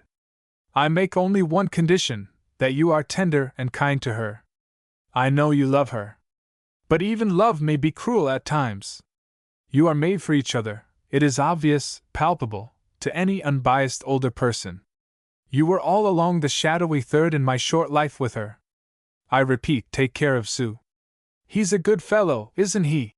She said with latent tears. On reconsideration, she added, he was very resigned to letting me go, too resigned almost. I never was so near being in love with him as when he made such thoughtful arrangements for my being comfortable on my journey, and offering to provide money. Yet I was not. If I loved him ever so little as a wife, I'd go back to him even now. But you don't, do you? It is true, oh so terribly true, I don't. Nor me neither, I half fear, he said pettishly. Nor anybody perhaps.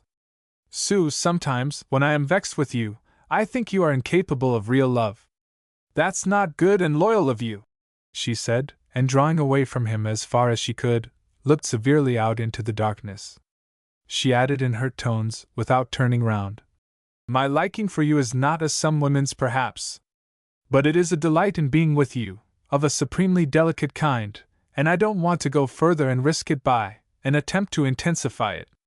I quite realize that, as woman with man, it was a risk to come. But, as me with you, I resolved to trust you to set my wishes above your gratification. Don't discuss it further, dear Jude. Of course, if it would make you reproach yourself, but you do like me very much, Sue? Say you do. Say that you do a quarter, a tenth, as much as I do you, and I'll be content.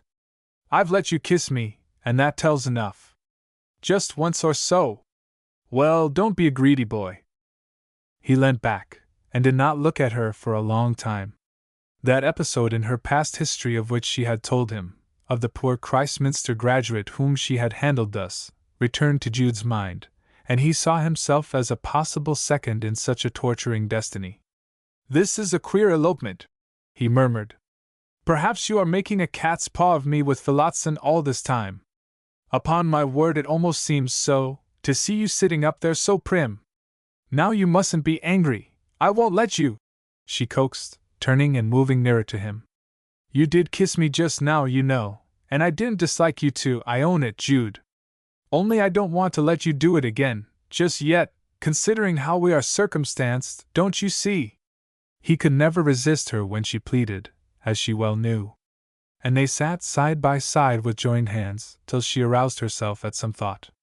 I can't possibly go to that temperance inn, after your telegraphing that message. Why not? You can see well enough. Very well, there'll be some other one open, no doubt. I have sometimes thought, since you're marrying Phillotson because of a stupid scandal, that under the affectation of independent views you are as enslaved to the social code as any woman I know. Not mentally. But I haven't the courage of my views, as I said before. I didn't marry him altogether because of the scandal. But sometimes a woman's love of being loved gets the better of her conscience, and though she is agonized at the thought of treating a man cruelly, she encourages him to love her while she doesn't love him at all. Then, when she sees him suffering, her remorse sets in, and she does what she can to repair the wrong.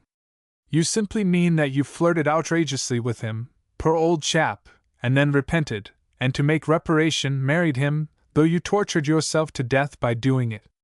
Well, if you will put it brutally, it was a little like that and the scandal together, and you're concealing from me what you ought to have told me before. He could see that she was distressed and tearful at his criticisms, and soothed her, saying, There, dear, don't mind. Crucify me, if you will. You know you are all the world to me, whatever you do. I am very bad and unprincipled, I know you think that, she said, trying to blink away her tears. I think and know you are my dear Sue, from whom neither length nor breadth, nor things present nor things to come, can divide me. Though so sophisticated in many things, She was such a child in others that this satisfied her, and they reached the end of their journey on the best of terms.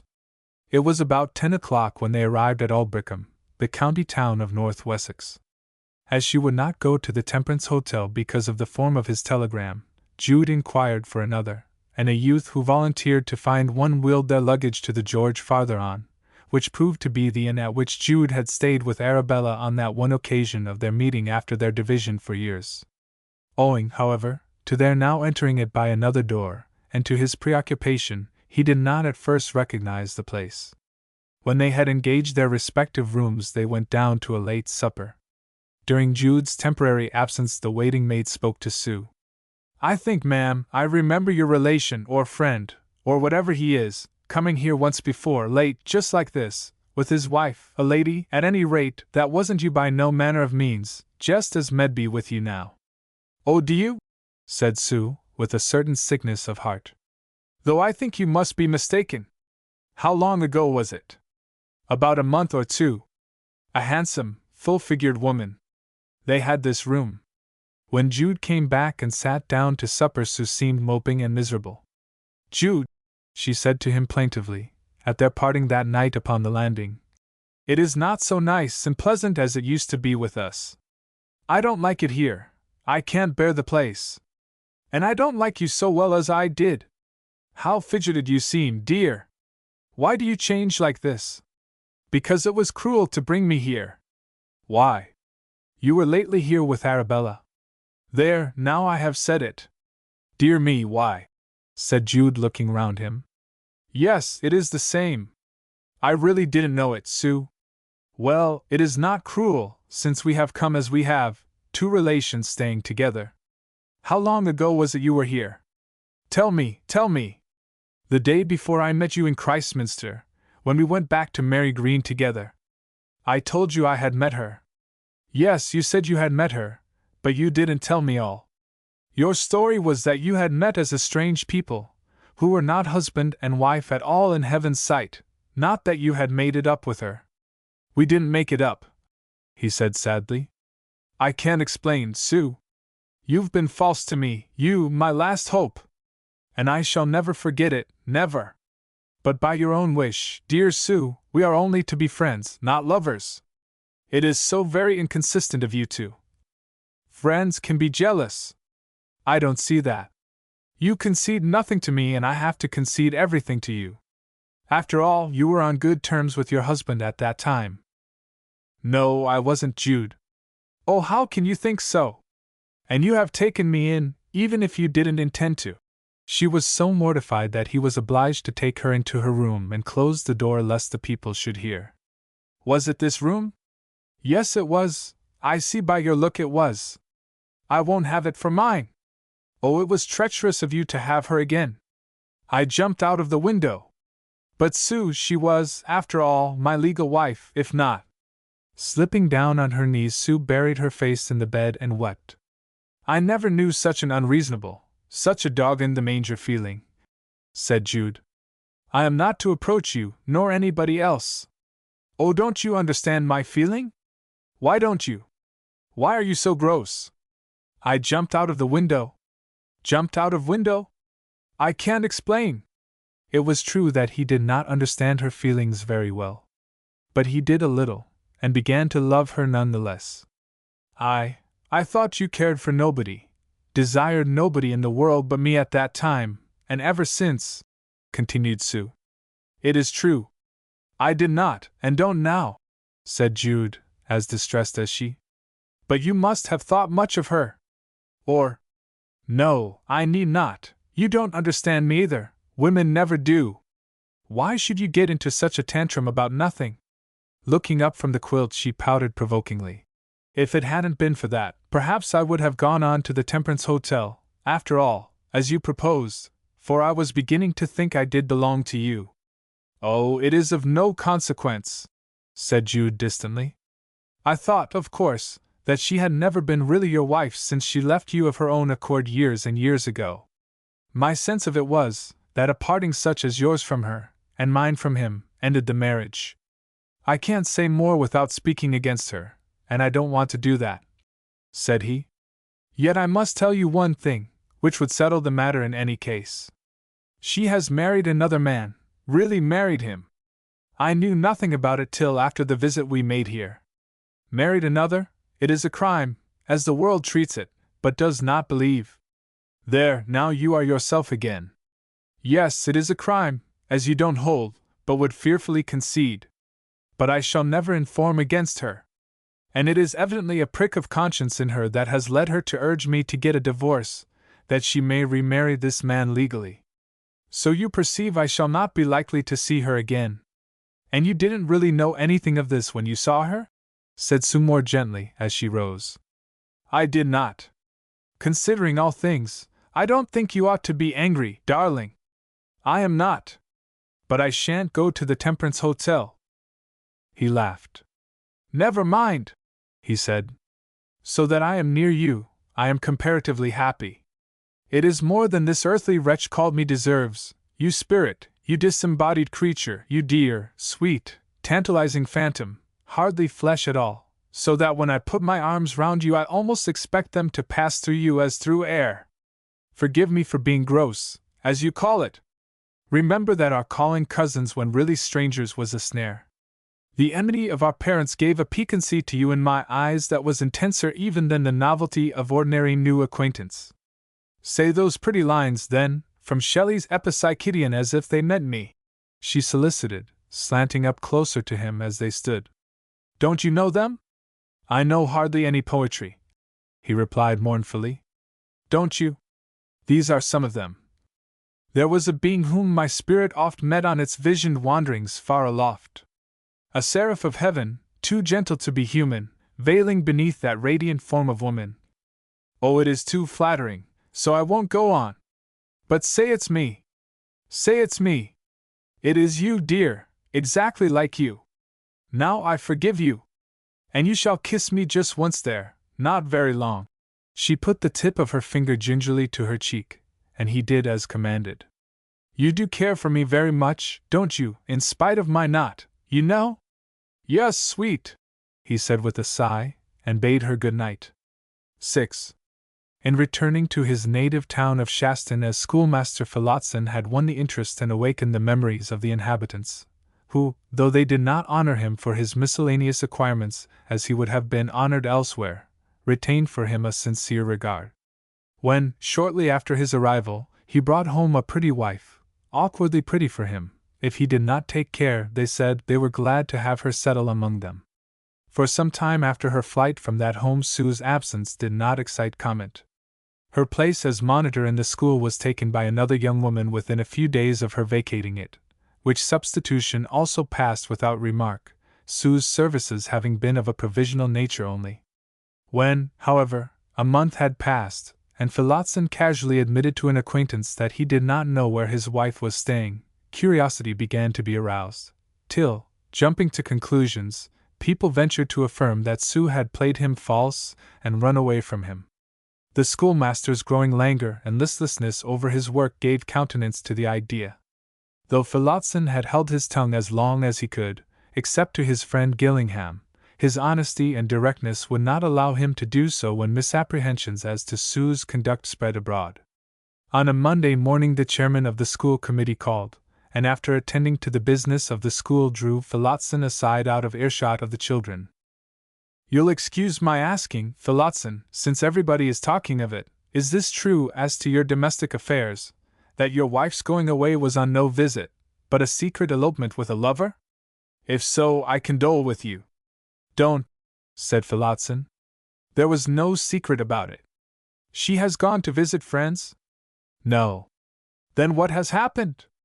She has gone away under circumstances that usually call for condolence with the husband. But I gave my consent. The chairman looked as if he had not apprehended the remark. What I say is quite true, Phillotson continued testily. She asked leave to go away with her lover, and I let her. Why shouldn't I? A woman of full age, it was a question of her own conscience, not for me. I was not her jailer. I can't explain any further. I don't wish to be questioned. The children observed that much seriousness marked the faces of the two men, and went home and told their parents that something new had happened about Mrs. Phillotson. Then Phillotson's little maidservant, who was a schoolgirl just out of her standards, said that Mr. Phillotson had helped in his wife's packing, had offered her what money she required, and had written a friendly letter to her young man, telling him to take care of her. The chairman of committee thought the matter over, and talked to the other managers of the school, till a request came to Phillotson to meet them privately. The meeting lasted a long time, and at the end the schoolmaster came home, looking as usual pale and worn. Gillingham was sitting in his house awaiting him. "Well, it is as you said," observed Phillotson, flinging himself down wearily in a chair. "They have requested me to send in my resignation on account of my scandalous conduct in giving my tortured wife her liberty, or, as they call it, condoning her adultery. But I shan't resign. I think I would. I won't. It is no business of theirs. It doesn't affect me in my public capacity at all. They may expel me if they like. If you make a fuss, it will get into the papers, and you'll never get appointed to another school. You see, they have to consider what you did as done by a teacher of youth, and its effects as such upon the morals of the town, and to ordinary opinion, your position is indefensible. You must let me say that." To this good advice, however, Phillotson would not listen. "I don't care," he said. "I don't go unless I am turned out.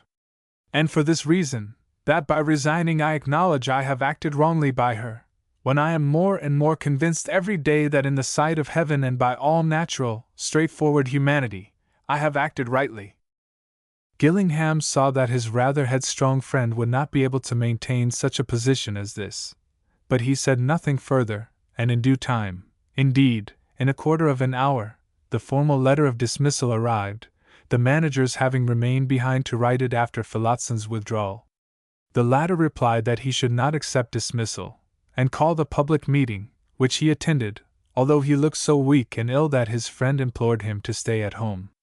When he stood up to give his reasons for contesting the decision of the managers, he advanced them firmly, as he had done to his friend, and contended, moreover, that the matter was a domestic theory which did not concern them.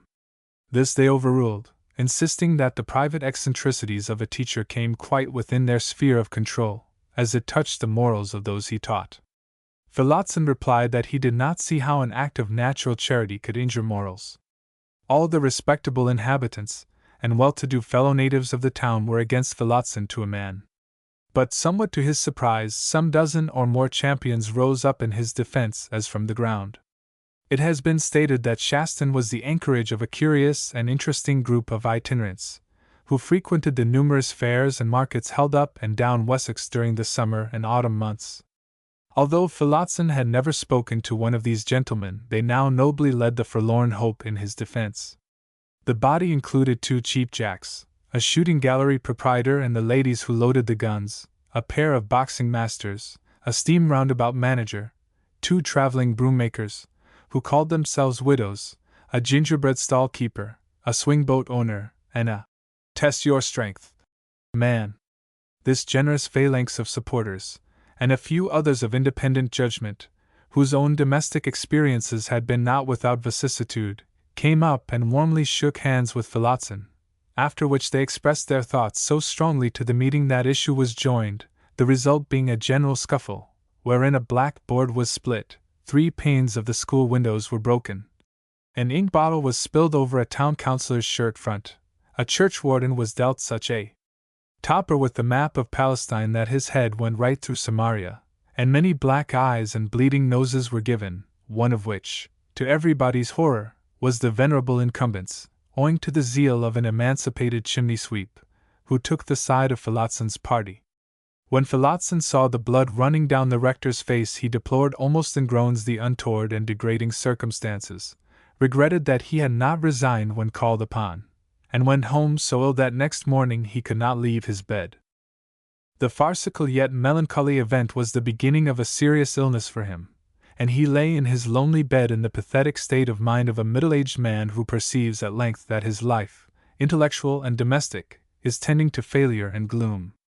Gillingham came to see him in the evenings, and on one occasion mentioned Sue's name. "She doesn't care anything about me," said Phillotson. Why should she?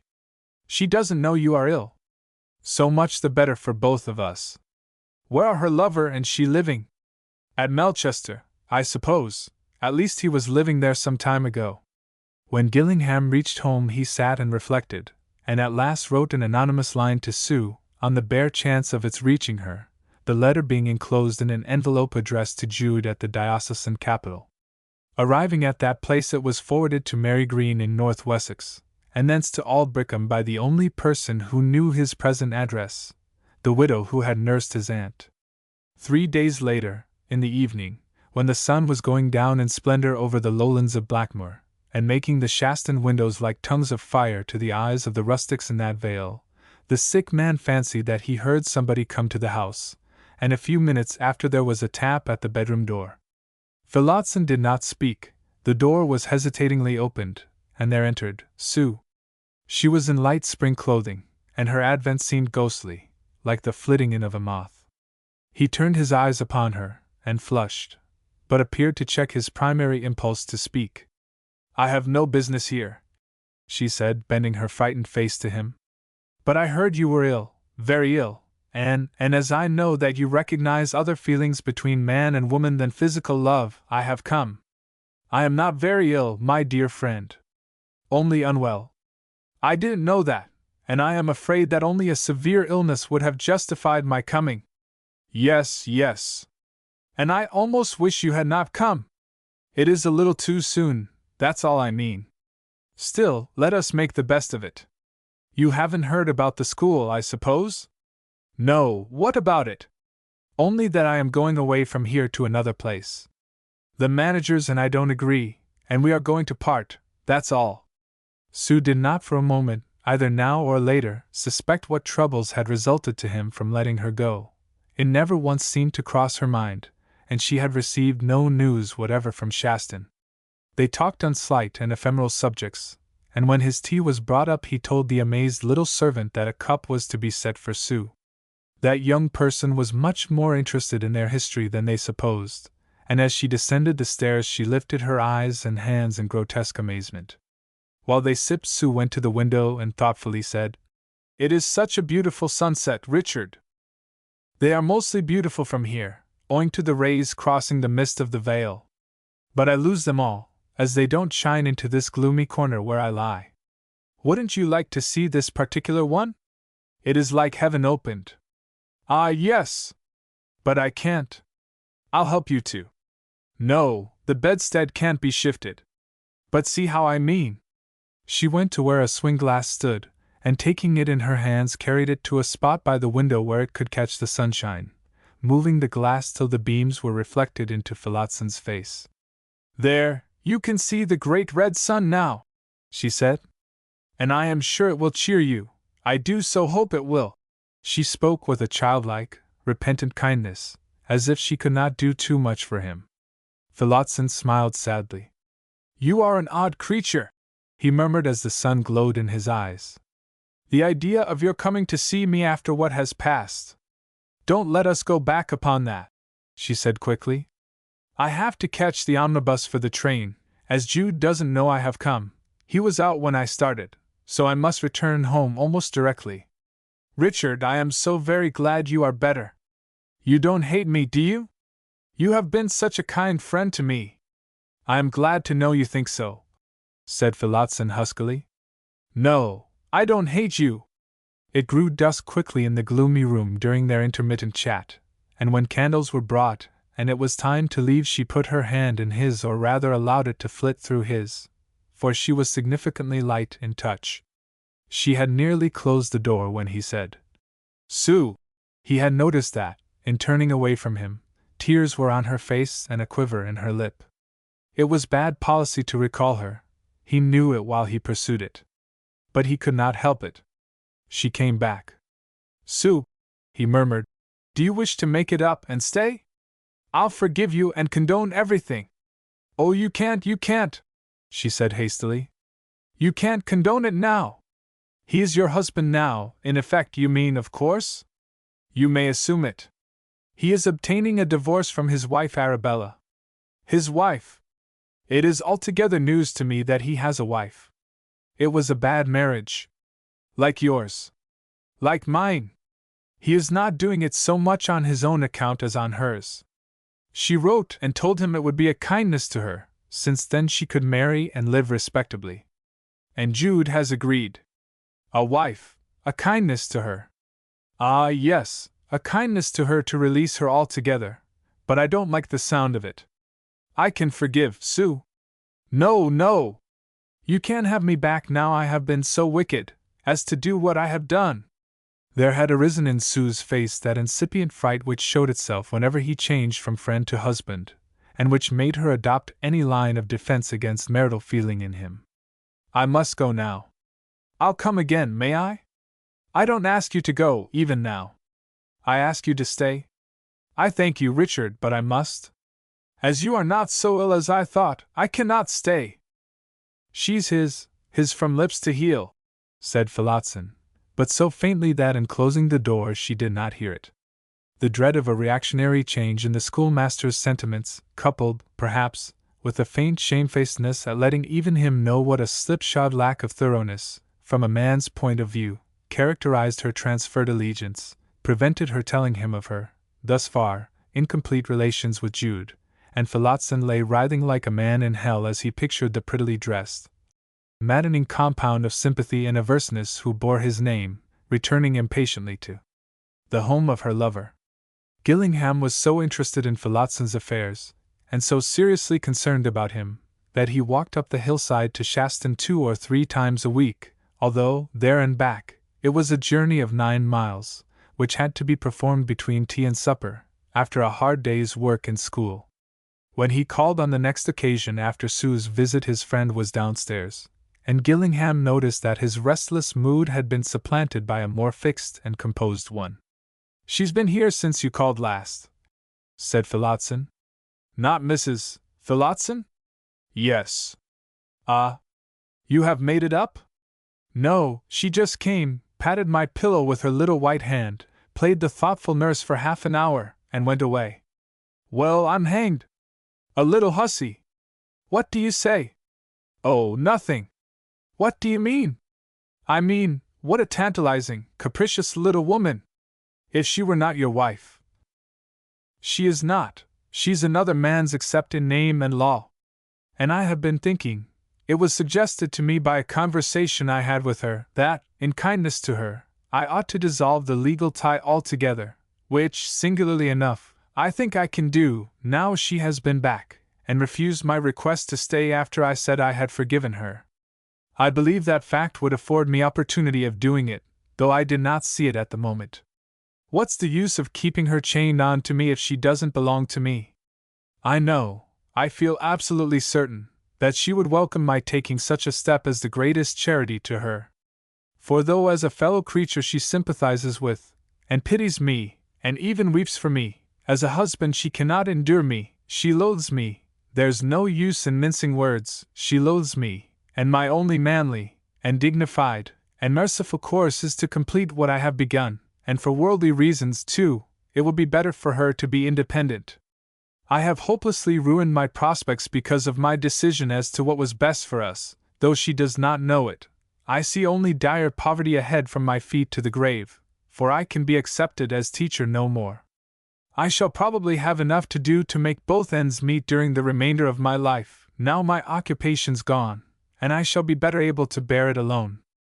I may as well tell you that what has suggested my letting her go is some news she brought me, the news that Folly is doing the same. Oh, he had a spouse too? A queer couple, these lovers! Well, I don't want your opinion on that. What I was going to say is that my liberating her can do her no possible harm, and will open up a chance of happiness for her which she has never dreamt of hitherto. For then they'll be able to marry, as they ought to have done at first. Gillingham did not hurry to reply. I may disagree with your motive, he said gently, for he respected views he could not share. But I think you are right in your determination, if you can carry it out. I doubt, however, if you can. Part 5th at Aldbrickham and elsewhere. Thy aerial part, and all the fiery parts which are mingled in thee, though by nature they have an upward tendency, Still, in obedience to the disposition of the universe, they are overpowered here in the compound mass the body. Antoninus Long. How Gillingham's doubts were disposed of will most quickly appear by passing over the series of dreary months and incidents that followed the events of the last chapter, and coming on to a Sunday in the February of the year following.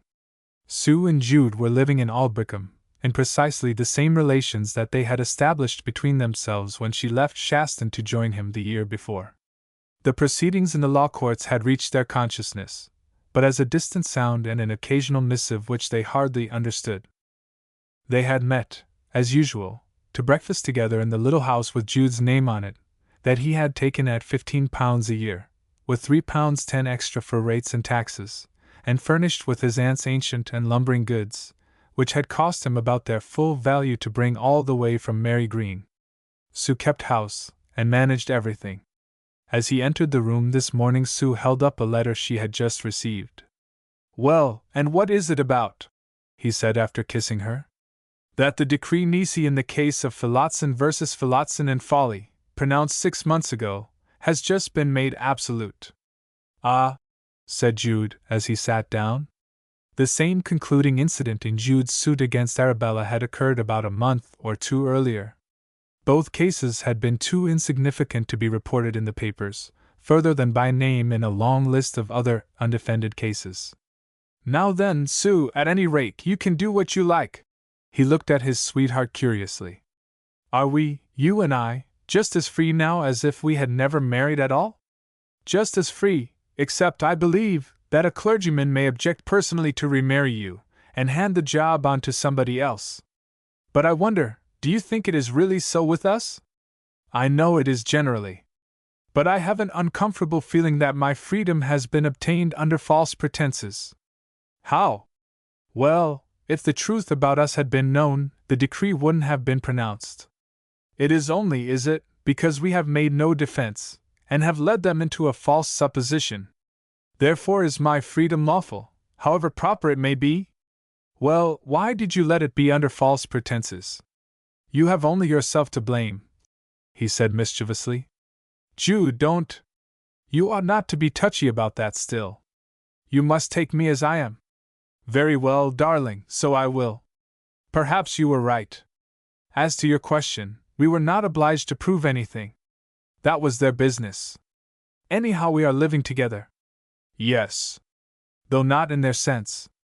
One thing is certain, that however the decree may be brought about, a marriage is dissolved when it is dissolved.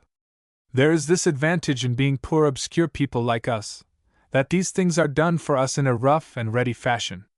It was the same with me and Arabella. I was afraid her criminal second marriage would have been discovered, and she punished.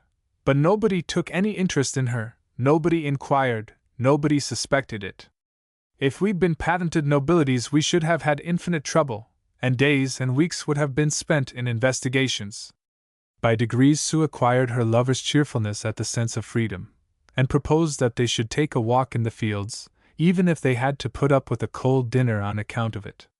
Jude agreed, and Sue went upstairs and prepared to start, putting on a joyful colored gown in observance of her liberty, seeing which Jude put on a lighter tie.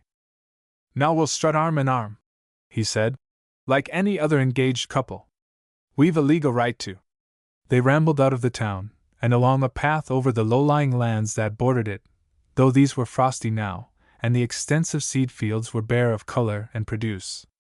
The pair, however, were so absorbed in their own situation that their surroundings were little in their consciousness. "Well, my dearest, the result of all this is that we can marry after a decent interval." "Yes, I suppose we can," said Sue, without enthusiasm. "And aren't we going to?" "I don't like to say no, dear Jude, but I feel just the same about it now as I have done all along.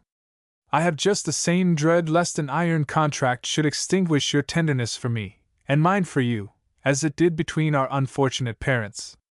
Still, what can we do? I do love you, as you know, Sue. I know it abundantly. But I think I would much rather go on living always as lovers, as we are living now, and only meeting by day. It is so much sweeter, for the woman at least, and when she is sure of the man." And henceforward we needn't be so particular as we have been about appearances. Our experiences of matrimony with others have not been encouraging, I own," said he, with some gloom, "either owing to our own dissatisfied, unpractical natures or by our misfortune. But we too should be two dissatisfied ones linked together, which would be twice as bad as before. I think I should begin to be afraid of you, Jude, the moment you had contracted to cherish me under a government stamp, and I was licensed to be loved on the premises by you. Ugh, how horrible and sordid! Although, as you are free, I trust you more than any other man in the world." "No, no, don't say I should change," he expostulated, yet there was misgiving in his own voice also. "Apart from ourselves, and our unhappy peculiarities, it is foreign to a man's nature to go on loving a person when he is told that he must and shall be that person's lover. There would be a much likelier chance of his doing it if he were told not to love. If the marriage ceremony consisted in an oath and signed contract between the parties to cease loving from that day forward, in consideration of personal possession being given, and to avoid each other's society as much as possible in public, there would be more loving couples than there are now. Fancy the secret meetings between the perjuring husband and wife, the denials of having seen each other, the clambering in at bedroom windows, and the hiding in closets. There'd be little cooling then. Yes, but admitting this, or something like it, to be true, you are not the only one in the world to see it, dear little Sue. People go on marrying because they can't resist natural forces, although many of them may know perfectly well that they are possibly buying a month's pleasure with a life's discomfort. No doubt my father and mother, and your father and mother saw it, if they at all resembled us in habits of observation. But then they went and married just the same, because they had ordinary passions. But you, Sue, are such a phantasmal, bodiless creature, one who, if you'll allow me to say it, has so little animal passion in you, that you can act upon reason in the matter, when we poor unfortunate wretches of grosser substance can't. Well, she sighed, you've owned that it would probably end in misery for us. And I am not so exceptional a woman as you think. Fewer women like marriage than you suppose, only they enter into it for the dignity it is assumed to confer, and the social advantages it gains them sometimes, a dignity and an advantage that I am quite willing to do without. Jude fell back upon his old complaint, that, intimate as they were, he had never once had from her an honest, candid declaration that she loved or could love him. "I really fear sometimes that you cannot," he said, with a dubiousness approaching anger. "And you are so reticent. I know that women are taught by other women that they must never admit the full truth to a man. But the highest form of affection is based on full sincerity on both sides. Not being men, these women don't know that in looking back on those he has had tender relations with, a man's heart returns closest to her who was the soul of truth in her conduct. The better class of man, even if caught by airy affectations of dodging and parrying, is not retained by them.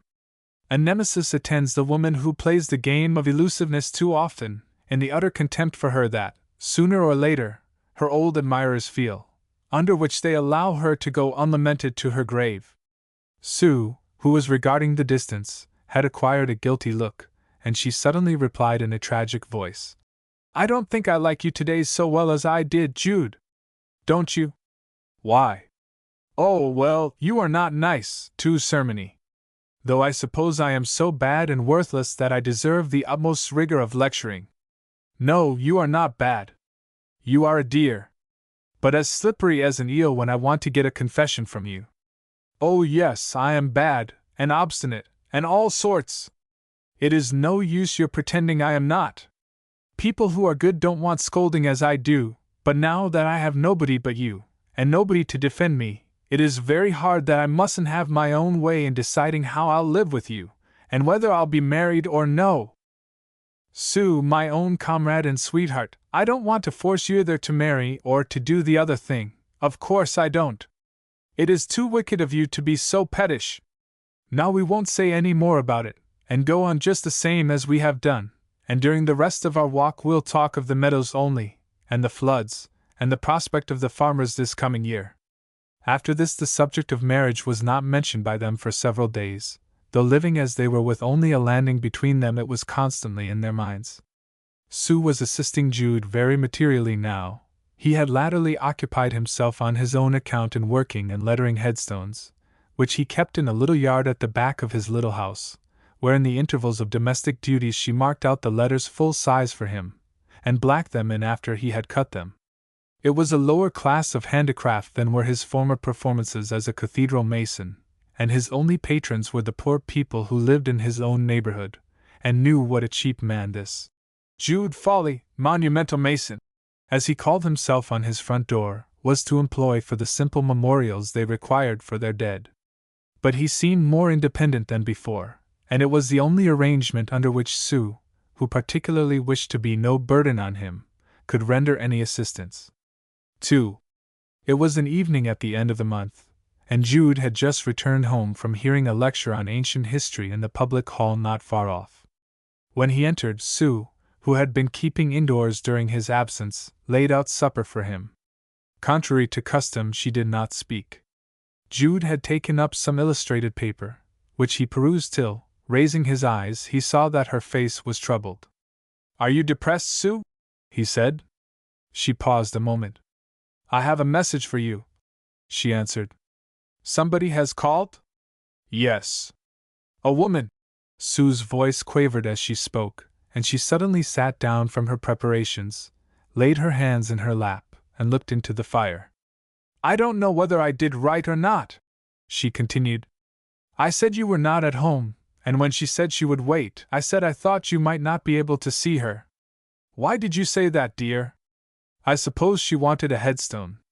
"Was she in mourning?" "No, she wasn't in mourning, and she didn't want a headstone, and I thought you couldn't see her." Sue looked critically and imploringly at him. "But who was she? Didn't she say?" "No, she wouldn't give her name." "But I know who she was, I think I do. It was Arabella." "Heaven save us! What should Arabella come for?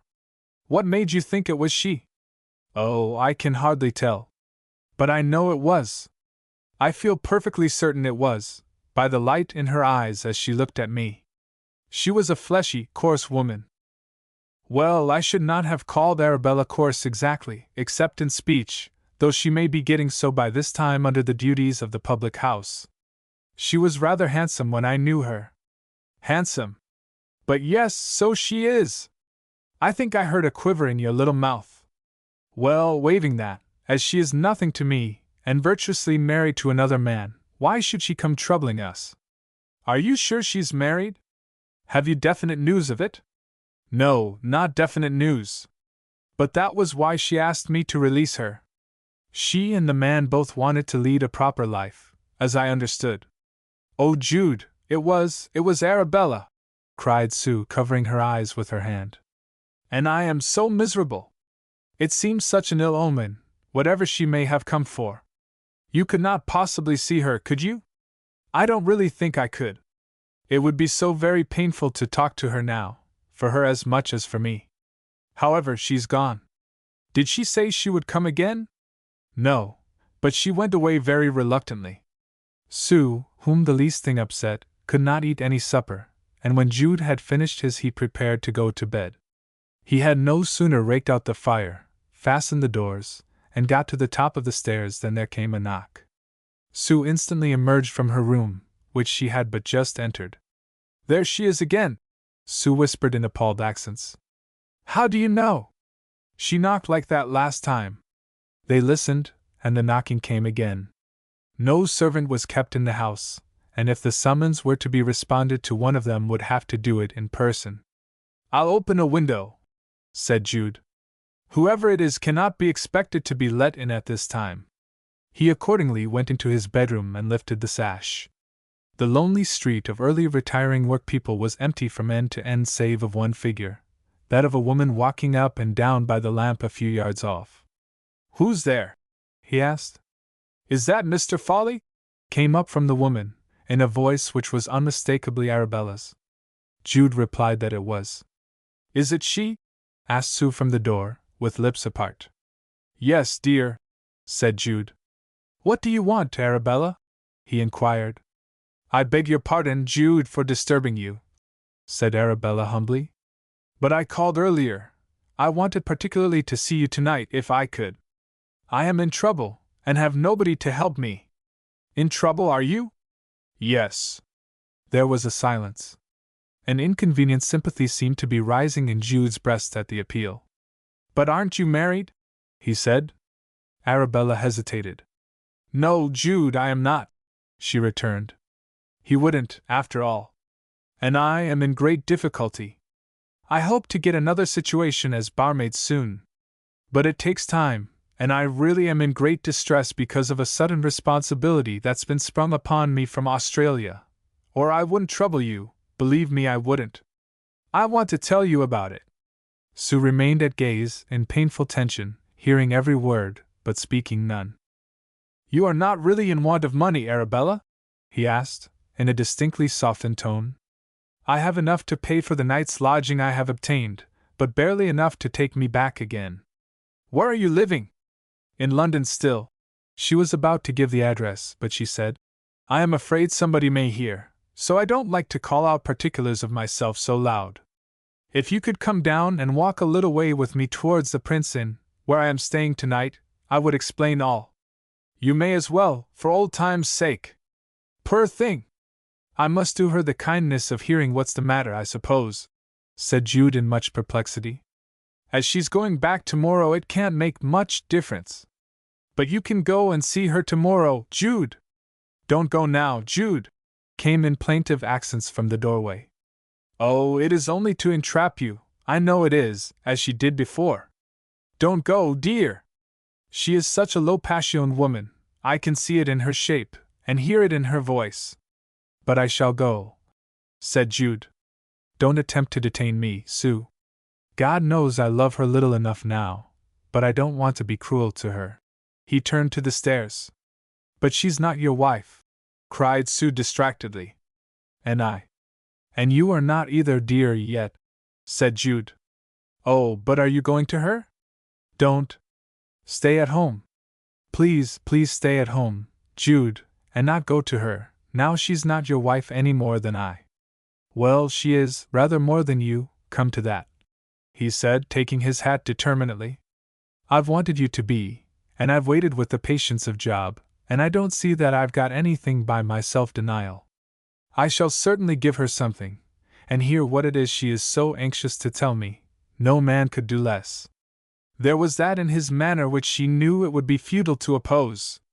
She said no more, but turning to her room as meekly as a martyr, heard him go downstairs, unbolt the door, and close it behind him.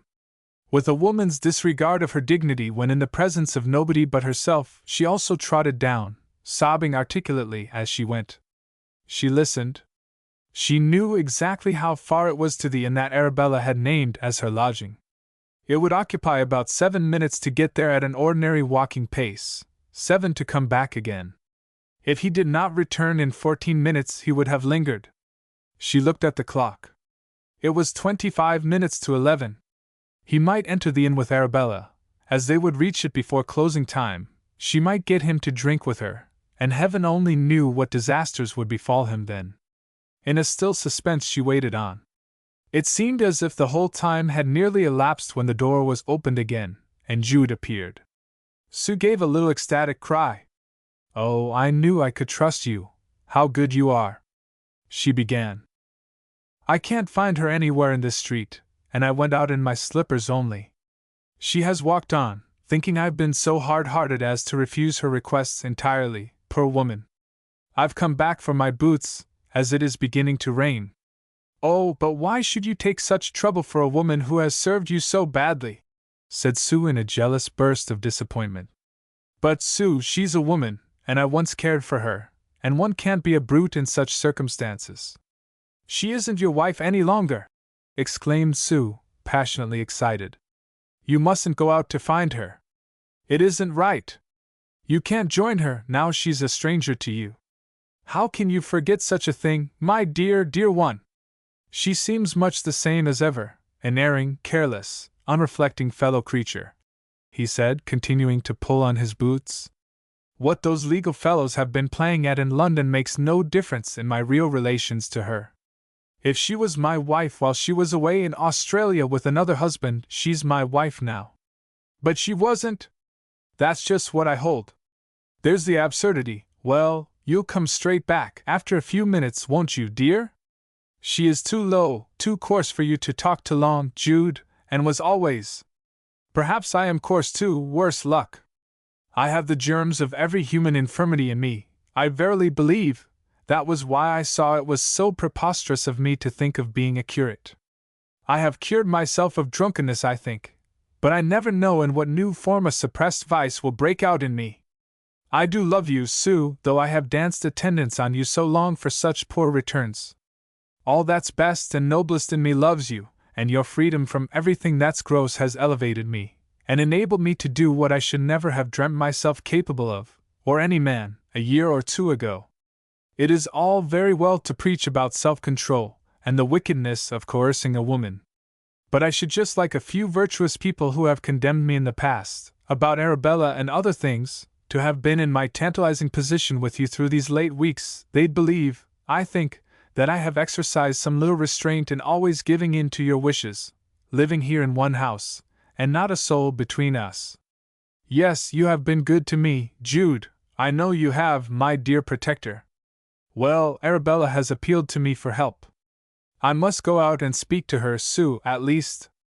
I can't say any more. Oh, if you must, you must, she said, bursting out into sobs that seemed to tear her heart. I have nobody but you, Jude, and you are deserting me. I didn't know you were like this. I can't bear it, I can't. If she were yours it would be different. Or if you were. Very well then, if I must, I must. Since you will have it so, I agree. I will be. Only I didn't mean to. And I didn't want to marry again either, but yes, I agree. I do love you. I ought to have known that you would conquer in the long run, living like this. She ran across and flung her arms round his neck. I am not a cold-natured, sexless creature, am I, for keeping you at such a distance? I am sure you don't think so. Wait and see. I do belong to you, don't I? I give in. And I'll arrange for our marriage tomorrow, or as soon as ever you wish. Yes, Jude. Then I'll let her go, said he, embracing Sue softly. I do feel that it would be unfair to you to see her, and perhaps unfair to her. She is not like you, my darling, and never was. It is only bare justice to say that. Don't cry any more. There, and there, and there. He kissed her on one side, and on the other, and in the middle, and rebolted the front door. The next morning it was wet. Now, dear, said Jude gaily at breakfast, as this is Saturday I mean to call about the banns at once, so as to get the first publishing done tomorrow, or we shall lose a week. Banns will do? We shall save £1 or £2. Sue absently agreed to banns. But her mind for the moment was running on something else. A glow had passed away from her, and depression sat upon her features. I feel I was wickedly selfish last night, she murmured. It was sheer unkindness in me, or worse, to treat Arabella as I did. I didn't care about her being in trouble, and what she wished to tell you. Perhaps it was really something she was justified in telling you. That's some more of my badness, I suppose. Love has its own dark morality when rivalry enters in, at least mine has, if other people's hasn't. I wonder how she got on. I hope she reached the inn all right, poor woman. Oh yes, she got on all right, said Jude placidly. I hope she wasn't shut out, and that she hadn't to walk the streets in the rain. Do you mind my putting on my waterproof and going to see if she got in? I've been thinking of her all the morning. Well, is it necessary? You haven't the least idea how Arabella is able to shift for herself. Still, darling, if you want to go and inquire you can. There was no limit to the strange and unnecessary penances which Sue would meekly undertake when in a contrite mood, and this going to see all sorts of extraordinary persons whose relation to her was precisely of a kind that would have made other people shun them was her instinct ever, so that the request did not surprise him. And when you come back, he added, I'll be ready to go about the banns. You'll come with me? Sue agreed, and went off under cloak and umbrella, letting Jude kiss her freely, and returning his kisses in a way she had never done before. Times had decidedly changed. The little bird is caught at last, she said, a sadness showing in her smile. No, only nested, he assured her. She walked along the muddy street till she reached the public house mentioned by Arabella, which was not so very far off. She was informed that Arabella had not yet left, and in doubt how to announce herself so that her predecessor in Jude's affections would recognize her, she sent up word that a friend from Spring Street had called, naming the place of Jude's residence. She was asked to step upstairs, and on being shown into a room found that it was Arabella's bedroom, and that the latter had not yet risen. She halted on the turn of her toe till Arabella cried from the bed, "Come in and shut the door," which Sue accordingly did. Arabella lay facing the window, and did not at once turn her head, and Sue was wicked enough, despite her penitence, to wish for a moment that Jude could behold her forerunner now, with the daylight full upon her. She may have seemed handsome enough in profile under the lamps, but a frowsiness was apparent this morning, and the sight of her own fresh charms in the looking-glass made Sue's manner bright, till she reflected what a meanly sexual emotion this was in her, and hated herself for it. "I've just looked in to see if you got back comfortably last night, that's all," she said gently. "I was afraid afterwards that you might have met with any mishap. Oh, how stupid this is! I thought my visitor was your friend, your husband, Mrs. Folly, as I suppose you call yourself?" said Arabella, flinging her head back upon the pillows with a disappointed toss, and ceasing to retain the dimple she had just taken the trouble to produce. "Indeed I don't," said Sue. "Oh, I thought you might have, even if he's not really yours. Decency is decency, any hour of the 24. "I don't know what you mean," said Sue stiffly. "He is mine, if you come to that. He wasn't yesterday." Sue colored roseate and said, "How do you know?" "From your manner when you talked to me at the door." "Well, my dear, you've been quick about it, and I expect my visit last night helped it on, ha ha! But I don't want to get him away from you." Sue looked out at the rain, and at the dirty toilet cover, and at the detached tail of Arabella's hair hanging on the looking-glass, just as it had done in Jude's time, and wished she had not come. In the pause there was a knock at the door, and the chambermaid brought in a telegram for Mrs. Cartlet. Arabella opened it as she lay, and her ruffled look disappeared. "I am much obliged to you for your anxiety about me," she said blandly when the maid had gone. "But it is not necessary you should feel it. My man finds he can't do without me after all, and agrees to stand by the promise to marry again over here that he has made me all along. See here! This is an answer to one from me." She held out the telegram for Sue to read, but Sue did not take it. "He asks me to come back. His little corner public in Lambeth would go to pieces without me, he says. But he isn't going to knock me about when he has had a drop, any more after we are spliced by English law than before. As for you, I should coax Jude to take me before the parson straight off, and have done with it, if I were in your place. I say it as a friend, my dear." "He's waiting to, any day," returned Sue with frigid pride. "Then let him, in heaven's name. Life with a man is more businesslike after it, and money matters work better. And then, you see, if you have Rose, and he turns you out of doors, you can get the law to protect you, which you can't otherwise, unless he half runs you through with a knife, or cracks your noddle with a poker. And if he bolts away from you, I say it friendly, as woman to woman, for there's never any knowing what a man med do, you'll have the sticks o' furniture, and won't be looked upon as a thief. I shall marry my man over again, now he's willing, as there was a little flaw in the first ceremony. In my telegram last night, which this is an answer to, I told him I had almost made it up with Jude, and that frightened him, I expect. Perhaps I should quite have done it if it hadn't been for you," she said laughing. "And then how different our histories might have been from today! Never such a tender fool as Jude is if a woman seems in trouble, and coaxes him a bit. Just as he used to be about birds and things. However, as it happens, it is just as well as if I had made it up, and I forgive you. And, as I say, I'd advise you to get the business legally done as soon as possible. You'll find it an awful bother later on if you don't. I have told you he is asking me to marry him, to make our natural marriage a legal one," said Sue, with yet more dignity. It was quite by my wish that he didn't the moment I was free.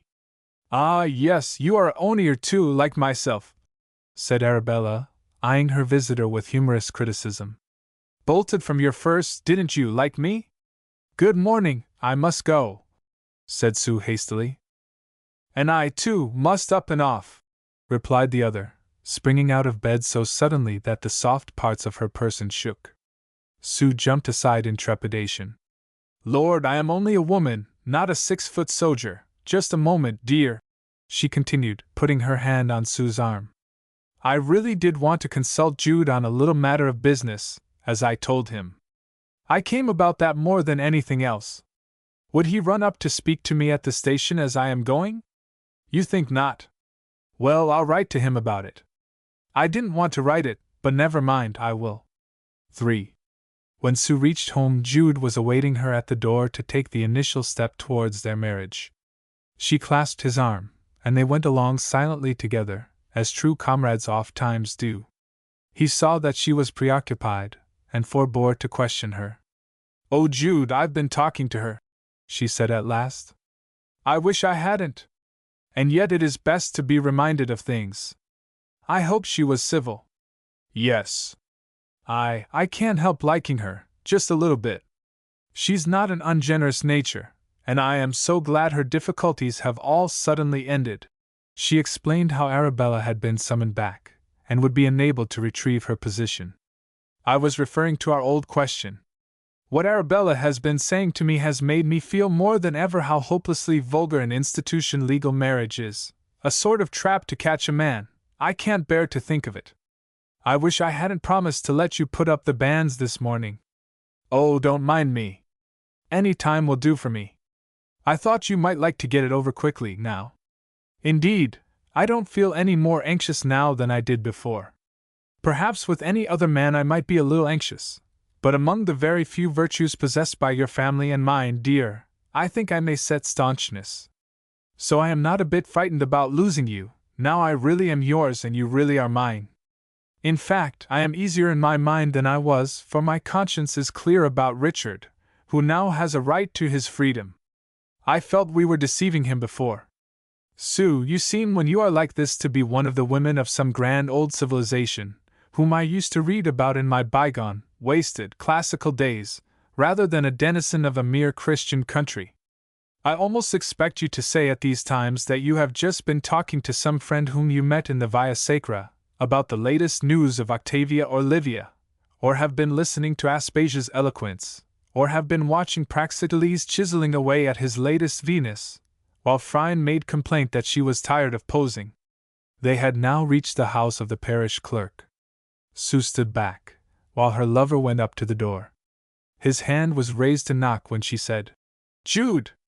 He looked round. Wait a minute, would you mind? He came back to her. Just let us think, she said timidly. I had such a horrid dream one night, and Arabella. What did Arabella say to you? He asked. Oh, she said that when people were tied up you could get the law of a man better if he beat you, and how when couples quarreled. Jude, do you think that when you must have me with you by law, we shall be so happy as we are now? The men and women of our family are very generous when everything depends upon their goodwill, but they always kick against compulsion. Don't you dread the attitude that insensibly arises out of legal obligation? Don't you think it is destructive to a passion whose essence is its gratuitousness? Upon my word, love, you are beginning to frighten me, too, with all this foreboding.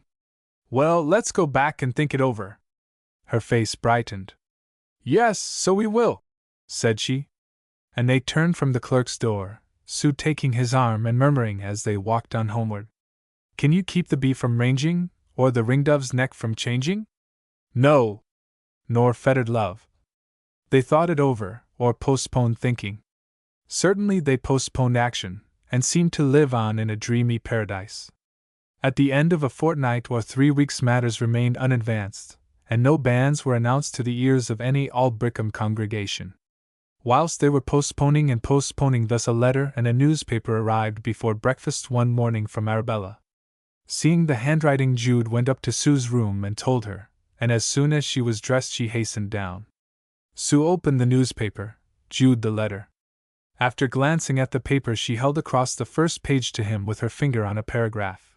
But he was so absorbed in his letter that he did not turn a while. "Look," said she. He looked and read. The paper was one that circulated in South London only, and the marked advertisement was simply the announcement of a marriage at St. John's Church, Waterloo Road, under the names Ciarlet Dion, the united pair being Arabella and the innkeeper. "Well, it is satisfactory," said Sue complacently. "Though after this, it seems rather low to do likewise, and I am glad. However, she is provided for now in a way, I suppose, whatever her faults, poor thing. It is nicer that we are able to think that, than to be uneasy about her. I ought, too, to write to Richard and ask him how he is getting on, perhaps?" But Jude's attention was still absorbed. Having merely glanced at the announcement, he said in a disturbed voice, "Listen to this letter. What shall I say or do? T.H. Orns, Lambeth. Dear J. Jude, I won't be so distant as to call you Mr. Folly. I send today a newspaper, from which useful document you will learn that I was married over again to Cartlet last Tuesday. So that business is settled right and tight at last. But what I write about more particular is that private affair I wanted to speak to you on when I came down to Aldbrickham. I couldn't very well tell it to your lady friend, and should much have liked to let you know it by word of mouth, as I could have explained better than by letter. The fact is, Jude, that, though I have never informed you before, there was a boy born of our marriage 8 months after I left you, when I was at Sydney, living with my father and mother. All that is easily provable. As I had separated from you before I thought such a thing was going to happen, and I was over there, and our quarrel had been sharp, I did not think it convenient to write about the birth. I was then looking out for a good situation, so my parents took the child, and he has been with them ever since. That was why I did not mention it when I met you in Christminster, nor at the law proceedings. He is now of an intelligent age, of course, and my mother and father have lately written to say that, as they have rather a hard struggle over there, and I am settled comfortably here, they don't see why they should be encumbered with the child any longer, his parents being alive. I would have him with me here in a moment, but he is not old enough to be of any use in the barn, nor will be for years and years, and naturally Cartlet might think him in the way. They have, however, packed him off to me in charge of some friends who happen to be coming home, and I must ask you to take him when he arrives, for I don't know what to do with him. He is lawfully yours, that I solemnly swear. If anybody says he isn't, call them brimstone liars for my sake. Whatever I may have done before or afterwards, I was honest to you from the time we were married till I went away, and I remain yours, and C. Arabella Ciarlet. Sue's look was one of dismay. "What will you do, dear?" she asked faintly. Jude did not reply, and Sue watched him anxiously, with heavy breaths. "It hits me hard," said he in an undervoice. "It may be true. I can't make it out. Certainly, if his birth was exactly when she says, he's mine. I cannot think why she didn't tell me when I met her at Christminster, and came on here that evening with her. I do remember now that she said something about having a thing on her mind that she would like me to know, if ever we lived together again. The poor child seems to be wanted by nobody," Sue replied, and her eyes filled. Jude had by this time come to himself. "What a view of life he must have, mine or not mine," he said. "I must say that, if I were better off, I should not stop for a moment to think whose he might be. I would take him and bring him up. The beggarly question of parentage, what is it, after all? What does it matter, when you come to think of it, whether a child is yours by blood or not?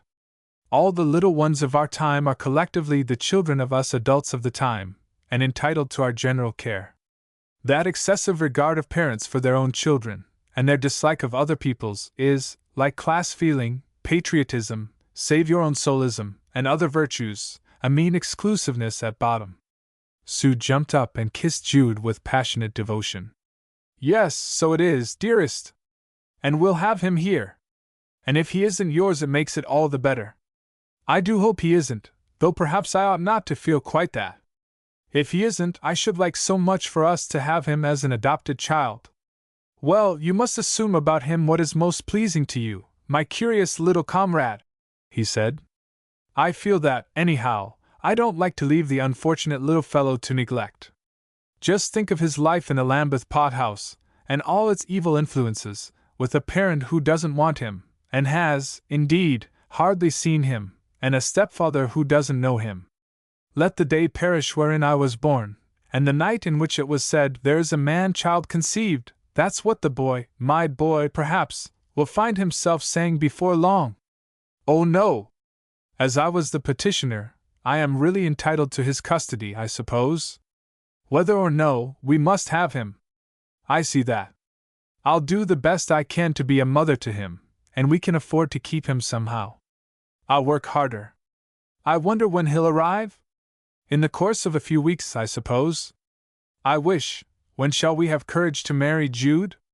Whenever you have it, I think I shall. It remains with you entirely, dear. Only say the word, and it's done. Before the boy comes? Certainly. It would make a more natural home for him, perhaps, she murmured. Jude thereupon wrote in purely formal terms to request that the boy should be sent on to them as soon as he arrived, making no remark whatever on the surprising nature of Arabella's information, nor vouchsafing a single word of opinion on the boy's paternity, nor on whether, had he known all this, his conduct towards her would have been quite the same. In the down train that was timed to reach Aldbrickham station about 10 o'clock the next evening, a small, pale child's face could be seen in the gloom of a third-class carriage. He had large, frightened eyes, and wore a white woolen cravat, over which a key was suspended round his neck by a piece of common string, the key attracting attention by its occasional shine in the lamplight. In the band of his hat his half-ticket was stuck. His eyes remained mostly fixed on the back of the seat opposite, and never turned to the window even when a station was reached and called. On the other seat were 2 or 3 passengers, one of them a working woman who held a basket on her lap, in which was a tabby kitten. The woman opened the cover now and then, whereupon the kitten would put out its head, and indulge in playful antics. At these the fellow passengers laughed, except the solitary boy bearing the key and ticket, who, regarding the kitten with his saucer eyes, seemed mutely to say, "All laughing comes from misapprehension. Rightly looked at, there is no laughable thing under the sun." Occasionally, at a stoppage, the guard would look into the compartment and say to the boy, "All right, my man?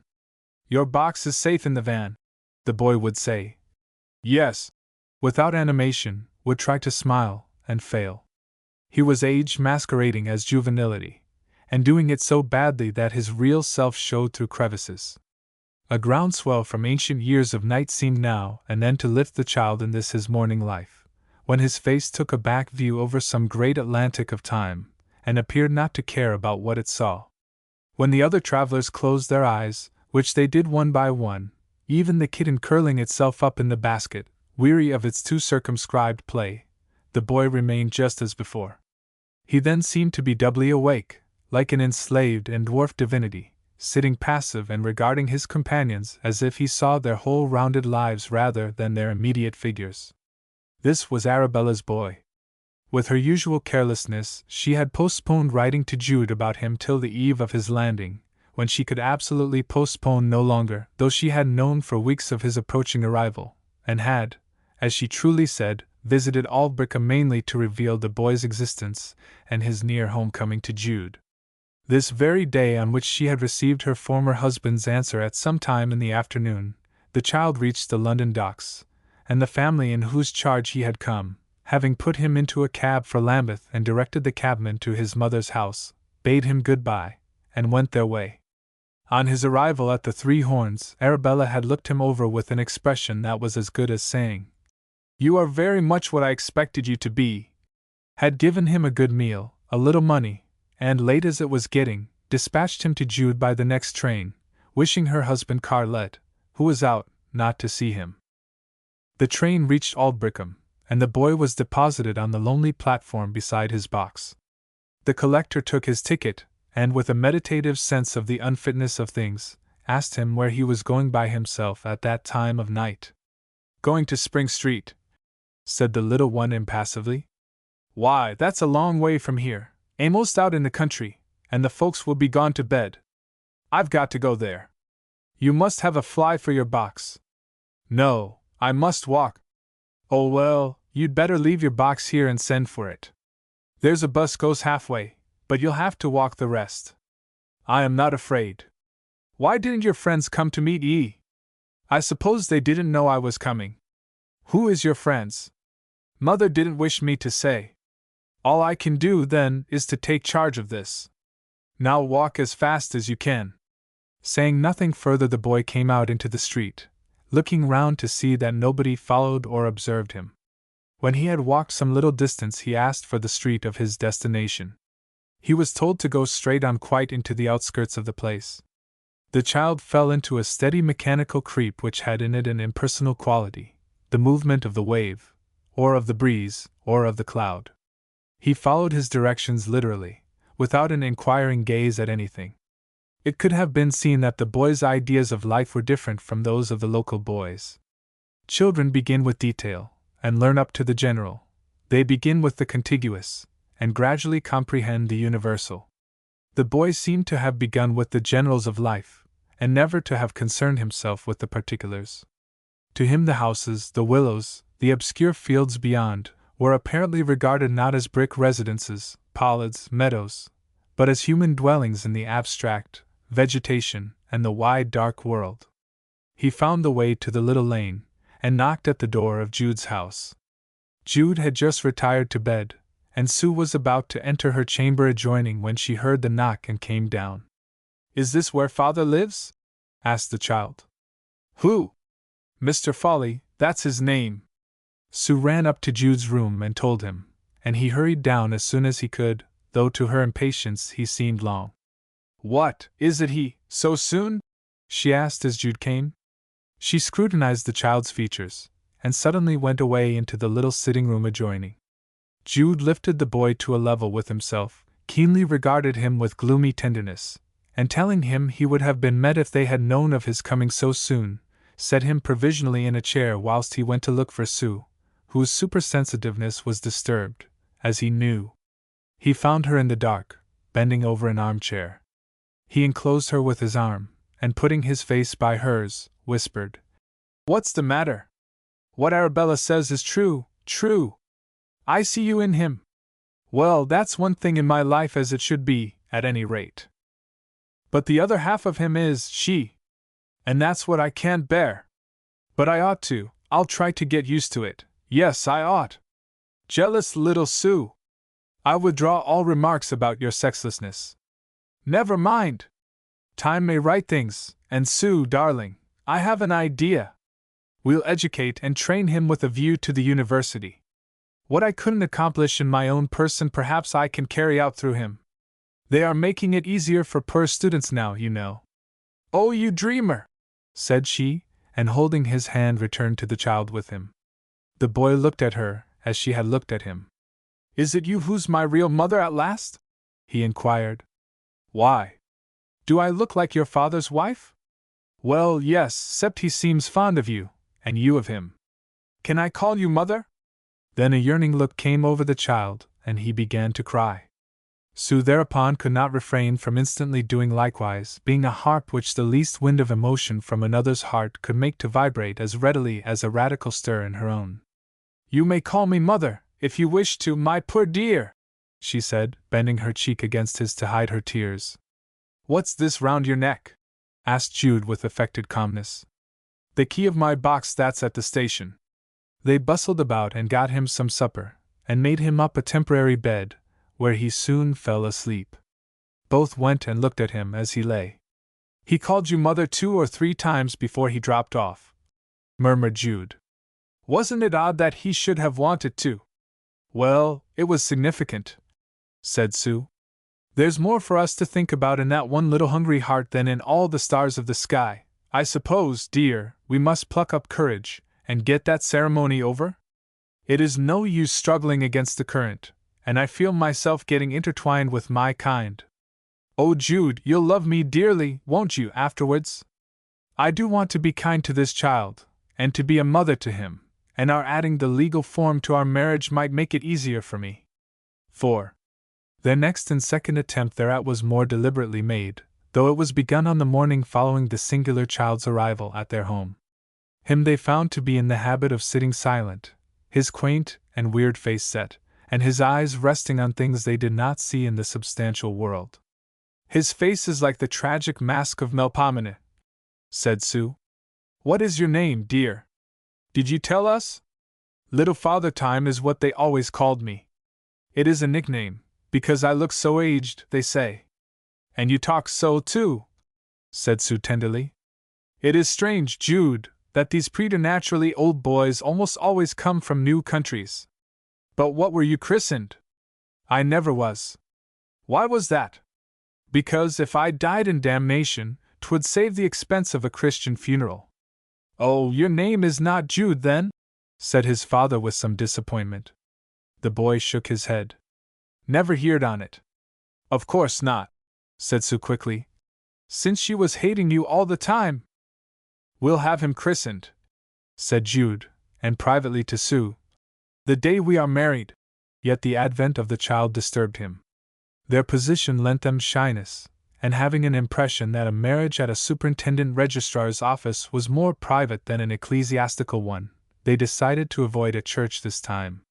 Both Sue and Jude together went to the office of the district to give notice. They had become such companions that they could hardly do anything of importance except in each other's company. Jude Foley signed the form of notice, Sue looking over his shoulder and watching his hand as it traced the words. As she read the foursquare undertaking, never before seen by her, into which her own and Jude's names were inserted, and by which that very volatile essence, their love for each other, was supposed to be made permanent, her face seemed to grow painfully apprehensive. Names and surnames of the parties. They were to be parties now, not lovers, she thought. Condition, a horrid idea. Rank or occupation. Age, dwelling at. Length of residence, church or building in which the marriage is to be solemnized, district and county in which the parties respectively dwell. "It spoils the sentiment, doesn't it?" she said on their way home. "It seems making a more sordid business of it even than signing the contract in a vestry. There is a little poetry in a church. But we'll try to get through with it, dearest, now. We will. For what man is he that hath betrothed a wife and hath not taken her? Let him go and return unto his house, lest he die in the battle, and another man take her.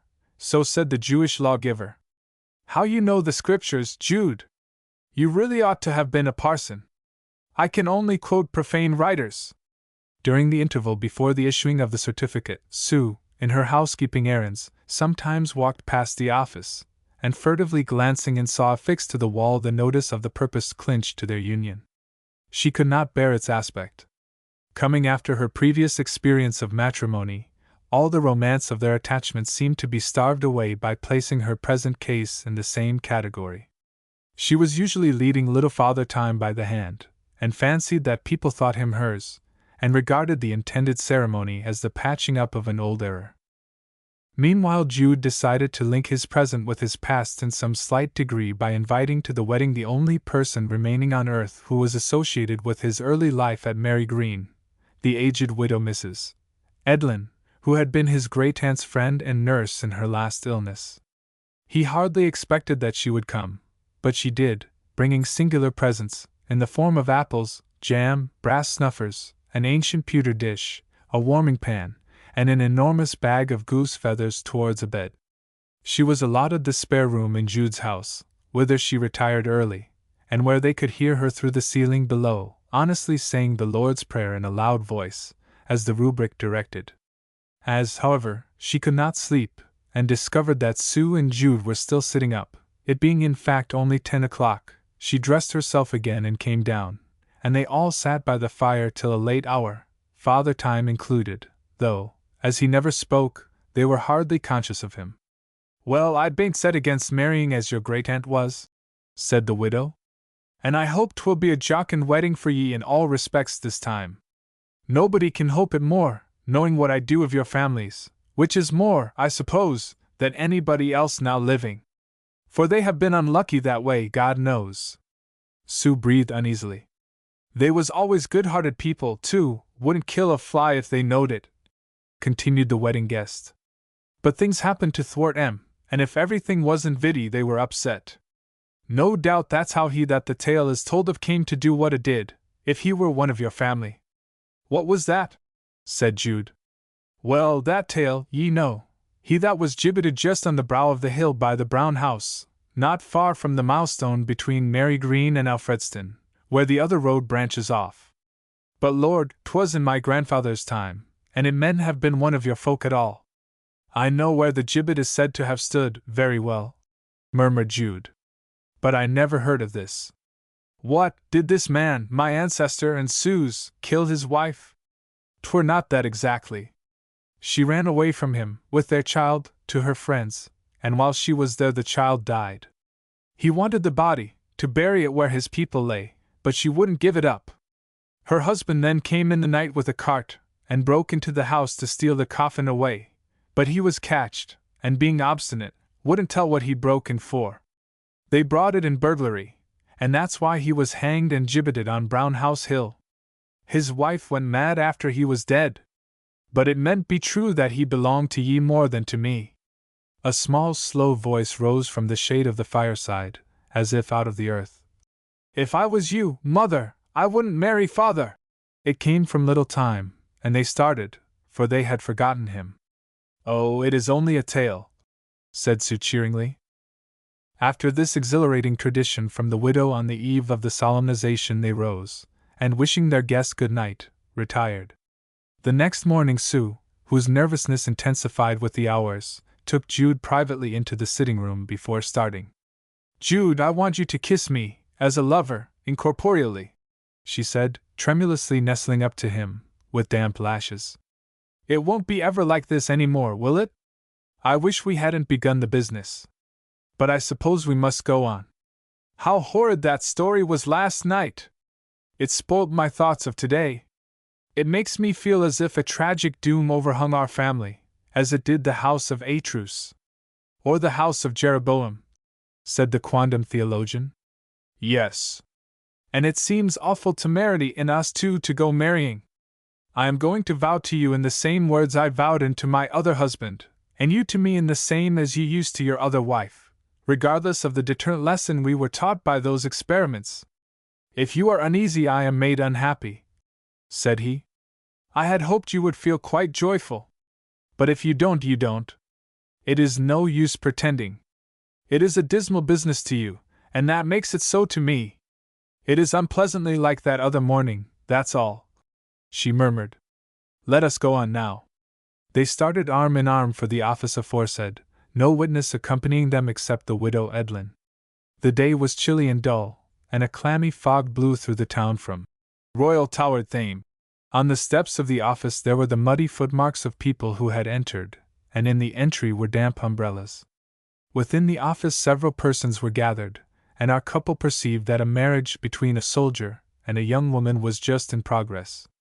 Sue, Jude, and the widow stood in the background while this was going on, Sue reading the notices of marriage on the wall. The room was a dreary place to two of their temperament, though to its usual frequenters it doubtless seemed ordinary enough. Law books and musty calf covered one wall, and elsewhere were post office directories, and other books of reference. Papers in packets tied with red tape were pigeonholed around, and some iron safes filled a recess, while the bare wood floor was, like the doorstep, stained by previous visitors. The soldier was sullen and reluctant, the bride sad and timid. She was soon, obviously, to become a mother, and she had a black eye. Their little business was soon done, and the twain and their friends straggled out, one of the witnesses saying casually to Jude and Sue in passing, as if he had known them before, See the couple just come in. Ha ha! That fellow is just out of jail this morning. She met him at the jail gates, and brought him straight here. She's paying for everything. Sue turned her head and saw an ill-favored man, closely cropped, with a broad-faced, pock-marked woman on his arm, ruddy with liquor and the satisfaction of being on the brink of a gratified desire. They jocosely saluted the outgoing couple, and went forward in front of Jude and Sue, whose diffidence was increasing. The latter drew back and turned to her lover, her mouth shaping itself like that of a child about to give way to grief. Jude, I don't like it here. I wish we hadn't come. The place gives me the horrors. It seems so unnatural as the climax of our love. I wish it had been at church, if it had to be at all. It is not so vulgar there. Dear little girl, said Jude. How troubled and pale you look! It must be performed here now, I suppose? No, perhaps not necessarily. He spoke to the clerk, and came back. No, we need not marry here or anywhere, unless we like, even now, he said. We can be married in a church, if not with the same certificate with another he'll give us, I think. Anyhow, let us go out till you are calmer, dear, and I too, and talk it over. They went out stealthily and guiltily, as if they had committed a misdemeanor, closing the door without noise, and telling the widow, who had remained in the entry, to go home and await them, that they would call in any casual passers as witnesses, if necessary. When in the street they turned into an unfrequented side alley where they walked up and down as they had done long ago in the market house at Melchester. Now, darling, what shall we do? We are making a mess of it, it strikes me. Still, anything that pleases you will please me. But Jude, dearest, I am worrying you. You wanted it to be there, didn't you? Well, to tell the truth, when I got inside I felt as if I didn't care much about it. The place depressed me almost as much as it did you. It was ugly. And then I thought of what you had said this morning as to whether we ought.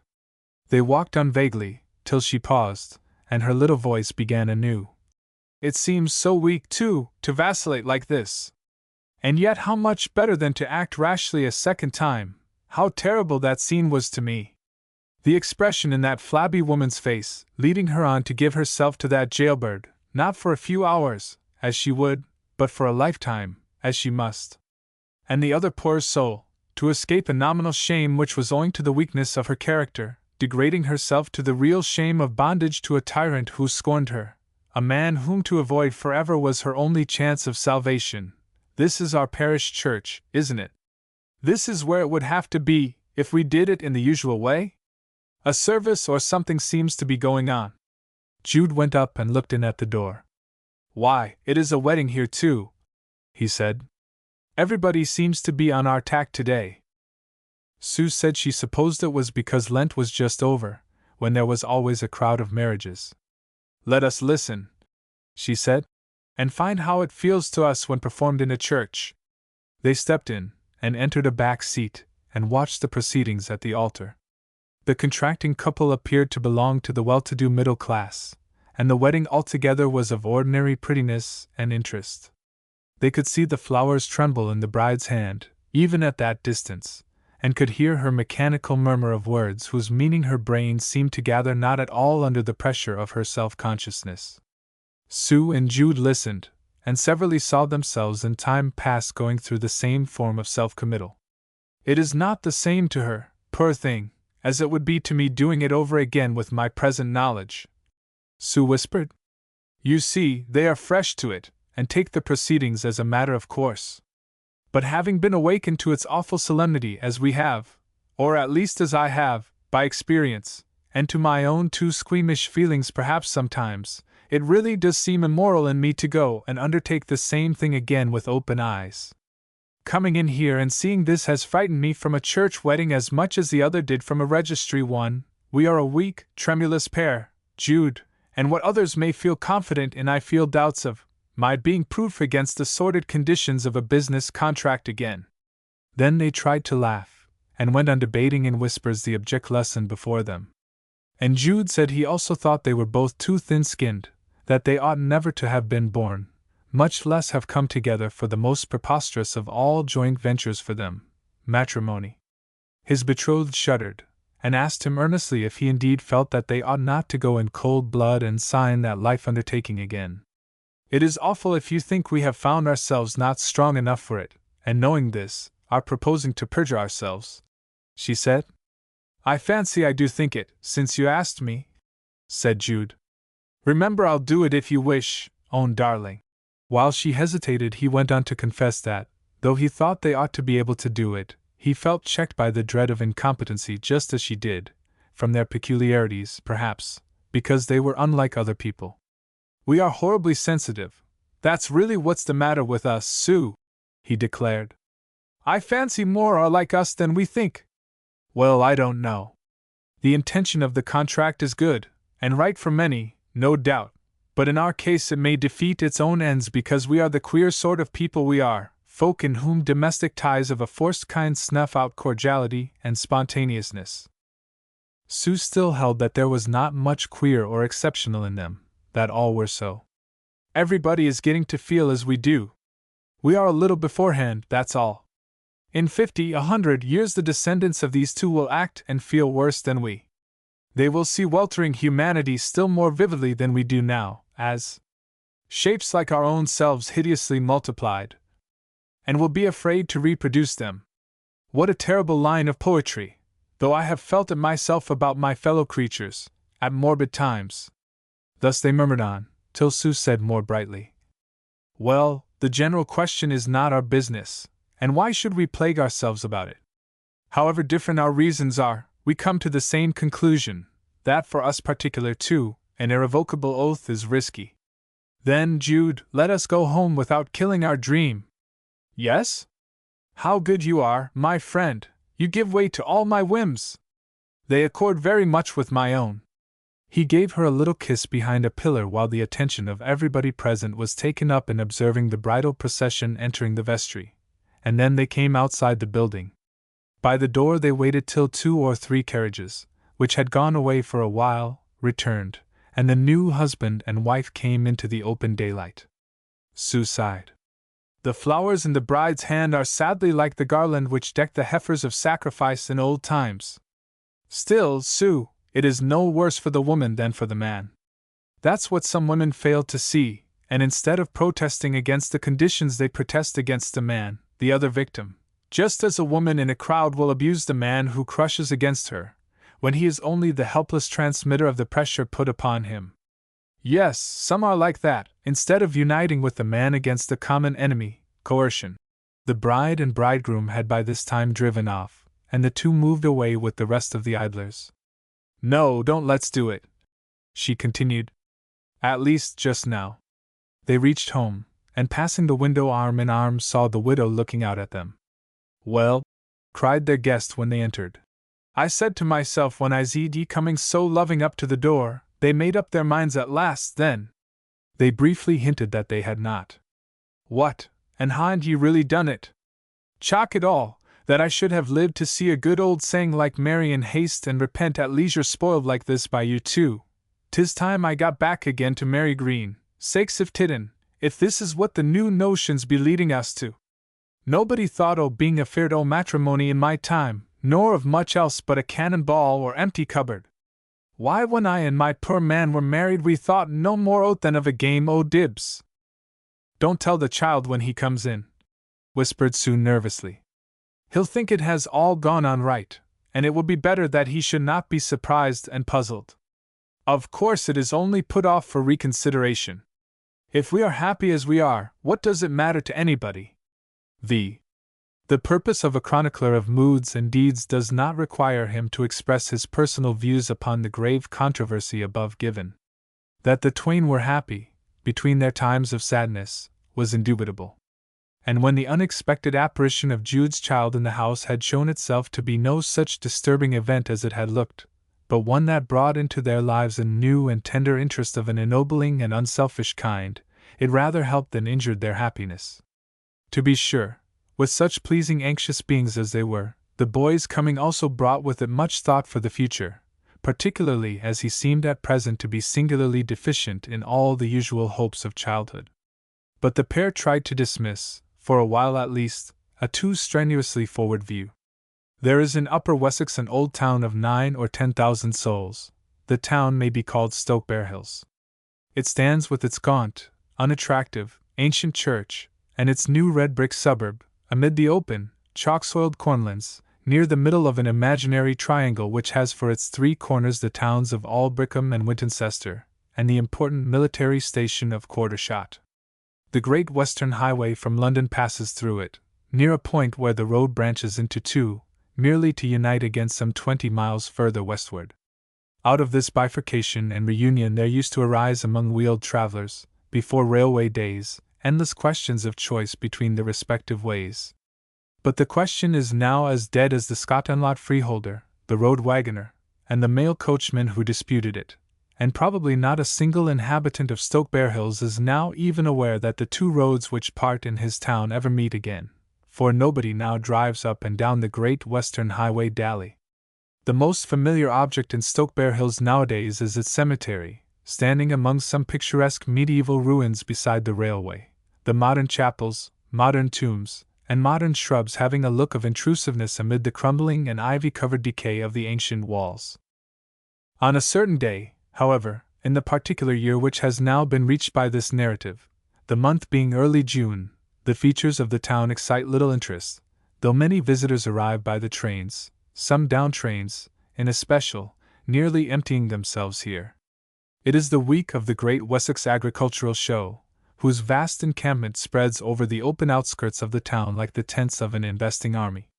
Rows of marquees, huts, booths, pavilions, arcades, porticos, every kind of structure short of a permanent one, cover the green field for the space of a square half-mile, and the crowds of arrivals walk through the town in a mass, and make straight for the exhibition ground. The way thereto is lined with shows, stalls, and hawkers on foot, who make a marketplace of the whole roadway to the show proper, and lead some of the improvident to lighten their pockets appreciably before they reach the gates of the exhibition they came expressly to see. It is the popular day, the shilling day, and of the fast-arriving excursion trains too from different directions enter the two contiguous railway stations at almost the same minute.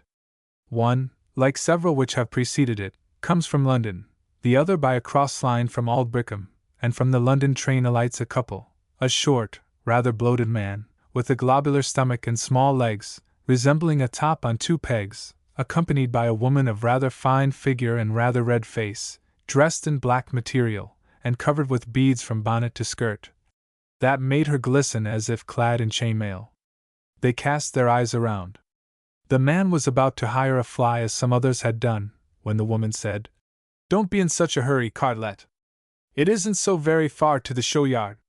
Let us walk down the street into the place. Perhaps I can pick up a cheap bit of furniture or old china. It is years since I was here, never since I lived as a girl at Aldbrickham, and used to come across for a trip sometimes with my young man." "You can't carry home furniture by excursion train," said in a thick voice her husband, the landlord of the Three Horns, Lambeth, for they had both come down from the tavern in that excellent, densely populated, gin-drinking neighborhood, which they had occupied ever since the advertisement in those words had attracted them thither. The configuration of the landlord showed that he, too, like his customers, was becoming affected by the liquors he retailed. "Then I'll get it sent, if I see any worth having," said his wife. They sauntered on, but had barely entered the town when her attention was attracted by a young couple leading a child, who had come out from the second platform, into which the train from Aldbrickham had steamed. They were walking just in front of the innkeeper's. "Sakes alive!" said Arabella. "What's that?" said Cartlet. "Who do you think that couple is? Don't you recognize the man?" "No. Not from the photos I have showed you." "Is it Folly?" "Yes, of course." "Oh, well.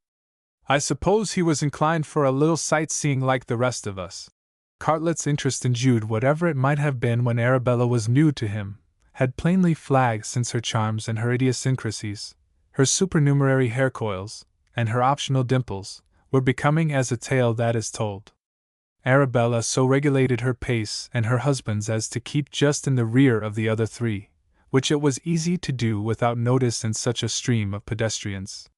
Her answers to Cartlet's remarks were vague and slight, for the group in front interested her more than all the rest of the spectacle. "They are rather fond of one another and of their child, seemingly," continued the publican. "Their child, 'tisn't their child?" said Arabella with a curious, sudden covetousness. "They haven't been married long enough for it to be theirs." But although the smoldering maternal instinct was strong enough in her to lead her to quash her husband's conjecture, she was not disposed on second thoughts to be more candid than necessary. Mr. Cartlet had no other idea than that his wife's child by her first husband was with his grandparents at the Antipodes. "Oh, I suppose not. She looks quite a girl. They are only lovers, or lately married, and have the child in charge, as anybody can see." all continued to move ahead. The unwitting Sue and Jude, the couple in question, had determined to make this agricultural exhibition within 20 miles of their own town the occasion of a day's excursion which should combine exercise and amusement with instruction, at small expense. Not regardful of themselves alone, they had taken care to bring Father Time, to try every means of making him kindle and laugh like other boys, though he was to some extent a hindrance to the delightfully unreserved intercourse in their pilgrimages which they so much enjoyed. But they soon ceased to consider him an observer, and went along with that tender attention to each other which the shyest can scarcely disguise, and which these, among entire strangers as they imagined, took less trouble to disguise than they might have done at home. Sue, in her new summer clothes, flexible and light as a bird, her little thumbs stuck up by the stem of her white cotton sunshade, went along as if she hardly touched ground, and as if a moderately strong puff of wind would float her over the hedge into the next field. Jude, in his light gray holiday suit, was really proud of her companionship, not more for her external attractiveness than for her sympathetic words and ways. That complete mutual understanding, in which every glance and movement was as effectual as speech for conveying intelligence between them, made them almost the two parts of a single whole. The pair with their charge passed through the turnstiles, Arabella and her husband not far behind them. When inside the enclosure, the publican's wife could see that the two ahead began to take trouble with the youngster, pointing out and explaining the many objects of interest, alive and dead, and a passing sadness would touch their faces at their every failure to disturb his indifference. "How she sticks to him," said Arabella. "Oh no, I fancy they are not married, or they wouldn't be so much to one another as that, I wonder. But I thought you said he did marry her?" "I heard he was going to, that's all, going to make another attempt, after putting it off once or twice. As far as they themselves are concerned, they are the only two in the show. I should be ashamed of making myself so silly if I were he. I don't see as how there's anything remarkable in their behavior. I should never have noticed their being in love, if you hadn't said so." "You never see anything," she rejoined. Nevertheless, Cartlet's view of the lovers' or married pair's conduct was undoubtedly that of the general crowd, whose attention seemed to be in no way attracted by what Arabella's sharpened vision discerned. "He's charmed by her as if she were some fairy," continued Arabella. "See how he looks round at her, and lets his eyes rest on her. I am inclined to think that she don't care for him quite so much as he does for her. She's not a particular warm-hearted creature to my thinking, though she cares for him pretty middling much as she's able to, and he could make her heart ache a bit if he liked to try, which he's too simple to do. There, now they are going across to the cart-horse sheds. Come along. I don't want to see the cart-horses. It is no business of ours to follow these two. If we have come to see the show, let us see it in our own way, as they do in theirs. Well, suppose we agree to meet somewhere in an hour's time, say at that refreshment tent over there, and go about independent? Then you can look at what you choose to, and so can I." Cartlet was not loath to agree to this, and they parted, he proceeding to the shed where malting processes were being exhibited, and Arabella in the direction taken by Jude and Sue. Before, however, she had regained their wake, a laughing face met her own, and she was confronted by Annie, the friend of her girlhood. Annie had burst out in hearty laughter at the mere fact of the chance encounter. "I am still living down there," she said, as soon as she was composed. "I am soon going to be married, but my intended couldn't come up here today. But there's lots of us come by excursion, though I've lost the rest of them for the present. Have you met Jude and his young woman, or wife, or whatever she is? I saw him by now." "No, not a glimpse of 'un for years." "Well, they are close by here somewhere." "Yes, there they are, by that grey horse." "Oh, that's his present young woman, wife, did you say? Has he married again?" "I don't know." "She's pretty, isn't she?" "Yes, nothing to complain of, or jump at. Not much to depend on, though, a slim, fidgety little thing like that. He's a nice-looking chap, too. You ought to ha' stuck to 'un, Arabella." "I don't know but I ought," murmured she. Annie laughed. "That's you, Arabella! Always wanting another man than your own. Well, and what woman don't, I should like to know?" As for that body with him, she don't know what love is, at least what I call love. I can see in her face she don't. And perhaps, Abby dear, you don't know what she calls love. I'm sure I don't wish to. They are making for the art department. I should like to see some pictures myself. Suppose we go that way. Why, if all Wessex isn't here, I verily believe. There's Dr. Vilbert. Haven't seen him for years, and he's not looking a day older than when I used to know him. How do you do, physician? I was just saying that you don't look a day older than when you knew me as a girl. Simply the result of taking my own pills regular, ma'am. Only 2 and 3pence a box, warranted efficacious by the government stamp. Now let me advise you to purchase the same immunity from the ravages of time by following my example. Only 2 and 3. The physician had produced a box from his waistcoat pocket, and Arabella was induced to make the purchase. At the same time, continued he, when the pills were paid for, you have the advantage of me, Mrs. Dot, surely not Mrs. Folly, once Miss Dawn, of the vicinity of Mary Green? Yes. But Mrs. Cartlet now. You lost him then? Promising young fellow. A pupil of mine, you know. I taught him the dead languages. And believe me, he soon knew nearly as much as I. I lost him, but not as you think, said Arabella dryly. The lawyers untied us. There he is, look, alive and lusty, along with that young woman, entering the art exhibition. Dear me! Fond of her, apparently. They say they are cousins. Cousinship is a great convenience to their feelings, I should say? Yes. So her husband thought, no doubt, when he divorced her. Shall we look at the pictures, too? The trio followed across the green and entered. Jude and Sue, with the child, unaware of the interest they were exciting, had gone up to a model at one end of the building, which they regarded with considerable attention for a long while before they went on. Arabella and her friends came to it in due course, and the inscription it bore was, Model of Cardinal College, Christminster, by J. Folly and S. F. M. Bryhead. Admiring their own work, said Arabella. How like Jude, always thinking of colleges and Christminster, instead of attending to his business.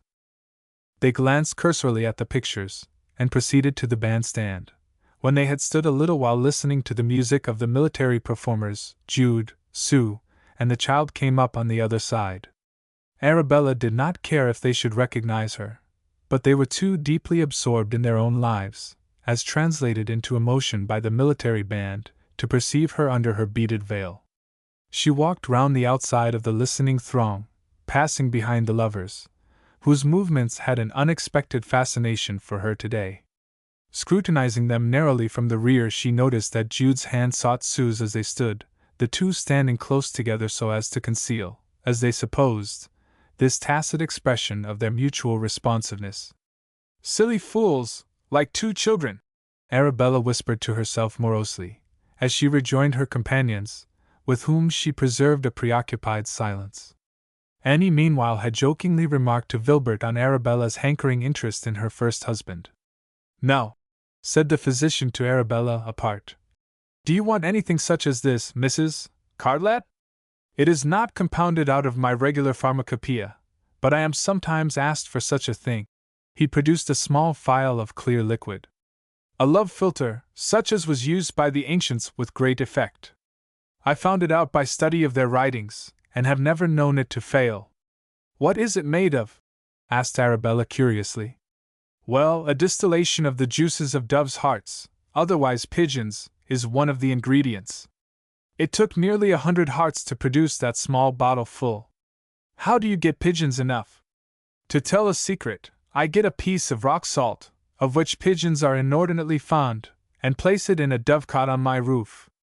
In a few hours the birds come to it from all points of the compass, east, west, north, and south, and thus I secure as many as I require.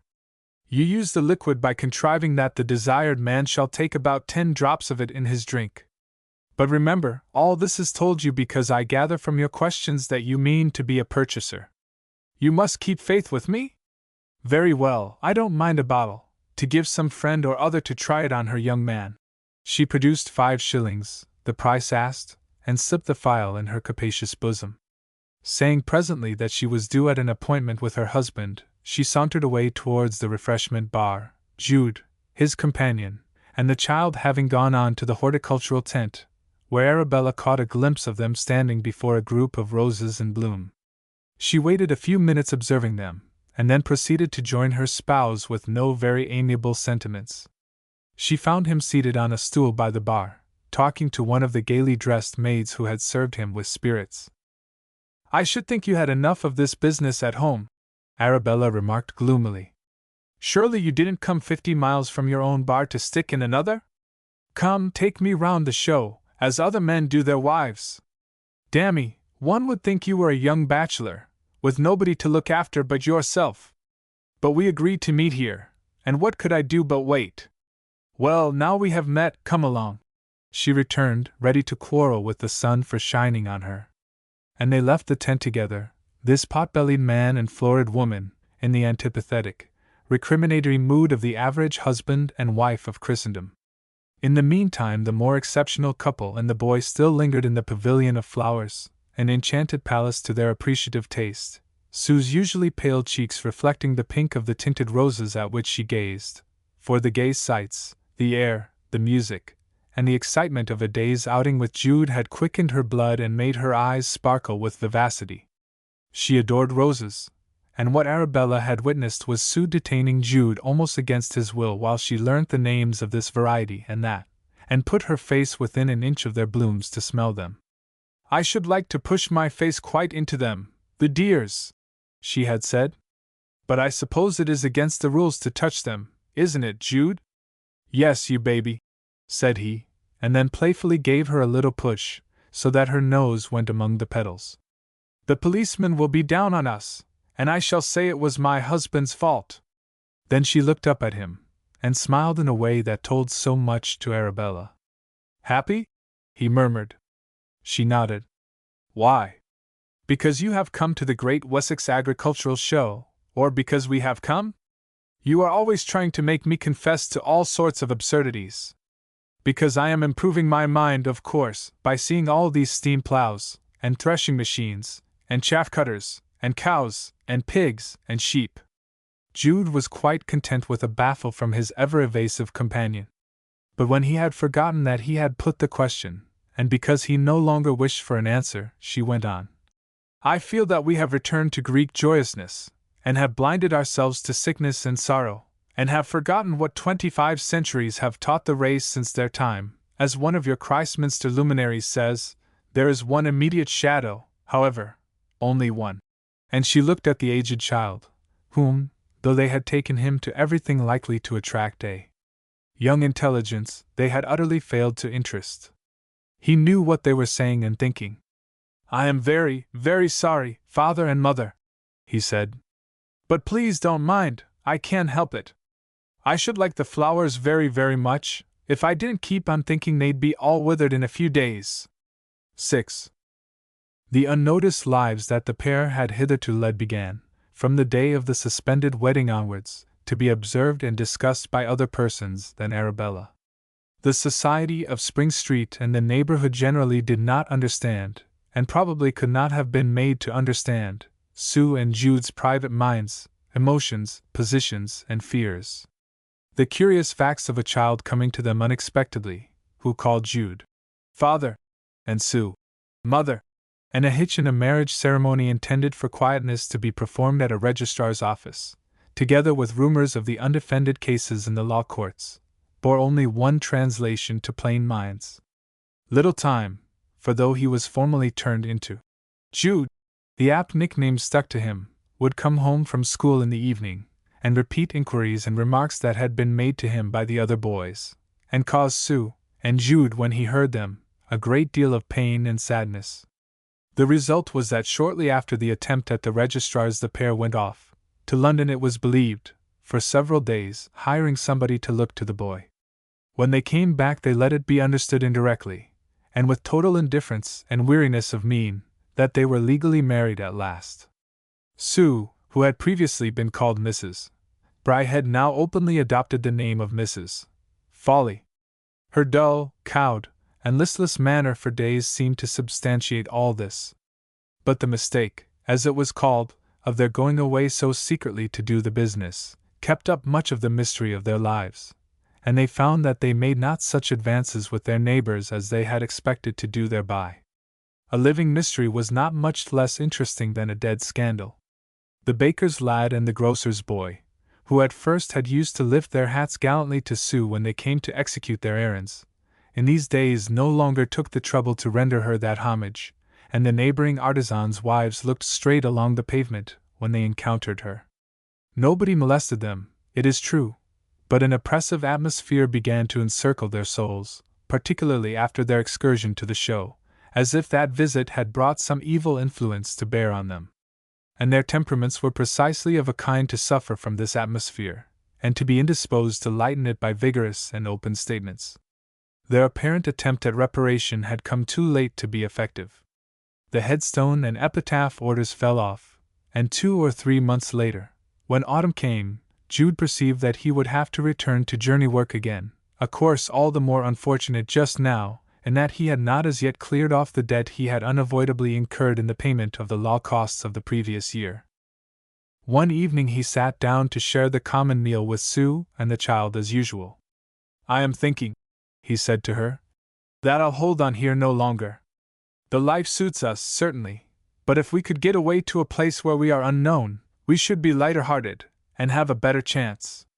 And so I am afraid we must break it up here, however awkward for you, poor dear."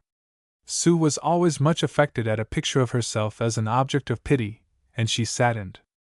"Well, I am not sorry," said she presently. "I am much depressed by the way they look at me here. And you have been keeping on this house and furniture entirely for me and the boy. You don't want it yourself, and the expense is unnecessary. But whatever we do, wherever we go, you won't take him away from me, Jude dear? I could not let him go now. The cloud upon his young mind makes him so pathetic to me. I do hope to lift it some day. And he loves me so. You won't take him away from me?" "Certainly I won't, dear little girl. We'll get nice lodgings, wherever we go. I shall be moving about probably, getting a job here and a job there. I shall do something too, of course, till, well, now I can't be useful in the lettering, it behoves me to turn my hand to something else. Don't hurry about getting employment," he said regretfully. "I don't want you to do that. I wish you wouldn't, Sue. The boy and yourself are enough for you to attend to." There was a knock at the door, and Jude answered it. Sue could hear the conversation. "Is Mr. Foley at home? Biles and Willis, the building contractors, sent me to know if you'll undertake the relettering of the 10 Commandments in a little church they've been restoring lately in the country near here." Jude reflected, and said he could undertake it. "It is not a very artistic job," continued the messenger. "The clergyman is a very old-fashioned chap, and he has refused to let anything more be done to the church than cleaning and repairing." "Excellent old man," said Sue to herself, who was sentimentally opposed to the horrors of over-restoration. "The 10 Commandments are fixed to the east end," the messenger went on, "and they want doing up with the rest of the wall there, since he won't have them carted off, as old materials belonging to the contractor in the usual way of the trade." A bargain as to terms was struck, and Jude came indoors. "There, you see," he said cheerfully. "One more job yet, at any rate, and you can help in it, at least you can try. We shall have all the church to ourselves, as the rest of the work is finished." Next day Jude went out to the church, which was only 2 miles off. He found that what the contractor's clerk had said was true. The tables of the Jewish law towered sternly over the utensils of Christian grace, as the chief ornament of the chancel end, in the fine dry style of the last century. And as their framework was constructed of ornamental plaster, they could not be taken down for repair. A portion, crumbled by damp, required renewal, and when this had been done, and the whole cleansed, he began to renew the lettering. On the second morning Sue came to see what assistance she could render, and also because they liked to be together. The silence and emptiness of the building gave her confidence, and standing on a safe low platform erected by Jude, which she was nevertheless timid at mounting, she began painting in the letters of the first table while he set about mending a portion of the second. She was quite pleased at her powers. She had acquired them in the days she painted illumined texts for the church fitting shop at Christminster. Nobody seemed likely to disturb them, and the pleasant twitter of birds, and rustle of October leafage, came in through an open window, and mingled with their talk. They were not, however, to be left thus snug and peaceful for long. About 12:30 there came footsteps on the gravel without. The old vicar and his churchwarden entered, and coming up to see what was being done, seemed surprised to discover that a young woman was assisting.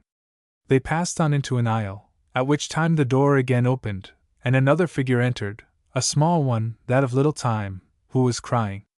Sue had told him where he might find her between school hours, if he wished. She came down from her perch and said, "What's the matter, my dear? I couldn't stay to eat my dinner in school because they said—" He described how some boys had taunted him about his nominal mother, and Sue, grieved, expressed her indignation to Jude aloft. The child went into the churchyard, and Sue returned to her work. Meanwhile the door had opened again, and there shuffled in with a businesslike air the white-aproned woman who cleaned the church. Sue recognized her as one who had friends in Spring Street, whom she visited. The church cleaner looked at Sue, gaped, and lifted her hands. She had evidently recognized Jude's companion as the latter had recognized her. Next came two ladies, and after talking to the charwoman they also moved forward, and as Sue stood reaching upward, watched her hand tracing the letters, and critically regarded her person in relief against the white wall, till she grew so nervous that she trembled visibly.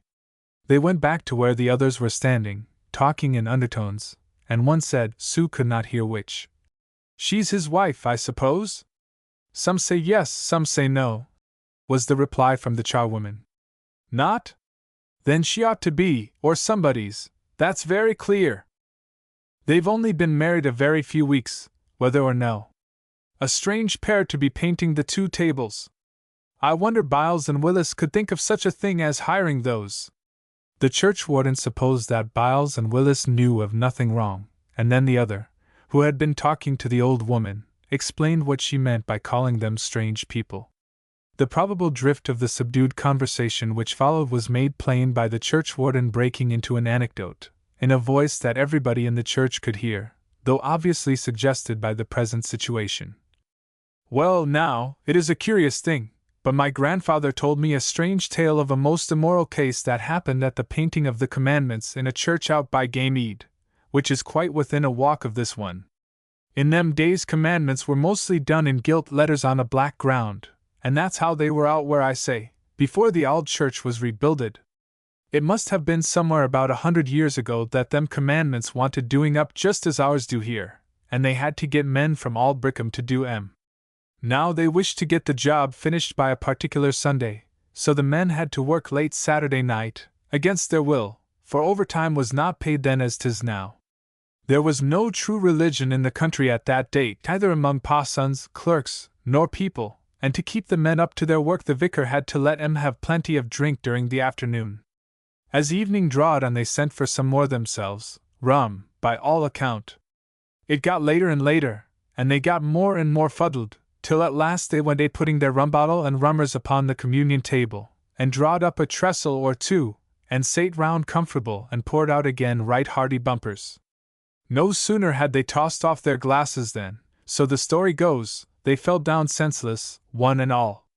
How long they bode so they didn't know, but when they came to themselves there was a terrible thunderstorm raging, and they seemed to see in the gloom a dark figure with very thin legs and a curious foot, standing on the ladder, and finishing their work. When it got daylight they could see that the work was really finished, and couldn't at all mind finishing it themselves.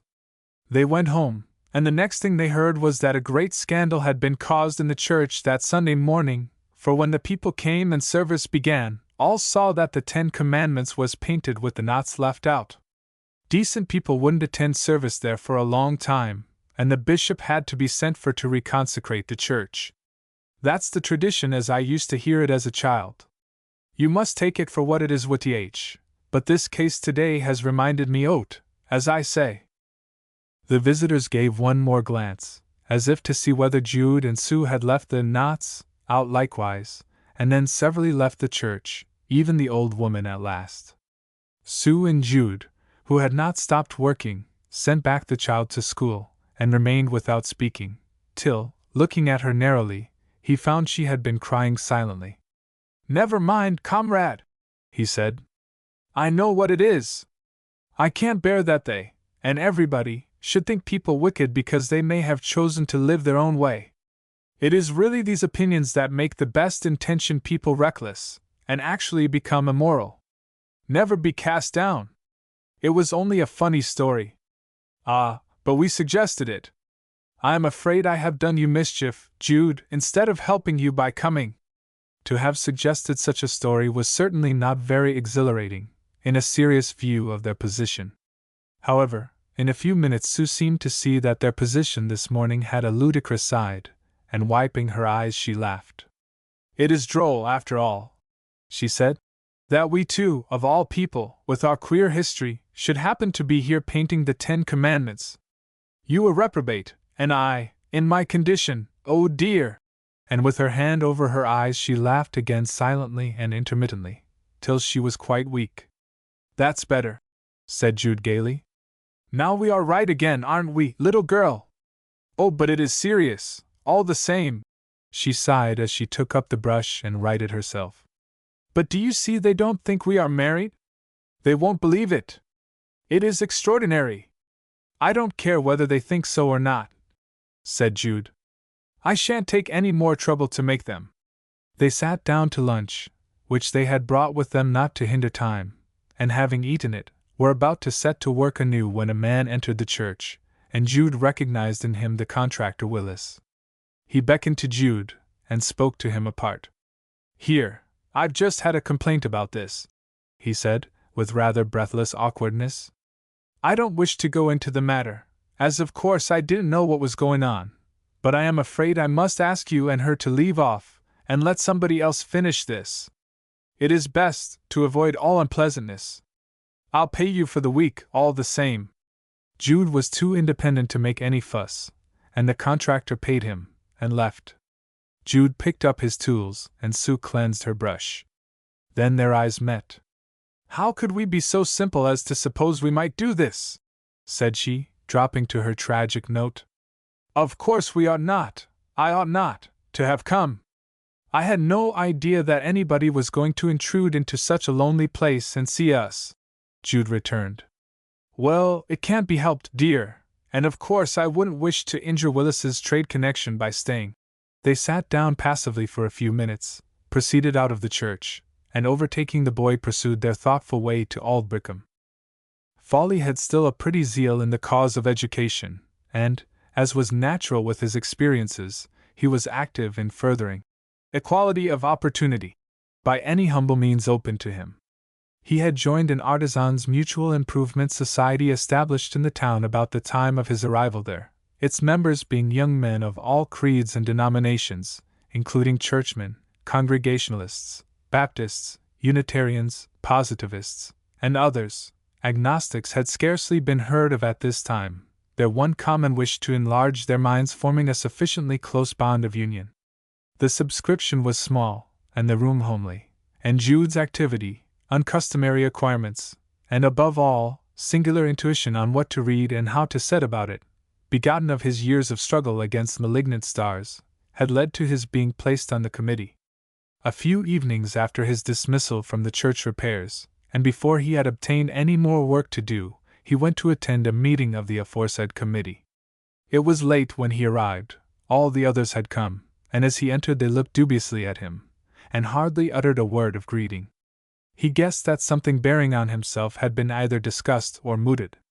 Some ordinary business was transacted, and it was disclosed that the number of subscriptions had shown a sudden falling off for that quarter. One member, a really well-meaning and upright man, began speaking in enigmas about certain possible causes, that it behoved them to look well into their constitution, for if the committee were not respected, and had not at least, in their differences, a common standard of conduct, they would bring the institution to the ground. Nothing further was said in Jude's presence, but he knew what this meant, and turning to the table wrote a note resigning his office there and then. Thus the supersensitive couple were more and more impelled to go away. And then bills were sent in, and the question arose, What could Jude do with his great-aunt's heavy old furniture, if he left the town to travel he knew not whither? This, and the necessity of ready money, compelled him to decide on an auction, much as he would have preferred to keep the venerable goods. The day of the sale came on, and Sue for the last time cooked her own, the child's, and Jude's breakfast in the little house he had furnished. It chanced to be a wet day. Moreover, Sue was unwell, and not wishing to desert her poor Jude in such gloomy circumstances, for he was compelled to stay a while, she acted on the suggestion of the auctioneer's man, and ensconced herself in an upper room, which could be emptied of its effects, and so kept closed to the bidders. Here Jude discovered her, and with the child, and their few trunks, baskets, and bundles, and 2 chairs and a table that were not in the sale, the two sat in meditative talk. Footsteps began stamping up and down the bare stairs, the comers inspecting the goods, some of which were of so quaint and ancient a make as to acquire an adventitious value as art. Their door was tried once or twice, and to guard themselves against intrusion Jude wrote, "Private," on a scrap of paper, and stuck it upon the panel. They soon found that, instead of the furniture, their own personal histories and past conduct began to be discussed to an unexpected and intolerable extent by the intending bidders. It was not till now that they really discovered what a fool's paradise of supposed unrecognition they had been living in of late. Sue silently took her companion's hand, and with eyes on each other they heard these passing remarks, the quaint and mysterious personality of Father Time being a subject which formed a large ingredient in the hints and innuendos.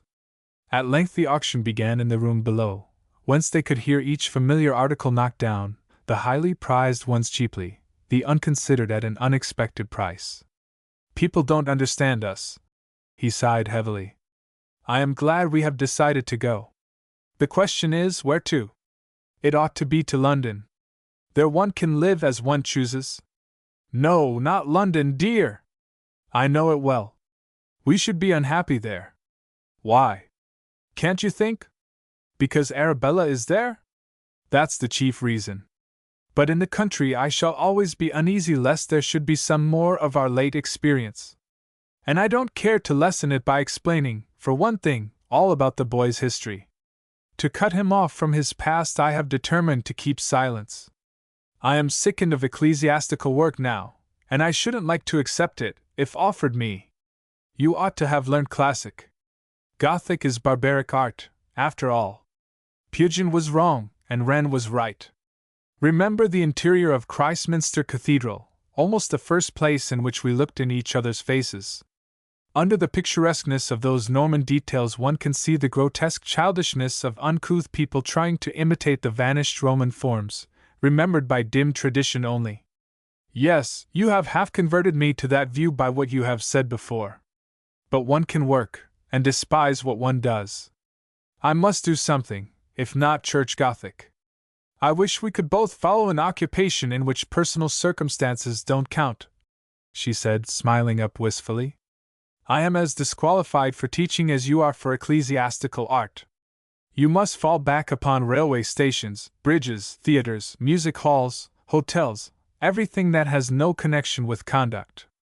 I am not skilled in those. I ought to take to bread baking. I grew up in the baking business with Aunt, you know. But even a baker must be conventional, to get customers. Unless he keeps a cake and gingerbread stall at markets and fairs, where people are gloriously indifferent to everything except the quality of the goods." Their thoughts were diverted by the voice of the auctioneer. Now this antique oak settle, a unique example of old English furniture, worthy the attention of all collectors. "That was my great-grandfather's," said Jude. "I wish we could have kept the poor old thing." One by one the articles went, and the afternoon passed away. Jude and the other two were getting tired and hungry, but after the conversation they had heard they were shy of going out while the purchasers were in their line of retreat. However, the later lots drew on, and it became necessary to emerge into the rain soon, to take on Sue's things to their temporary lodging. Now the next lot, 2 pairs of pigeons, all alive and plump, a nice pie for somebody for next Sunday's dinner. The impending sale of these birds had been the most trying suspense of the whole afternoon. They were Sue's pets, and when it was found that they could not possibly be kept, more sadness was caused than by parting from all the furniture. Sue tried to think away her tears as she heard the trifling sum that her dears were deemed to be worth advanced by small stages to the price at which they were finally knocked down. The purchaser was a neighboring poulterer, and they were unquestionably doomed to die before the next market day. Noting her dissembled distress, Jude kissed her, and said it was time to go and see if the lodgings were ready. He would go on with the boy, and fetch her soon. When she was left alone she waited patiently, but Jude did not come back. At last she started, the coast being clear, and on passing the poulterer's shop, not far off, she saw her pigeons in a hamper by the door. An emotion at sight of them, assisted by the growing dusk of evening, caused her to act on impulse, and first looking around her quickly, she pulled out the peg which fastened down the cover, and went on. The cover was lifted from within, and the pigeons flew away with a clatter that brought the chagrined poulterer cursing and swearing to the door. Sue reached the lodging trembling, and found Jude and the boy making it comfortable for her. "Do the buyers pay before they bring away the things?" she asked breathlessly. "Yes, I think." "Why?" "Because then, I've done such a wicked thing," and she explained, in bitter contrition. "I shall have to pay the poulterer for them, if he doesn't catch them," said Jude. "But never mind. Don't fret about it, dear. It was so foolish of me. Oh, why should nature's law be mutual butchery?" "Is it so, mother?" asked the boy intently. "Yes," said Sue vehemently. "Well, they must take their chance, now, poor things," said Jude. "As soon as the sale account is wound up, and our bills paid, we go." "Where do we go to?" asked Time, in suspense. "We must sail under sealed orders, that nobody may trace us. We mustn't go to Alfredston, or to Melchester, or to Shaston, or to Christminster. Apart from those we may go anywhere." "Why mustn't we go there, father?" "Because of a cloud that has gathered over us. Though we have wronged no man, corrupted no man, defrauded no man, though perhaps we have done that which was right in our own eyes." 7. From that week Jude, Folly, and Sue walked no more in the town of Aldbrickham. Whither they had gone nobody knew, chiefly because nobody cared to know. Any one sufficiently curious to trace the steps of such an obscure pair might have discovered without great trouble that they had taken advantage of his adaptive craftsmanship to enter on a shifting, almost nomadic, life, which was not without its pleasantness for a time. Wherever Jude heard of freestone work to be done, thither he went, choosing by preference places remote from his old haunts and Sue's. He labored at a job, long or briefly, till it was finished, and then moved on. 2 whole years and a half passed thus. Sometimes he might have been found shaping the mullions of a country mansion, sometimes setting the parapet of a town hall, sometimes ashlering an hotel at Sanborn, sometimes a museum at Casterbridge, sometimes as far down as Exonbury, sometimes at Stoke-Bare Hills.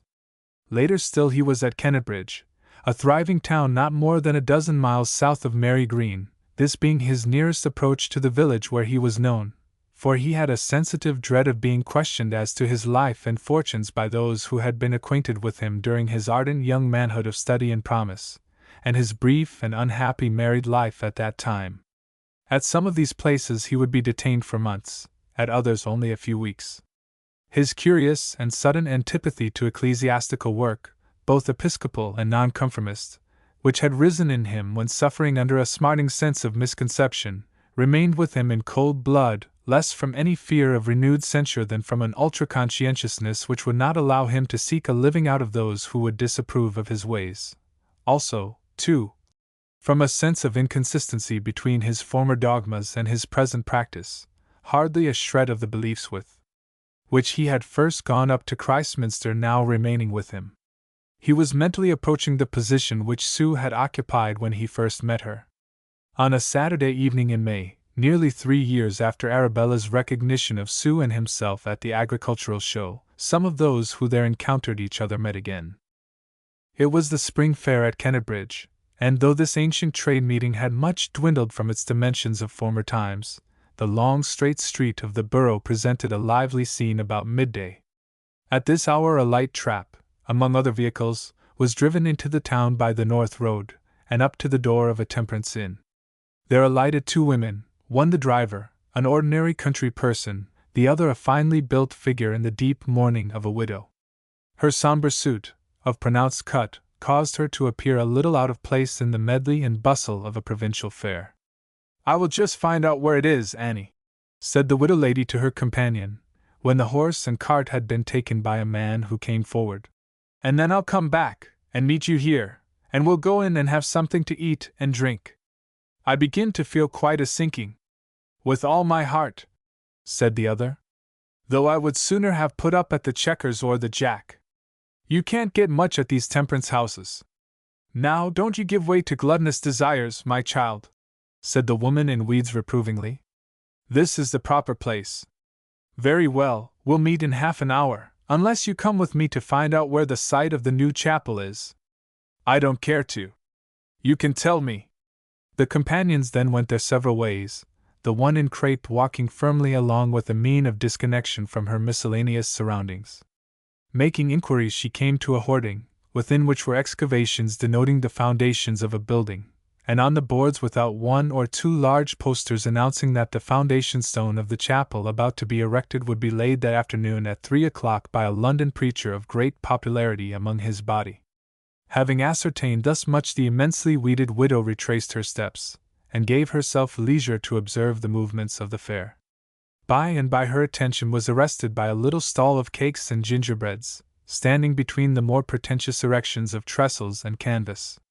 It was covered with an immaculate cloth, and tended by a young woman apparently unused to the business, she being accompanied by a boy with an octogenarian face, who assisted her. "Upon my senses!" murmured the widow to herself. "His wife Sue, if she is so!" She drew nearer to the stall. "How do you do, Mrs. Folly?" she said blandly. Sue changed color and recognized Arabella through the crape veil. "How are you, Mrs. Cartlet?" she said stiffly. And then, perceiving Arabella's garb, her voice grew sympathetic in spite of herself. "What, you have lost my poor husband?" "Yes. He died suddenly, 6 weeks ago, leaving me none too well off, though he was a kind husband to me. But whatever profit there is in public housekeeping goes to them that brew the liquors, and not to them that retail them. And you, my little old man, you don't know me, I expect?" "Yes, I do. You be the woman I thought you are my mother for a bit, till I found you wasn't," replied Father Time, who had learned to use the Wessex tongue quite naturally by now. "All right. Never mind. I am a friend." "Jude," said Sue suddenly, "go down to the station platform with this tray. There's another train coming in, I think." When he was gone, Arabella continued, "He'll never be a beauty, will he, poor chap? Does he know I am his mother really?" "No, he thinks there is some mystery about his parentage, that's all. Jude is going to tell him when he is a little older. But how do you come to be doing this? I am surprised. It is only a temporary occupation, a fancy of ours while we are in a difficulty." "Then you are living with him still?" "Yes." "Married?" "Of course." "Any children?" "2. And another coming soon, I see." Sue writhed under the hard and direct questioning, and her tender little mouth began to quiver. "Lord, I mean, goodness gracious, what is there to cry about? Some folks would be proud enough. It is not that I am ashamed, not as you think. But it seems such a terribly tragic thing to bring beings into the world, so presumptuous, that I question my right to do it sometimes. Take it easy, my dear, but you don't tell me why you do such a thing as this? Jude used to be a proud sort of chap, above any business almost, leave alone keeping a standing. Perhaps my husband has altered a little since then. I am sure he is not proud now." And Sue's lips quivered again. "I am doing this because he caught a chill early in the year while putting up some stonework of a music hall, at Quartershot, which he had to do in the rain, the work having to be executed by a fixed day. He is better than he was, but it has been a long, weary time. We have had an old widow friend with us to help us through it, but she's leaving soon. Well, I am respectable too, thank God, and of a serious way of thinking since my loss." "Why did you choose to sell gingerbreads?" "That's a pure accident. He was brought up to the baking business, and it occurred to him to try his hand at these, which he can make without coming out of doors. We call them Christminster cakes. They are a great success. I never saw any like 'em. Why, they are windows and towers, and pinnacles. And upon my word they are very nice. She had helped herself, and was unceremoniously munching one of the cakes. Yes. They are reminiscences of the Christminster colleges. Traceried windows, and cloisters, you see. It was a whim of his to do them in pastry. Still harping on Christminster, even in his cakes, laughed Arabella. Just like Jude. A ruling passion. What a queer fellow he is, and always will be. Sue sighed, and she looked her distress at hearing him criticized. Don't you think he is? Come now, you do, though you are so fond of him. Of course Christminster is a sort of fixed vision with him, which I suppose he'll never be cured of believing in. He still thinks it a great center of high and fearless thought, instead of what it is, a nest of commonplace schoolmasters whose characteristic is timid obsequiousness to tradition. Arabella was quizzing Sue with more regard of how she was speaking than of what she was saying.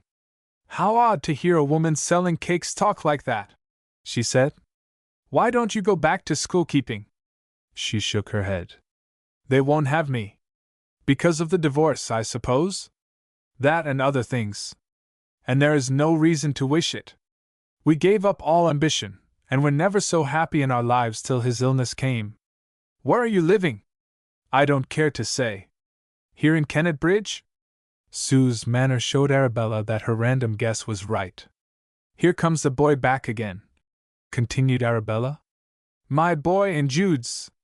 Sue's eyes darted a spark. You needn't throw that in my face, she cried. Very well, though I half feel as if I should like to have him with me, but Lord, I don't want to take him from ever I should sin to speak so profane, though I should think you must have enough of your own. He's in very good hands, that I know, and I am not the woman to find fault with what the Lord has ordained. I've reached a more resigned frame of mind. Indeed? I wish I had been able to do so. You should try, replied the widow, from the serene heights of a soul conscious not only of spiritual but of social superiority. I make no boast of my awakening, but I'm not what I was. After Cartlet's death I was passing the chapel in the street next ours, and went into it for shelter from a shower of rain.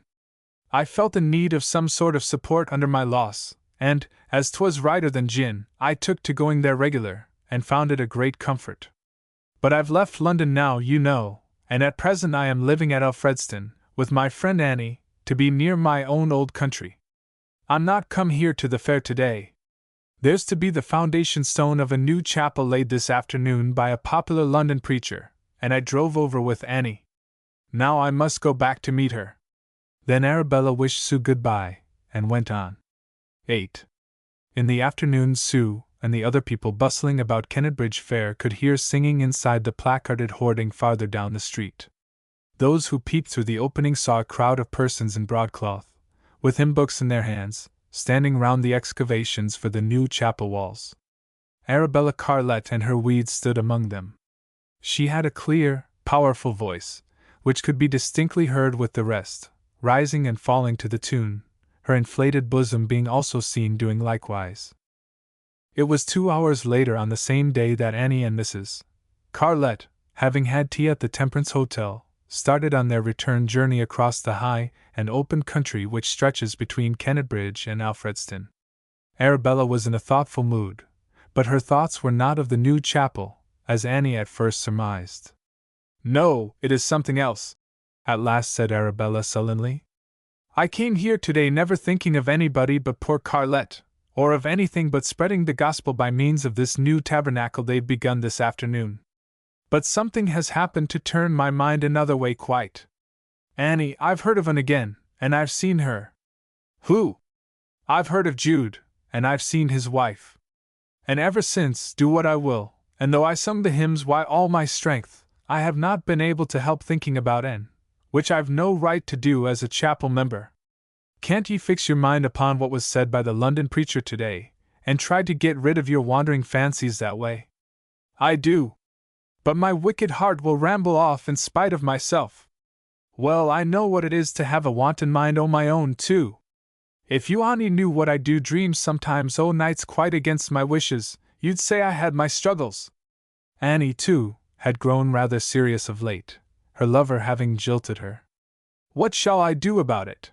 Urged Arabella morbidly. You could take a lock of your late lost husband's hair, and have it made into a mourning brooch, and look at it every hour of the day. I haven't a morsel, and if I had 'twould be no good. After all that's said about the comforts of this religion, I wish I had Jude back again. You must fight valiant against the feeling, since he's another's. And I've heard that another good thing for it, when it afflicts voluptuous widows, is to go to your husband's grave in the dusk of evening, and stand a long while bowed down. Pooh! I know as well as you what I should do, only I don't do it. They drove in silence along the straight road till they were within the horizon of Mary Green, which lay not far to the left of their route. They came to the junction of the highway and the cross lane leading to that village, whose church tower could be seen athwart the hollow. When they got yet farther on, and were passing the lonely house in which Arabella and Jude had lived during the first months of their marriage, and where the pig-killing had taken place, she could control herself no longer. "He's more mine than hers!" she burst out. "What right has she to him, I should like to know? I'd take him from her if I could. Fie, Abby! And your husband only 6 weeks gone! Pray against it! Be damned if I do! Feelings are feelings!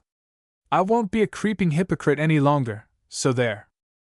Arabella had hastily drawn from her pocket a bundle of tracts which she had brought with her to distribute at the fair, and of which she had given away several.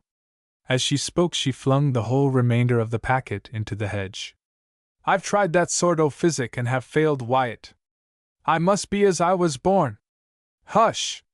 You be excited, dear. Now you come along home quiet, and have a cup of tea, and don't let us talk about un no more. We won't come out this road again, as it leads to where he is, because it inflames ye so. You'll be all right again soon." Arabella did calm herself down by degrees, and they crossed the ridgeway. When they began to descend the long, straight hill, they saw plodding along in front of them an elderly man of spare stature and thoughtful gait. In his hand he carried a basket, and there was a touch of slovenliness in his attire, together with that indefinable something in his whole appearance which suggested one who was his own housekeeper, purveyor, confidant, and friend, through possessing nobody else at all in the world to act in those capacities for him. The remainder of the journey was downhill, and guessing him to be going to Alfredston, they offered him a lift, which he accepted. Arabella looked at him, and looked again, till at length she spoke. "If I don't mistake, I am talking to Mr. Phillotson?" The wayfarer faced round and regarded her in turn. "Yes, my name is Phillotson," he said. "But I don't recognize you, ma'am. I remember you well enough when you used to be schoolmaster out at Mary Green, and I one of your scholars. I used to walk up there from Crescombe every day, because we had only a mistress down at our place, and you taught better. But you wouldn't remember me as I should you, Arabella Don?" He shook his head. "No," he said politely. "I don't recall the name. And I should hardly recognize in your present portly self the slim school child no doubt you were then. Well, I always had plenty of flesh on my bones. However, I am staying down here with some friends at present. You know, I suppose, who I married?" "No." "Jude Fawley, also a scholar of yours, at least a night scholar, for some little time, I think? And known to you afterwards, if I am not mistaken." Dear me," said Phillotson, starting out of his stiffness. "You Fawley's wife? To be sure, he had a wife. And he, I understood, divorced her, as you did yours, perhaps for better reasons." "Indeed? Well, he med have been right in doing it, right for both, for I soon married again, and all went pretty straight till my husband died lately. But you were decidedly wrong." "No," said Phillotson, with sudden testiness. "I would rather not talk of this, but I am convinced I did only what was right, and just, and moral. I have suffered from my act and opinions, but I hold to them, though her loss was a loss to me in more ways than one. You lost your school and good income through her, did you not?" "I don't care to talk of it." I have recently come back here, to Mary Green. I mean, you are keeping the school there again, just as formerly? The pressure of a sadness that without unsealed him. I am there, he replied. Just as formerly, no, merely on sufferance. It was a last resource, a small thing to return to after my move upwards, and my long indulged hopes of returning to zero, with all its humiliations. But it is a refuge. I like the seclusion of the place, and the vicar, having known me before my so-called eccentric conduct towards my wife had ruined my reputation as a schoolmaster, he accepted my services when all other schools were closed against me. However, although I take £50 a year here after taking above 200 elsewhere, I prefer it to running the risk of having my old domestic experiences raked up against me, as I should do if I tried to make a move. Right you are. A contented mind is a continual feast. She has done no better. She is not doing well, you mean? I met her by accident at Unabridged this very day, and she is anything but thriving. Her husband is ill, and she anxious. You made a fool of a mistake about her, I tell ye again, and the harm you did yourself by dirtying your own nest serves you right, excusing the liberty. How? She was innocent. But nonsense! They did not even defend the case. That was because they didn't care to. She was quite innocent of what obtained you your freedom, at the time you obtained it. I saw her just afterwards, and proved it to myself completely by talking to her. Phillotson grasped the edge of the spring-cart, and appeared to be much stressed and worried by the information. Still, she wanted to go, he said. Yes. But you shouldn't have let her. That's the only way with these fanciful women that try high, innocent or guilty. She'd have come round in time. We all do. Custom does it. It's all the same in the end. However, I think she's fond of her man still, whatever he may be of her. You were too quick about her. I shouldn't have let her go. I should have kept her chained on. Her spirit for kicking would have been broke soon enough. There's nothing like bondage and a stone-deaf taskmaster for taming us women. Besides, you've got the laws on your side. Moses knew. Don't you call to mind what he says? Not for the moment, ma'am, I regret to say. Call yourself a schoolmaster. I used to think o' when they read it in church, and I was carrying on a bit. Then shall the man be guiltless, but the woman shall bear her iniquity. Damn rough on us women, but we must grin and put up Wyatt. Ha ha! Well, she's got her deserts now. Yes, said Phillotson with biting sadness. Cruelty is the law pervading all nature and society, and we can't get out of it if we would. Well, don't you forget to try it next time, old man. I cannot answer you, madam. I have never known much of womankind. They had now reached the low levels bordering Alfredston, and passing through the outskirts approached a mill, to which Phillotson said his errand led him, whereupon they drew up, and he alighted, bidding them good night in a preoccupied mood. In the meantime Sue, though remarkably successful in her cake-selling experiment at Unabridged Fair, had lost the temporary brightness which had begun to sit upon her sadness on account of that success.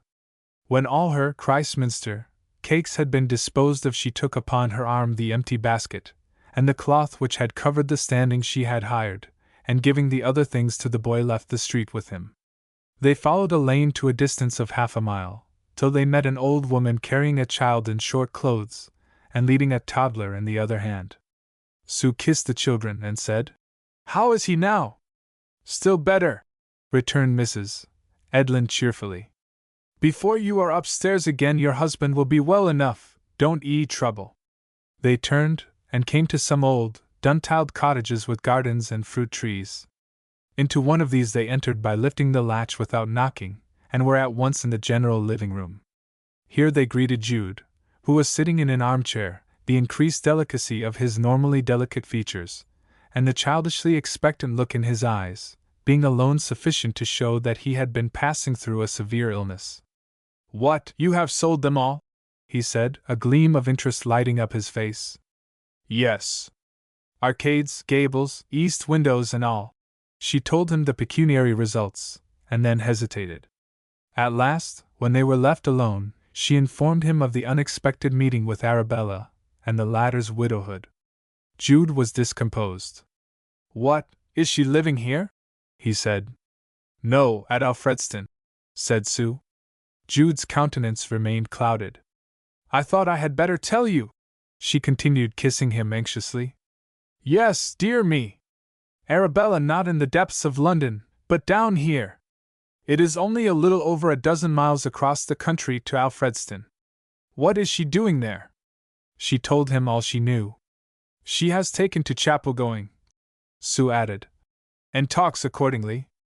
"Well," said Jude, "perhaps it is for the best that we have almost decided to move on. I feel much better today, and shall be well enough to leave in a week or two. Then Mrs. Edlin can go home again, dear faithful old soul, the only friend we have in the world." "Where do you think to go to?" Sue asked, a troubliousness in her tones. Then Jude confessed what was in his mind. He said it would surprise her, perhaps, after his having resolutely avoided all the old places for so long. But one thing and another had made him think a great deal of Christminster lately, and if she didn't mind, he would like to go back there. Why should they care if they were known? It was oversensitive of them to mind so much.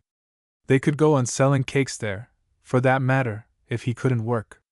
He had no sense of shame at mere poverty, and perhaps he would be as strong as ever soon, and able to set up stone-cutting for himself there. "Why should you care so much for Christminster?" she said pensively. "Christminster cares nothing for you, poor dear." "Well, I do, I can't help it. I love the place, although I know how it hates all men like me, the so-called self-taught, how it scorns our labored acquisitions, when it should be the first to respect them, how it sneers at our false quantities and mispronunciations, when it should say, 'I see you want help, my poor friend.' Nevertheless, it is the center of the universe to me, because of my early dream, and nothing can alter it. Perhaps it will soon wake up, and be generous. I pray so. I should like to go back to live there, perhaps to die there. In 2 or 3 weeks I might, I think. It will then be June, and I should like to be there by a particular day." His hope that he was recovering proved so far well grounded that in 3 weeks they had arrived in the city of many memories, were actually treading its pavements, receiving the reflection of the sunshine from its wasting walls. Part 6 at Christminster again. And she humbled her body greatly, and all the places of her joy she filled with her torn hair. Is there a POC?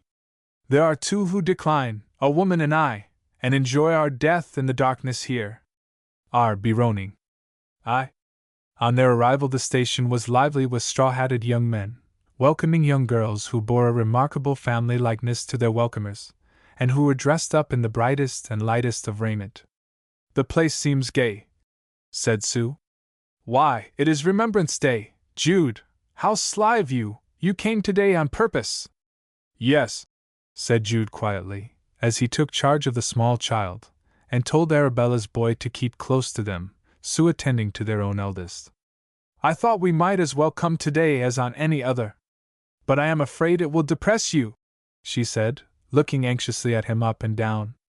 "Oh, I mustn't let it interfere with our business, and we have a good deal to do before we shall be settled here. The first thing is lodgings." Having left their luggage and his tools at the station, they proceeded on foot up the familiar street, the holiday people all drifting in the same direction. Reaching the fourways, they were about to turn off to where accommodation was likely to be found when, looking at the clock and the hurrying crowd, Jude said, "Let us go and see the procession, and never mind the lodgings just now. We can get them afterwards." "Oughtn't we to get a house over our heads first?" she asked. But his soul seemed full of the anniversary, and together they went down Chief Street, their smallest child in Jude's arms, Sue leading her little girl, and Arabella's boy walking thoughtfully and silently beside them. Crowds of pretty sisters in airy costumes, and meekly ignorant parents who had known no college in their youth, were under convoy in the same direction by brothers and sons bearing the opinion written large on them that no properly qualified human beings had lived on earth till they came to grace it here and now. "My failure is reflected on me by every one of those young fellows," said Jude. "A lesson on presumption is awaiting me today, humiliation day for me, if you, my dear darling, hadn't come to my rescue, I should have gone to the dogs with despair. She saw from his face that he was getting into one of his tempestuous, self-harrowing moods. It would have been better if we had gone at once about our own affairs, dear, she answered. I am sure this sight will awaken old sorrows in you, and do no good. Well, we are near, we will see it now, said he. They turned in on the left by the church with the Italian porch, whose helical columns were heavily draped with creepers, and pursued the lane till there arose on Jude's sight the circular theatre with that well-known lantern above it, which stood in his mind as the sad symbol of his abandoned hopes, for it was from that outlook that he had finally surveyed the city of colleges on the afternoon of his great meditation, which convinced him at last of the futility of his attempt to be a son of the university. Today, in the open space stretching between this building and the nearest college, stood a crowd of expectant people. A passage was kept clear through their midst by 2 barriers of timber, extending from the door of the college to the door of the large building between it and the theatre. Here is the place, they are just going to pass, cried Jude in sudden excitement. And pushing his way to the front, he took up a position close to the barrier, still hugging the youngest child in his arms, while Sue and the others kept immediately behind him. The crowd filled in at their back, and fell to talking, joking, and laughing as carriage after carriage drew up at the lower door of the college, and solemn stately figures in blood-red robes began to alight. The sky had grown overcast and livid, and thunder rumbled now and then. Father Time shuddered. It do seem like the judgment day, he whispered. They are only learned doctors, said Sue. While they waited, big drops of rain fell on their heads and shoulders, and the delay grew tedious. Sue again wished not to stay. They won't be long now, said Jude, without turning his head. But the procession did not come forth, and somebody in the crowd, to pass the time, looked at the facade of the nearest college, and said he wondered what was meant by the Latin inscription in its midst. Jude, who stood near the inquirer, explained it, and finding that the people all round him were listening with interest, went on to describe the carving of the frieze, which he had studied years before, and to criticize some details of masonry in other college fronts about the city.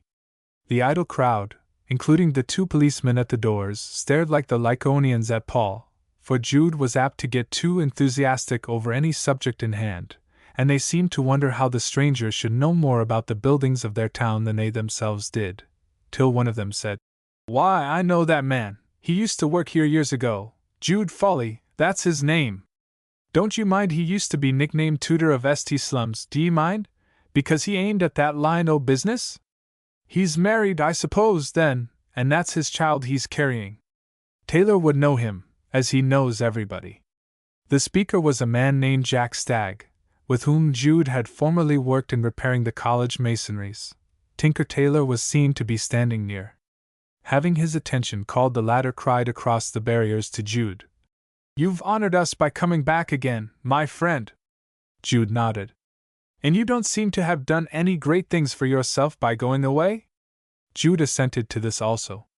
Except found more mouths to fill. This came in a new voice, and Jude recognized its owner to be Uncle Joe, another mason whom he had known.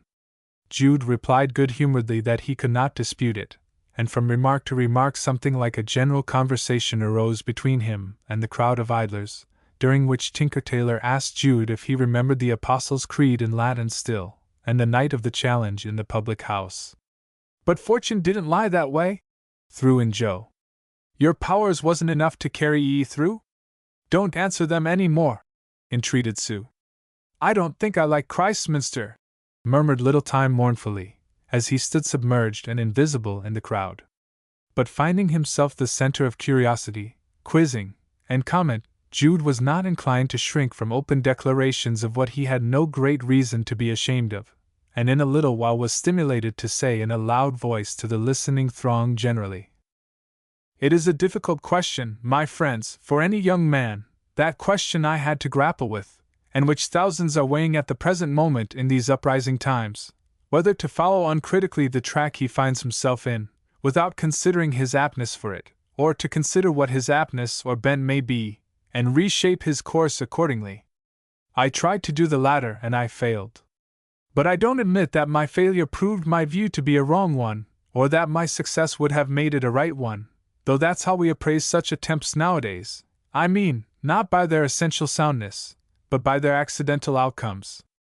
If I had ended by becoming like one of these gentlemen in red and black that we saw dropping in here by now, everybody would have said, "See how wise that young man was, to follow the bent of his nature." But having ended no better than I began, they say, "See what a fool that fellow was in following a freak of his fancy."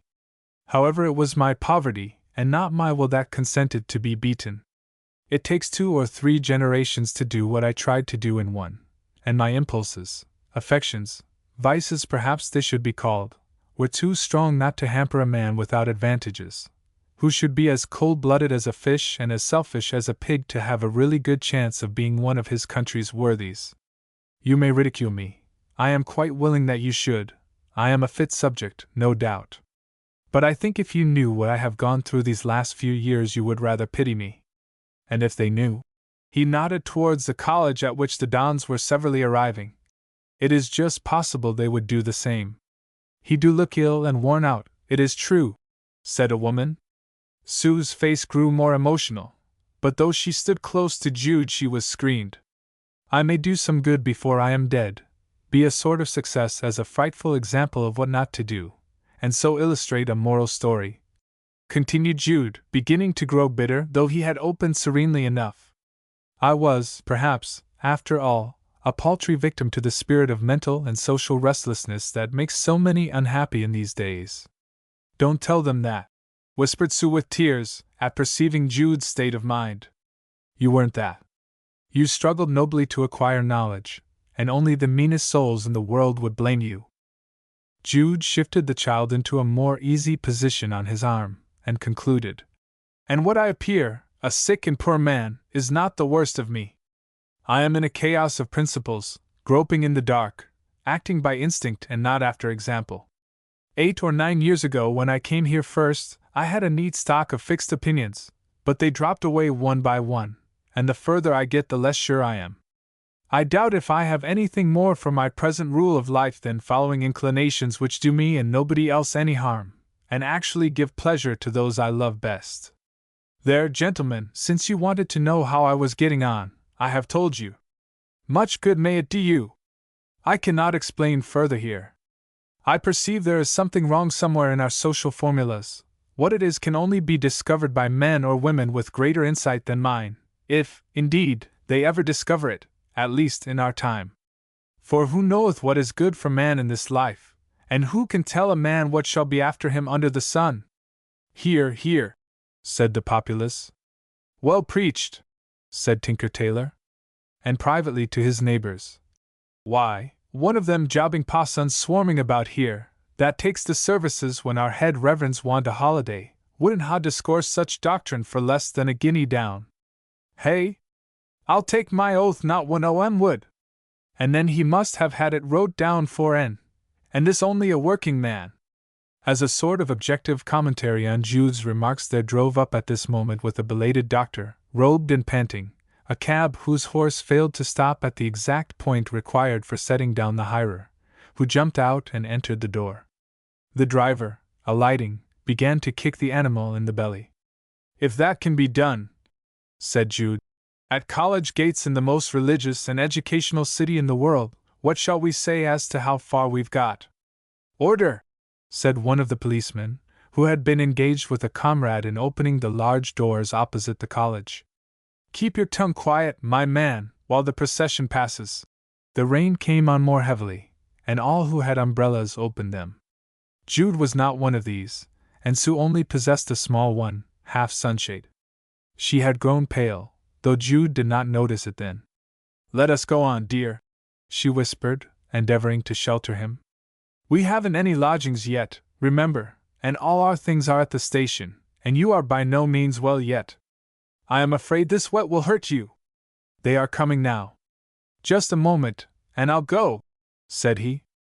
A peal of 6 bells struck out, human faces began to crowd the windows around, and the procession of heads of houses and new doctors emerged, their red and black gowned forms passing across the field of Jude's vision like inaccessible planets across an object glass.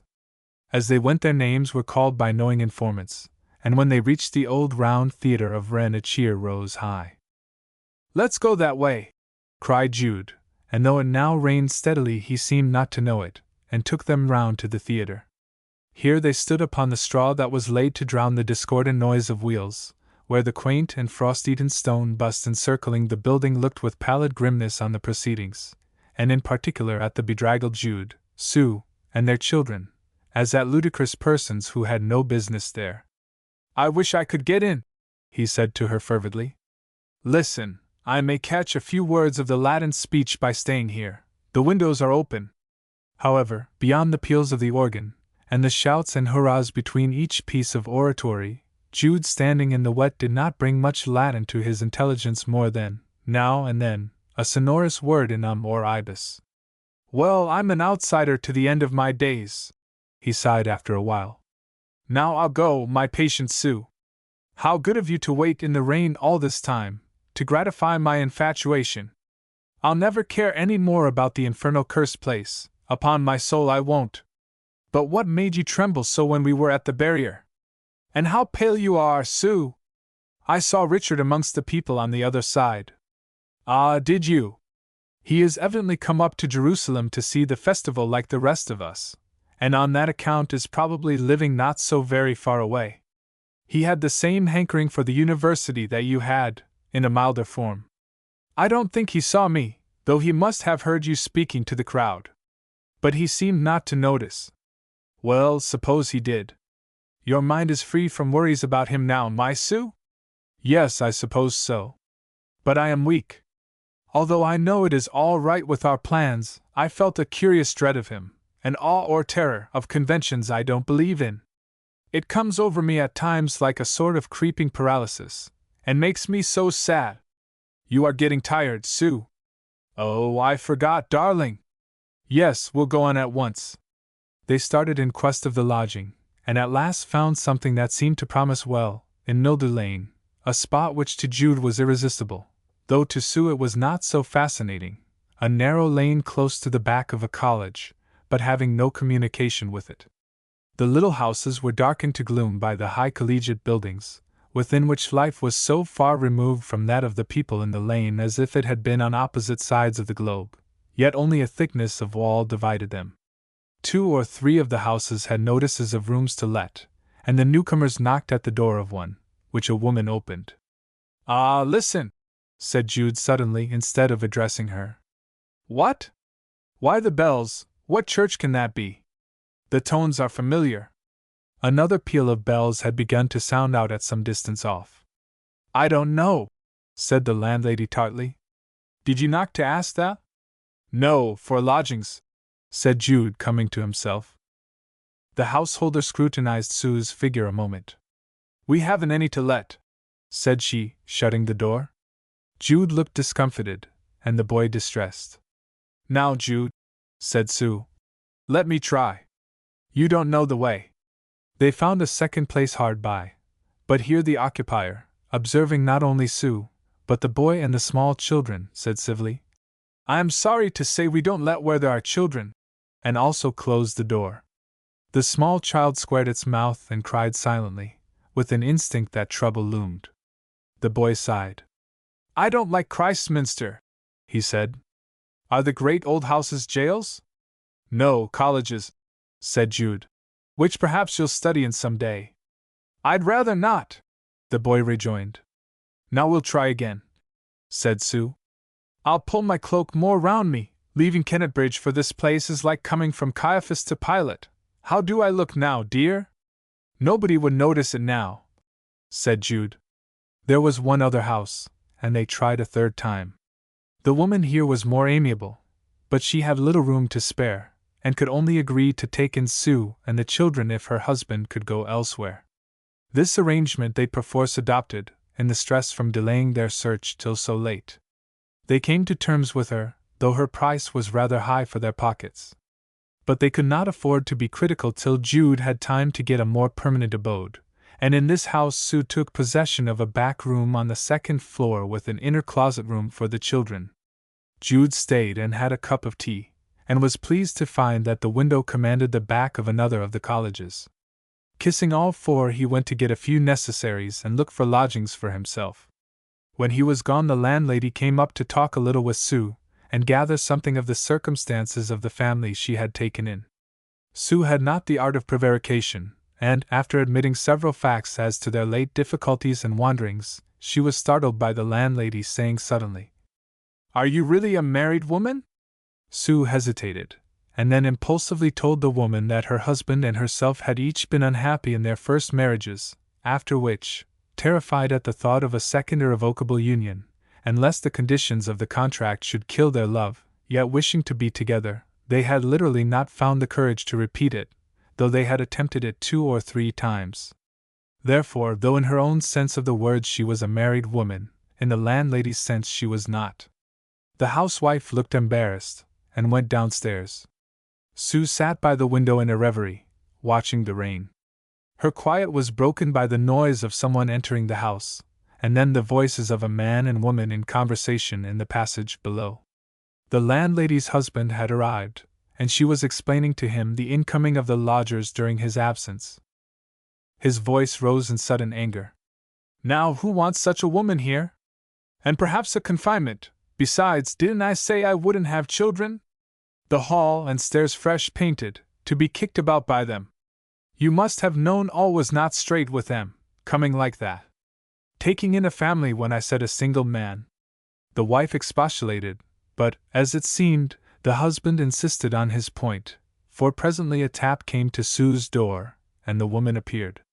"I'm sorry to tell you, ma'am," she said, "that I can't let you have the room for the week after all. My husband objects, and therefore I must ask you to go. I don't mind your staying over tonight, as it is getting late in the afternoon, but I shall be glad if you can leave early in the morning." Though she knew that she was entitled to the lodging for a week, Sue did not wish to create a disturbance between the wife and husband, and she said she would leave as requested. When the landlady had gone, Sue looked out of the window again. Finding that the rain had ceased, she proposed to the boy that, after putting the little ones to bed, they should go out and search about for another place, and bespeak it for the morrow, so as not to be so hard driven then as they had been that day. Therefore, instead of unpacking her boxes, which had just been sent on from the station by Jude, they sallied out into the damp though not unpleasant streets, Sue resolving not to disturb her husband with the news of her notice to quit while he was perhaps worried in obtaining a lodging for himself.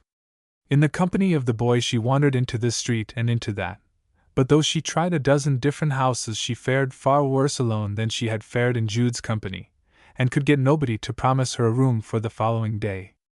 Every householder looked askance at such a woman, and child inquiring for accommodation in the gloom. "I ought not to be born, ought I?" said the boy with misgiving. Thoroughly tired at last, Sue returned to the place where she was not welcome, but where at least she had temporary shelter. In her absence Jude had left his address, but knowing how weak he still was, she adhered to her determination not to disturb him till the next day. 2. Sue sat looking at the bare floor of the room, the house being little more than an old intramural cottage, and then she regarded the scene outside the uncurtained window. At some distance opposite, the outer walls of Sarcophagus College, silent, black, and windowless, threw their 4 centuries of gloom, bigotry, and decay into the little room she occupied, shutting out the moonlight by night and the sun by day. The outlines of Rubric College also were discernible beyond the other, and the tower of a third farther off still. She thought of the strange operation of a simple-minded man's ruling passion, that it should have led Jude, who loved her and the children so tenderly, to place them here in this depressing purlieu, because he was still haunted by his dream. Even now he did not distinctly hear the freezing negative that those scholared walls had echoed to his desire. The failure to find another lodging, and the lack of room in this house for his father, had made a deep impression on the boy. A brooding, undemonstrative horror seemed to have seized him. The silence was broken by his saying, "Mother, what shall we do tomorrow?" "I don't know," said Sue despondently. "I am afraid this will trouble your father. I wish father was quite well, and there had been room for him. Then it wouldn't matter so much. Poor father! It wouldn't. Can I do anything?" No! All is trouble, adversity, and suffering. Father went away to give us children room, didn't he? Partly. It would be better to be out o' the world than in it, wouldn't it?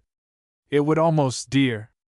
'Tis because of us children, too, isn't it, that you can't get a good lodging? Well, people do object to children sometimes. Then if children make so much trouble, why do people have them? Oh, because it is a law of nature. But we don't ask to be born? No, indeed. And what makes it worse with me is that you are not my real mother, and you needn't have had me unless you liked. I oughtn't to have come to that's the real truth. I trouble them in Australia, and I trouble folk here. I wish I hadn't been born. You couldn't help it, my dear.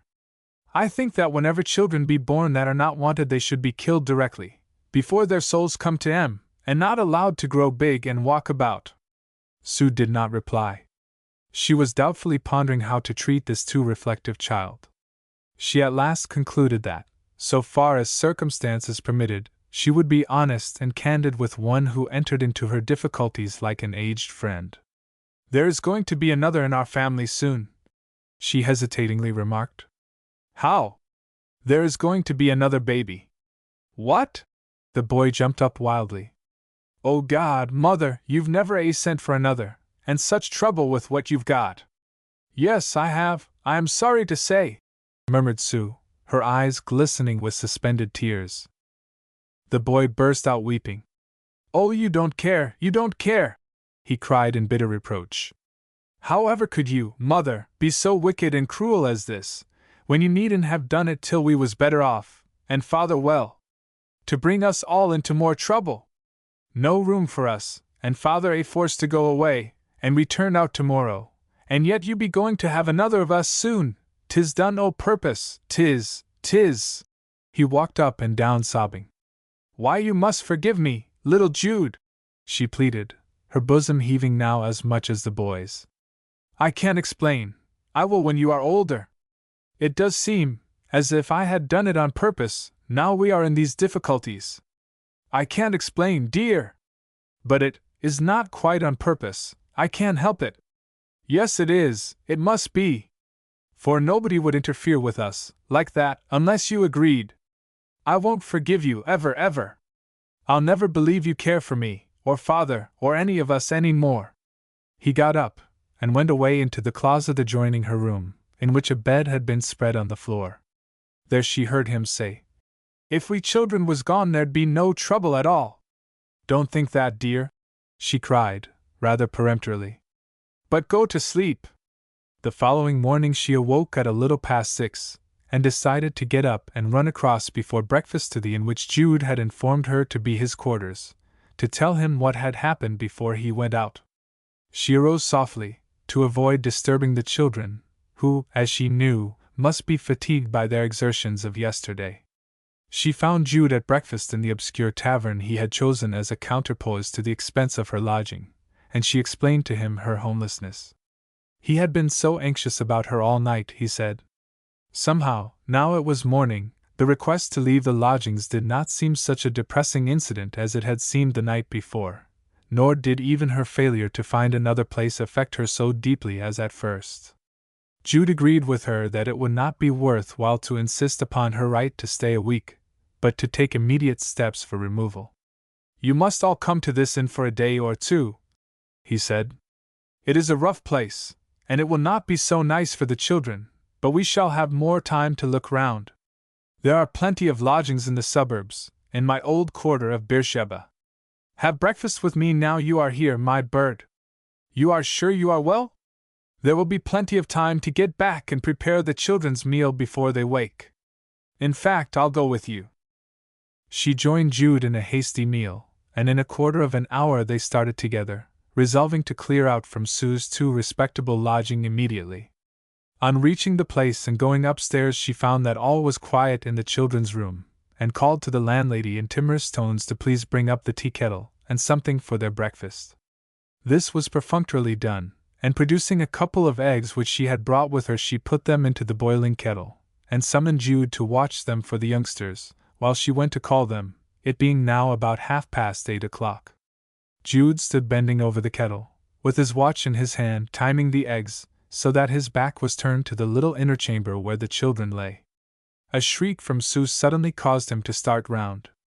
He saw that the door of the room, or rather closet, which had seemed to go heavily upon its hinges as she pushed it back, was open, and that Sue had sunk to the floor just within it.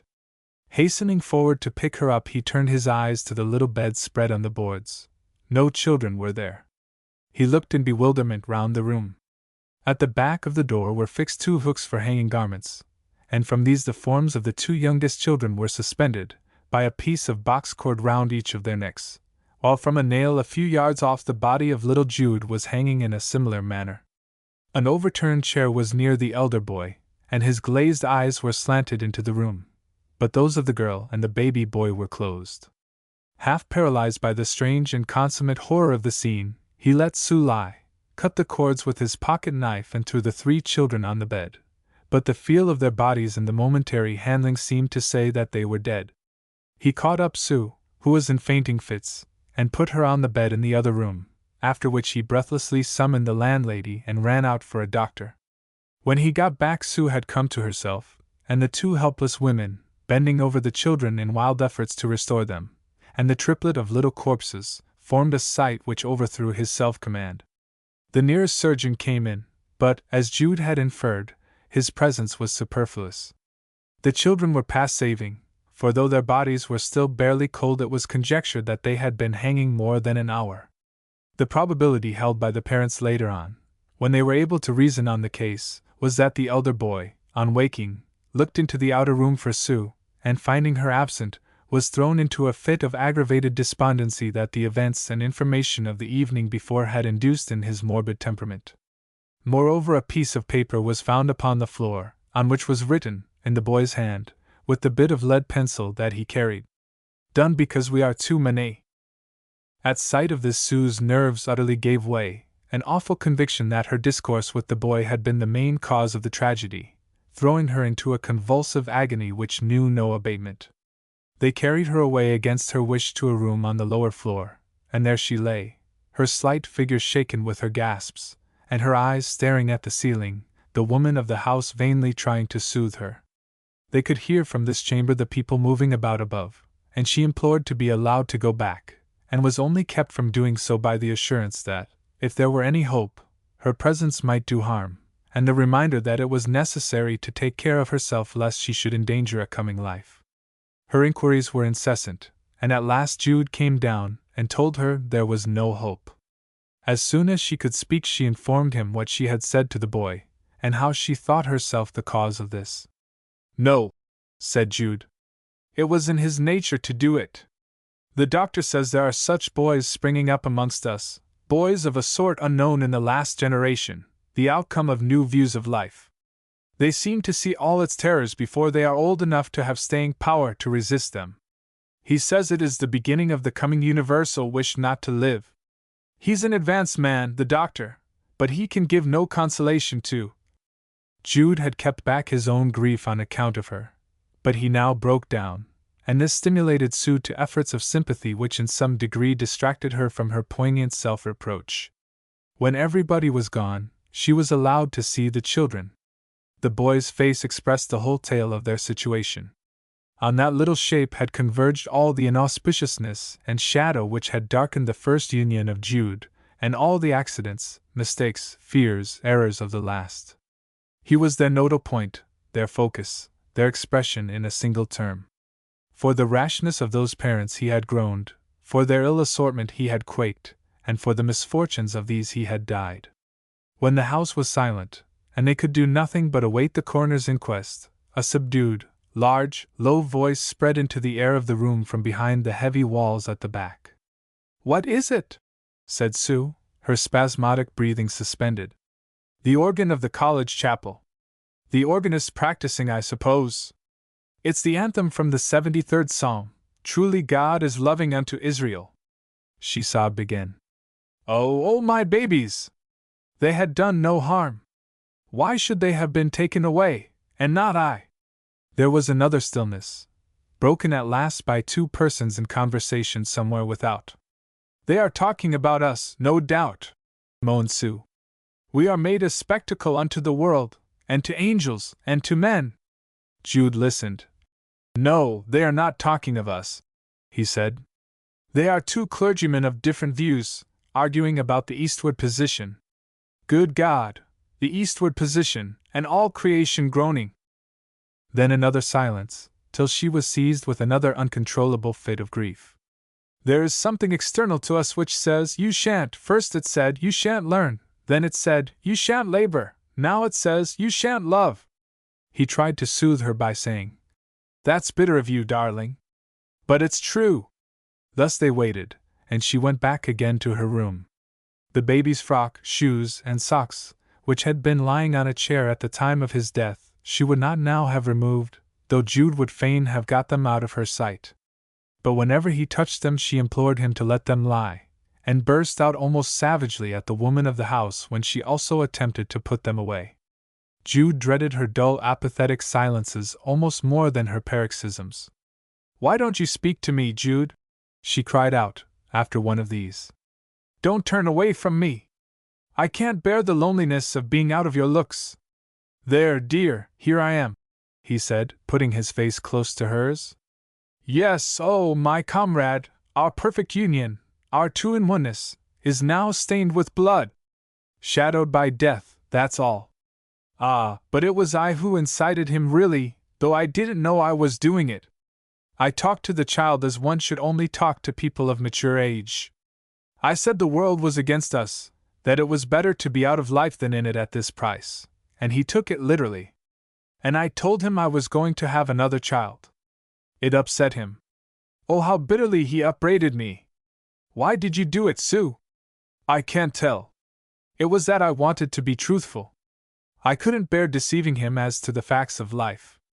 And yet I wasn't truthful, for with a false delicacy I told him too obscurely. Why was I half wiser than my fellow women? And not entirely wiser?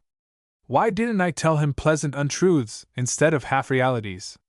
It was my want of self-control, so that I could neither conceal things nor reveal them. Your plan might have been a good one for the majority of cases. Only in our peculiar case it chanced to work badly, perhaps. He must have known sooner or later. And I was just making my baby darling a new frock, and now I shall never see him in it, and never talk to him any more. My eyes are so swollen that I can scarcely see, and yet little more than a year ago I called myself happy. We went about loving each other too much, indulging ourselves to utter selfishness with each other. We said, do you remember, that we would make a virtue of joy? I said it was nature's intention, nature's law and raison d'etre that we should be joyful in what instincts she afforded us, instincts which civilization had taken upon itself to thwart. What dreadful things I said! And now fate has given us this stab in the back for being such fools as to take nature at her word. She sank into a quiet contemplation till she said, It is best, perhaps, that they should be gone. Yes, I see it is. Better that they should be plucked fresh than stay to wither away miserably. Yes, replied Jude. Some say that the elders should rejoice when their children die in infancy. But they don't know. Oh, my babies, could you be alive now? You may say the boy wished to be out of life, or he wouldn't have done it. It was not unreasonable for him to die. It was part of his incurably sad nature, poor little fellow. But then the others, my own children and yours. Again Sue looked at the hanging little frock and at the socks and shoes, and her figure quivered like a string. I am a pitiable creature, she said, good neither for earth nor heaven any more. I am driven out of my mind by things. What ought to be done? She stared at Jude, and tightly held his hand. Nothing can be done, he replied. Things are as they are, and will be brought to their destined issue. She paused. Yes. Who said that? She asked heavily. It comes in the chorus of the Agamemnon. It has been in my mind continually since this happened. My poor Jude, how you've missed everything, you more than I, for I did get you. To think you should know that by your unassisted reading, and yet be in poverty and despair. After such momentary diversions her grief would return in a wave. The jury duly came and viewed the bodies. The inquest was held, and next arrived the melancholy morning of the funeral. Accounts in the newspapers had brought to the spot curious idlers, who stood apparently counting the window panes and the stones of the walls. Doubt of the real relations of the couple added zest to their curiosity. Sue had declared that she would follow the two little ones to the grave, but at the last moment she gave way, and the coffins were quietly carried out of the house while she was lying down. Jude got into the vehicle, and it drove away, much to the relief of the landlord, who now had only Sue and her luggage remaining on his hands, which he hoped to be also clear of later on in the day, and so to have freed his house from the exasperating notoriety it had acquired during the week through his wife's unlucky admission of these strangers. In the afternoon he privately consulted with the owner of the house, and they agreed that if any objection to it arose from the tragedy which had occurred there they would try to get its number changed.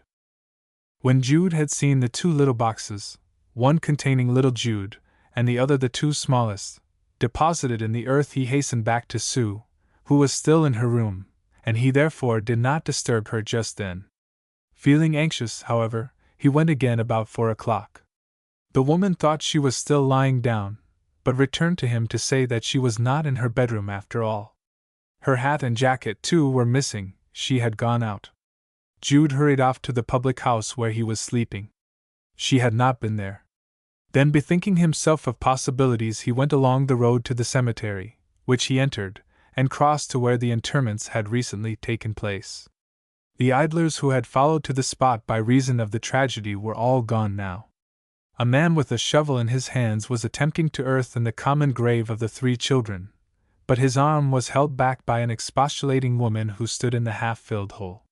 It was Sue, whose colored clothing, which she had never thought of changing for the mourning he had bought, suggested to the eye a deeper grief than the conventional garb of bereavement could express. "He's filling them in, and he shan't till I've seen my little ones again," she cried wildly when she saw Jude. "I want to see them once more. Oh, Jude, please, Jude, I want to see them. I didn't know you would let them be taken away while I was asleep. You said perhaps I should see them once more before they were screwed down, and then you didn't, but took them away. Oh, Jude, you are cruel to me too. She's been wanting me to dig out the grave again, and let her get to the coffins," said the man with the spade. "She ought to be took home, by the look o' her. She is hardly responsible, poor thing, seemingly. Can't dig 'em up again now, ma'am. Do ye go home with your husband, and take it quiet, and thank God that there'll be another soon to assuage your grief." But Sue kept asking piteously, "Can't I see them once more, just once? Can't I? Only just one little minute, Jude? It would not take long. And I should be so glad, Jude. I will be so good, and not disobey you ever any more, Jude, if you will let me. I would go home quietly afterwards, and not want to see them any more. Can't I? Why can't I?" Thus she went on. Jude was thrown into such acute sorrow that he almost felt he would try to get the man to accede. But it could do no good, and might make her still worse, and he saw that it was imperative to get her home at once. So he coaxed her, and whispered tenderly, and put his arm round her to support her, till she helplessly gave in, and was induced to leave the cemetery. He wished to obtain a fly to take her back in, but economy being so imperative she deprecated his doing so, and they walked along slowly, Jude in black crape, she in brown and red clothing. They were to have gone to a new lodging that afternoon, but Jude saw that it was not practicable, and in course of time they entered the now hated house. Sue was at once got to bed, and the doctor sent for. Jude waited all the evening downstairs. At a very late hour the intelligence was brought to him that a child had been prematurely born, and that it, like the others, was a corpse. 3. Sue was convalescent, though she had hoped for death, and Jude had again obtained work at his old trade.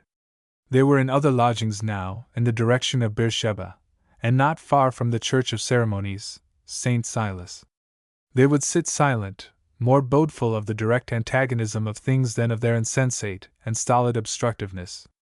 Vague and quaint imaginings had haunted Sue in the days when her intellect scintillated like a star, that the world resembled a stanza or melody composed in a dream. It was wonderfully excellent to the half-aroused intelligence, but hopelessly absurd at the full waking, that the first cause worked automatically like a somnambulist, and not reflectively like a sage. That at the framing of the terrestrial conditions there seemed never to have been contemplated such a development of emotional perceptiveness among the creatures subject to those conditions as that reached by thinking and educated humanity. But affliction makes opposing forces loom anthropomorphous, and those ideas were now exchanged for a sense of Jude and herself fleeing from a persecutor. "We must conform," she said mournfully. "All the ancient wrath of the power above us has been vented upon us, his poor creatures, and we must submit. There is no choice. We must. It is no use fighting against God. It is only against man and senseless circumstance," said Jude. "True," she murmured. "What have I been thinking of? I am getting as superstitious as a savage, but whoever or whatever our foe may be, I am cowed into submission. I have no more fighting strength left, no more enterprise. I am beaten, beaten. We are made a spectacle unto the world, and to angels, and to men. I am always saying that now. I feel the same. What shall we do? You are in work now, but remember, it may only be because our history and relations are not absolutely known. Possibly, if they knew our marriage had not been formalized, they would turn you out of your job as they did at Aldbrickham. I hardly know. Perhaps they would hardly do that. However, I think that we ought to make it legal now, as soon as you are able to go out. You think we ought? Certainly. And Jude fell into thought. I have seemed to myself lately, he said, to belong to that vast band of men shunned by the virtuous, the men called seducers. It amazes me when I think of it. I have not been conscious of it, or of any wrongdoing towards you, whom I love more than myself. Yet I am one of those men. I wonder if any other of them are the same purblind, simple creatures as I. Yes, Sue, that's what I am. I seduced you, you were a distinct type, a refined creature, intended by nature to be left intact. But I couldn't leave you alone. No, no, Jude, she said quickly. Don't reproach yourself with being what you are not. If anybody is to blame, it is I. I supported you in your resolve to leave Phillotson, and without me perhaps you wouldn't have urged him to let you go. I should have, just the same. As to ourselves, the fact of our not having entered into a legal contract is the saving feature in our union.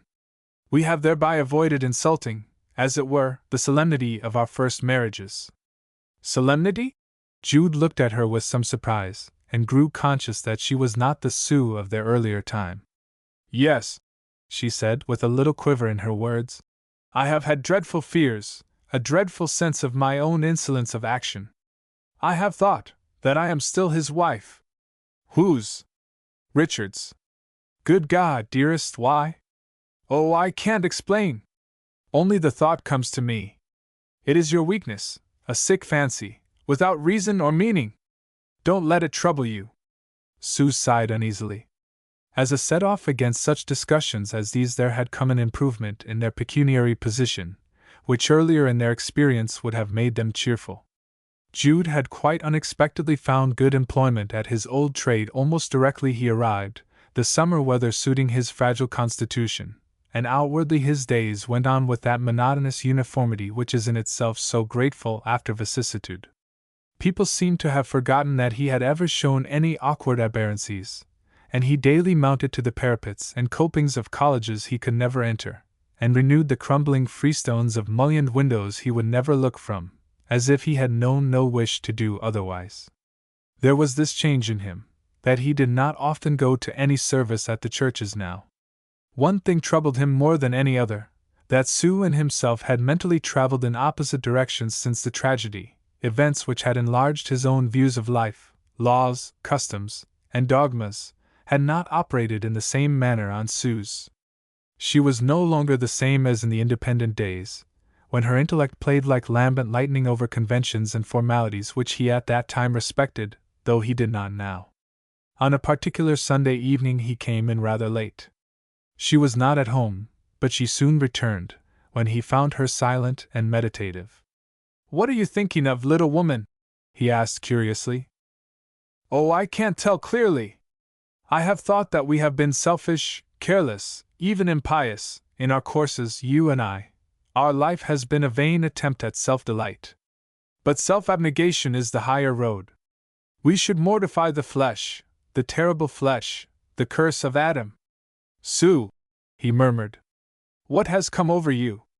We ought to be continually sacrificing ourselves on the altar of duty.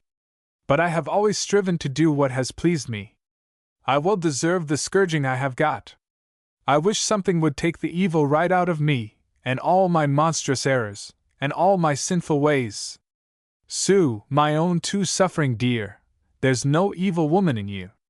Your natural instincts are perfectly healthy, not quite so impassioned, perhaps, as I could wish, but good, and dear, and pure. And as I have often said, you are absolutely the most ethereal, least sensual woman I ever knew to exist without inhuman sexlessness. Why do you talk in such a changed way? We have not been selfish, except when no one could profit by our being otherwise. You used to say that human nature was noble and long-suffering, not vile and corrupt, and at last I thought you spoke truly. And now you seem to take such a much lower view. I want a humble heart, and a chastened mind, and I have never had them yet. You have been fearless, both as a thinker and as a feeler, and you deserved more admiration than I gave. I was too full of narrow dogmas at that time to see it. Don't say that, Jude. I wish my every fearless word and thought could be rooted out of my history. Self-renunciation, that's everything. I cannot humiliate myself too much. I should like to prick myself all over with pins and bleed out the badness that's in me. Hush, he said, pressing her little face against his breast as if she were an infant. It is bereavement that has brought you to this. Such remorse is not for you, my sensitive plant, but for the wicked ones of the earth, who never feel it. I ought not to stay like this, she murmured, when she had remained in the position a long while. Why not? It is indulgence. Still on the same tack. But is there anything better on earth than that we should love one another? Yes. It depends on the sort of love, and yours, ours, is the wrong. I won't have it, Sue. Come, when do you wish our marriage to be signed in a vestry? She paused, and looked up uneasily. Never, she whispered. Not knowing the whole of her meaning, he took the objection serenely, and said nothing. Several minutes elapsed, and he thought she had fallen asleep, but he spoke softly, and found that she was wide awake all the time. She sat upright and sighed. There is a strange, indescribable perfume or atmosphere about you tonight, Sue, he said. I mean not only mentally, but about your clothes also. A sort of vegetable scent, which I seem to know, yet cannot remember. It is incense. Incense? I have been to the service at St. Silas, and I was in the fumes of it. Oh, St. Silas. Yes. I go there sometimes. Indeed. You go there? You see, Jude, it is lonely here in the weekday mornings, when you are at work, and I think of my. She stopped till she could control the lumpiness of her throat. And I have taken to go in there, as it is so near. Oh well, of course, I say nothing against it. Only it is odd for you. They little think what sort of chiel is among them. What do you mean, Jude? Well, a skeptic, to be plain. How can you pain me so, dear Jude, in my trouble? Yet I know you didn't mean it. But you ought not to say that. I won't. But I am much surprised. Well, I want to tell you something else, Jude. You won't be angry, will you? I have thought of it a good deal since my babies died. I don't think I ought to be your wife, or as your wife, any longer. What, but you are! From your point of view, but… Of course we were afraid of the ceremony, and a good many others would have been in our places, with such strong reasons for fears. But experience has proved how we misjudged ourselves, and overrated our infirmities, and if you are beginning to respect rites and ceremonies, as you seem to be, I wonder you don't say it shall be carried out instantly? You certainly are my wife, Sue, in all but law. What do you mean by what you said? I don't think I am. Not? But suppose we had gone through the ceremony? Would you feel that you were then? No, I should not feel even then that I was. I should feel worse than I do now. Why so, In the name of all that's perverse, my dear. Because I am Richard's. Ah, you hinted that absurd fancy to me before. It was only an impression with me then. I feel more and more convinced as time goes on that I belong to him, or to nobody. My good heavens, how we are changing places! Yes. Perhaps so. Some few days later, in the dusk of the summer evening, they were sitting in the same small room downstairs, when a knock came to the front door of the carpenter's house where they were lodging, and in a few moments there was a tap at the door of their room. Before they could open it, the comer did so, and a woman's form appeared. Is Mr. Foley here? Jude and Sue started as he mechanically replied in the affirmative, for the voice was Arabella's. He formally requested her to come in, and she sat down in the window bench, where they could distinctly see her outline against the light, but no characteristic that enabled them to estimate her general aspect and air. Yet something seemed to denote that she was not quite so comfortably circumstanced, nor so bouncingly attired, as she had been during Cartlet's lifetime. The three attempted an awkward conversation about the tragedy, of which Jude had felt it to be his duty to inform her immediately, though she had never replied to his letter. I have just come from the cemetery, she said. I inquired and found the child's grave. I couldn't come to the funeral.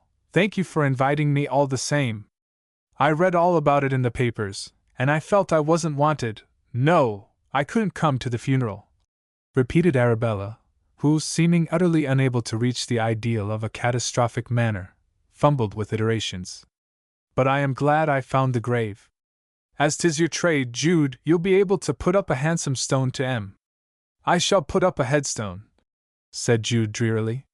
He was my child, and naturally I feel for him. I hope so. We all did. The others that weren't mine I didn't feel so much for, as was natural. Of course. A sigh came from the dark corner where Sue sat. I had often wished I had mine with me, continued Mrs. Cartlet. Perhaps 'tildn't have happened then. But of course I didn't wish to take him away from your wife. I am not his wife, came from Sue. The unexpectedness of her words struck Jude silent. Oh, I beg your pardon, I'm sure, said Arabella.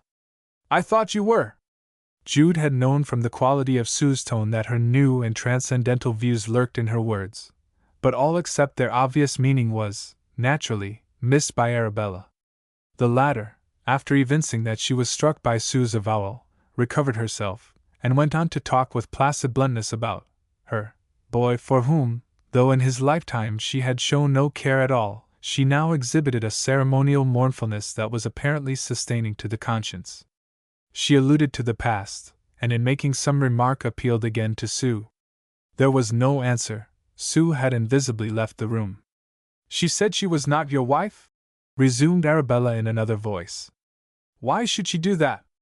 I cannot inform you, said Jude shortly. She is, isn't she? She once told me so. I don't criticize what she says. Ah, I see.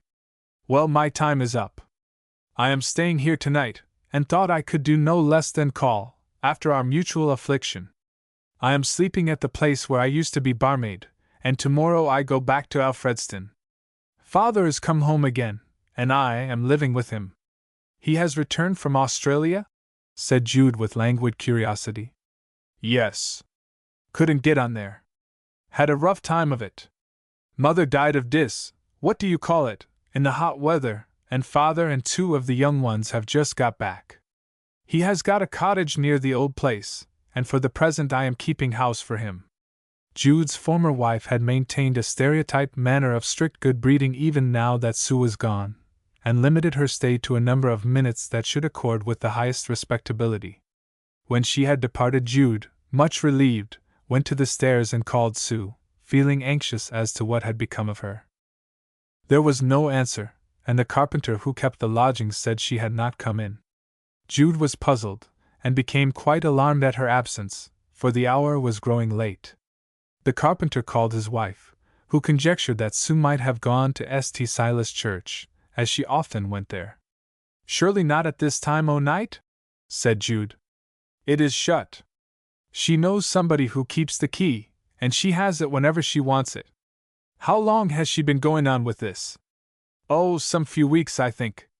Jude went vaguely in the direction of the church, which he had never once approached since he lived out that way years before, when his young opinions were more mystical than they were now. The spot was deserted, but the door was certainly unfastened. He lifted the latch without noise, and pushing to the door behind him, stood absolutely still inside.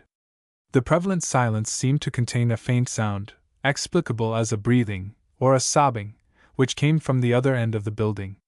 The floor cloth deadened his footsteps as he moved in that direction through the obscurity, which was broken only by the faintest reflected night light from without.